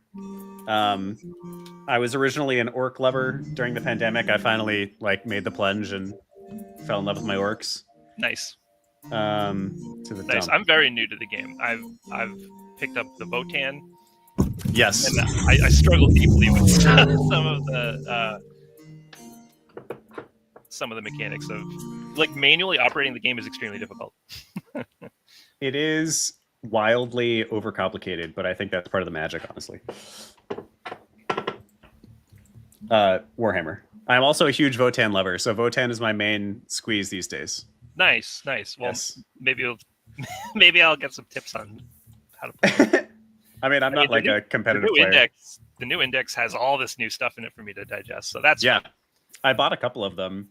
I don't have that many local players. I have friends from other parts of the world who play. Mm-hmm. Like the phone to your contacts. Do you just like jump on Tabletop Simulator or something?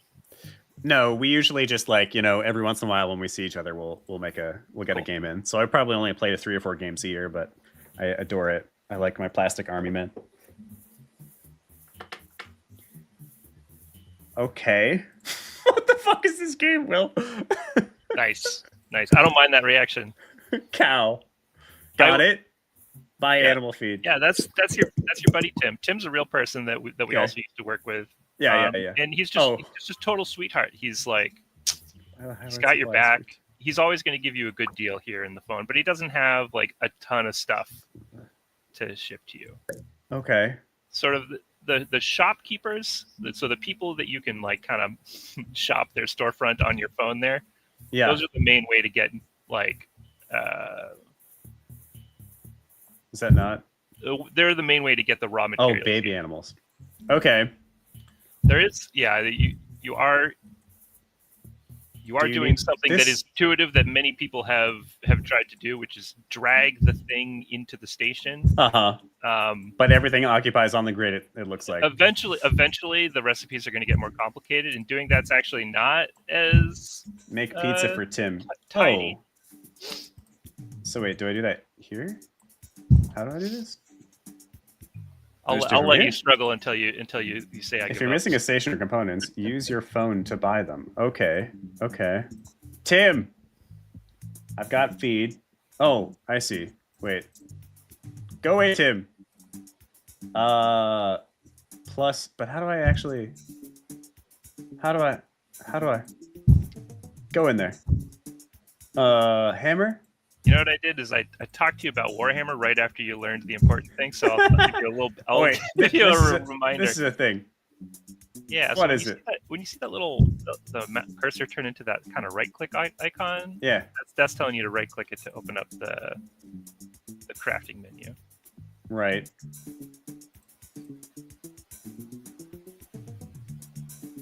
But oh, this thing, right? Yay, we got there.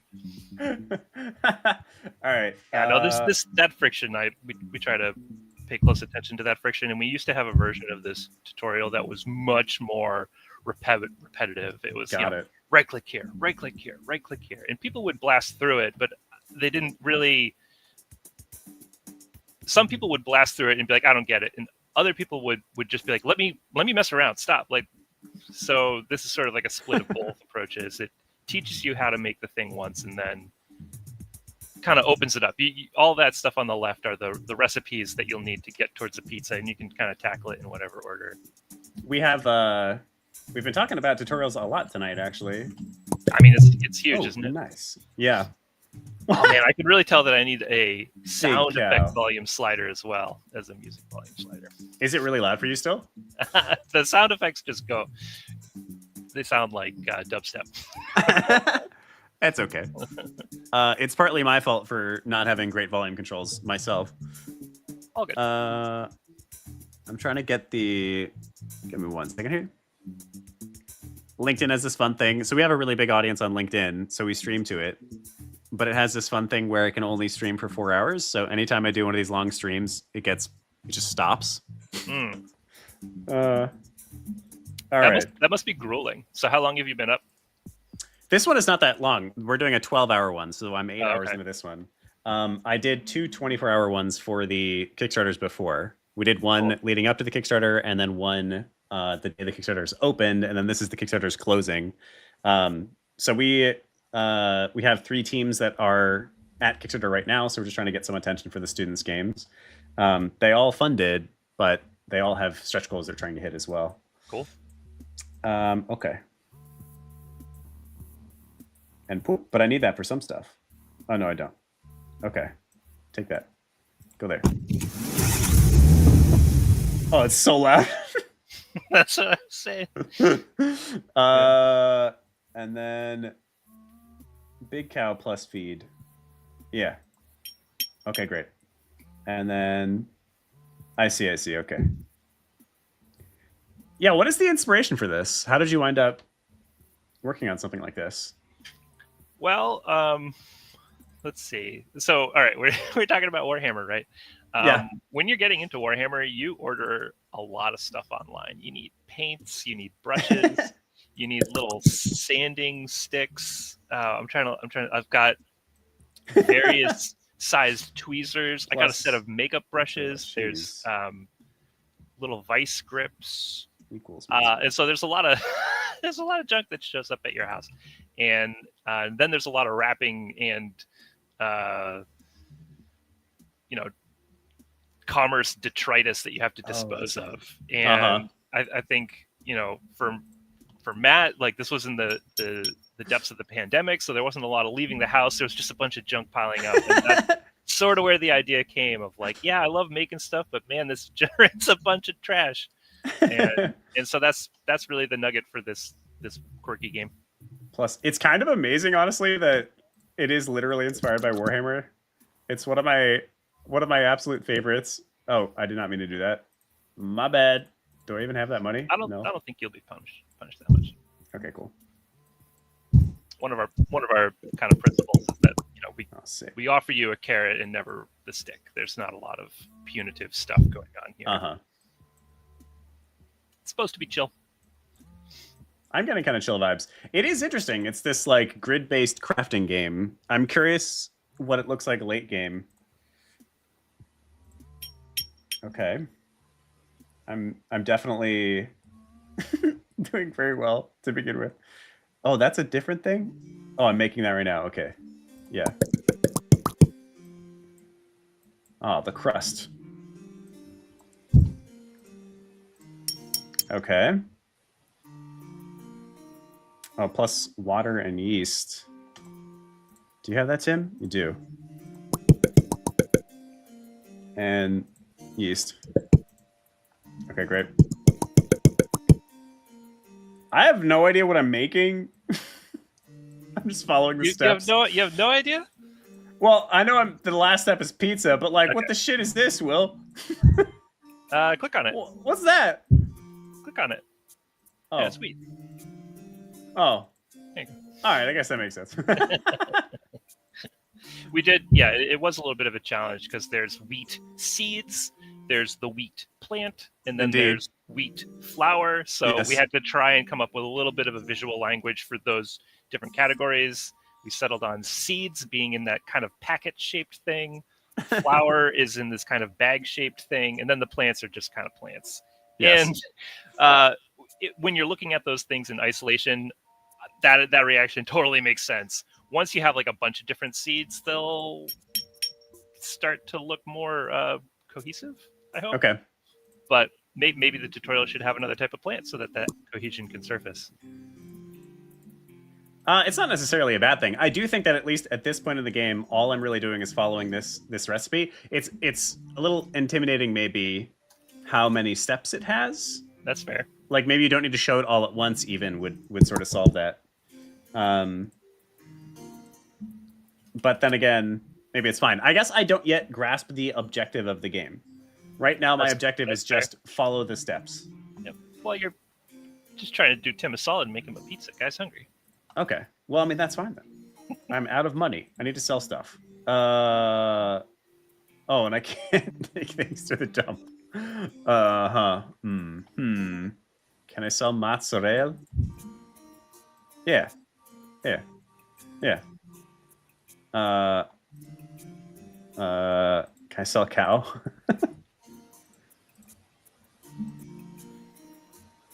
How much The answer to all those questions is yes. Right. I'm trying to make sure I'm selling the appropriate things. Well, we could just sell... How much is that? 12? That's not enough. What are you? Apple. All right, we'll throw in some of this. Yeah, you don't need all those wheat seeds. Yeah. Yeah. Yeah, I know what I'm doing. Yeah. Oh, there's so much shit in there now. That manure is actually take some water too. Netting you $1. So. Oh, sick. So this little mechanic of the things flying out the back is adorable. However, it is a little confusing too because it implies that it's not going to the market. Yeah. All right. I need this. Give me that. Wait, I can just buy pizza? I'm going through all this fucking effort. There's another language here we're trying to develop, which is the sort of the trade language. Oh, I see. You're not buying a pizza from him. I can sell pizza. You're gonna sell a pizza to him. Got it. All right, make. So it looks like proximity doesn't matter as far as no, and that was one of the features that hasn't bubbled up yet. We were like, it would be really cool if there were some sort of proximity effects, some ways for certain items. Oh, level up. Oh yeah.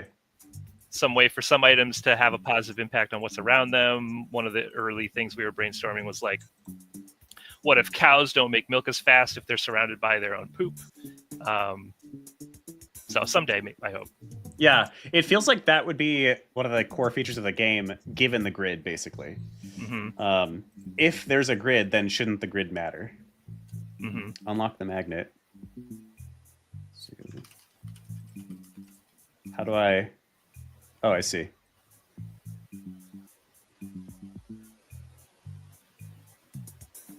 Awards, deeds. Okay. What is it? Yeah. Oh, I need 2 more. I see. Yeah, I guess this is implying to me... And they're ready for you. That's maybe not clear enough. Wait, where? Huh? I don't understand. There is a... Oh, I see. Okay, cool. I almost... Took me a second. Yeah, so that part's filling up, and when it fills, you know, tick over to the next level, and that gives you some of this different currency deeds. And those are what you use to unlock more space in your yard. And those locked slots can have other cool things in them. In this case, you've got something called the magnet. Okay. Hold on, right? I'm gonna drag to grab everything of that type. We can hold over an item, then drag to grab more of that item type.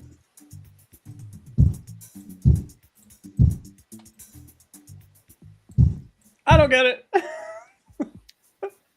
The struggles are real. You're seeing me at my worst here, Will. It's okay. You've been streaming for hours.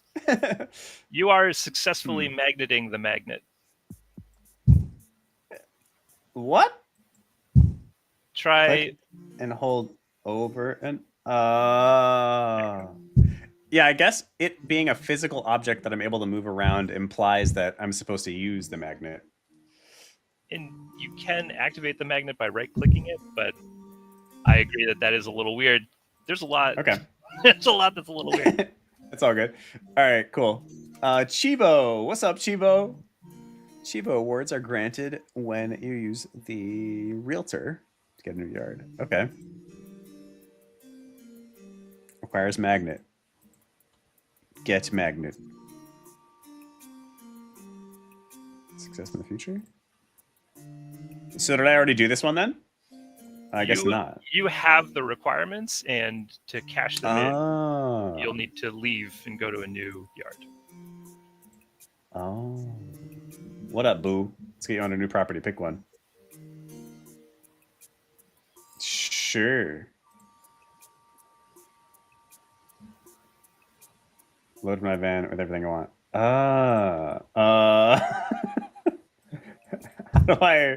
How do I take this shit out? I forget. So your money's not gonna matter when you leave. So you could just drive to the dump. You could just take that all to the dump now, and then you'll have. Can I take this out somehow, or is there no? Yeah, drag it to the exit. Okay. That'll do it too.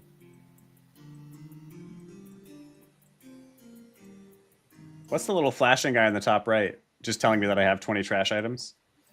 Oh, that's interesting. I've not noticed that. the bump triggers when this is getting technical. That bump triggers when your amount of craft changes, but internally when you move an item from the van to the yard, it is destroyed and recreated. So it's triggering the UI juice animation. Not a bad thing. Definitely a little quirky. Probably not going to fix it. Do I need to bring this with me? You should. Okay. I just bring all of the makey things. What? Oh god, I feel like I'm playing... What the hell's it called? Resident Evil? Yeah. There you go. Grid-based inventory. Yeah. Yep. Alright, I got all the things. Baby cow. Oh, and this thing. How many more rooms? None. 0 more. Okay. Okay. That's cute. How does it know my Steam name? The Steam API has your... I'm just kidding. Okay, I was gonna give you the straight answer. Yeah. All right. Okay. So, what do you think? Tell me what the sauce is. What is the juice of this game, Will? I think that optimizing a sort of crafting pipeline and trying to accomplish all of the chivos are sort of the main. You asked like, what's the point? Well, there's, it's a relaxing game about making stuff. Okay. There are so through the chivos, there's a really deep crafting tree. Here's actually what the juice is. The juice is that the two of us have worked with huge, data-driven types of games before, and so we know how to set up a wild crafting tree with lots of items and lots of different little sort of pipeline quirks to explore. For example, when you're mining for metals, your picks will often be destroyed in the process, so you'll need to re-up your pick supply. Okay. Farming, like you're going to get some amount of seeds from harvesting things, so there's some there's some trade-offs you make if you're going down the farming side of the crafting tree for sustainability or for volume. Really, like the goal is to have a game where like something that you like to make is in here, and you can express that. That's interesting. So it's it feels like part of the play for just getting as much money as possible. You could try to play to completion for unlocking the whole map. I think completing the game means doing all the chivos, the achievements. Okay. That are in there. No. Yeah, interesting. So part of the sauce is just having an absolute shitload of different craftables and crafting systems. Yep. Interesting. Okay. Let's see. It's sort of a choose your own crafting adventure. Yep. Okay. I'm picking up what you're putting down. Where do I begin? Oh shit, I didn't bring the hammer. Tim, you got that for me? No.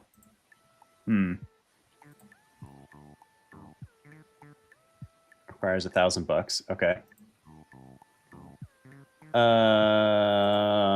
Okay, great. Okay, great. $50. Shit.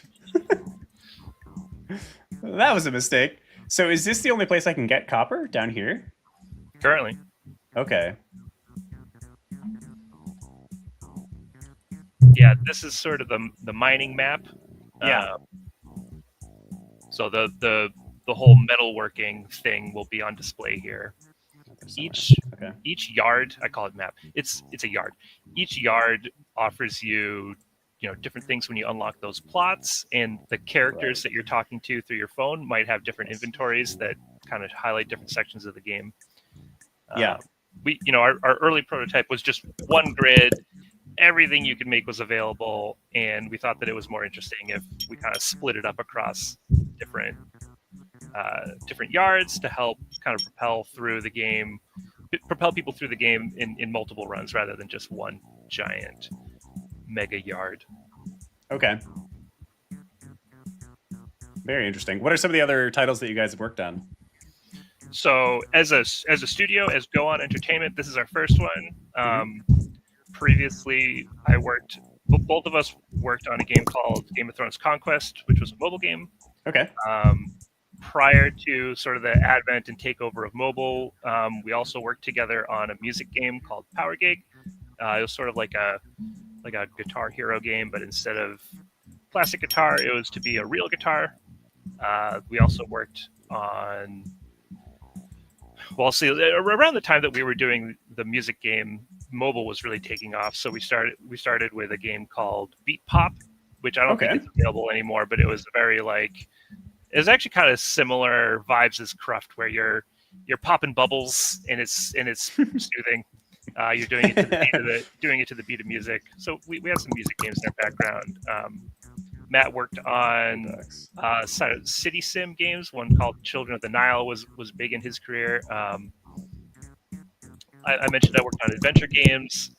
I worked on a digital card game called Blaze Blue Battle Cards. Sort of.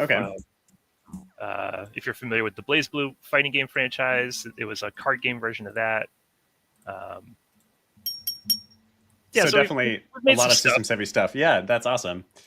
Really interesting. There's just always a ton of cruft. Am I going to get ways to optimize my cruft or something? Yeah. Are there things to turn my cruft into? Yeah. Okay. Yeah. Yeah. Do you want a hint? No. Okay. Sure. So you've got some cows and some poop. Why don't you visit Sarah and buy a composter? Okay. I don't like the cruft sitting around. You scroll past it there. Oh, this? Nope. One below. Oh, this. Ah, okay. Interesting. So it's also very much about just even exploring this massive tech tree. That's a part of the game. Yep. Okay. What do we got? Oh, we need 8 crufts. That's 2. Okay. Okay.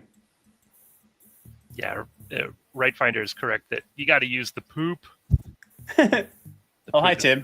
The poop is a very, very important part of the game. Indeed, very important. The poop is the only object that when it pops out of something, it makes a different sound effect. I actually bet that you would love this game, Tim. This feels like your kind of game. Yeah, our goal was not to make a game that everybody would love, but that some people would love a real lot, and that shows out in some of our play numbers. I can sense the spice, I think. Let's do that. Oh man, that takes forever. Okay. I forget all the steps of making a pizza. We need some tomato sauce. Is that what this is? Something over here, a garden? What can I make? Oh yeah, tomato seeds. Okay, and then you're a plot of soil, right? Okay. Okay, all right. Yeah. Yeah. I'm gonna make a pizza factory because it's what I know. Oh God. Oh, sick. Anything worth 2? What do you do?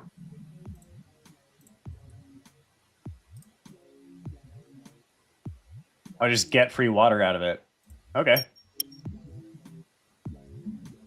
Interesting. Is there an automation layer at some point? There is not. We did discuss that, and I think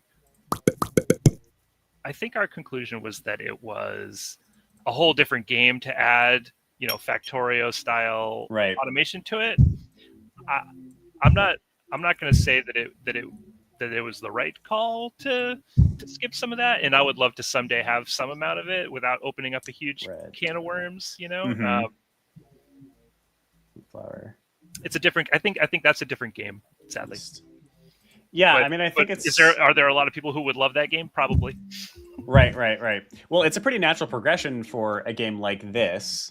I think this is already a different kind of game. Make your own. It's a quirky game. It's hard to kind of.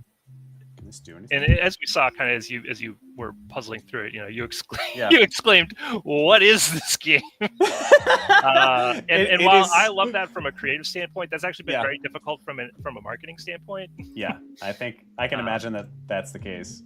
Because I think it's like it's a game that takes a second. I feel like I am starting to kind of understand it, but it is a game that takes a moment to really wrap your head around, I think. And it's a game that doesn't make immediate promises about the output of fun that you're going to get out of it. Right. Yeah.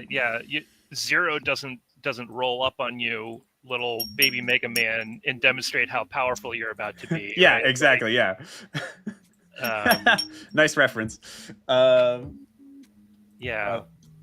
Yeah, maybe there's got to. I think there's something there. At least you could, we could just show you like a dope yard with so much stuff. That's exactly what I was thinking. Scroll right through it. Yeah. Do the Metroid Prime intro. Like, oh man, I'm so cool right now. But oh shit, Ridley showed up. Now I'm shit. Yeah, maybe Tim's like, I used to know how to make all sorts of pizzas, and I've forgotten. Or yeah. Like that. I used to run this town, but now. Or you're like dreaming about it. You're like dreaming about your perfect yard, and then you wake up and it's your garbage yard just with a cow. yeah. The dream sequence opening. Yeah. So good. A classic. Rightfinder asks, could you have co-op so you and friends become the automation? Again, another awesome idea that would be a totally different game. Yeah. Another thing we discussed along the way to this was making it be a connected sort of MMO like economy game where I could make a pizza and trade it to you, and we were like, you know what, this is our first game out the gates, let's not make it I think even if it was just thing. Yeah, I think even if it was just multiplayer though, where we're co-op, we're doing the same level, could be pretty interesting. Just 2 sets of hands. It is still a ton more scope, but it could be fun. I wonder, so on a technical level, I struggled a little bit with like virtual mouse stuff. So I would need like if I had locked down the virtual mouse concept, I could make multiples, and probably the Steam's play together feature would probably make that really easy for me. That could be true, yeah. Now I need to organize because that's important. Yeah, it's important. Exactly. The game doesn't care. Yeah. Okay. I kind of lost my train of thought. I'm also an organizer. I wanted to turn you into that. Wait, why can't I do that? Oh, wait. Oh. I forgot how to use this shit. Wheat seeds. Use it here? Ah, yes. Right, Got it. Okay. Nice. Vertical Slice is a sick name for a pizza house. Yeah. Yeah, there's a little bit of like... He's such a good pizza house name. There's a little bit of like entrepreneur spirit here, right? Like you're just rolling up, you're bootstrapping some sort of product pipeline, you're driving your stuff to the nebulous town to sell it. Yeah. We have so much fucking cheese right now, you don't even know, man. Sick. The cheese industrial complex is, Hell is yeah. very only profitable. 1D. Thank you. Yes. And then I gotta do things with this. Yep. Right. I don't remember. I need... Schedule 1 types. I'll have to check out what Schedule 1 is. The text message stuff is relatively raw. It's one of the last big features I added to the game before kind of deciding that we were getting down to polish. Oh, there we go. All right. And I would love for there to be like a lot more sort of story and character coming out of those text messages. So maybe someday. Right now, all of them are generally informative to try and help people make sense of this weird thing. All right, and then bread. Oh, I also need yeast. Wait, and water. Oh, I didn't. There you go. Yeah. Make me more water. You have yeast for me? Hey, you have yeast for me? Where are my yeasty boys? I don't think Sarah has it. She's like the plants lady. Tim? I already talked to Tim. This guy's useless. Have you already bought yeast from Tim? Yes. Hit that new offers button. Oh. Nope. That didn't help. Have I gotten stuck not being able to make pizza after all this work? There are some things that don't always come together, but as long as you can find a fermenter, you can make yeast. Otto probably has a fermenter because Otto loves brewing. Of course, salt. No. No. New offers. No. This game sucks. Yeah, no, I mean, that does feel awful, doesn't it? Yes, but also, I mean, I don't know. This is maybe a learning moment. I've like doubled down on a strat that I can't actually fulfill. I would love if the game could have maybe helped you understand what was going to be available. We used to have some roasted tomatoes. You can. And I swear there should be a way to make a fermenter here. There's no way to make yeast? Here? You need a fermenter. A fermenting bucket. Bucket. I can make a blingo.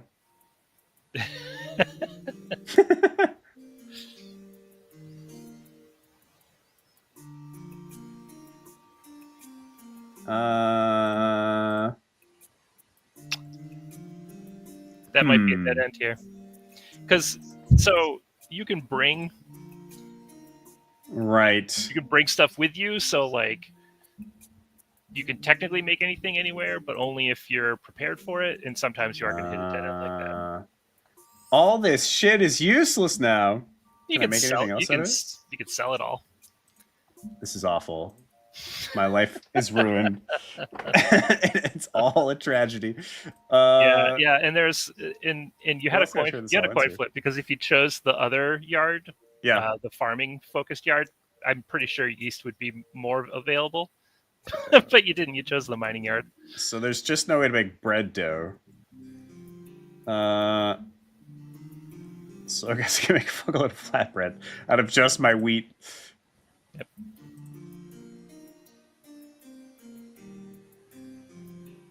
Bread dough. I have to have yeast. Masa dough.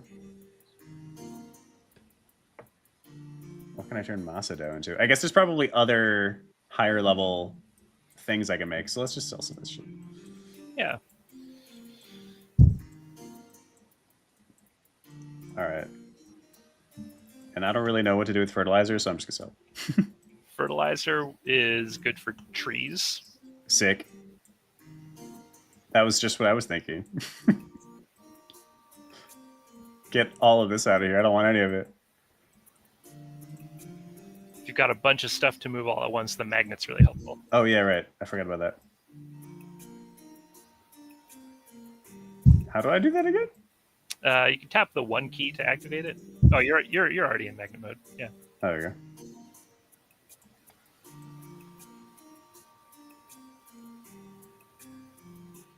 All right. Okay. Then let's see what else we can make here. Oh, Tim. You bring such a smile to my face. Oh, I could have sold... I could have sold that fertilizer for more. That's fine. Yeah, some of those trades are nice and profitable. So there's going to be more auto, we said. Oh, no.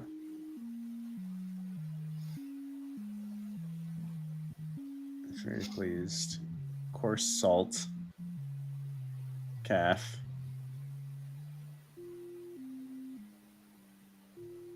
Okay.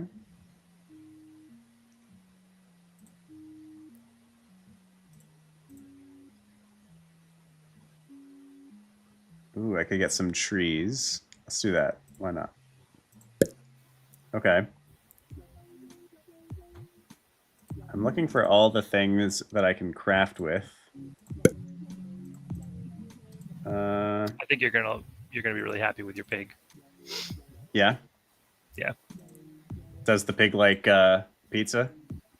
You can't have any. He doesn't like pizza. Does this allow me to saw stuff? Sure. Okay, great. You'll want to grab some. If you're going for trees, you'll want to get some saplings from Sarah as well. Okay. I was looking at all the different... I figure a place to start is to look at everything I can craft. Okay.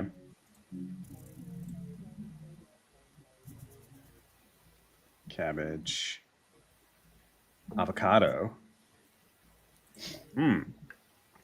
Okay, so I'm assuming this is like my bog standard. Can I put you there? Oh, we need other stuff. It's just the fertilizer I think you're missing. There we go. Ah, son of a... I sold all my fertilizer. You can make more. I need more poop. I need more feed.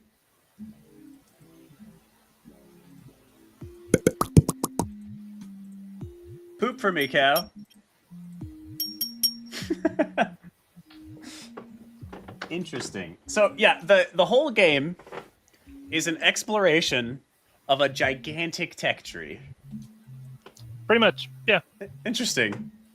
Yeah, I don't know if I've never quite played something like this. There's little corners that are like hard to get to, and the Chivos will kind of just ask that you make some amount of different things, and doing that hopefully offers a different challenge. Like, there's one that's like make 50 wheat, 50 corn, and 50 barley. Like, okay, getting there will stretch you a little bit, and it gets more complicated from there. You know, you're making sushi, you're brewing cider, you're all sorts of things. Interesting.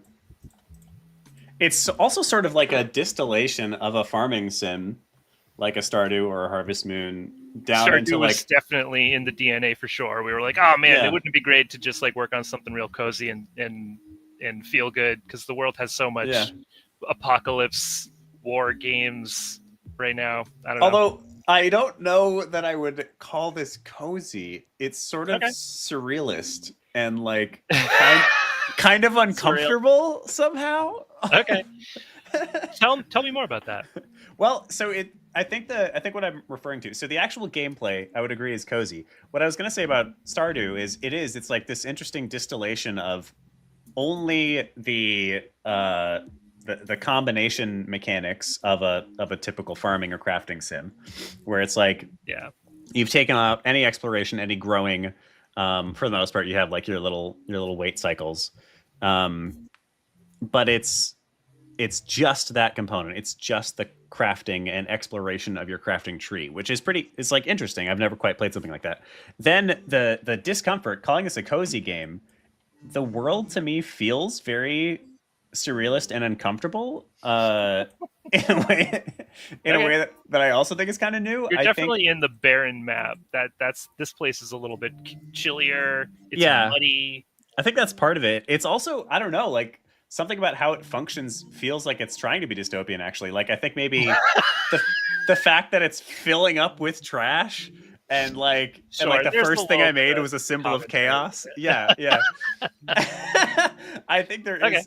Tim, the game is literally based off Warhammer, by the way. Tim is also a Warhammer enjoyer. Oh yeah. Tim, yes. Tim, what's your faction in Warhammer? Tim, what's your faction? I don't know if he plays the model games. I think he just plays the video games, which okay. we all know means he's fake, but that's fine. Tim. Black Templars, he says. Sick. All right. What a deep hobby. Oh my! Like I've been a Magic player my whole life, and so switching from that to Warhammer feels like Magic is baby stuff. It's interesting having it be. You don't even know my Warhammer faction, Tim? Tim runs our podcast with me. I am a Tim. It's not Tau. What would your second guess be? All right. I gotta find a new like end path to make. I was all excited to just main pizza for a while. Yeah. I guess I could do trees. Let's be a tree man. I wouldn't be surprised after relating this to Matt that he just goes, "I'm putting yeast in this map and fix that forever."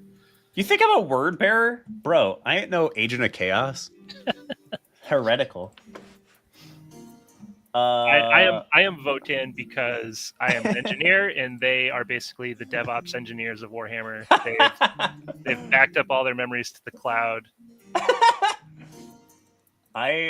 So Tim, I started as an orc player, which I feel just the pure chaos of them I adore. And I still have my orcs. I also have an Matt says he's not putting yeast in this map. I also have a Space Marine army, but I only really have them because I feel like you just inevitably get a Space Marine army. Oh, you get another one of these. Okay. Oh, I have a little infinite system. And then I also have some Adeptus Mechanicus. Oh, yeah. But Votan are my favorite right now. I've been in love with Votan since they first came out. I don't even think the lore is that good. I don't know if you agree, Will. I feel like the lore could be better. It's just like, we're dwarves and we're clones, so yeah. Hope you think that's cool. I actually have to admit that I haven't read all the lore in the index yet, so I'll dig into it and report back. You know? I mean, it's fine. I just think like they don't have as much of a unique identity, I feel like, as many of the other races, but the actual model line I love. They're I love my short kings. I love my like Apollo landers with big guns. I love how they play as well. Mm-hmm. Big fan. Yeah, dwarves are just the best. I want to hang out with dwarves if I can. And yeah, right. So okay, I need more of those, clearly. How do I get more? Yeah, getting into lumberjacking is pretty pretty profitable. I forget where everything is. Sometimes you have to refresh their shop with that new offers button. Why have that? Well, we didn't want characters to run out. Uh-huh. But then why not just make it infinite? Yeah, that's a good question. I think there's like a little bit of ebb and flow to things, but it could be infinite. That's an interesting thought. Yeah, I guess some of it is. Here's why. Because you can also sell stuff, and we didn't want you to be able to just like sell a crazy amount of stuff. But then again, I mean, I'm trying to just like you pose a very good question, and there's a lot to think through there. I'm sure something would break. Infinite is generally, danger zone as far as like an economy game, but maybe it'd be fine. Bye, Tim. See you soon. Yeah, I think I'm just asking. I'm not saying that I think it would be better per se. I'm just basically curious about your design choices. It's definitely another little. Oh, here's Matt. He says infinite just leads to all I do is just make pizza and that's it. The economy would be a little meaningless. That's literally what I was trying to do. I don't get the problem. Oh, didn't I get one more? Oh, because I'm out of shit. I forgot. Need more poop. You gotta get that pig. Get that pig into. Oh, I forgot about my pig service. You know what pigs do? What Really do you well? need, pig? You need. Do they poop good? They poop really good. They they always poop. What do I do with these now? I can make workbenches, which are worth $23. You just be a bench man. How do I get nails? I saw them for sale. Nails are the trick. Nails are one of the big payoffs for mining, actually. Okay. Something else that might be just nice.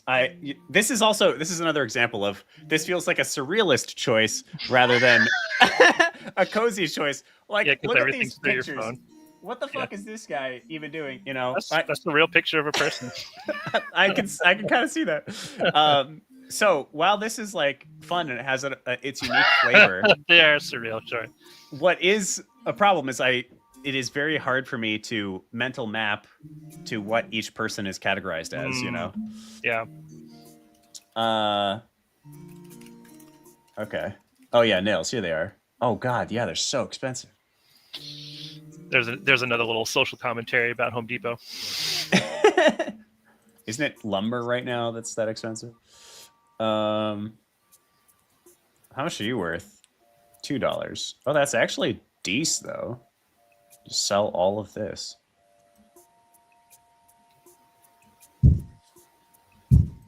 Yes, magnet them. Yes. Oh, only 10 at a time. Here's another question. Why not just let me, when I hold left click, it just does it? Why I need magnet?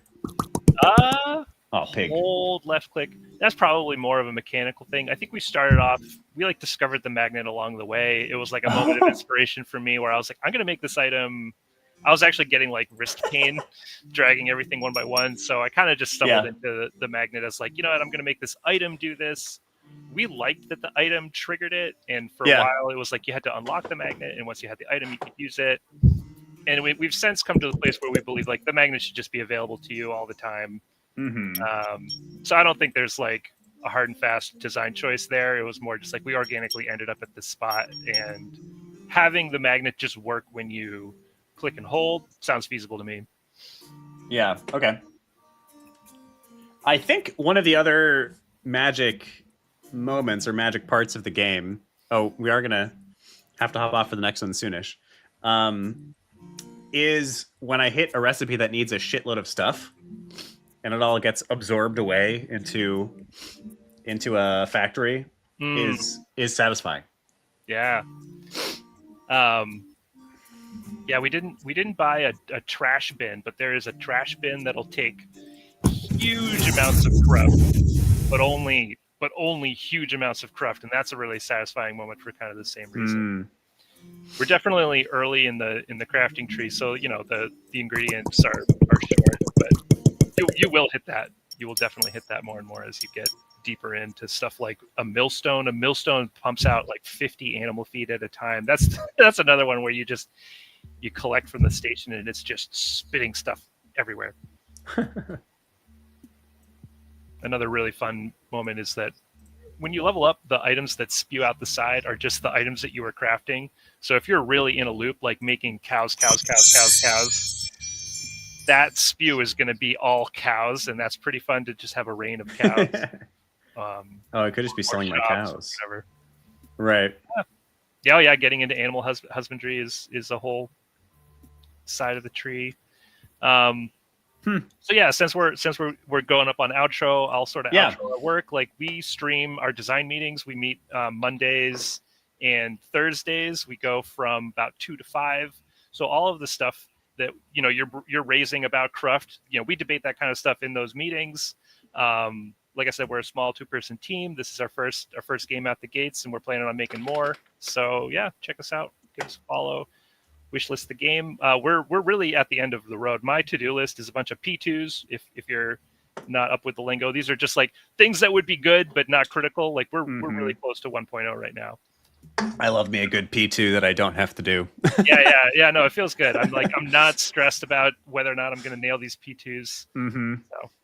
Them P2s. Awesome. Yeah, I have enjoyed it. This is a one of the reasons I love doing streams like this and our other various things that just put me in contact with more games and more developers is that I get to play stuff like this that I've never really touched before, either as a dev or as a player. It's a pretty interesting like abstraction of a typical crafting or farming sim.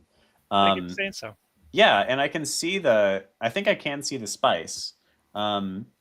And the spice is a lot about like mastering the tree. I think that is basically the game. I love the way you asked that question too. It really made me think. I was like, what is the spice? You know? I think it's an important question. Yeah. Awesome. All right, sweet. I am going to move on to the next game. But Will, thank you for being here. And who's in the chat? Much, everybody. Oh, that's my partner, Matt. Matt, thank you for being here as well. I might send you guys over an invite if you want to come on our podcast at some point too. Tim and I actually, who you met for a hot second there, run a weekly podcast where the idea is we talk about indie dev origin stories. Most definitely. Hit us up. Yeah. I joined your Discord too. I'll wave. Awesome. Nice. I'll see you there. All right, guys. Thank you. Thank you so much. Goodbye. Goodbye, y'all. Enjoy. Thanks for showing us your game. Sweet. All right. Check out Cruft on Steam. It is available right now. You can wishlist or just buy yourself a copy right off the bat. We are coming down. I'm going to stop this screen share. We're coming down to the end of the Indie Game Foundry Kickstarters. Holy crap. They have 3 hours left, which is a wildly short amount of time, given that it feels like just yesterday that we were kicking off their Kickstarters. So you can see in the bottom left, we have the tracker bottom. I don't know. Over there, there are trackers for all 3 of the Foundry Game Kickstarters. Why don't we do a quick little update on where they're at? We should actually be getting joined here by one of the founders. Christy should be hopping on with us. Let me actually DM her real quick.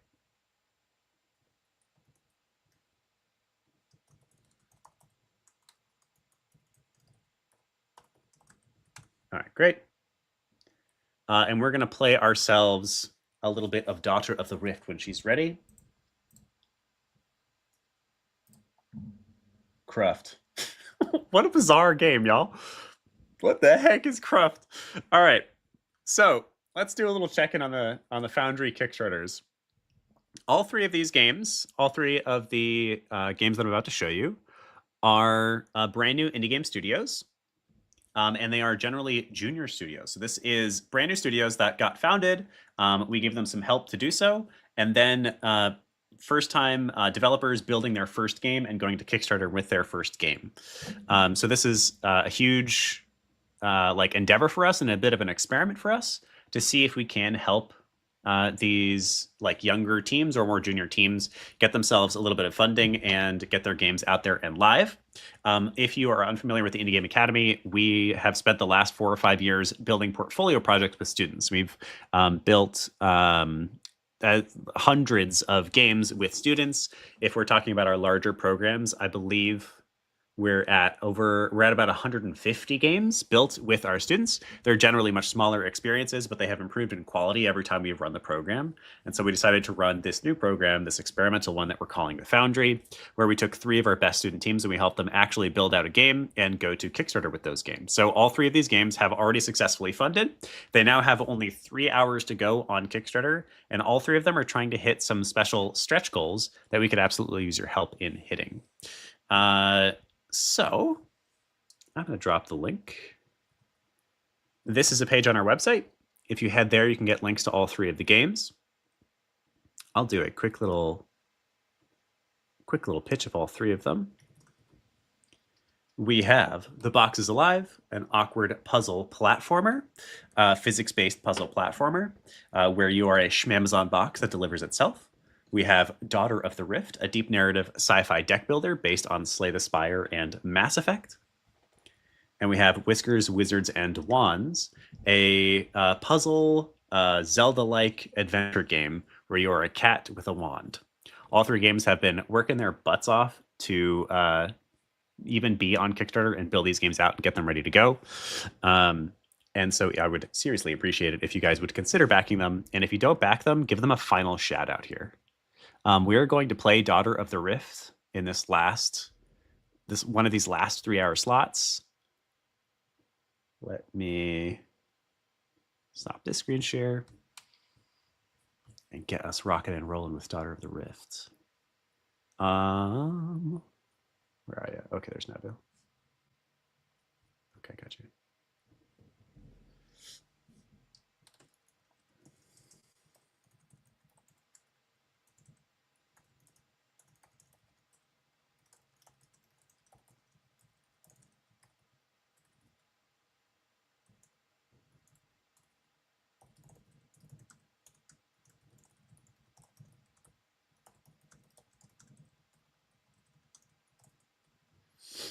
All right. Oh, sweet. What the? Oh, hi, Christy. Christy, I sent you a link via Discord so you can join the actual stream.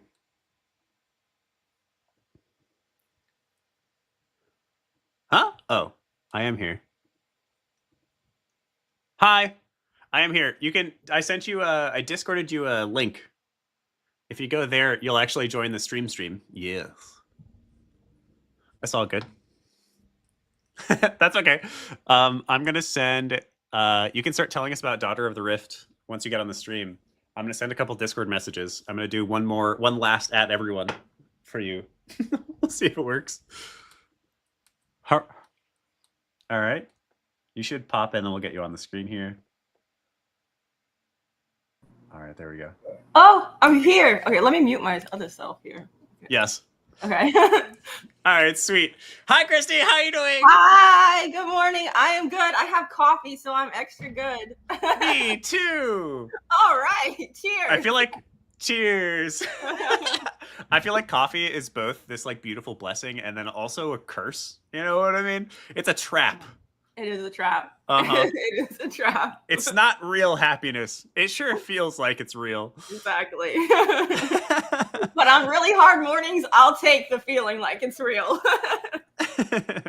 Of you who are available.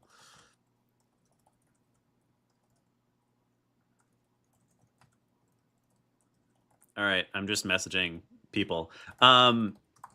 I am going to send a small handful of messages. I'm going to do one more LinkedIn and one more Discord post. Okay. Do you want to tell us about Daughter of the Rift? You can also feel free to share your screen if you want to show us anything. Oh, okay. Let's see. Well, I guess, well, first I'll describe it. So it is Daughter of the Rift is a narrative-driven sci-fi deck builder with heavy RPG elements.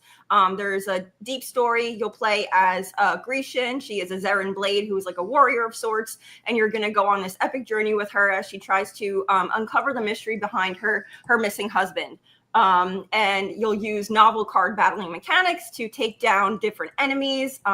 You'll travel to different planets and meet, quirky characters and different races. And like each planet is very distinct and has its own sort of like biome and world and inhabitants. And the reason that those inhabitants are there's histories behind it. So for those who want it, there's a lot of lore that is present that you could delve into. But yeah, that's basically Daughter of the Rift in a nutshell. And then for these last couple of hours and these last couple of days, we're sort of trying to get our community more engaged and excited as we really start to ramp up development as we approach kind of like our release window early in 2026. But basically, we want people to start playing the demo, and in order to sort of, ignite people's curiosity about the demo and have them play it, we've sort of made like a little challenge that we would love people to partake in. So this challenge, we're calling it a reconnaissance mission. And for those who play through the demo and complete it, you'll actually have the opportunity to take a quiz based upon what you have played through, and those who get the quiz 100% correct will receive a special role in our Discord community called Recon Master. So here, I'll give the link. Where should I drop this link? This is the link I can drop the link for the demo and for the mission challenge quiz, the Recon mission challenge quiz. Where should I? You can drop it inside of the actual Steamworks or StreamYard studio. It'll go out to YouTube and Twitch. Unfortunately, not LinkedIn though, because LinkedIn streaming sucks. But I can copy and paste it over there for you. Okay, cool. All right. Let me get the demo up. It's ready. And there we go. Nice. Okay. My goodness. Do you want to? I would love like 5 more minutes. I definitely want to play, but I want to get these posts out for this last 3-hour push. Okay. Do you want to show off anything? Is there anything you could talk about or give us a little glimpse of? I guess I could show. We're working on basically changing the way that the flow of the game is going, but I don't really have anything I can't show anything with that yet. But I can show I guess I could show the demo itself. Let's see. Oh, and I have a couple of cool art things that I might be able to show that Abram has been working on. Hold on, give me a second. Let me kind of get those in a place that I can easily maybe show them. Okay. Yes, I could share because he put it in the.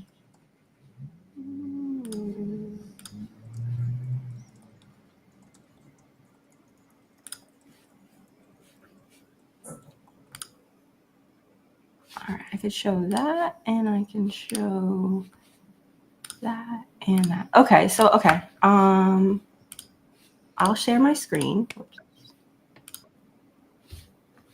Can I share it directly on here?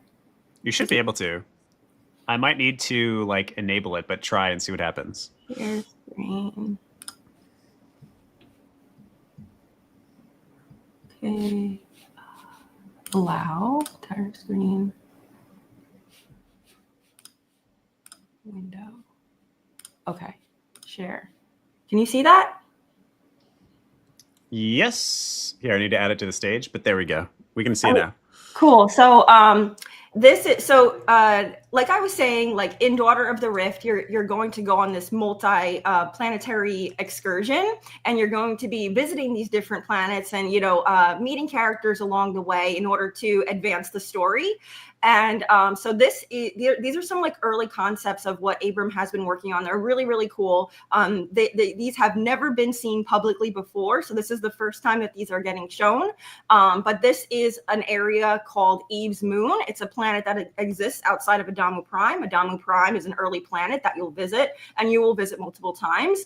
But Eve's Moon is a separate planet next to Adamu Prime, and these are the gates of Valispry, where the ZSC has a huge stronghold. So the ZSC is one of the main enemies in our game. It's the Zerian Star Corps. It's basically a corrupt military entity that Grecian has been on the run from, and that they have been in pursuit of her. And so this is the concept for that. And then here is another concept for Adamu Prime that Abram is working on. And then also, these are like backdrops that you'll be able to see in the game. And here's another concept of the Gates of Valispry. So the Gates of Valispry basically encase like the ZSC stronghold. It's like a military city on Eve's Moon. And Eve's Moon is like a really, other than this like military stronghold with like this gated, within this gated city, it's a very barren, hostile planet with not much going on. So those are some like early sketches that we've been working on, that Abram has been working on for Daughter of the Rift. I'm trying to think what else I could show. I'm trying to think. So I can describe sort of what we're working on for the sort of like reworking the format of the game in terms of how we're delivering the story and the combat. So, okay. yeah, so the indie game clinic was really helpful. That last it was it a little tough to swallow for you? I definitely had a couple moments where I was like, oh, okay. Some of it initially, going through it, his feedback and hearing it for the first time definitely hurt a little bit. Yeah. But then I went back and I watched it again, and I watched it like with more of an objective lens. And I was just really hearing what he was saying and taking notes. And then Abram and Adam also watched it as well, and had their own takeaways. And like I have this whole document of like notes filled with what he was saying. But in our subsequent meetings, we were discussing sort of like how one of the things that really stood out to me that he said, and this was true for him, it doesn't have to be true for everybody, was that he didn't care enough about the characters to give them that much time up front. We have 2 scenes back to back, and he read the first scene seemingly fine, like he was interested, but quickly after that first scene, he sort of fell off. So the big takeaway from that is like, okay, get to the gameplay quicker, because he doesn't really want to sit here and read what the characters are saying before, I guess, he's had a chance to connect with them through gameplay. So that was one of the big things that we addressed. And and also another thing that he mentioned was having, which was an idea that we had been floating with for a while, but hadn't gotten to implement it yet, was conversation within battle. So that's another thing. So basically what we're going to do is we're going to have like an initial scene, a short scene, and then we're going to throw you right into a combat situation and have like a banter going on. And so we're going to integrate more of those things. We're still going to have cutscenes and whatnot, but we're going to do our best to sort of like integrate where it makes sense to those conversations in battle, instead of perhaps just having it as a separate cutscene, because what we took away is that they felt too separate. They didn't feel connected. And one of the things that he did say about the other teams was that they were all sort of like going in the same direction, whereas for us, he felt that maybe the pieces weren't exactly aligning as they should. And so one of the things that we are doing to address that and to like sort of remedy that is playing with the format, so that the players will still have a chance to experience the story, but the story will be integrated more into gameplay. So, and I hopefully, we're putting it together now. We're working hard on it, so we're gonna see how that goes. But yeah, so hopefully that will be a narrative problem that has been solved, or I guess not just a narrative problem, but yeah, that was our solution that we've been working on. Amazing. That's good. I think I knew it. Hold on. I'm almost done. I know that I'm like doing a bunch of random crap right here. I guess I could give a sneak peek on sort of like how I pitched it to what I just described, how I pitched it to the team, and how they sort of like, we were all thinking the same thing after like watching the indie game clinics sort of like feedback. We all kind of like came to the same conclusion separately, and then came together and found out that we were all thinking the same thing. That's great. Is good. Yeah. What is it? What does the pitch look like? I'm actually basically done here now. Oh, okay. I was just trying to get one out there. Formal. It was just in Miro. It's like not anything crazy. But all right, there we go. Maybe almost there. Okay, great. Yeah, why don't you show that off, actually? Because I'm going to solicit some of my family members. I just want to do this one last 3-hour push.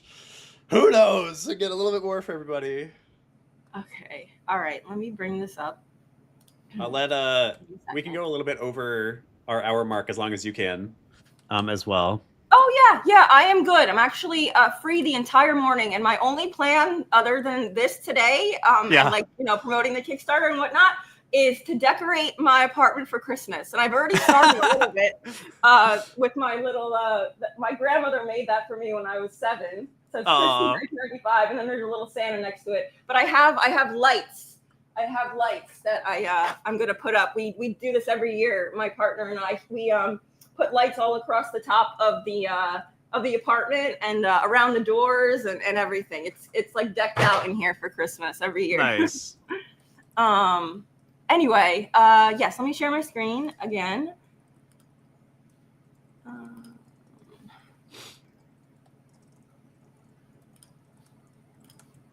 Switch to Miro. Excuse me. Bless you. Bless you.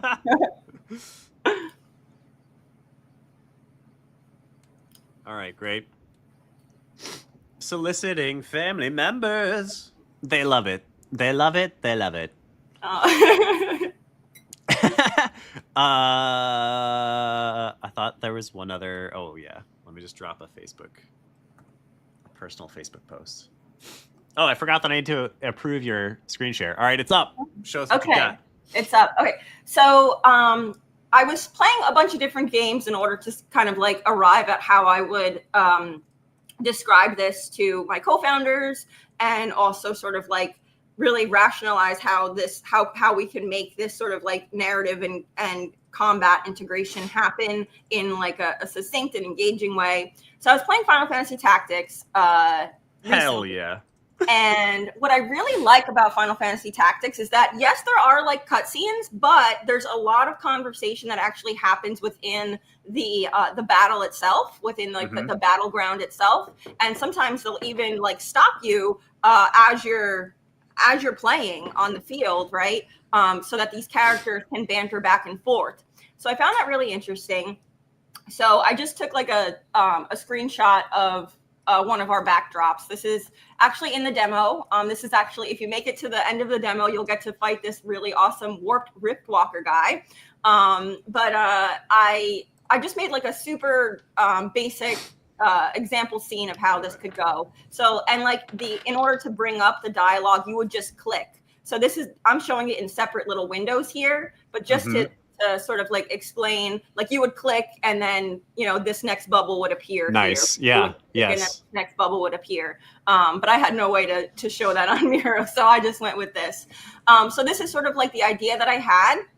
And then I actually took an existing scene of ours, which happens later in the game. It's not in the demo. So a little sneak peek, I guess. But this is a later scene, and then I adapted it so that it would make sense for battle. And you would be fighting ZSC agents in this scene, so that's why I'm like, these are not Riftwalkers in this scene; these are ZSC. And the flow is basically the same, right? There are so many of them; they just keep coming. Then you would click. Then Macker says, "I'm not sure how much longer we'll be safe here." Then you would click. Grecian, watch out, right? And then you would click, and then you would battle.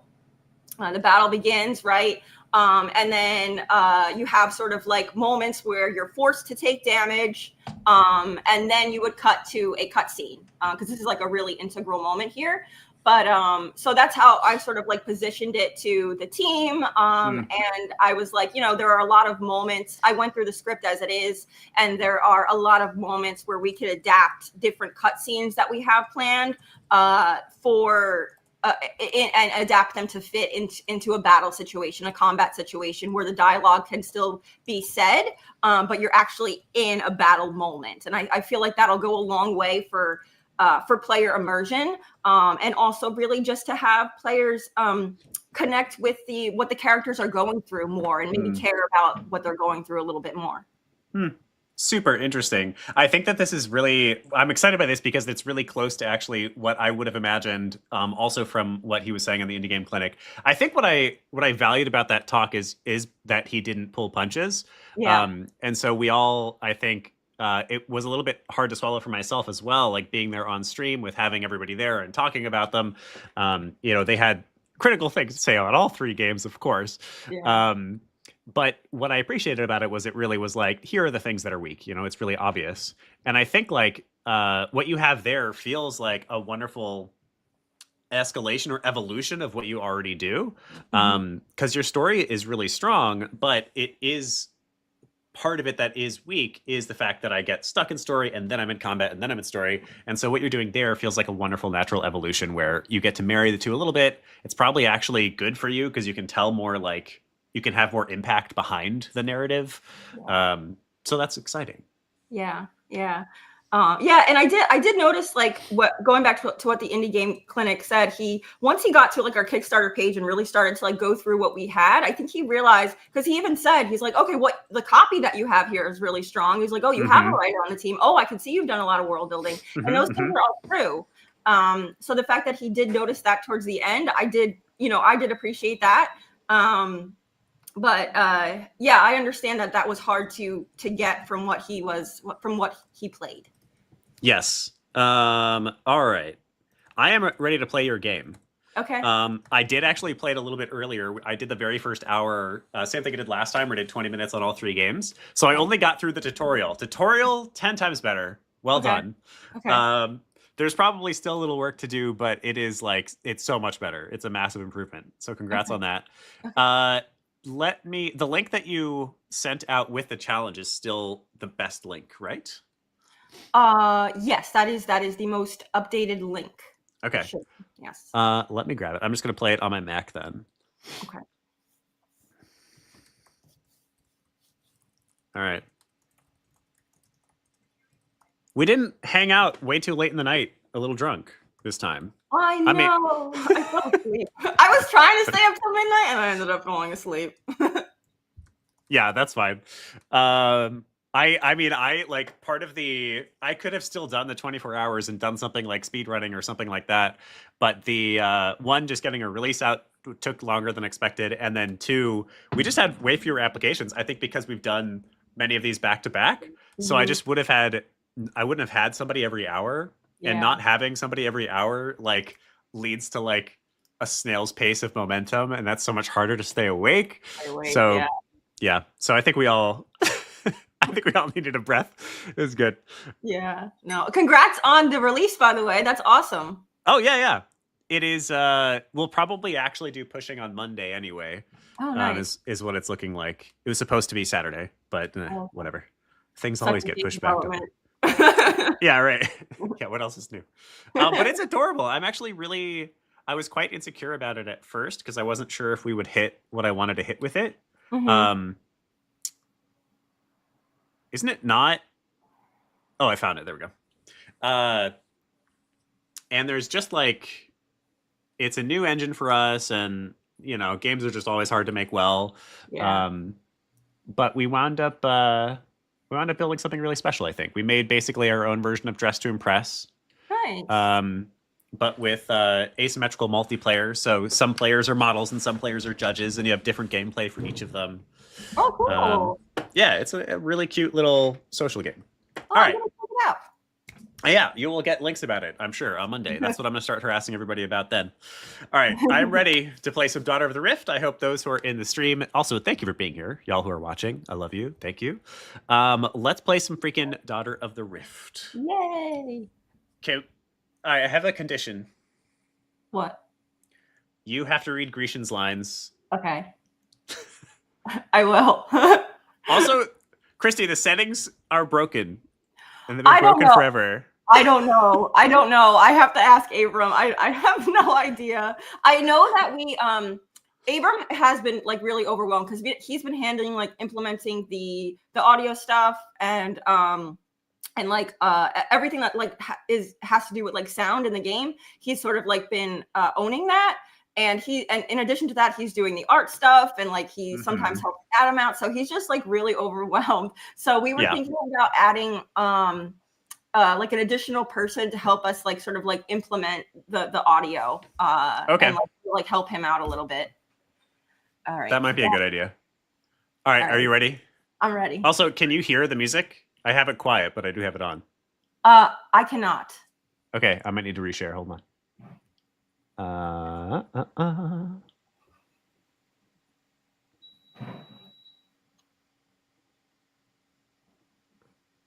Now you can hear it? It's quiet. No, I can't. I think they can hear it because maybe it's just me. Maybe not actually. They should be able to hear it. It's actually weird that you wouldn't be able to. Hold on. Let me restart. And I'll turn the volume up higher. Okay. I could just be deaf. It just might be me. Like 10 years with a dog groomer and with velocity dryers. Man, it has been pretty wild, huh? The Kickstarter. Whew. Yeah. Can you hear that? Oh, now I can hear it, yeah. Okay. All right. Can you still hear it okay? Yep. All right. All right. If you can eat critical feedback and make a great change as a result, you are definitely doing solid work. Well said, Matt. Thank you. Thank you. Yeah. This makes no sense. We've gone on every mission together involving the Rifts since the first one. You know the one. Oh, it's already voice acted. Just this one scene is. Yeah. Don't be cute. Seriously, Win. Something feels off. Do you think they know? About us? How could they? Not just a routine mission. I'm gathering intel, that's all. It's just, we're almost free. I don't want anything to happen. Grecian, this isn't goodbye. Nothing is going to happen. I'll be back before you know it, and then we'll start the rest of our lives. Promise? I like his big, cool new sword, by the way. I know. I love the new art. Anwin pulls Grecian into a playful embrace. Look at me. Look at me. Of course, I promise. The bear kiss. Oh, my man! So locked door slams shut, and sleeping Grecian is jolted awake. Sorry, I didn't mean to startle you. No, it's fine. Did they suspect anything? No, I don't think so. You have to be sure. I'm sure. So you have his file then?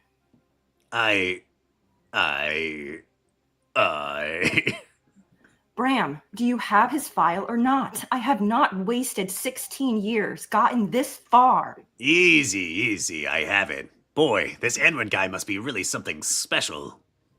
You know how you would do anything for your boy? I see. Come on, just unlock the cell. It's just... Come on, you said you could handle this. Just give me the key. Grecian snaps away the cell key from Bram. You'll still help me, right? Grecian unlocks the door just as an enemy prison guard storms the area. Bram, move now! Bah, bah, bah! All right. Was that, so you're talking about moving some of the dialogue into combat. Has that been represented in that dialogue yet, or is that still kind of the previous version of the dialogue? This is still the previous version. We haven't made any of our changes yet. In fact, the initial battle scene is going to change because the initial battle scene, you're actually going to have it with Anwin now. Okay, interesting. Yeah. Oh, interesting. Yeah. So you're doing like a flashback battle or something? Mm-hmm. Yeah. Okay. Yep. And then are you still going to fight with Bram after? Yeah. Bram's still going to be in it. Yep. Okay. We're just going to, in order to contextualize it for the player, sort of like what happened before kind of thing, we're starting them there. So it's still giving them the same amount of like story. In fact, it'll probably give them extra story, but with more battles. Okay. Is Anwin eventually a playable character? Can he be added to your party later? Later on. Cool. Yes. Yep. I was going to mark the scope creep of having to create a new set of cards for him, but I guess that's okay. You may be introducing a little bit of tutorialization confusion since you're switching characters on the player. And so it's worth considering if that's strictly necessary. I do think Anwin's part is pretty good. But I think actually, I think you should trust your instincts. So go for it. And if we wind up deciding that like, man, this is way too long now of a tutorial or something, then maybe we'll talk again. Okay. All right, cool. Welcome to combat. Left-click a card to add it to the current set. Right-click anywhere to return the last card to your hand. All right. The tutorial is so much better, by the way. Earlier today, I didn't have to tutorialize the audience. I just was like, here's how you play. Yes. I didn't even have to say that, actually. Yay! We're getting there. Whatever you can is good. All right. Whew. Been wild. Y'all, tomorrow I teach a level 1, and then I'm starting a level 2 next week. Oh my God, Willow. I know. It's just like, it's the phase that we're in. We can't like pay other professors right now, so I'm just doing it. And then with a new curriculum, we should be fine. Yeah. But that's just where we're at. All right. What are you doing for level 2? Did you decide the game? Yeah, we're going to be doing a 2D platformer, but we're going to introduce a little Silk Song to it, actually. Ooh, nice. So it'll be, yeah, a 2D platformer with basically hack and slash mechanics. So you get sort of the basics of a Silk Song. Nice. Okay. Yeah, let's beat the crap out of this guy. Nice. I noticed that you can't play more than 2 sets a turn now. That's a pretty cool improvement. There's no negative action to exploit. Right. Did Abram make this as well? I believe he did. I don't know. He had to have. Yeah, he must have. Because it looks a little like a different art style, so it looks a little like it came out of an asset pack or something. Oh, it might have been. It might have been. Okay. I'll ask him. I actually never even thought to ask him about that. Oh, I skipped. Glad to see you recognize that without these old scales, you wouldn't have Enwin's file, and you'd still be locked in that cell. You're right. You risked a lot to help me. Seems like we both are willing to risk anything for those we love. That's a fact. But right now, I need to get to my ship. The Quantum. Where is it? Here's a little, this is just like a narrative suggestion, so take it or leave it. Okay. Maybe I feel like Bram could see love through the eyes of his species. So like in that little moment, looks like we both could do anything for the ones we love. It felt like 2 humans talking. But I feel like Bram, like the typical like lizard creature or lizard warrior is like, I express my love with punches, you know, or whatever. I see. Yeah. So I feel like you could get a little bit of that like species flavor in there. So maybe like looks like we're both willing to protect those we love or whatever the actual line was. It could be like, you know, looks like we're both willing to bleed for our partners or something. Show that he's not quite human. I like All that. Right. Top Raven Spire. All right. Sorry, Bram, but you're not off the hook yet. Show me the way out of here and up Raven's Pyre. Do I happen to get a choice in the matter? Are you serious? I'm kidding with you. My boy means too much. Only way to go is up. Also, this combat was like actually winnable, which is cool. I like that. All right. Yeah, really tough before. A little too tough. Yeah, I still have to. I know I invited you guys to a sit down and then never followed through with it. Just basically time pressure. I still have some thoughts on this one.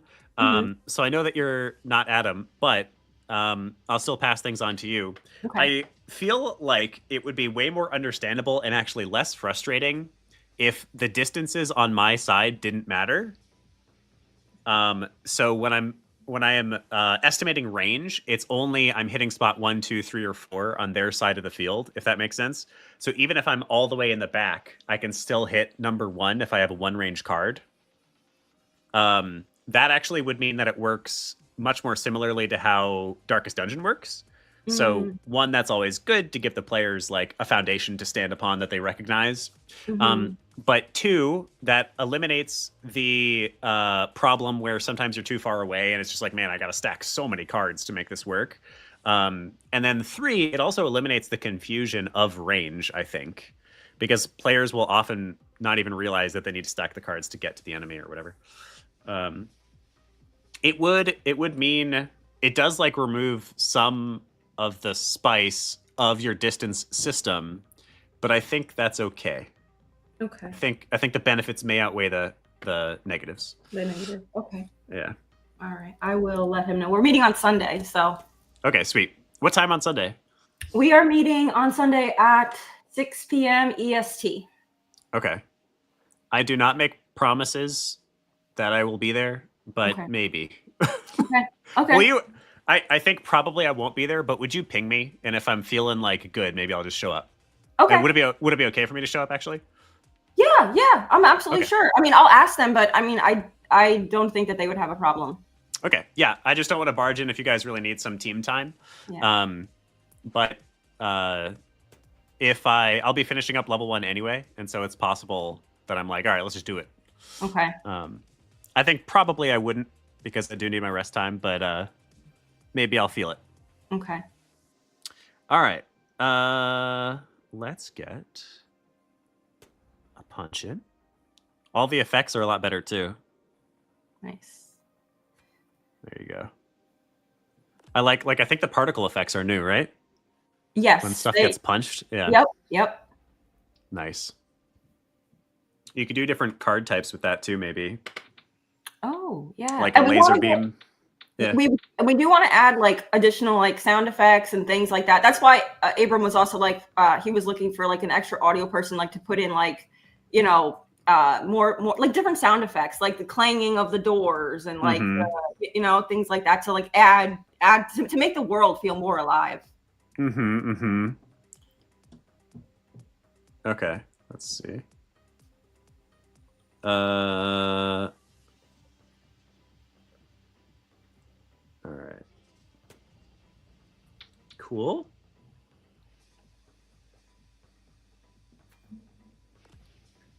Nice.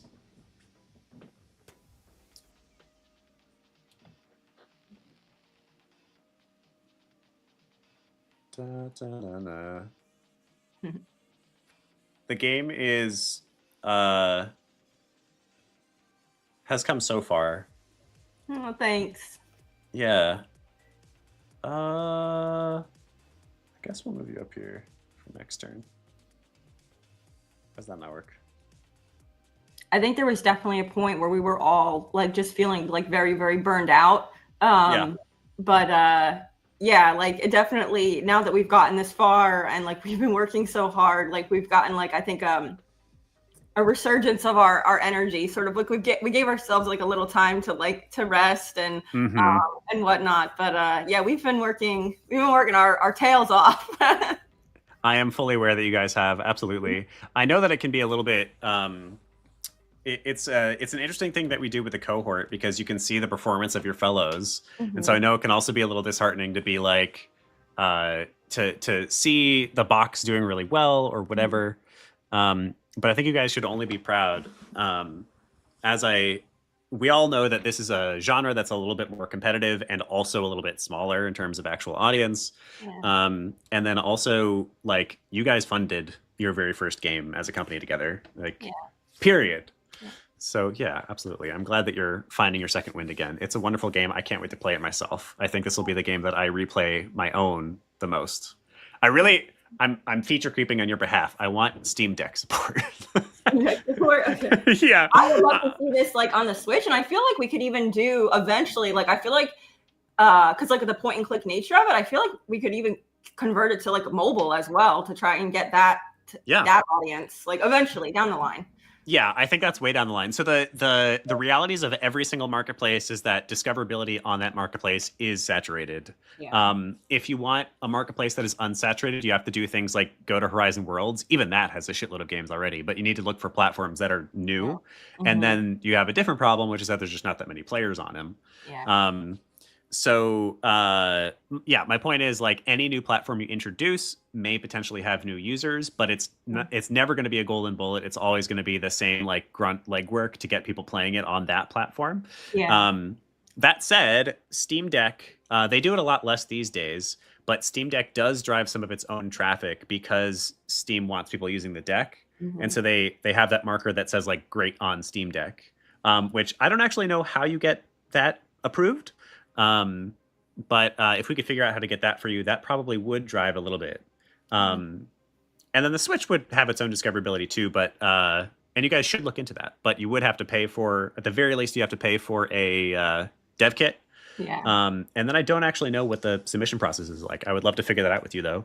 I've never put something on the Switch. That'd be dope. All right, are you ready? Yes. All right. I let Christine know, by the way, that we're going to go until 20 past. So we've got another 40 minutes of playing this wonderful game. And I'm going to poke everyone one more time. So Daughter of the Rift needs to get to $3,500 in the next 2 hours. Yes. Which is a bit of a push, but it has to. because I want to voice act in this game, okay, y'all? So please, if you have not already backed this game, here is the Kickstarter link. We've you don't already have to put in much Willem. money. They already successfully funded in the first 24 hours, but if they get to $3,500, they're going to add voice acting, and I get to be one of the voice actors. So back in the Kickstarter, I'm selfish. I want to do voice acting. Please help my dreams come true, everyone. Tear. All right, I've dropped the link. And of course, the game is just awesome. I hope you're enjoying watching it. All right, let's do it. All right. You did good, Bram. You sure you don't want to spot aboard the Quantum? No, but the serum? Yeah, the list of ingredients. Here, your boy will live. Good luck to you, Blade. Good luck to you. Gresham takes off to meet with her comrade, Hank, waiting for her on Adamu Prime, where he too has been looking into leads in regard to Anwin's death. What was it? Oh, no, that was you. I was just gonna let you roll it. I was like, all right. I can try it. Let's see. What does Hank sound like? He's like a big, burly, kind-hearted teddy bear. Burly. Yeah, big burly. What was it you said? Just a quick trip to Gundark? Or my absolute favorite, don't worry, I'll be back in a flash, Hank. All right, you were right. But I got Anwin's file. Looks like he was investigating the rifts. Mention any names? Just one. Another Blade. Quinn. Seems like he was last seen on BRX-12. File says Quinn was the last one to see him, so that's the lead. We should make a beeline for BRX-12. After all this time, I'm finally getting closer to the truth. This has got to pay off. If it doesn't... It's gonna pay off. Aww. Wait, where's Mackers?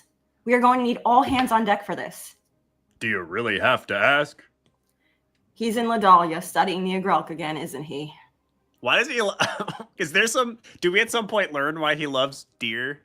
He loves animals. Like, he's a big, animal person. And, he didn't have... So he grew up on Haven Spire in the science ward because his parents were scientists there working for the ZSC. And he didn't have many friends. So his friends were the animals that were in the ward. And also he made himself a robot dog named Sipo to be his companion. So he's really interested in studying animals and wildlife. And he just has a soft spot for them. Oh, that's so cute. Checking it on a work thing here. Sorry. I guess the reason I asked is you specifically say researching the Agrelk again, which implies that he has some sort of obsession with these deer for whatever reason. Yeah, he's enamored by them. He loves animals in general, but he's enamored by the Agrelk because they're very family oriented. They're very protective of their families, but they're also highly aggressive. So that sort of dichotomy as a scientist and a tech guy, that really interests him. He feels personally connected to it. Yeah, Ladies and gentlemen, she's a genius. Not quite. That award goes to Mackers. Touche. All right, let's go grab our Einstein from Ladalia City. The Agrelk have likely had enough of him by now anyway. Oh, yeah. New mission. Meeting Mackers. Oh, I can't wait to do his voice. All right. I am always a fan of hoarding my XP for my main character. Free swap. Combat ability heal wave. Oh yeah, that shit is good. I'm gonna do that. Okay. All right. That close button, I could only press the text, Oh, really? Oh. Yeah. Very strange. Adamu Prime. Meat Mackers. All right. Let's do this thing. Gresham and Hank track Mackers to the outskirts of Ladalia and arrive just as he is fending off two very angry-looking Agrelk. I guess we'll help him. How does Mackers sound? He's a nerdy little tech guy.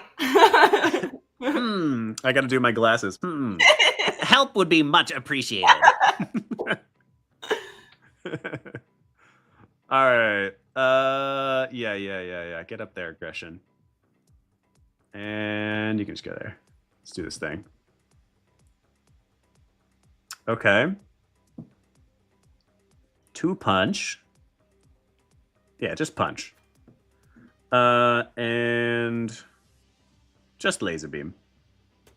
Nice.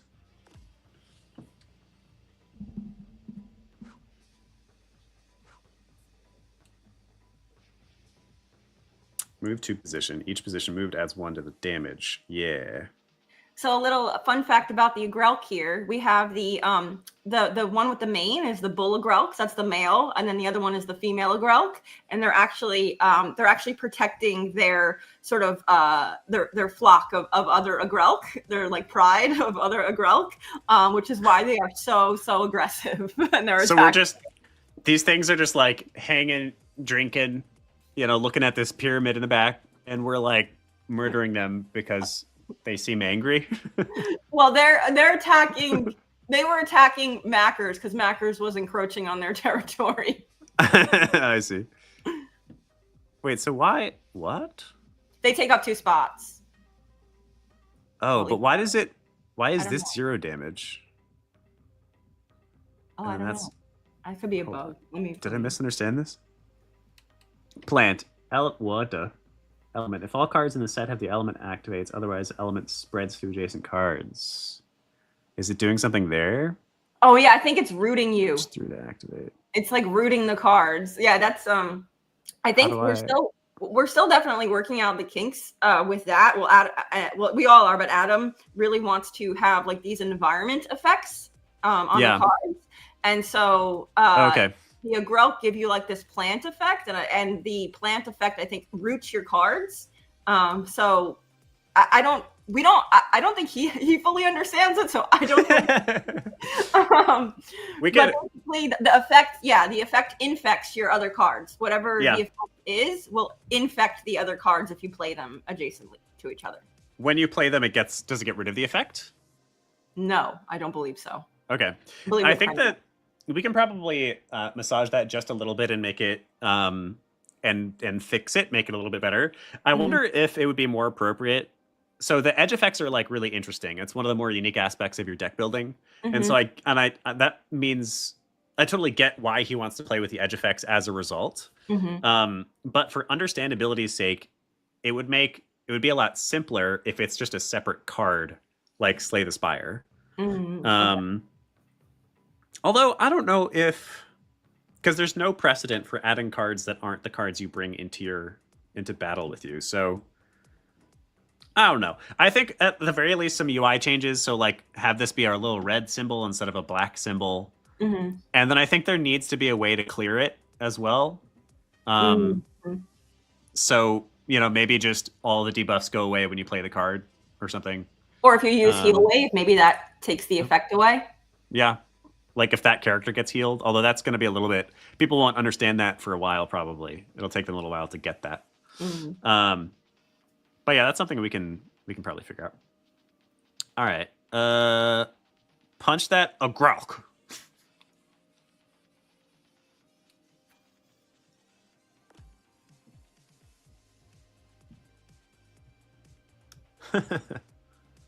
All right, let's see here. Oh, shoot. Oh, nice. The card that I drew is just what I needed. Yes.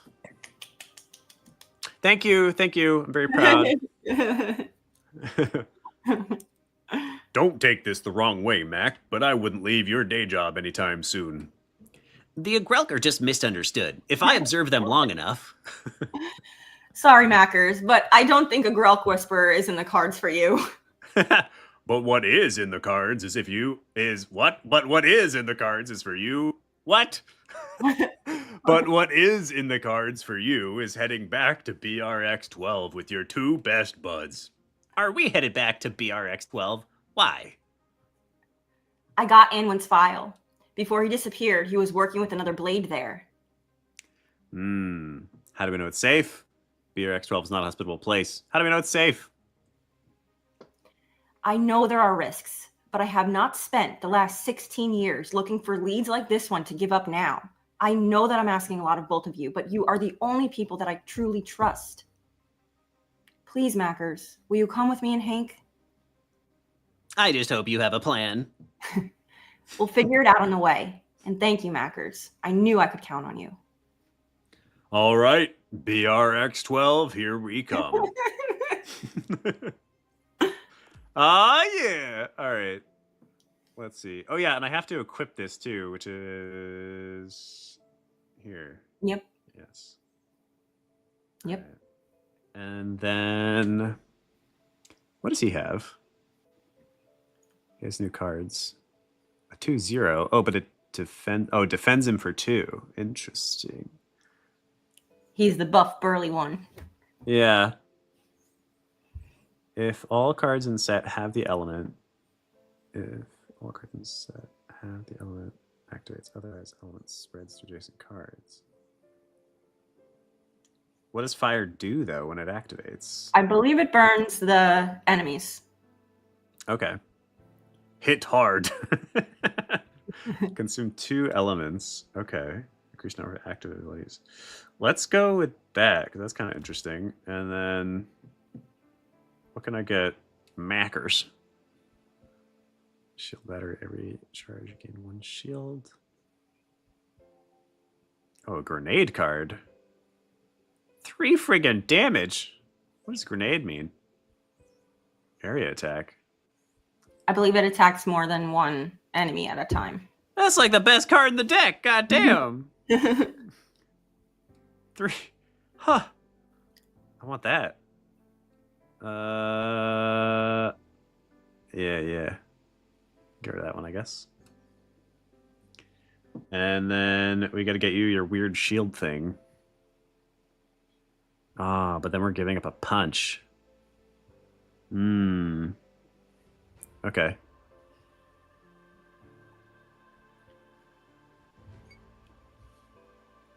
I just realized this is still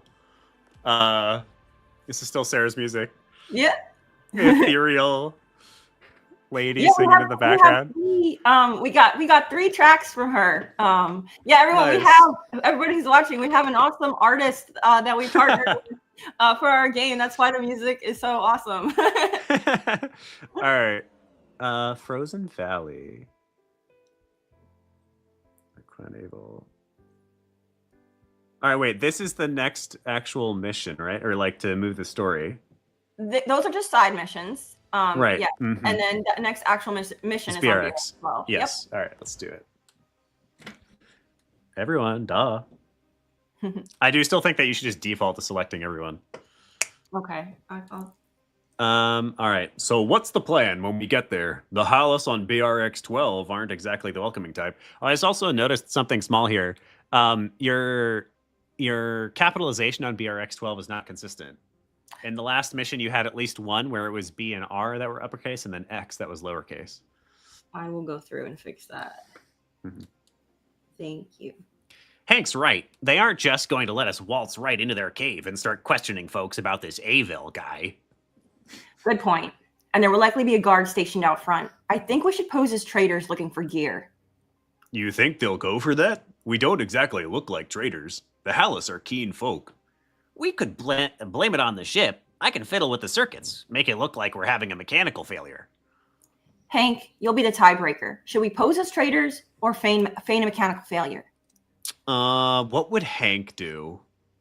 I think, I feel like Hank would actually go for mechanical failure. Mechanical failure makes the most sense. The Hallis are cautious, but not cruel. You're right. If we claim we are there seeking parts and shelter, they may just let us in.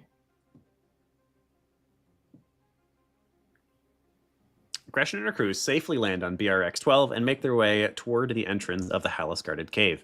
A Hallis warrior stands watch outside the cave. Gresham and her crew approach. Ooh. Do you want to try this? Do you want to do this one? Okay. I'll do deep voice. State your business. Nice. We've come seeking aid. We had to make an emergency landing. We are looking for parts for our ship and a place to stay for the night. Lol, deep voice, says Jews. The Hallis guardmen stare intently at Gresham and her crew. Very well. Brismundi is the innkeep. Follow the cave path straight till you reach the town center. You'll find her there. Thank you. I like you're just talking to yourself. Oh, and the cave animals have been, let's say, restless. Best you watch your back. Oh, believe me, we are no strangers to watching our backs. Is that an innuendo, Hank? Hank! Hank, is that an innuendo? Let's go, guys. Thanks for the warning, sir. The cave is dimly lit by Hallis torches anchored to the walls. Echoing drips from melting ice can be heard as Gresham, Hank, and Mackers make their way through the cave. Man, this place gives me the heebie-jeebies. I just wish it wasn't so darn cold. Oh, come on, guys. This is nothing. We've been through far worse. Since when are you two bothered by a little cold? The trio's conversation is interrupted by a lone Hallis crying out for help in the distance. Rabbits! You three, a bit of help? Nah. Does that actually work? Yes. Oh, no, we still have to fight them? You got, oh, that's weird. You must have changed it. Okay. Oh. Nice. Well, it feels good to have them all in combat with me, though. All right, you... Actually, I'm going to put you in the back. Put you up front. Yeah. Because of this one card, it's interesting that Mackers is like the tank, but he also wants to be in the back. I kind of like that, though. He's like the caboose. Space. Yeah. Discard to remove all damage. Range, question mark? So is this just straight up 3 damage at 5? Oh, is it only at 5 range? Only at 5 range, yeah. Oh, I was like, that just seems way too overpowered. So then, okay, so I could do this. And then, yep. Nice. And then, nice.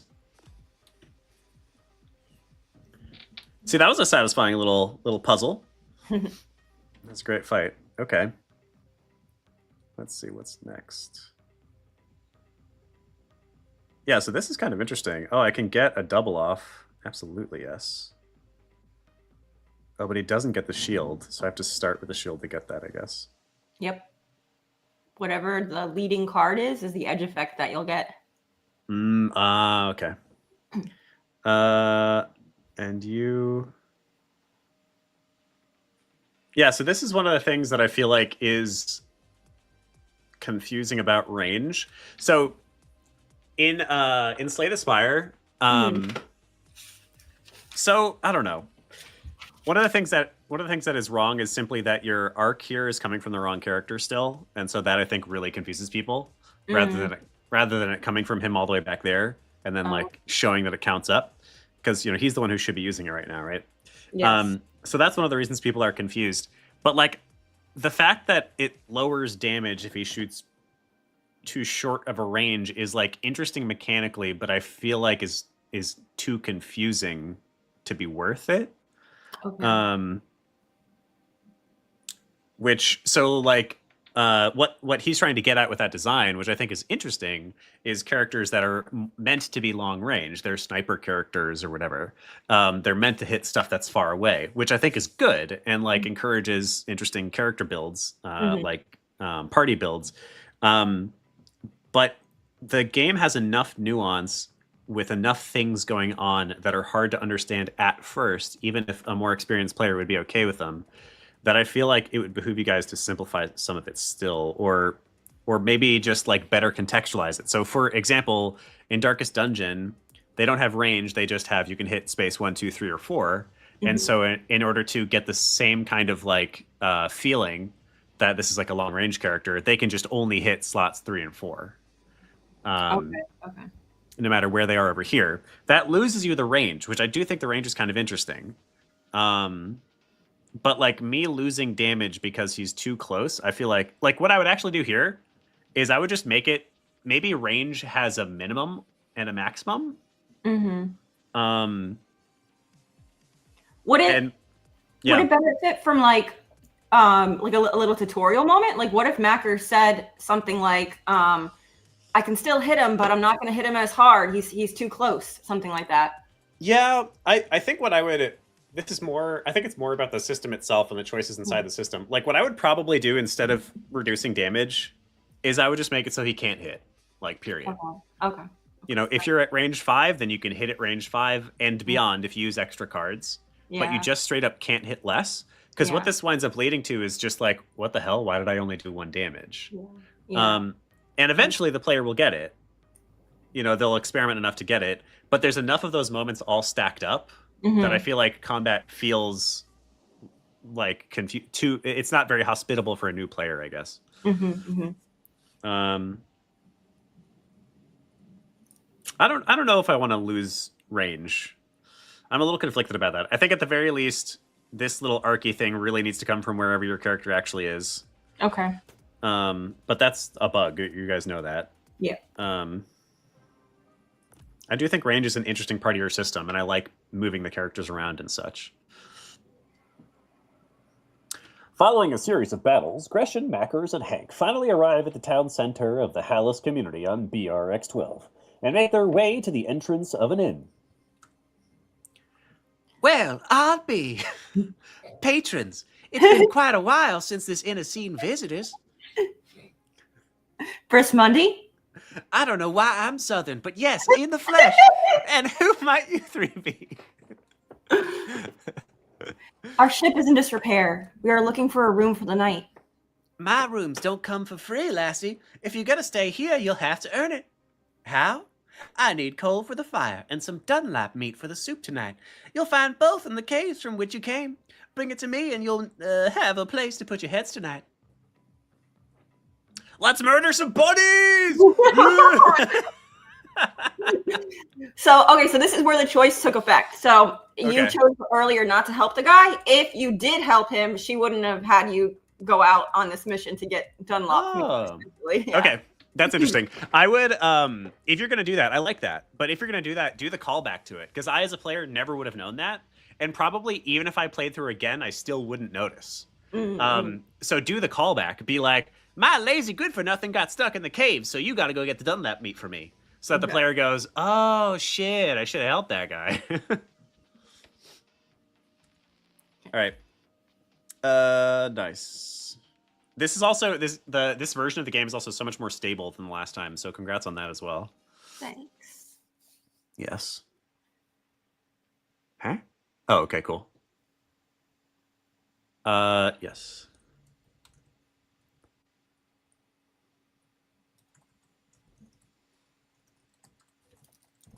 Is it frozen? Responding? No, I was responding to Christine. Oh. Because she's popping on in 15 minutes. All right. Let's see here. What do we do?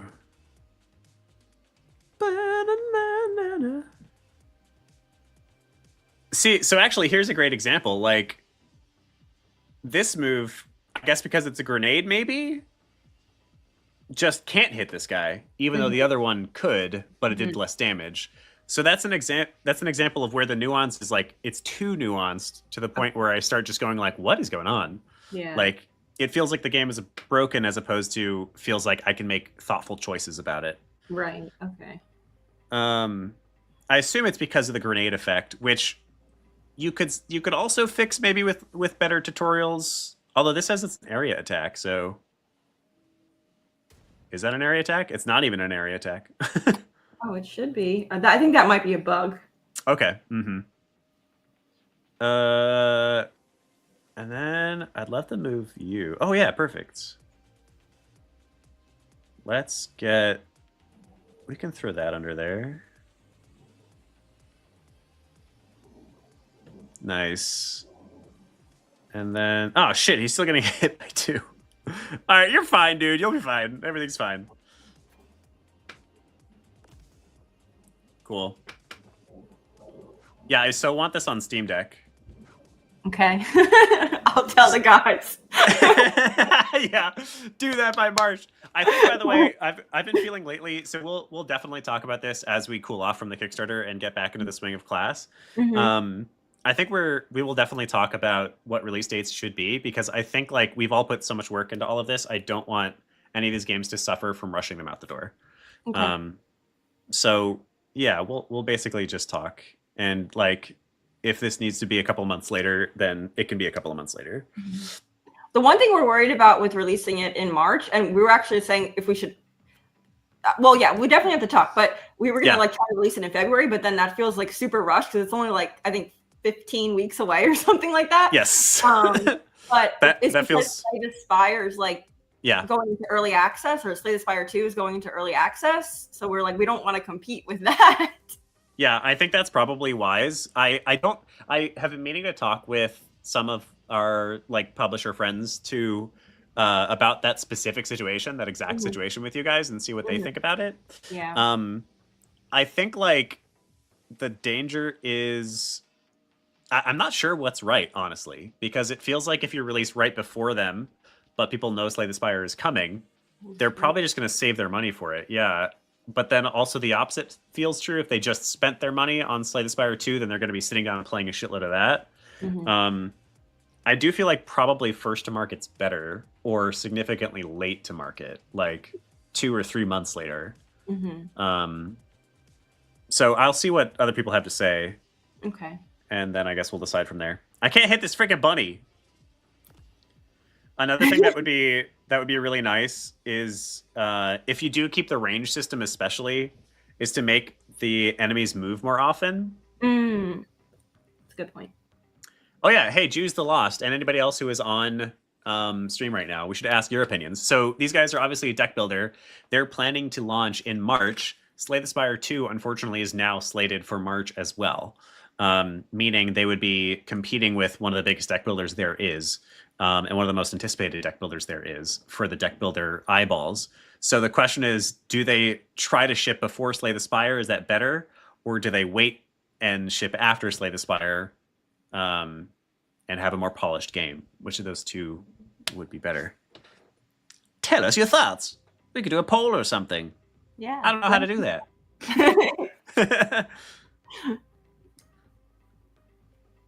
If you can figure out how to do a poll, we'll put it in chat. We'll get like 3 people to vote for it. Is there a poll option in here? I don't think so. I've been feeling like maybe we should leave StreamYard because it has a couple of nice features, but it doesn't feel like it's as flexible as I really want it to be. Yeah, I don't see anything about that. Yeah, it only has like the chat. I mean, LinkedIn has a poll feature. Yeah, you could you can make a poll on LinkedIn, drop it now, and then you'll just hear from your audience, and we could put the link to that poll in here. Oh, that's true. Okay, let me do that.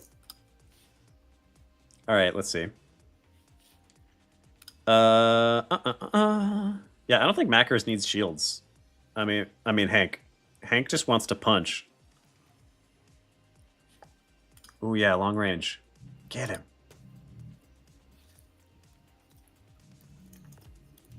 All right.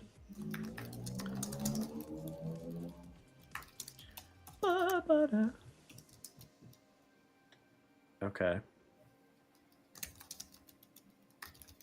Is the boss battle winnable yet? It should be. Okay. Is that at the end of this mission? Or is there another one? No, BRX 12 is the end of the demo. So there's yeah, it's like BRX 12 is like 3 missions combined into like one long mission, essentially. You're back. What have I? Well, you have what I asked for, then? Gresham hands the meat and coal over to Briss. Excellent. Room's yours, then, honey. Thank you. Oh, and one more thing. Do you know someone by the name of Quinnavel?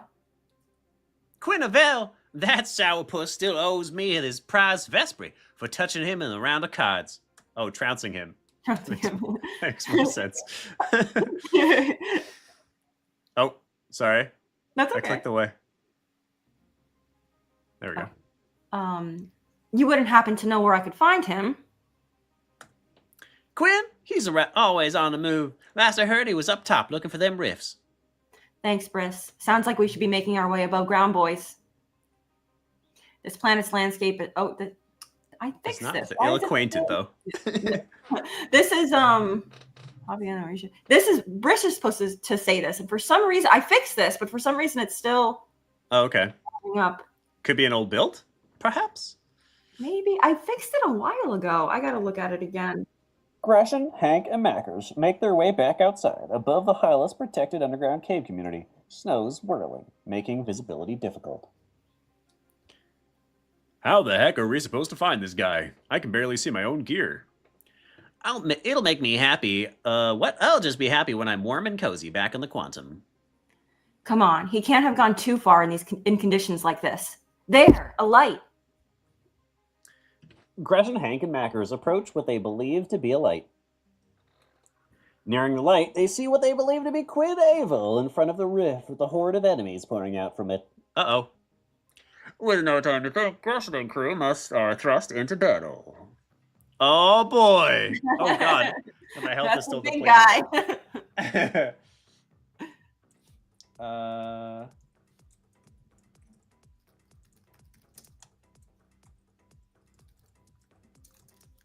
All right, let's see what we got.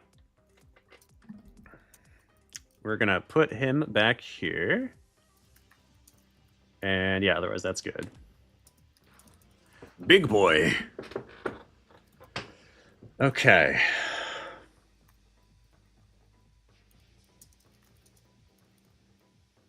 Yeah, we want to move people. We're going to have to avoid damage as much as possible.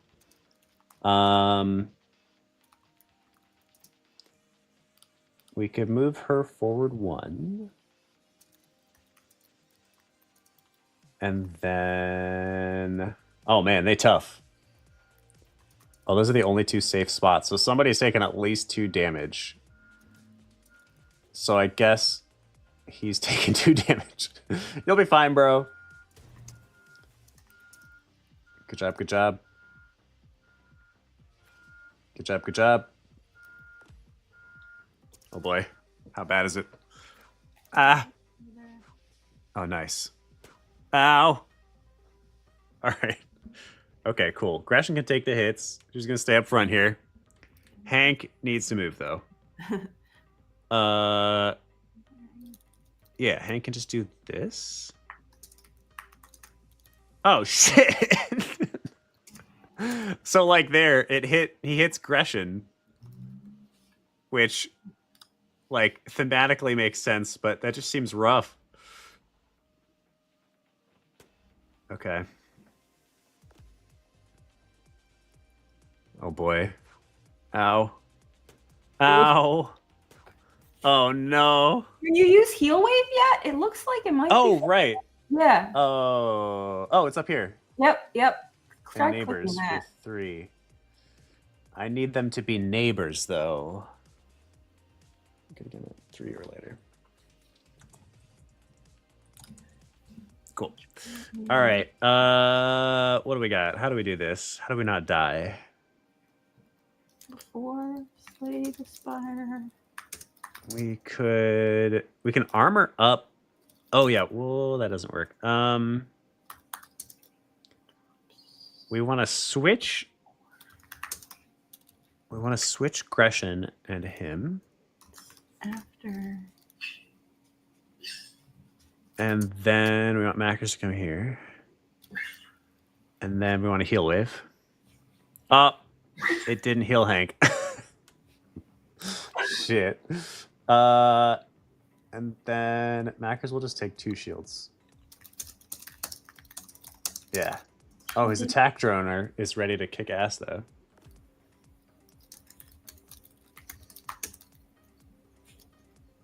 Oh, my stuff is freezing. All cards with the element active. Select. As elements spread to adjacent activation. Ice all cards become frozen. In the pole. Below. Okay.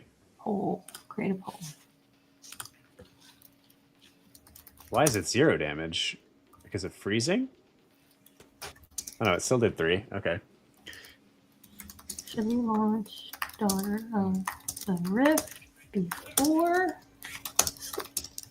Spire 2 too early? Or after? Yeah, this is tough. I don't know if I can win. It's more beatable than it was before, but I'm still gonna lose. After. I'm doing the poll now. Other comment below with your thoughts.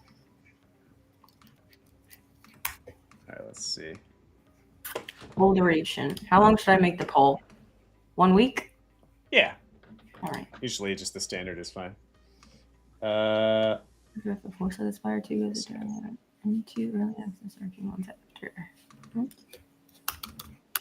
Before, done. Question for the community. My co-founders and I are currently debating when to release our full game. Currently, we are slated for a late February, early March release. However, the slate Spire 2 is slated to go into early access around that time. Since our game is a deck builder, we've been considering whether it's better to try and release the game before the Spire 2 drops or wait a few months after. Select what you think we should do in the poll. I like the quick read. All right. I feel like I'm gonna lose. I'm sad. I want to know the ending. I'm sorry. I know. So close.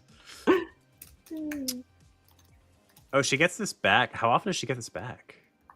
Can I use it again? Oh, that'd be great if I could just use it again. Okay. Is there any way to not lose? He's still at 4. How much damage do you do? 2. 2. Okay. Maybe we should have hit the guys in the back. Can I restart the fight or do I restart the mission? I think you.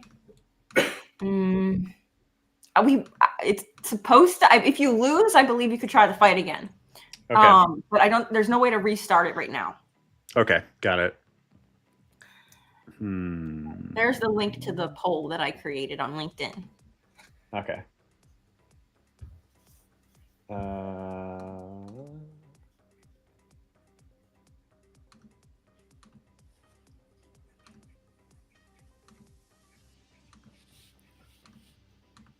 All right.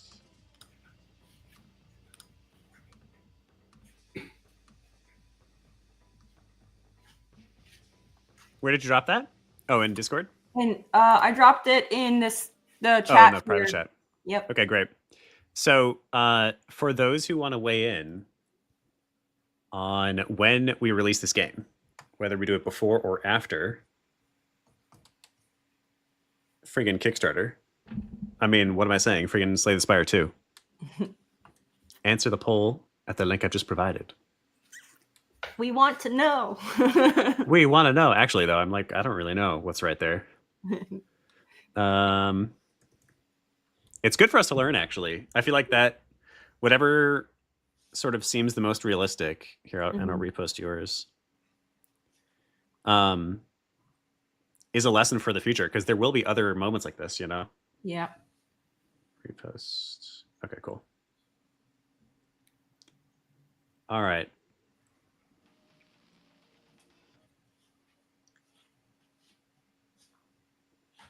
Let me share this link.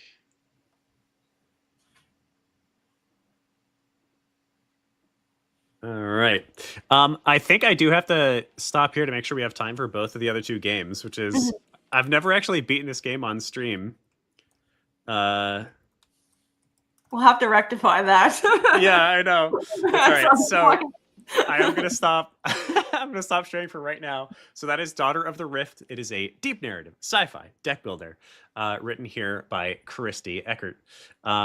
A really wonderful game that I'm very excited to get my hands on myself. And it is on Kickstarter for the next 1.5 hours. Christy, what are some of the cool rewards that they can get only if they back Right Meow? All right. So right now, we only have, let's see, for our tiers, we only have 3 left if you want to design your own in-game character. We only have one left if you want to design your own in-game quest. Ooh. And we have a couple left for the one-on-one world building session with me and Abram.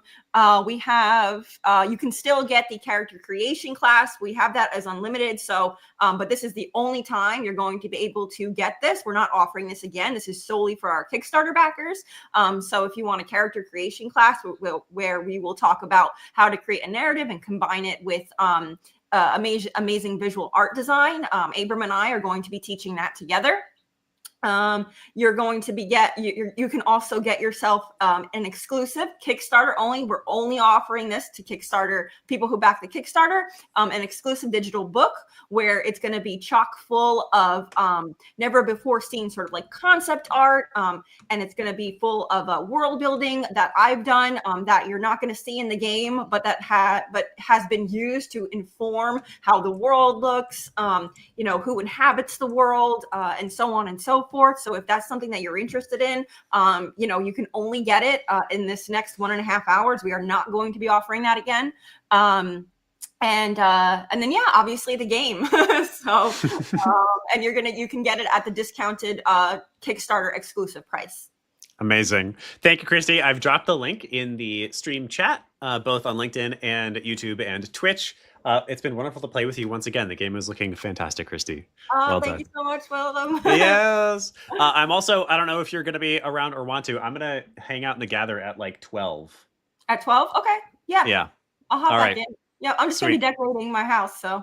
Okay, sounds good. All right, see you soon. All right, bye. Bye. All right, Christine, I'm going to quickly use the restroom, and then I'll be right back. Okay.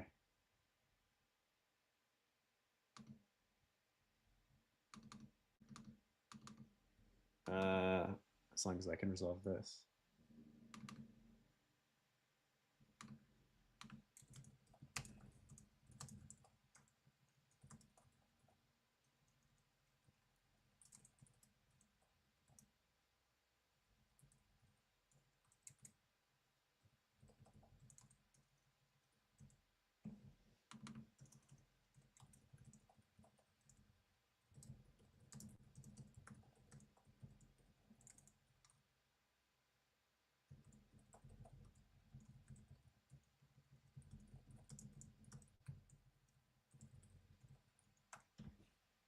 All right, I'll be right back, stream. And then we're going to play some Whiskers, Wizards, and Wands.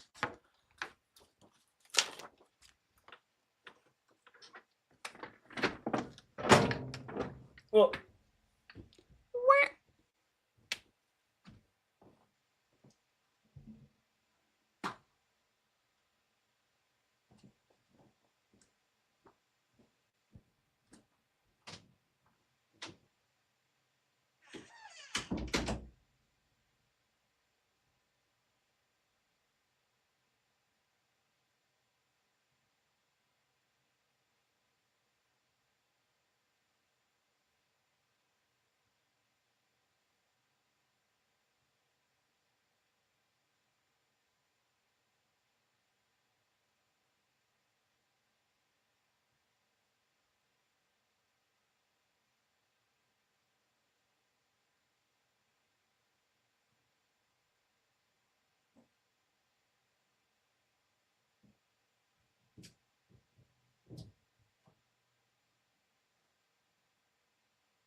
sorry, buddy.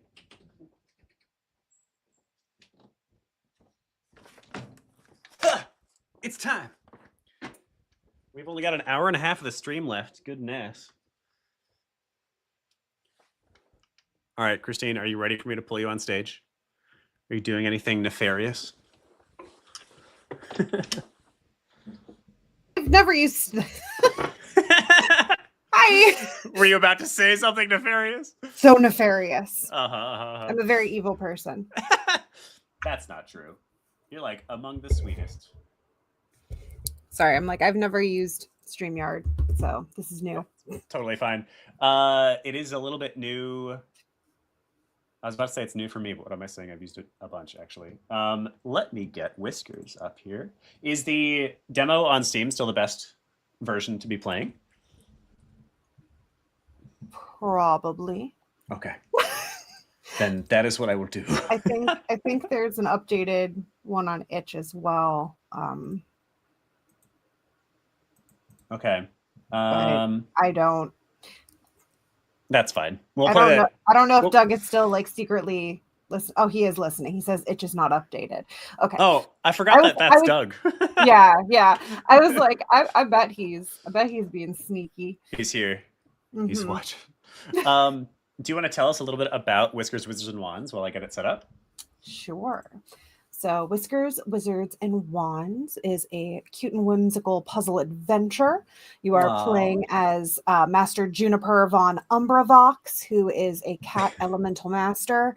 And you are going about the world collecting your wand pieces that you can fit together into different combinations to make custom spells as you do combat, solve puzzles, and are trying to figure out how the world got destroyed. Amazing. All right. And something magic of friendship. And tell us about, I need another 15 seconds. Tell us about your studio. Yeah, so our studio is Sweet and Power Sauce. We are a team of 6 people. Got together first doing game jams, and just slowly collected and stuck together. I am the art director and narrative lead for Sweet and Power Sauce. Our creative director, who's in the chat, see Juzik there, that's him. His name's Doug, though. He's my husband. Other people on the team, we have Jamie, our composer, who is amazing. The soundtracks and stuff he does are always probably like one of my favorite parts of ours. We have Bryson, our level designer, who's been putting together some like puzzles for us. We've got Kevin, who does our marketing and like branding, social media stuff. And we also have Colin, one of our engineers behind the scenes. We also had a guy named Paul, who was our engineer, but had to step back for life stuff. So Colin's kind of jumping in that place. Amazing. All right.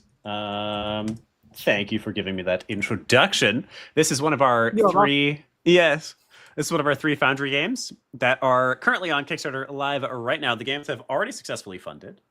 In fact, they successfully funded within the first 24 hours. How does that feel?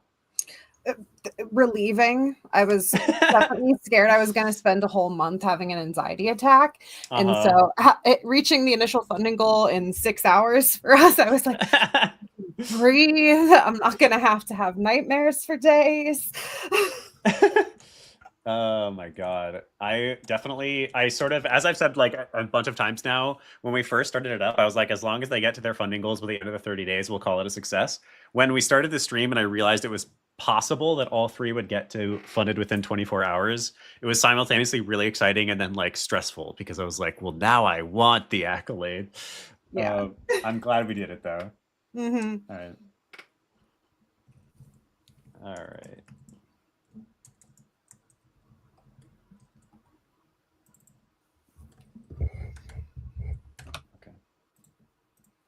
And I don't know, we're super close to getting to 200% funded. If we hit 5,000, doubled our goal. Oh, I know. oh my God, it's close. I know. We're like less than 150 away from that. So Yo, I don't know. Who knows? We've got an hour and a half left. Can we please? We just need another. What was that? $150? Yeah. All right. I mean, it's more like 136. Okay, there we go. I was getting my freaking PC to stop being crappy. There we go. $136, guys. You can get them to 200% funded, which would be phenomenally valuable to their team. Support your fellow indies. That's not too much money. You can do it. Please. At the $100 tier, I'll make your cat a playable character in the game. So just saying. How many more of those are there? I think there's like, of that tier, I think there's still like somewhere between 10 and 15. So there's a lot. We do have a few additional ones where you can put any pet as a playable character in the game, and I will hand paint your pet on canvas. So that's the thing. I believe I hit that. Can I hit the... Oh, there it is. I've realized that my stream really needs work because there's no way for me to adjust volume except in-game. And so all the games so far that haven't had volume adjust has been rough. All right, this is Whiskers, Wizards, and Wands. Everything you see here was made by Christine in the past 8 months. Her fingers bleed on a regular basis. She cries nightly.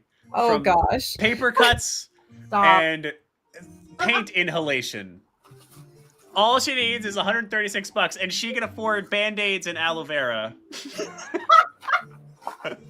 Please consider backing Whiskers, Wizards, and Wands. Is it already? Oh, we didn't drop the link. What's wrong with us? Here's the link to the best damn Zelda-like puzzle adventure you've ever played. It's cozy. It's cute. They've promised me that they're adding a co-op game. They didn't actually promise that. Yeah, that's Willem yelling at us to not scope creep and then giving us scope creep. That's my favorite thing to do. I've made jokes before about how it's really hard to be both like a design person and a management person, like a project management person, because those two are such like antithetical roles. My designer brain is like, that would be amazing. It's so cute. And then my project management brain is like, don't do that. Junie. Was that this morning? It completely slipped my mind. I like that Juniper is kind of this lazy good for nothing and is trying to pawn off their problems onto this other wizard. It's actually his fault. Wait, are you talking about me? What are you saying, Doug? Or are we talking about Junie? Because yes, it is Junie's fault. Yeah. Your continued academy funding depends upon these required instructional experiences. Unfortunately, I have to do portal maintenance today. All right, so we got to go save an intern. Some dumb intern got themselves stuck between a bunch of ghosts. Were you the one saying that your kid has a ghost obsession now? Yes, yeah. Well, it's not now. I mean, this has been for like as long as she's been like talking. But yeah, no, she's 6. She thinks ghosts are great. She has ghost friends. I love that though. That's the kind of like weird random shit that an adult would never think of. But of course a kid. Yeah, of course a kid collects ghosts. Yep. I think it's cutest when she sends them off with her brother. So convenient. So have good luck. Have you seen Angels in the Outfield? Oh gosh, a really, really long time ago. That's the vibe I'm getting from that. Except my kids would never make a sports reference. But is that a sports movie? I mean, I guess. Yeah, I mean, like baseball. That's true. Yeah, that's baseball. Yes. I believe it is baseball. You're correct. Sweet. Wow. Yeah, we've been having a fun week behind the scenes. Doug Bryson and I have been very thoroughly detailing what our main game levels are going to be and discussing mobs and things. I got to make a slideshow bestiary. Ooh! Yeah, what are some of the decisions from these in-depth conversations? I mean, mostly it's just tailoring the the narrative to the level design. Okay. Making sure each level has like a distinct like theme that we're focusing in on. Tying the two together a little bit more. Tying the two together a little bit more, the narrative and the level design. Mm-hmm. Okay. And because we met our first stretch goal on Kickstarter, we had decided we were adding mini bosses into each zone. Ooh, okay. We were figuring out how we were incorporating those. Each of them is going to be focused on one of the 5 elements of the world. So I've been doing lots of little sketches for potential boss designs. Yeah, we're excited about that. Okay. Do you know what the mini bosses are yet? Or have you brainstormed any that you might use? I mean, we've got... I have lots of sketches. Oh yes, show us. I did legitimate sketches. Doug always teases me because in previous things I'll be like, oh, I did some sketching, and it'll be like fully colored, and he's like, that's not a sketch. That's like a game dev who's like, I made a prototype, and it's a fully functional, fully featured game. No, but we've got like some ideas for our rock boss here. Ooh. Yeah. Oh, he's cute. I like the hunched over one. It's like a gorilla. Yeah, that one's pretty cute. We got our ideas for a water boss. Oh, that's cute. Opens his mouth and becomes a whirlpool. It's kind of giving me Spirited Away vibes. Yeah. The river. I gotta say, a lot of these though, like I'll make them, and they're like, yeah, that probably isn't gonna like work with what we can actually do in the game. And I'm like, yeah, but I'm just drawing things. That's their job, Christine. You just make pretty things, which we were iterating. They really like this little like void ball guy, but they said he's too cute to be a boss, so I was told to put a skull in it instead.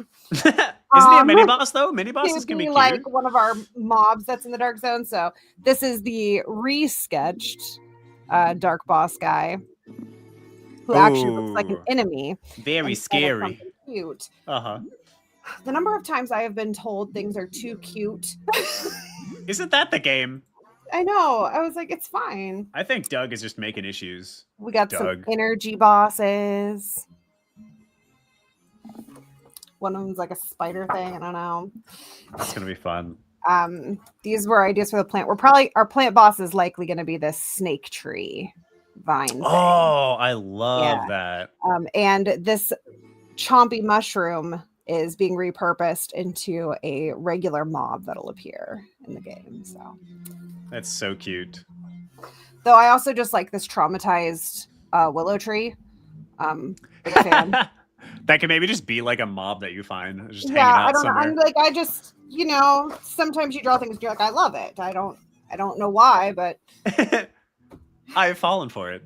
Yes, I have a little mob that I had drawn while we were at our convention, and it's like my new favorite thing.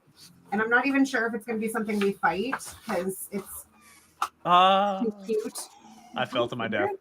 I have so many papers on my desk. It's really a problem. That's how I live on a permanent basis. And sometimes I tell myself I'm going to get organized, and sometimes I don't, Yeah. And by that, I mean I never do.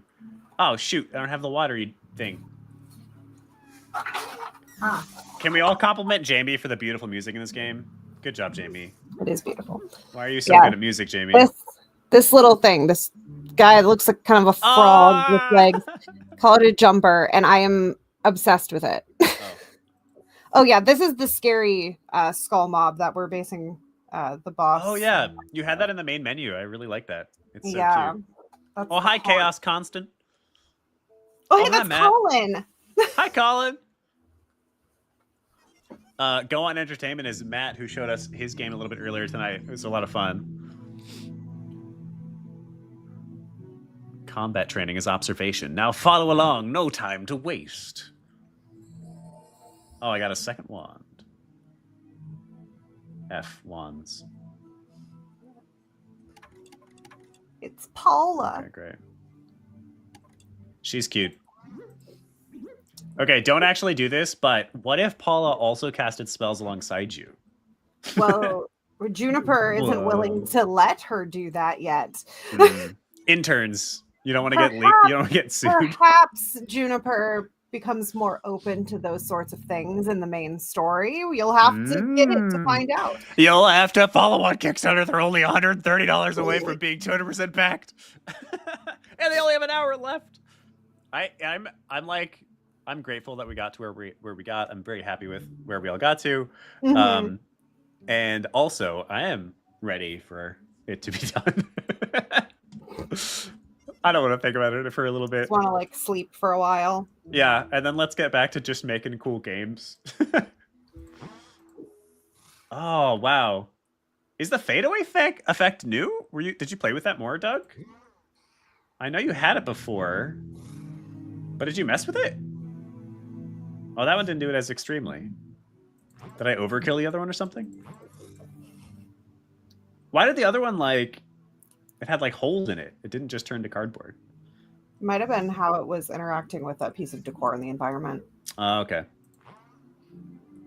I got you. Oh wait, I can just do the thing, not that thing, that thing. Yeah. Yeah. I can play video games. Yeah, I have to remind myself of that pretty frequently when I'm playing games. Oh, nice. Oh, you simplified it, looks like. Or is that a different level where there's like 3? Oh, that's a different level, isn't it? Mm-hmm. Okay. Those are actually not ghosts. They're gulpers in a costume. So, yes. Is that for your children? No. Okay. No. It was initially the only mob that we had programmed to begin with was the gulper. And we had it everywhere. Okay. And then when we were actually putting the demo together, we wanted to have multiple mobs in there, and the gulpers hadn't been replaced in this one. And I was like, wait a second. This is supposed to just be the stone element. The gulper is the like nature plant element, and the ghosts are the stone element. I'm like, so that just needs to be switched. And rather than completely switching it out, like we're just gonna put the sprites in place for now. Oh shit. Granted, I'm not sure I can tell you. Oh, we lost connection to my camera. Oh, I can't see you anymore. Wait, how do I open this? What? I did the water thingies. Are they not? Aren't they hit? Let me hold on here. Yeah, extra long zigzags. Oh no, we lost Christine. Yeah, I can pull you back up. Did you do the other hidden thing over there? No, Doug. I did not. Wait, what? Why isn't that? Am I doing the wrong one?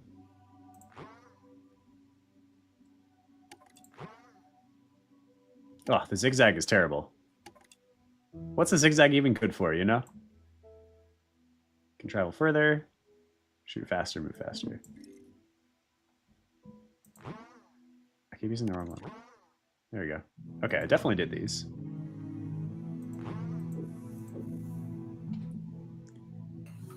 Yeah, you're back. Yes.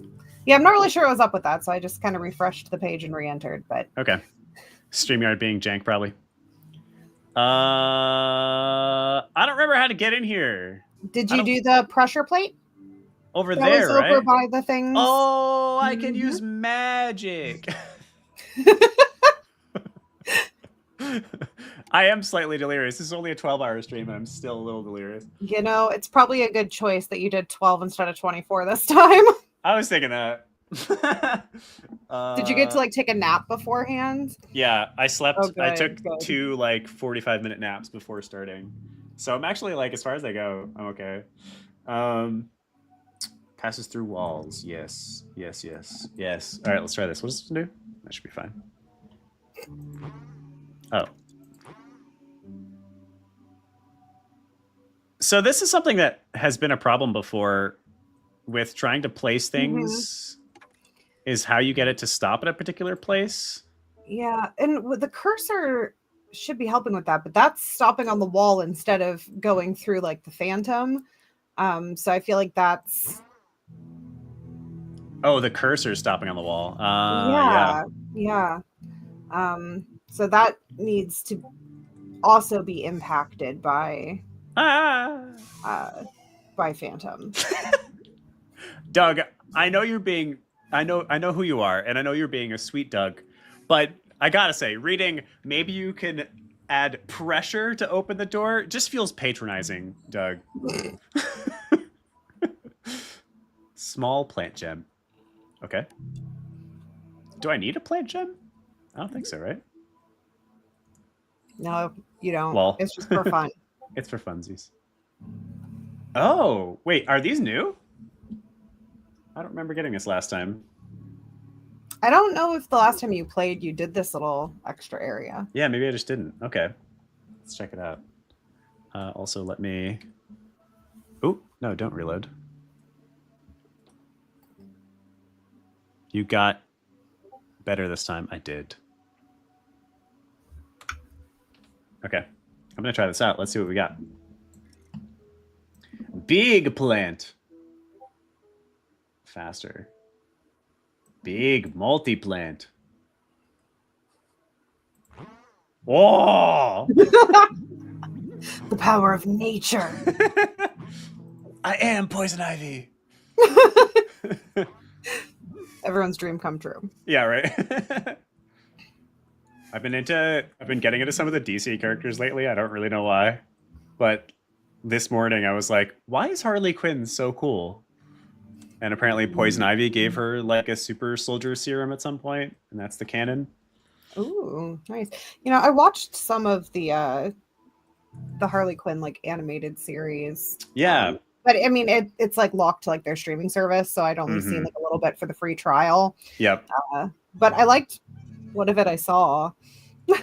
Yeah, my younger sibling actually like adores it and claims it's wonderful. I have also only seen like an episode or two though. Mm-hmm. These islands are exactly why I have my portals. I can't fathom walking across all those dunes and water on a regular basis. 3 pedestals.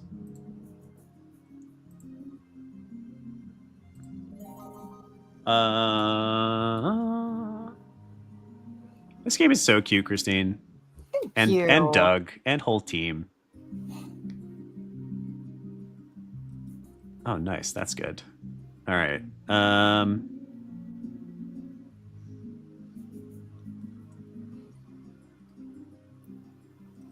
I'm excited for once our journal will have the bestiary in it, and you can look up all the different mobs and things in there. It's gonna be fun.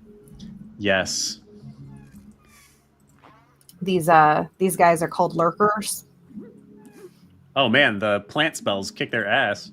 Mm-hmm. Nice. Yeah, they do. Does the big spell effect make it do more damage? I don't know. I should know that. Probably. I would assume so. Yes, like obviously it affects the hitbox. It's super effective. Yeah. Juniper used Vine Whip on Gulper. These are the Gulpers, right? Yeah, these are these are the lurkers. Oh, the lurkers. They Juniper hang used out in Vine the Whip on the water lurkers. watching it's you. super effective. That's creepy. Oh, that's why they're called lurkers. Mm-hmm. Projectile circles around caster. Oh yeah, this one's kind of bizarre. All right, let's do. Oh. Well, that's a problem. I didn't know you could move the whole handle. No. Huh. Eventually, like if you gain multiple handles, you'll be able to. Oh, like switch them out. Yeah. Okay. Interesting. Since those affect how many pieces you can put on your wand. Yeah. Huh. Okay. That's actually what I wanted though, because I want to do this. Oh, and zigzag. It's gonna be chaos spell. Oh yeah, no, that's gonna be a lot. Oh, so cool! Get wrecked. It's great if you just want to kite a bunch of lurkers. Yeah, I just. I think you already took them all out though. So no. And there's no respawning of enemies, huh? Oh, there's one. Oh, there you go. Get wrecked. It works really well. I feel like you're just like running in here like, you're all chickens. Yeah. The lurkers are just having like a peaceful meal. They're actually getting ready to celebrate Thanksgiving. And then here comes Juniper. What do I have on here? A stone one. What do we need? A poison one. Okay. That's fine. Oh. Oh, I think maybe... Wait, I might have noticed a bug. Hold on. Let me see. Okay, poison. Aha! Anytime you open your inventory, it always switches back to the first wand. To the top wand. Sweet, sweet, sweet. Yeah, no, that is a known and consistently bothersome. Yeah, I kept being like, I thought I had the other one selected. All right.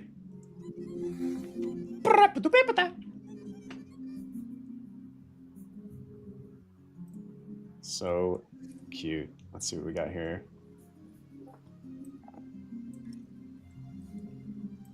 Oh, wrong one.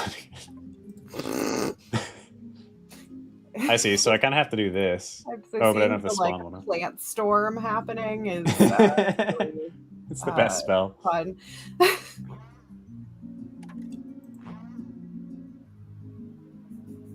Cool. Tried to make a game once where you didn't want to hurt the bad guys and had to watch as everyone just assumed you were supposed to. How did it go? Oh, yeah. Was that Elowen's Light or was that? Yeah, that was Elowen's Light. Okay, yeah. Yeah, you're trying to restore the world and not hurt the local fauna. But yeah, cute. people. There were these little like mushroom guys called sporelings. Right. And oh God, the meatballs. Everybody wanted them. Like people would come in and be like, "Oh, I'm gonna hop on top of them," and they'd be all sad and like fall off. Until you find out like you're not supposed to hit the mushroom. What are the meatballs weak to? Oh, this is my favorite spell.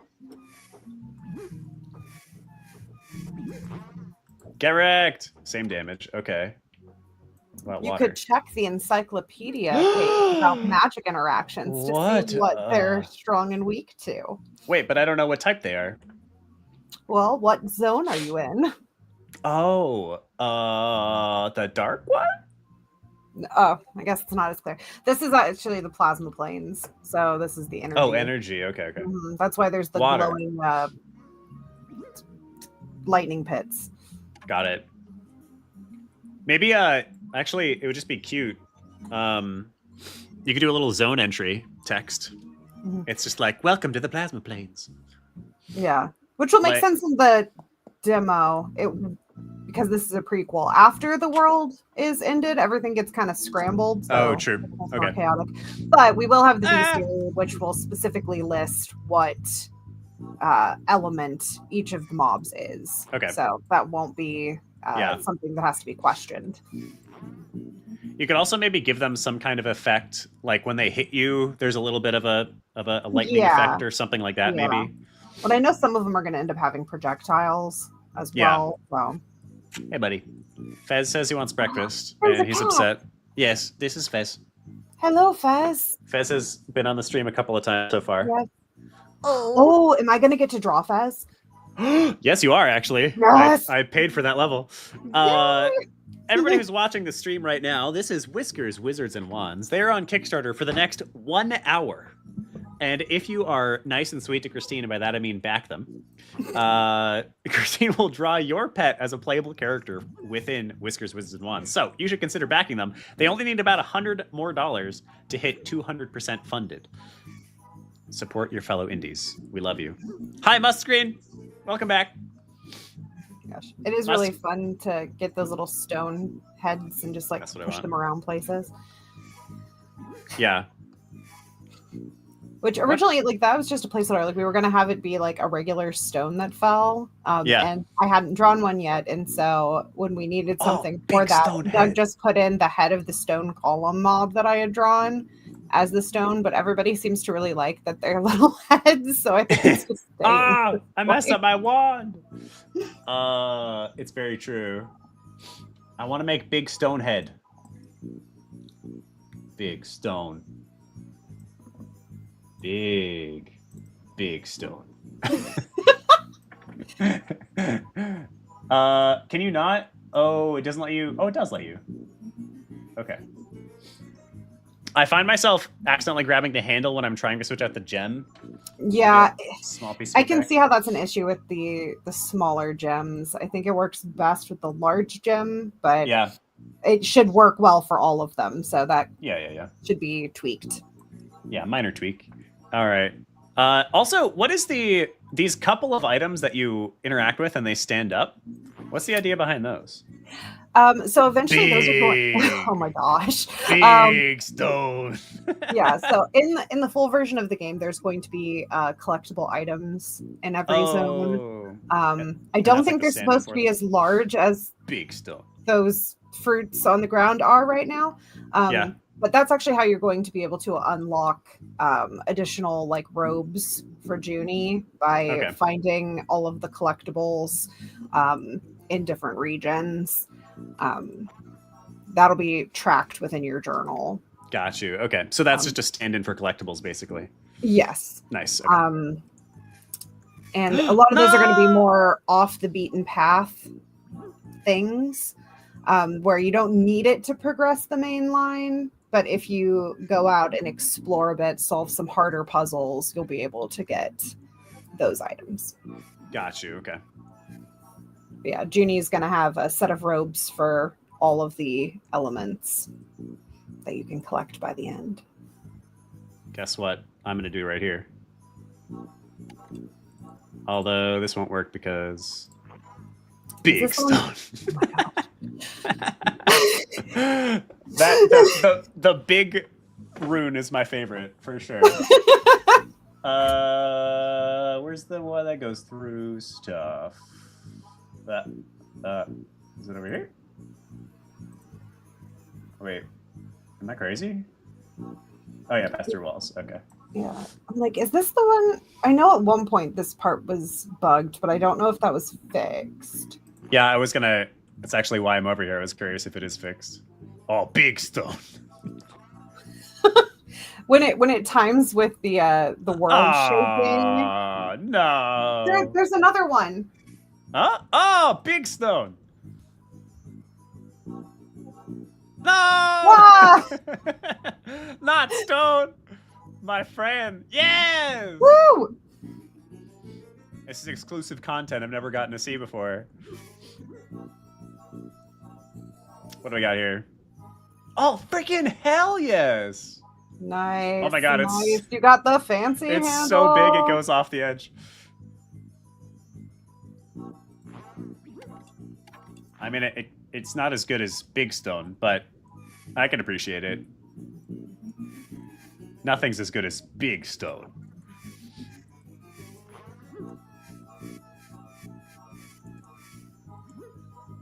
Oh yes, a cute little game, man.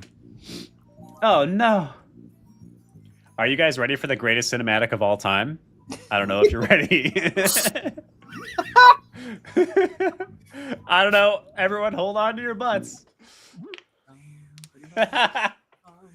Expert voice acting provided by Indeed. Doug and myself.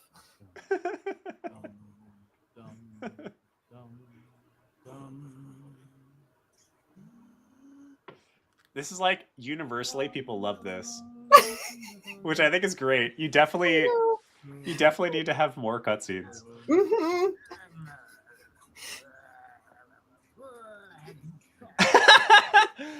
Like there's the gotta be like the gods are at war. Yeah, there's gotta be like half and a dozen of these. Like maybe at the very beginning of the game, you do like an Ocarina of Time wake up animation, and it's like her getting out of a little animated bed, a Junie getting out of a little animated bed. Absolute cinema.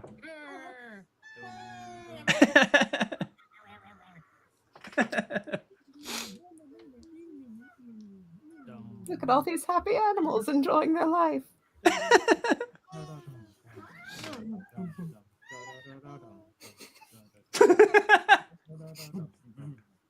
You guys must just have a lot of fun together. Mm-hmm. That's good. Yeah.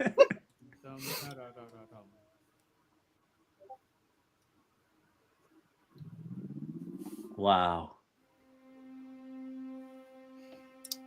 Which, you know, Doug storyboarded out that whole cinematic before we acted it. So Kickstarter. It's what? funny if you're sleep deprived. Did What? you know that this is available on Kickstarter for the next 58 minutes? Holy shit. All right.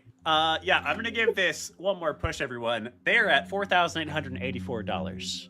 That means they have already successfully funded. That means they're building the game no matter what. But if they can get to $5,000, which means they need 16 more dollars, then they will be 200% funded. So y'all, if you can do a little push, maybe post on your social medias if you've already backed, or if you can't back, or just back, or back a second time, go make a different account and back with that account. That might be fraud. I'm not sure. That, well, you know, I don't know. That's on them, I guess. But seriously, these folks have worked on this game so long and so hard. They've put a lot of love and soul into it. I think you can see that and appreciate that. It would be amazing if you guys would consider backing. Even if you can't back, one last post about this would be awesome. If you would jump on your Facebook or your LinkedIn or your Instagram and just be like, hey, some friends of mine or some other indies that I love worked on this game, and drop that link for them, that would be so kind of you. All right. We have some exclusive Junie outfits you can get only through the Kickstarter. It's true. And only that means for 56 more minutes. If you don't get it right meow, you will never get them again. I'm trying to find my paper with the fancy outfits. Show me. Because who doesn't like to dress up their cats? No one doesn't like to. I have like a 3-inch stack of illustrations. What happens when you draw everything on paper? This is actually good because we have a couple of extra minutes here. Oh, fantastic. So I'm looking forward to seeing People can watch me these drawings. scramble through my pile of Yeah, here. I'm actually going to turn off the game because we have to see your beautiful pictures up close. Let me grab the stack. Must Screen says it's the cat that doesn't like getting dressed up. Yeah, I don't know what's up with that. So no, we've got so many. You're like, I like how excited you are. Show us. Well, yeah, I was just like, where's? Oh yeah, we have our cover art, Junie. Other animal wizards. Wow. Oh yeah, actually, I can show that off. There is already a skin feature in the game. The game already has a number of skins pre-built. Fun fact, these skins are based off of the developers who made the game. Except there isn't a Doug one, I hear. There is one. He's just not in the game. Well, Doug, fix that. This is a squirrel. I want to be Doug Squirrel. The one I currently relate the most to is probably bog standard Junie, which makes me feel basic, but yeah, this is the Doug Squirrel. Ah, where's his beard? I mean, he's got a fuzzy chin. That's not enough. He gets the tail. The tail is the replacement for the beard. It's true though. He is like most recognizable by that beard. It is a magnificent beard. I mean, undeniable. Man, I have way too many papers. I should have a filing system. That would or be just like enough papers is what you mean. Really beneficial.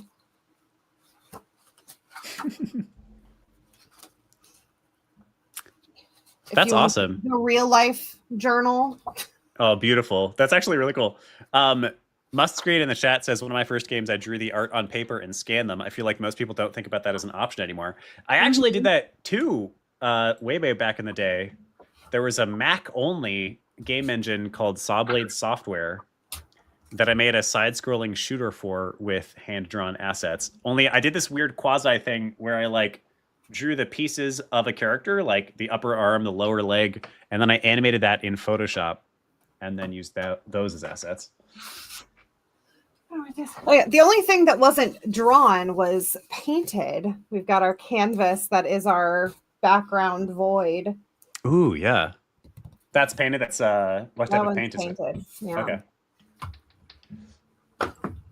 Yeah, I don't know where I put my should have had those out. I mean, we're like trying to like pitch, the Kickstarter here or something, and it's all good. My illustrations of my custom outfits. All right, let's see.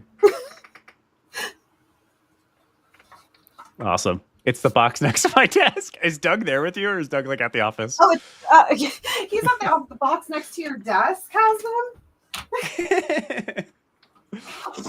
Oh. Wow. Right. Holy We cow. brought the portfolio to the convention. Oh. Ooh.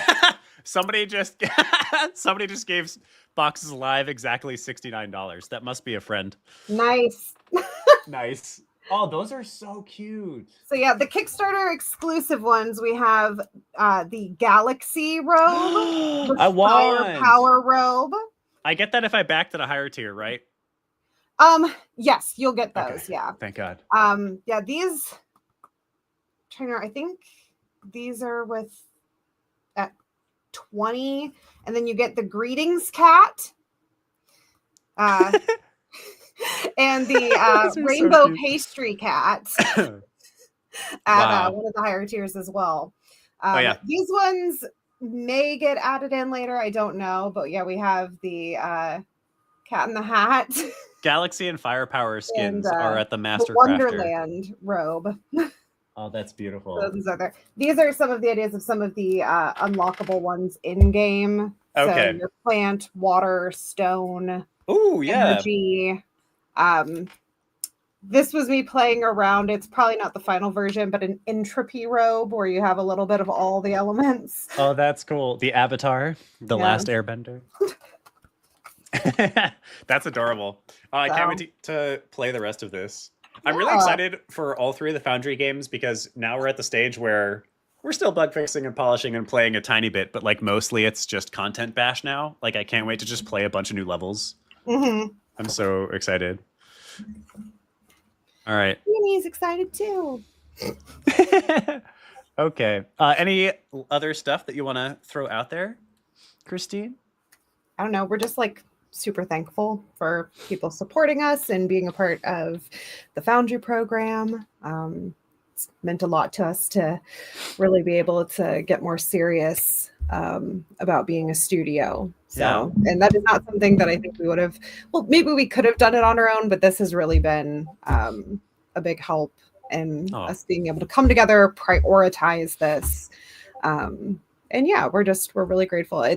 Honestly, there's nothing better than having people play the game and enjoy it. And really, honestly, like hearing how much people love like the art and stuff has been one of the most like affirming things. I was not, I didn't go to school for art. I didn't do any of that. I came into that as like an adult and it's a passion. And so it's been really such a positive experience to know that people are really vibing with what we're making. Hell yeah, that's great. I've been so proud of all of you. I think the Boxes Alive team, or not the Boxes Alive team, I'm sleep deprived. The Whiskers, Wizards, and Wands team. This was the one game that all of the people that we asked to review the Foundry applications, like universally agreed should be in the first portfolio, the first group of games.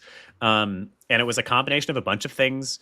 We gave that list, if you remember from a long time ago, about the main things we were looking for in a game. And you guys hit all of it. Like indie as fuck, I think was one of our one of our first ones, and you guys absolutely have that. The art style is something that we know is really, really important to attracting an audience to a new game and a new studio, and you guys have that with your work, Christine. And then in general, we know we can trust this team because of Elowen's Light and the other work that you've done in the past. And I think you have like really proven that bet correct. So it's been wonderful to continue to work with you guys, and I will forever cherish our late night stupor about Pokemon. So and Nausicaa. So thank you for that. Yeah. I think I even did a card reading on Christy at the Oh yeah. Well, I didn't get one. Can I get one right now? Sure. We have 6 minutes. Give me a card reading. This is the Woodland Wardens Oracle deck. It's an artist named Jessica Rue. I really like it. She's a cool artist. She does a bunch of like watercolor nature stuff. I have a feeling I get why you like them. Yeah, I know. All right, let's see here. Nabil would also like a reading. Oh, okay, Nabil. I'm not a professional at this, by the way. I'm mostly going to go on the guidebook. Oh All my right, God. let's see. What do we got here? We have reversed the fox and the ivy. That's the best one, right? About adaptability here. I will read you the reversed.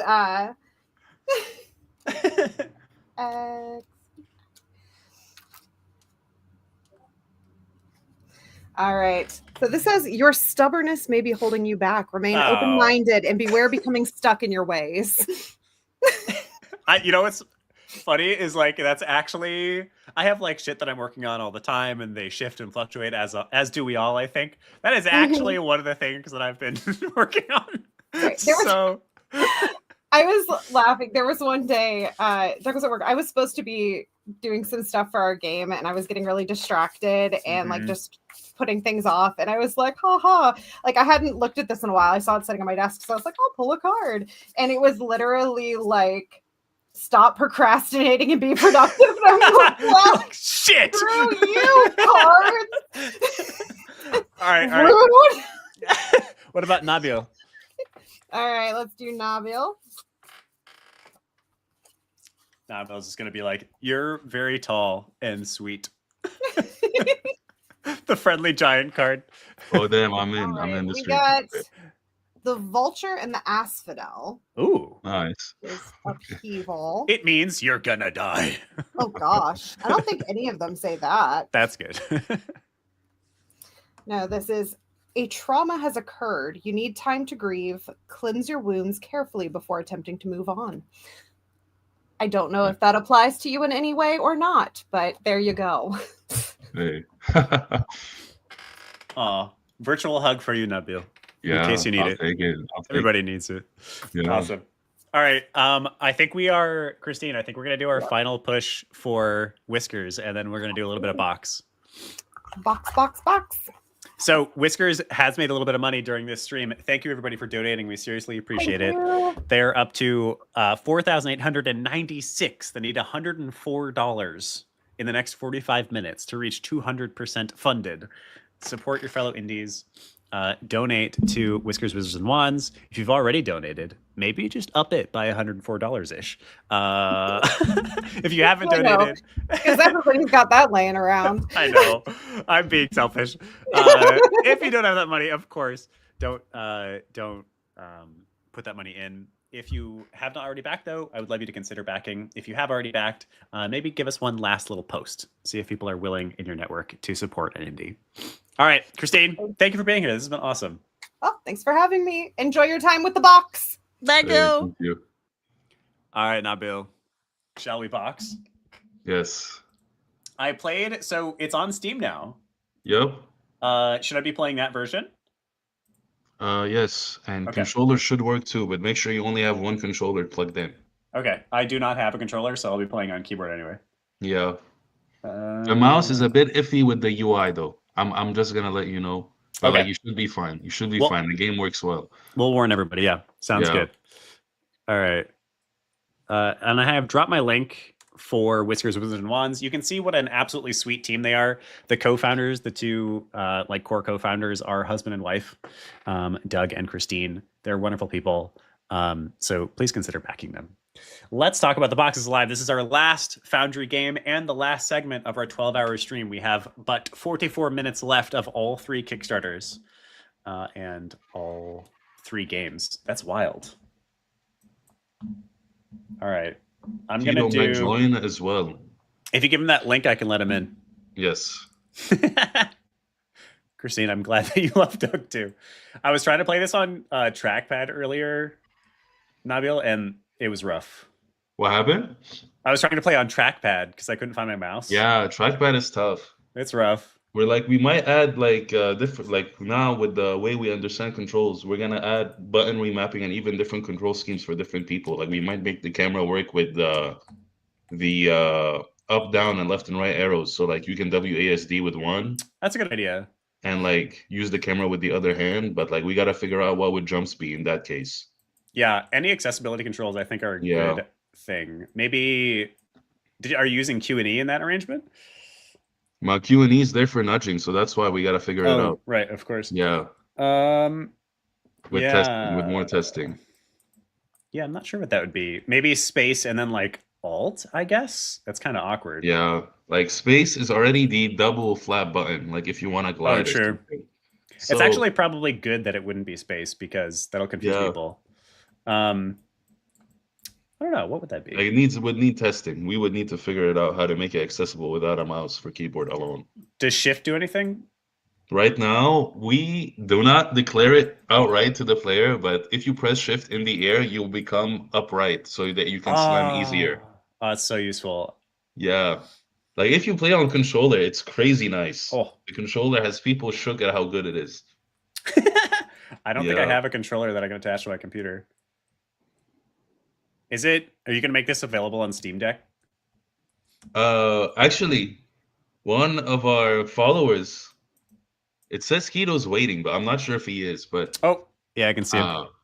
I'm also not sharing my screen. I'm literally playing right now. Sorry, everybody. Here we are.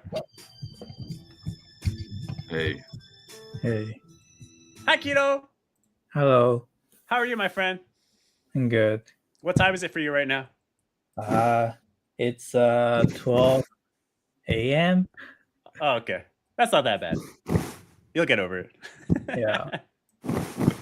Thank you for being awake, Keto. We love you.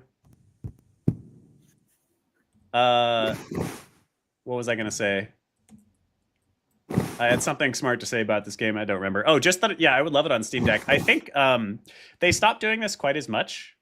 But for a while, Steam Deck was pushing games that worked well on Steam Deck. And there is still some discoverability for games that are considered great on Steam Deck. So I think if our games are capable of doing it without busting your time budget, I think it's something that would be smart for all three of the games to aim for. Hey, this is the thing I was gonna bring up. One of our followers literally just booted it up on Steam Deck. Oh, it works? Does work, even though we didn't do any implementation. Oh wow! Oh, So I'll try I don't that know right how, after this. I don't even know how that works, but like we only saw them get through some part of the tutorial. Like not all the controls are mapped, but like they can move, the camera works. That's awesome. Without us doing any programming. So like, oh, I messed that up. It's fine. That's fine. I'm so glad that you're nice to us. Oh damn! You missed the hitbox. Okay, that's something we haven't caught on before. I would say just go back to main menu. Back to main menu, and you can do challenge level, or you can try it straight up level 1 and then go to the challenge level. Oh, I haven't done the challenge version yet. Let's do it. Hopefully the mouse didn't bug you out, but like, because the UI with the mouse is a bit iffy. Yeah, I noticed those tutorials were like flashing in and out too. You guys know about that? Yeah. We're fixing it too. Cool. The box is alive. It's friggin' here, y'all. The textures here are new as well, aren't they? The lighting, like it's all the same. It's just we're figuring out lighting as we go. Oh, that's awesome. Well, if you want to make sensitivity, you can also. Sensitivity is an option if it's too much. No, it's just that might help a little bit, I guess. It's just this keyboard. It's an integrated keyboard. It's like actually in the laptop, so I can't easily replace it. And my W key randomly gets stuck on. It's been a problem for like I see. Yeah. It's been a problem for like a year. I could probably maybe go get it fixed. It's not usually that big a deal because I don't really use this computer for gaming that much anymore. I just use it for dev. I play on my Steam Deck. Yes, you're in the water level. As you see, the floor is wet. Oh no. Let's see if you can beat it. I haven't played this yet. Have you had your community playing it? Yeah, we did. Like I showcased it at the physical showcase. Okay. Some people were able to beat it, some people were not, and even the streamer who played the game also played the challenge level too. So like that was pretty good. Oh boy. There's no way to heal either, right? Nope. Okay. Right now, no. Get up! Get up, you fool! Yeah. You were saying. I was saying maybe we Oh, can hi, get Mad Shot. items like tapes to Yeah. heal you up. Guys, you know what? This is a silly small thing, but you know what I'm very excited for? What? Offering a bundle on Steam with all 3 of your guys' games. Yeah, definitely. Yeah. It's like, you know, obviously we'll be selling all 3 games, but something about the fact that we'll be able to make a bundle for you is just like, It's feels so awesome. much more official. Yeah. Definitely. Yep. I'm gonna just add one thing, William. Yeah. You get a jump with each face, with each fucking this keyboard. Yeah. So you can get Just to so you 3. know. So like you can get a triple jump in the 2 jumps in the air. God. To figure it out. Okay, I'm letting myself die. You see this? No hands on. This is proof that it's not me. This is fucking keyboard. Also, hi Madshot, welcome. Hey, hello. Also, hi Madshot. Xandercat. Xandercat has been a Xandercat. part of all 3 of our long ass streams and was awake with me at like 4 in the morning. Thank you, Xander. We love you. Get through the wall. Wow. It's not you. This is not. No, Ignore this no. feedback. Sorry. We're $70 away from $8,000. Oh, y'all. So yeah, y'all. We're at 7,929. If you're feeling generous, these guys have worked so hard on this game, and they just need, $71 to get to $8,000 raised on bugging. Kickstarter. 71. My calculations have been so off today. $71. If you haven't already backed them, please consider doing so. If you have already backed them, consider just dropping this link. Drop the Kickstarter link. I'll do it to your community. Put it on your Facebook. Oh, Keto got kicked out. What? Oh no. Okay, cool. If you don't know what this is our midnight stream for our Foundry games. These are 3 student teams that launched brand new indie game studios at the beginning of the year and have built brand new games, 1 game apiece, and have just gone to Kickstarter. Their Kickstarters have all successfully funded in under 24 hours. And they now have 35 more minutes left of the Kickstarters. That's it. So in order to get the exclusive Kickstarter rewards, and just to help these students have a little bit more money in their pockets for development, you have just 35 more minutes left. So consider backing them. I would love to be able to not roll forward all the time. Here you go. Here's my proof again. Damn. Damn. Wow. Okay. It's so janky. Ah, shit. Also, like, William, this is a funny story. Like, yeah. I try to show the game every time at the IGDA. Anytime I'm at like near an event, I try to go. Yeah. And one of the organizers really loves the game, and he wants to make a sort of like, what's the word? Alt controller just for the box. Oh fuck yeah, dude! That was so awesome. Hey, you got the triple jump. You're getting close to learning to getting good at the triple jump. I got close. Can I do this? Oh, I don't know if I'm gonna be able to beat this. Oh no! Oh, I'm panicking. Okay, we're alive. Wow, you're on 1 HP. You are literally on 1 HP. Don't worry about it. The palettes are also a new texture as well. Yep. Great. Like lighting, the lighting fixed a lot. The lighting fixed really a lot of how the game looks. So dude, thank if you guys, Tasia. 100%. The Taja's been doing a great job. The game looks so much better than even just at the beginning of the Kickstarter, let alone a couple weeks before that. The week of the Kickstarter, what happened was Tasia turned out to be working on the wrong scene. Oh, really? Yeah, and that's why his changes were not there. Oh my god. So you guys, I think Alt Control is already closed for this year at GDC. Most of the submissions are already closed because it's coming up.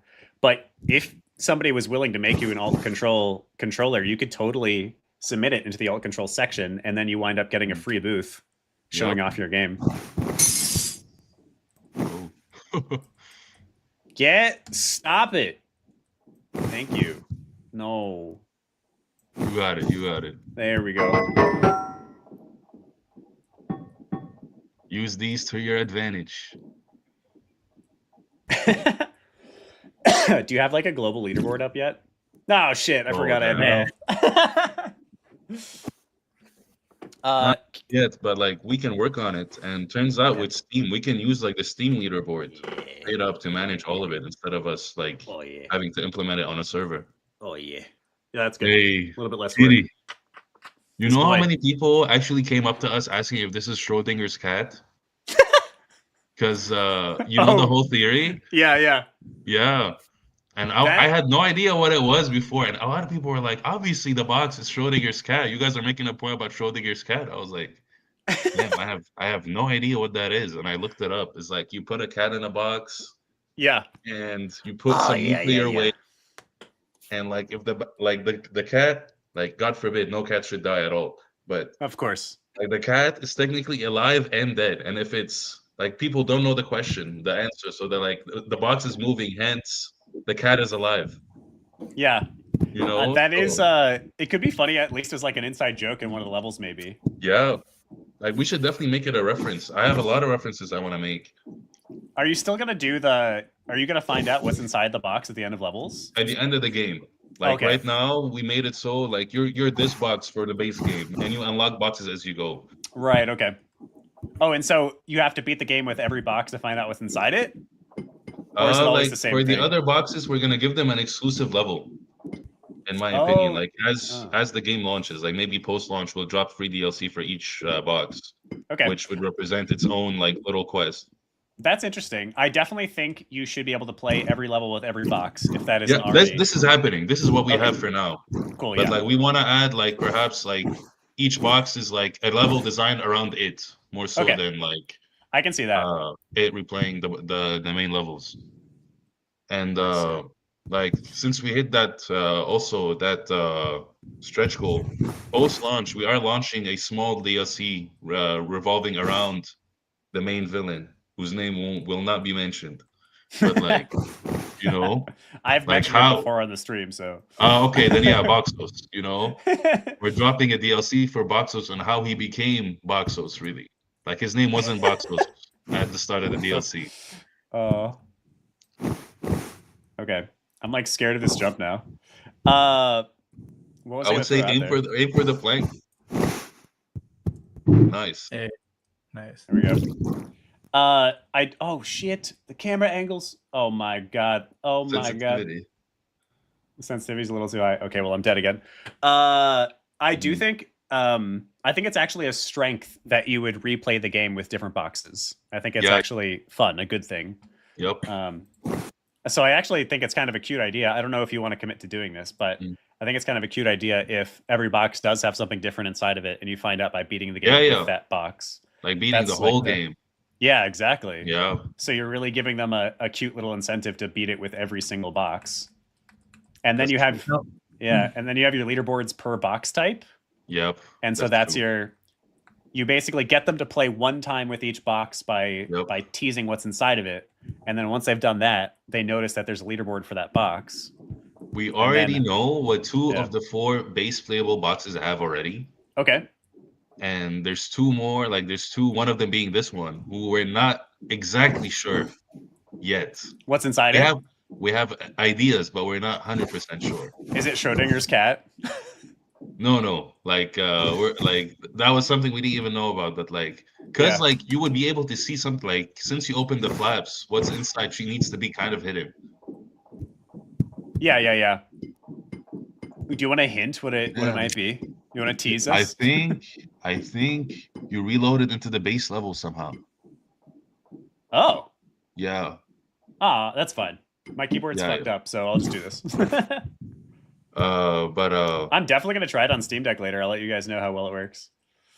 Like, I think it shouldn't be too like. Hopefully, now we have a controller setup for like controller input management. So like maybe it would recognize it as a joystick. I guess I'm not sure though. I think that's exactly what it does. The thing about the Steam Deck that's really smart is it tries to do its own layer on top. So it actually can play a decent number of games that never had Steam Deck support added. It just doesn't play them, super well because you have to like use a touchpad instead of a mouse. But probably it'll work, if not super well. Yeah. But if you did do controller support, I bet it'll work fine. Nice. I guess okay. I guess the question is how the mouse look will work. Although yeah, you said controller support works. So how does that work? Yeah, Is yeah, it just yeah. one analog stick moves the mouse look? Yep, like the Okay. R3. We made it so like this is Oh my thanks to Rick actually. He recommended I use Rewired, and Okay. the process was really easy to map. That's awesome. Is the box have the Is there a bug? Like No, that's me with the W key okay. still. Yeah. Sam, once again. Because like It's we so have bad. some trouble with revert import. I have noticed that. It seems to be I notice it the most when my camera is very close to the box. I think that's fixed now. We Yes. did some change to the camera. Yeah, we did a pretty big change for that. Oh my god. Y'all, should we all hop in the gather like 5 minutes till and count it down together? That'd be kind of cute. Get the fuck in there. Wow. Wow. It's so we frustrating. are $43 away from 8,000. Oh my god. Only $43. Yeah. Y'all need to get more than that though, because a couple people will wind up canceling. So you need a little buffer. That's true. That's true.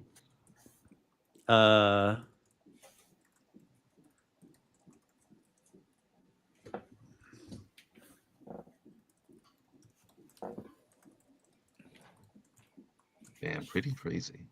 It is pretty crazy. Okay, cool. The fact that you guys managed to do this on your very first go is like really exciting. Hey, very good. Yeah. The whole like principle or the hypothesis here for Foundry is that this is your first game, not your magnum opus. And I think as a first game, like this is going to be such a great foundation for y'all. Yep, I agree. I agree big time. What do you think game 2 is? Do you have any ideas yet? Just for fun. More so, like this is some ideas I have in mind. There's one like passion game I really want to make, and there's that one. There's I guess I want to maybe do like since our first game is physics based. There we go. I would love to do a maybe third person like maybe action game where like the recoil is physics based off the combat. Oh, interesting. If that makes sense. Like if you punch somebody, you're not just like he's not just animated to flop or like he's not just gonna ragdoll. Out of that scene, like you actually like apply physics to the punch, and like the guy might get his face like flown away or some shit. Like, no, I wanna like maybe keep the physics aspect. I think that's smart.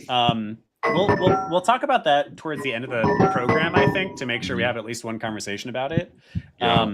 But definitely, like, in order to gain the maximum momentum from this game as possible, you want to make a game that the audience you've managed to attract for this game will also enjoy. We'll also enjoy that one. And I think, like, basically, games where you're playing around with physics is probably a good bet. Yeah. So I think if you were to make a third-person action game, what you would do is like you would really make that a core tenet of the game. Like it's not just that characters ragdoll; it's that physics is like literally a core part of how you fight guys and stuff like that. Yes. 100%. I think that could be really fun too. That just sounds fun to me. Like I just have these different scenarios in my mind, like for this. Like we can like let's say, you grab somebody. And like you start like looping them around, like that all is like a whirlwind of physics. You know what I mean? Like you can do so much, and like not scripted combat. Like it would be sort of like Ninja Gaiden and Devil May Cry. That's a very big ask, but like with physics incorporated more so than just like ways enemies are affected. No! Oh my god, my keyboard is too bad. Yeah. Worked kind of well as having two projects, one being a sandbox or just try out ideas, and the other being the actual game. Yeah, that's interesting. I could see it. You know, what would be kind of funny is if it's like a fairly serious third-person shooter, and then there's just like moments or mechanics that turn it into a really stupid physics game. So like I'm imagining like, you know, you're ducking behind cover, it's Gears of War for a second, you're like shooting, it's really intense, people are bloody, and then you like throw a punch and your character is suddenly a ragdoll as he punches, and the guy goes flying and flopping. So it's this subversion of expectations. It's actually the dumbest serious game ever. Yes, like and no, I would like to keep the comedy in as well, like people having laughs out of like seeing shit happen in the game. Yeah, that makes a lot of sense to me for you guys. I think you guys are good at making that. Yeah. You're good at just having fun. Yeah. Is there a way I can respond to people? Oh yeah, you can just type in that chat. I gotta connect my YouTube. Okay. No, just inside of StreamYard you can reply. In comments, right? Just in StreamYard, yeah. Over on the right lower corner. I think you should be able to. Is it only me who's allowed to? It says connect your YouTube account to join the live chat. Oh, because you're not allowed to post as me, I guess. That makes sense. Okay. So yeah. Should I just respond by voice? Yeah, you can respond by voice. Juice K the Lost. Yeah, that's actually Doug. Oh, nice. Okay, so basically, for this office, we literally have, like, June and I have a very close friend who actually is a manager as a shipping facility at Amazon. Quite literally. And, like, we literally asked him to go and take photos of his office and how everything is managed. And we got a lot of reference photos from him, and like just overall like looking at Amazon facilities. And that's why like it's designed the way it is. Like we have the starting line, the ending line, and it sort of is in order and pretty linear. So yeah, we literally have an insider. I'm not gonna say his name so he doesn't get fired, but like we have an insider who got us information on how this is designed. He works at Schmamazon though, right? So that's fine. Yes. It's different. Doug points out that what I was just describing is a lot like Half-Life 2. Yep. Is totally a physics-based shooter. Yeah. Yep. So maybe some Half-Life 2 inspiration for you guys. Yeah, but like that's true. Silly and stupid. Yeah. Have you played Super Hot? Yes. Yeah. Actually, Super Hot is great. Yeah, not really a physics-based shooter, but maybe a similar like a similar thematic treatment. There's that one game that like was in open access for a bit. It's called like Half Sword. I don't know if you've seen it. Oh, that sounds really familiar. It's a physics-based like medieval fighting. Like you have to swing. You literally swing the sword by swinging the mouse. Like by dragging the mouse across the screen. That could be really funny. Actually, imagining that as a shooter. Imagining that as a shooter is actually pretty funny. Like as you shoot, your mouse goes to different places and you have to like correct it. Like recoil, you have to correct the recoil as you go. And it's like dumb. And it's all hip shooting. It's not, you can't like downside aim. It's all hip shooting, and you have to like hold the mouse in a way that he'll hold the gun. That actually sounds really interesting. That could be a lot of fun. All right. You know, William, I like told people about this way, but nobody but you could actually get this done. What? Like this pathway. What do you mean? Oh, this one? Nobody can figure out how to get over these boxes. Okay. Just me. And like now looking at it, we have 1, 2, 3, 4. We have 5 ways you can get to the, like 5 official discovered ways you can go to the labeling machine. Okay. Oh, I don't know. Let's see. Code review. Oh. Code review question mark? What is Mad Shot? Tell us more what you mean. Is that a game?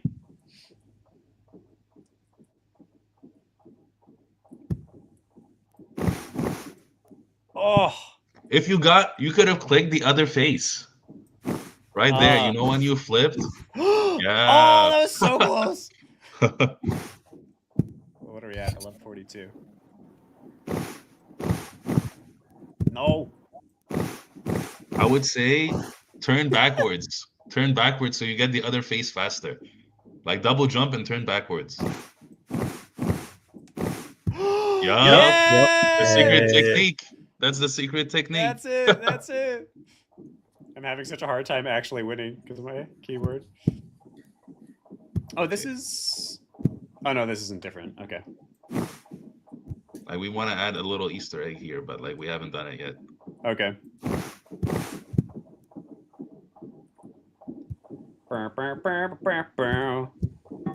We do code reviews. Oh, okay. If you're asking if we do code reviews for other people, no, we don't. But maybe they're asking if you guys do code reviews in your company. Do you? Yes. Like with each other. Yeah. Okay.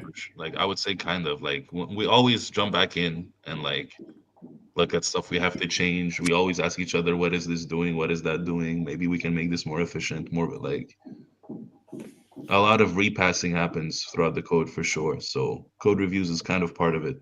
Do you do like formal ones then? Like you're looking at each other's pull requests, or is it more informal? Informal, I would say. Informal. Okay. I like as long how I as can't it get stuck on works.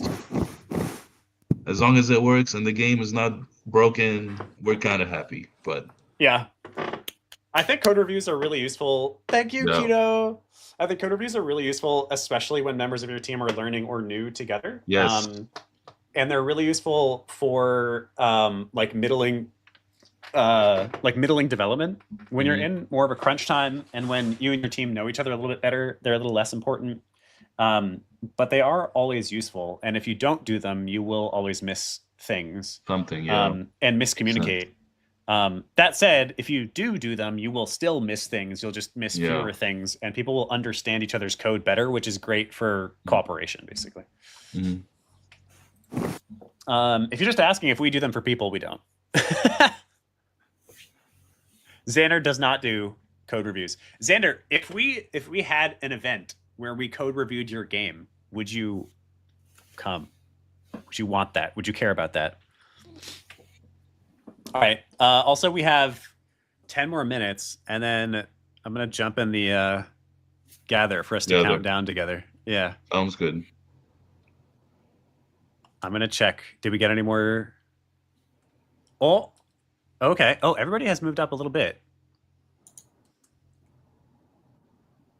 Nice. Oh, you guys are so close. Yeah. 7957. And Whiskers is so close to 5,000 as well. Okay. What's the worst code you have seen someone in your company write? Do you guys have answers to that one? I would say it's our starting code. That shit was crazy. But then we figured it out. Then we had a sort of like understanding of what needs to be done. But like at the start, we bugged our heads a lot for sure. We bumped heads for sure. But yeah, we figured it out. We figured it out. That's what. That's like the whole idea. You guys got it. Yeah.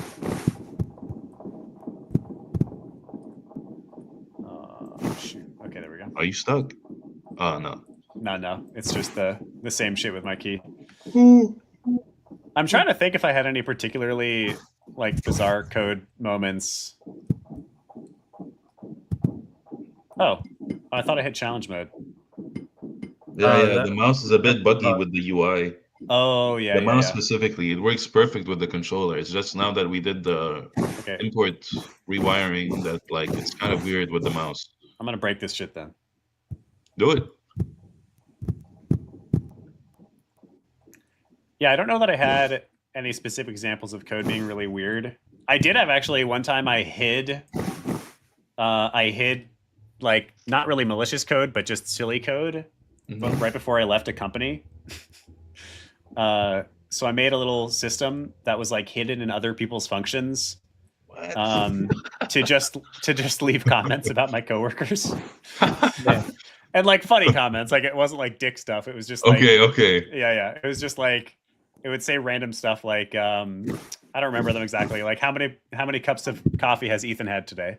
Like just stuff like that. Yeah. And so because it was in the comments and it was a comment, there's no way that the users would ever see it. And because of the way I broke it up, I thought it might just stay in there for a while. But apparently, almost immediately, like a month later, somebody found it and ripped it all out. I thought it was a cute little last mark to leave on the company. Remember the secret technique. That's the only way you can get up high.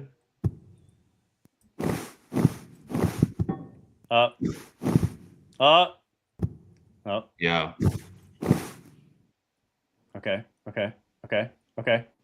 And like the levels can be beat at any percent. Like you don't really have to like finish the objectives. Yeah. Also, like the main mission is for you to get out of the labelings facility. Yeah. I like that you have mostly allowed yeah, like it's very free. Yeah. Oh shit. And I like that you've also added the basically like box climbing as long as I get a corner. Yep. I Oh damn, Willem. I'm not gonna talk about it on stream. Yeah. But Keto and I found something pretty insane with our base code that we're gonna make it a gimmick of one of the other boxes. Like we're gonna remove that functionality from this box. But like, oh my god, it's so hard. If you see it, you're gonna die laughing, I'm sure. Okay. And it's along the lines of what you talked about just now, but like grabbing stuff. It's a bit more fleshed out, but like you won't be able to tell right away. Okay. I'm just gonna go up this over here. We have 7 minutes. Do you guys want to talk about anything in particular? Like it's been quite a journey making this. Yep. And you still got 5 months left, 4 months left. Yeah, but like now at least we know people and know the game deserves it. Like now everybody in the team is pretty hyped. Yeah. Everyone's very excited. Everyone's very happy from the success of the Kickstarter. Yeah. So like as a whole, I would say big success. Everyone's excited. Everyone's ready to do the work. Everyone's hype. Everyone wants to deliver their best out of seeing the hype behind the Kickstarter. So I think it's a very huge mental boost to the whole team. That's great. Yeah. And like we appreciate everyone very much so to like help us. This is literally everyone on the team. This is their first game ever getting any kind of like release type quality work. Like all of our games before from the program are like research games or like more so us like writing a paper around some kind of psychology around gaming. This is our first game where we're like, let's make something we find fun. And like let's give it our best, and it's been paying off, so we're very happy. Yeah, and it's only gonna get better from here, y'all. Yes, agreed. I can't wait. I was saying this to the Whiskers team. Now that everybody has figured out most of how their games function, and has like polished it up and made a single functional level, most of what's left now is just content, is making a bunch of levels. Yes. And so I am personally so excited for that phase because it just means we're all going to get to play the hell out of a bunch of cool levels of all three of these games. And like since the review of I guess Indie Game Clinic and like other people playing the game, we are sort of like I feel like we have more affordance in being able to be stupid. Dude, you know what I mean? Yeah, exactly. So that's the plan. Like before we were like, we have to be meticulous to a T. The locations have to be super realistic and everything. And like we're like, people like the fact that they're a box. Let's make them do boxy shit that might sound funny. You know what I mean? So like that's side of damn. Okay. Oh no. Did you see the part of his stream where he noticed that your Kickstarter link actually works? Yeah, that was awesome. It works now too. Oh shit. That's first time. Yeah, that's something we found now. But like the Kickstarter works, and Willem, because of that stream, I was very proud of it, and I was at a live showcase. Yeah. And I was like, try it. Like everybody asked me, does the QR code work? I was like, try it, it works. And then the guy boots it up, and like turns out we had to pay for that QR code, and it was expired. I was like, yo, no way. Wow, so you kind of got lucky then, actually, that it worked. Yeah, and like I literally boot up the video of Indie Game Clinic, and I showed it to them. I was like, guys, look, it used to work. Okay. That's so funny. Like because of that, we changed the QR code. Like it's a new QR code on the box now. Okay. Yeah, there's all of those QR services that charge you money are total turns out bullshit. Google does it for free. Dude, there's so many free services out there. Yeah, they're all just Google making Chrome money out does of it for free. Right. They're all just making So- money out of convenience, basically. Like about Yeah. people who don't know that you can get them for free. It's annoying. Yes. Oh. All right. I am gonna leave it for 1 second to do one last pitch here while my box dies in the water. This is The Box is Alive. This is one of our 3 Foundry games. These the 2 members here who are with me, Nabil and Keto, are both members of a 3-person founding team of Ludocratic Games that built this game. They've been working on it for quite some time, since January. And they've been working their asses off to get it ready here on Kickstarter. And they are going live with the game in March. The game is releasing to Steam in March. It is on Kickstarter for 5 more minutes. And they are $43 away from hitting $8,000. So if you could find room in the cockles of your warm, wonderful hearts, everyone, they could use the last couple of bucks. It'd be amazing. All right. Okay, I think we're going to end it here. Any last statements? Any last words of wisdom, guys?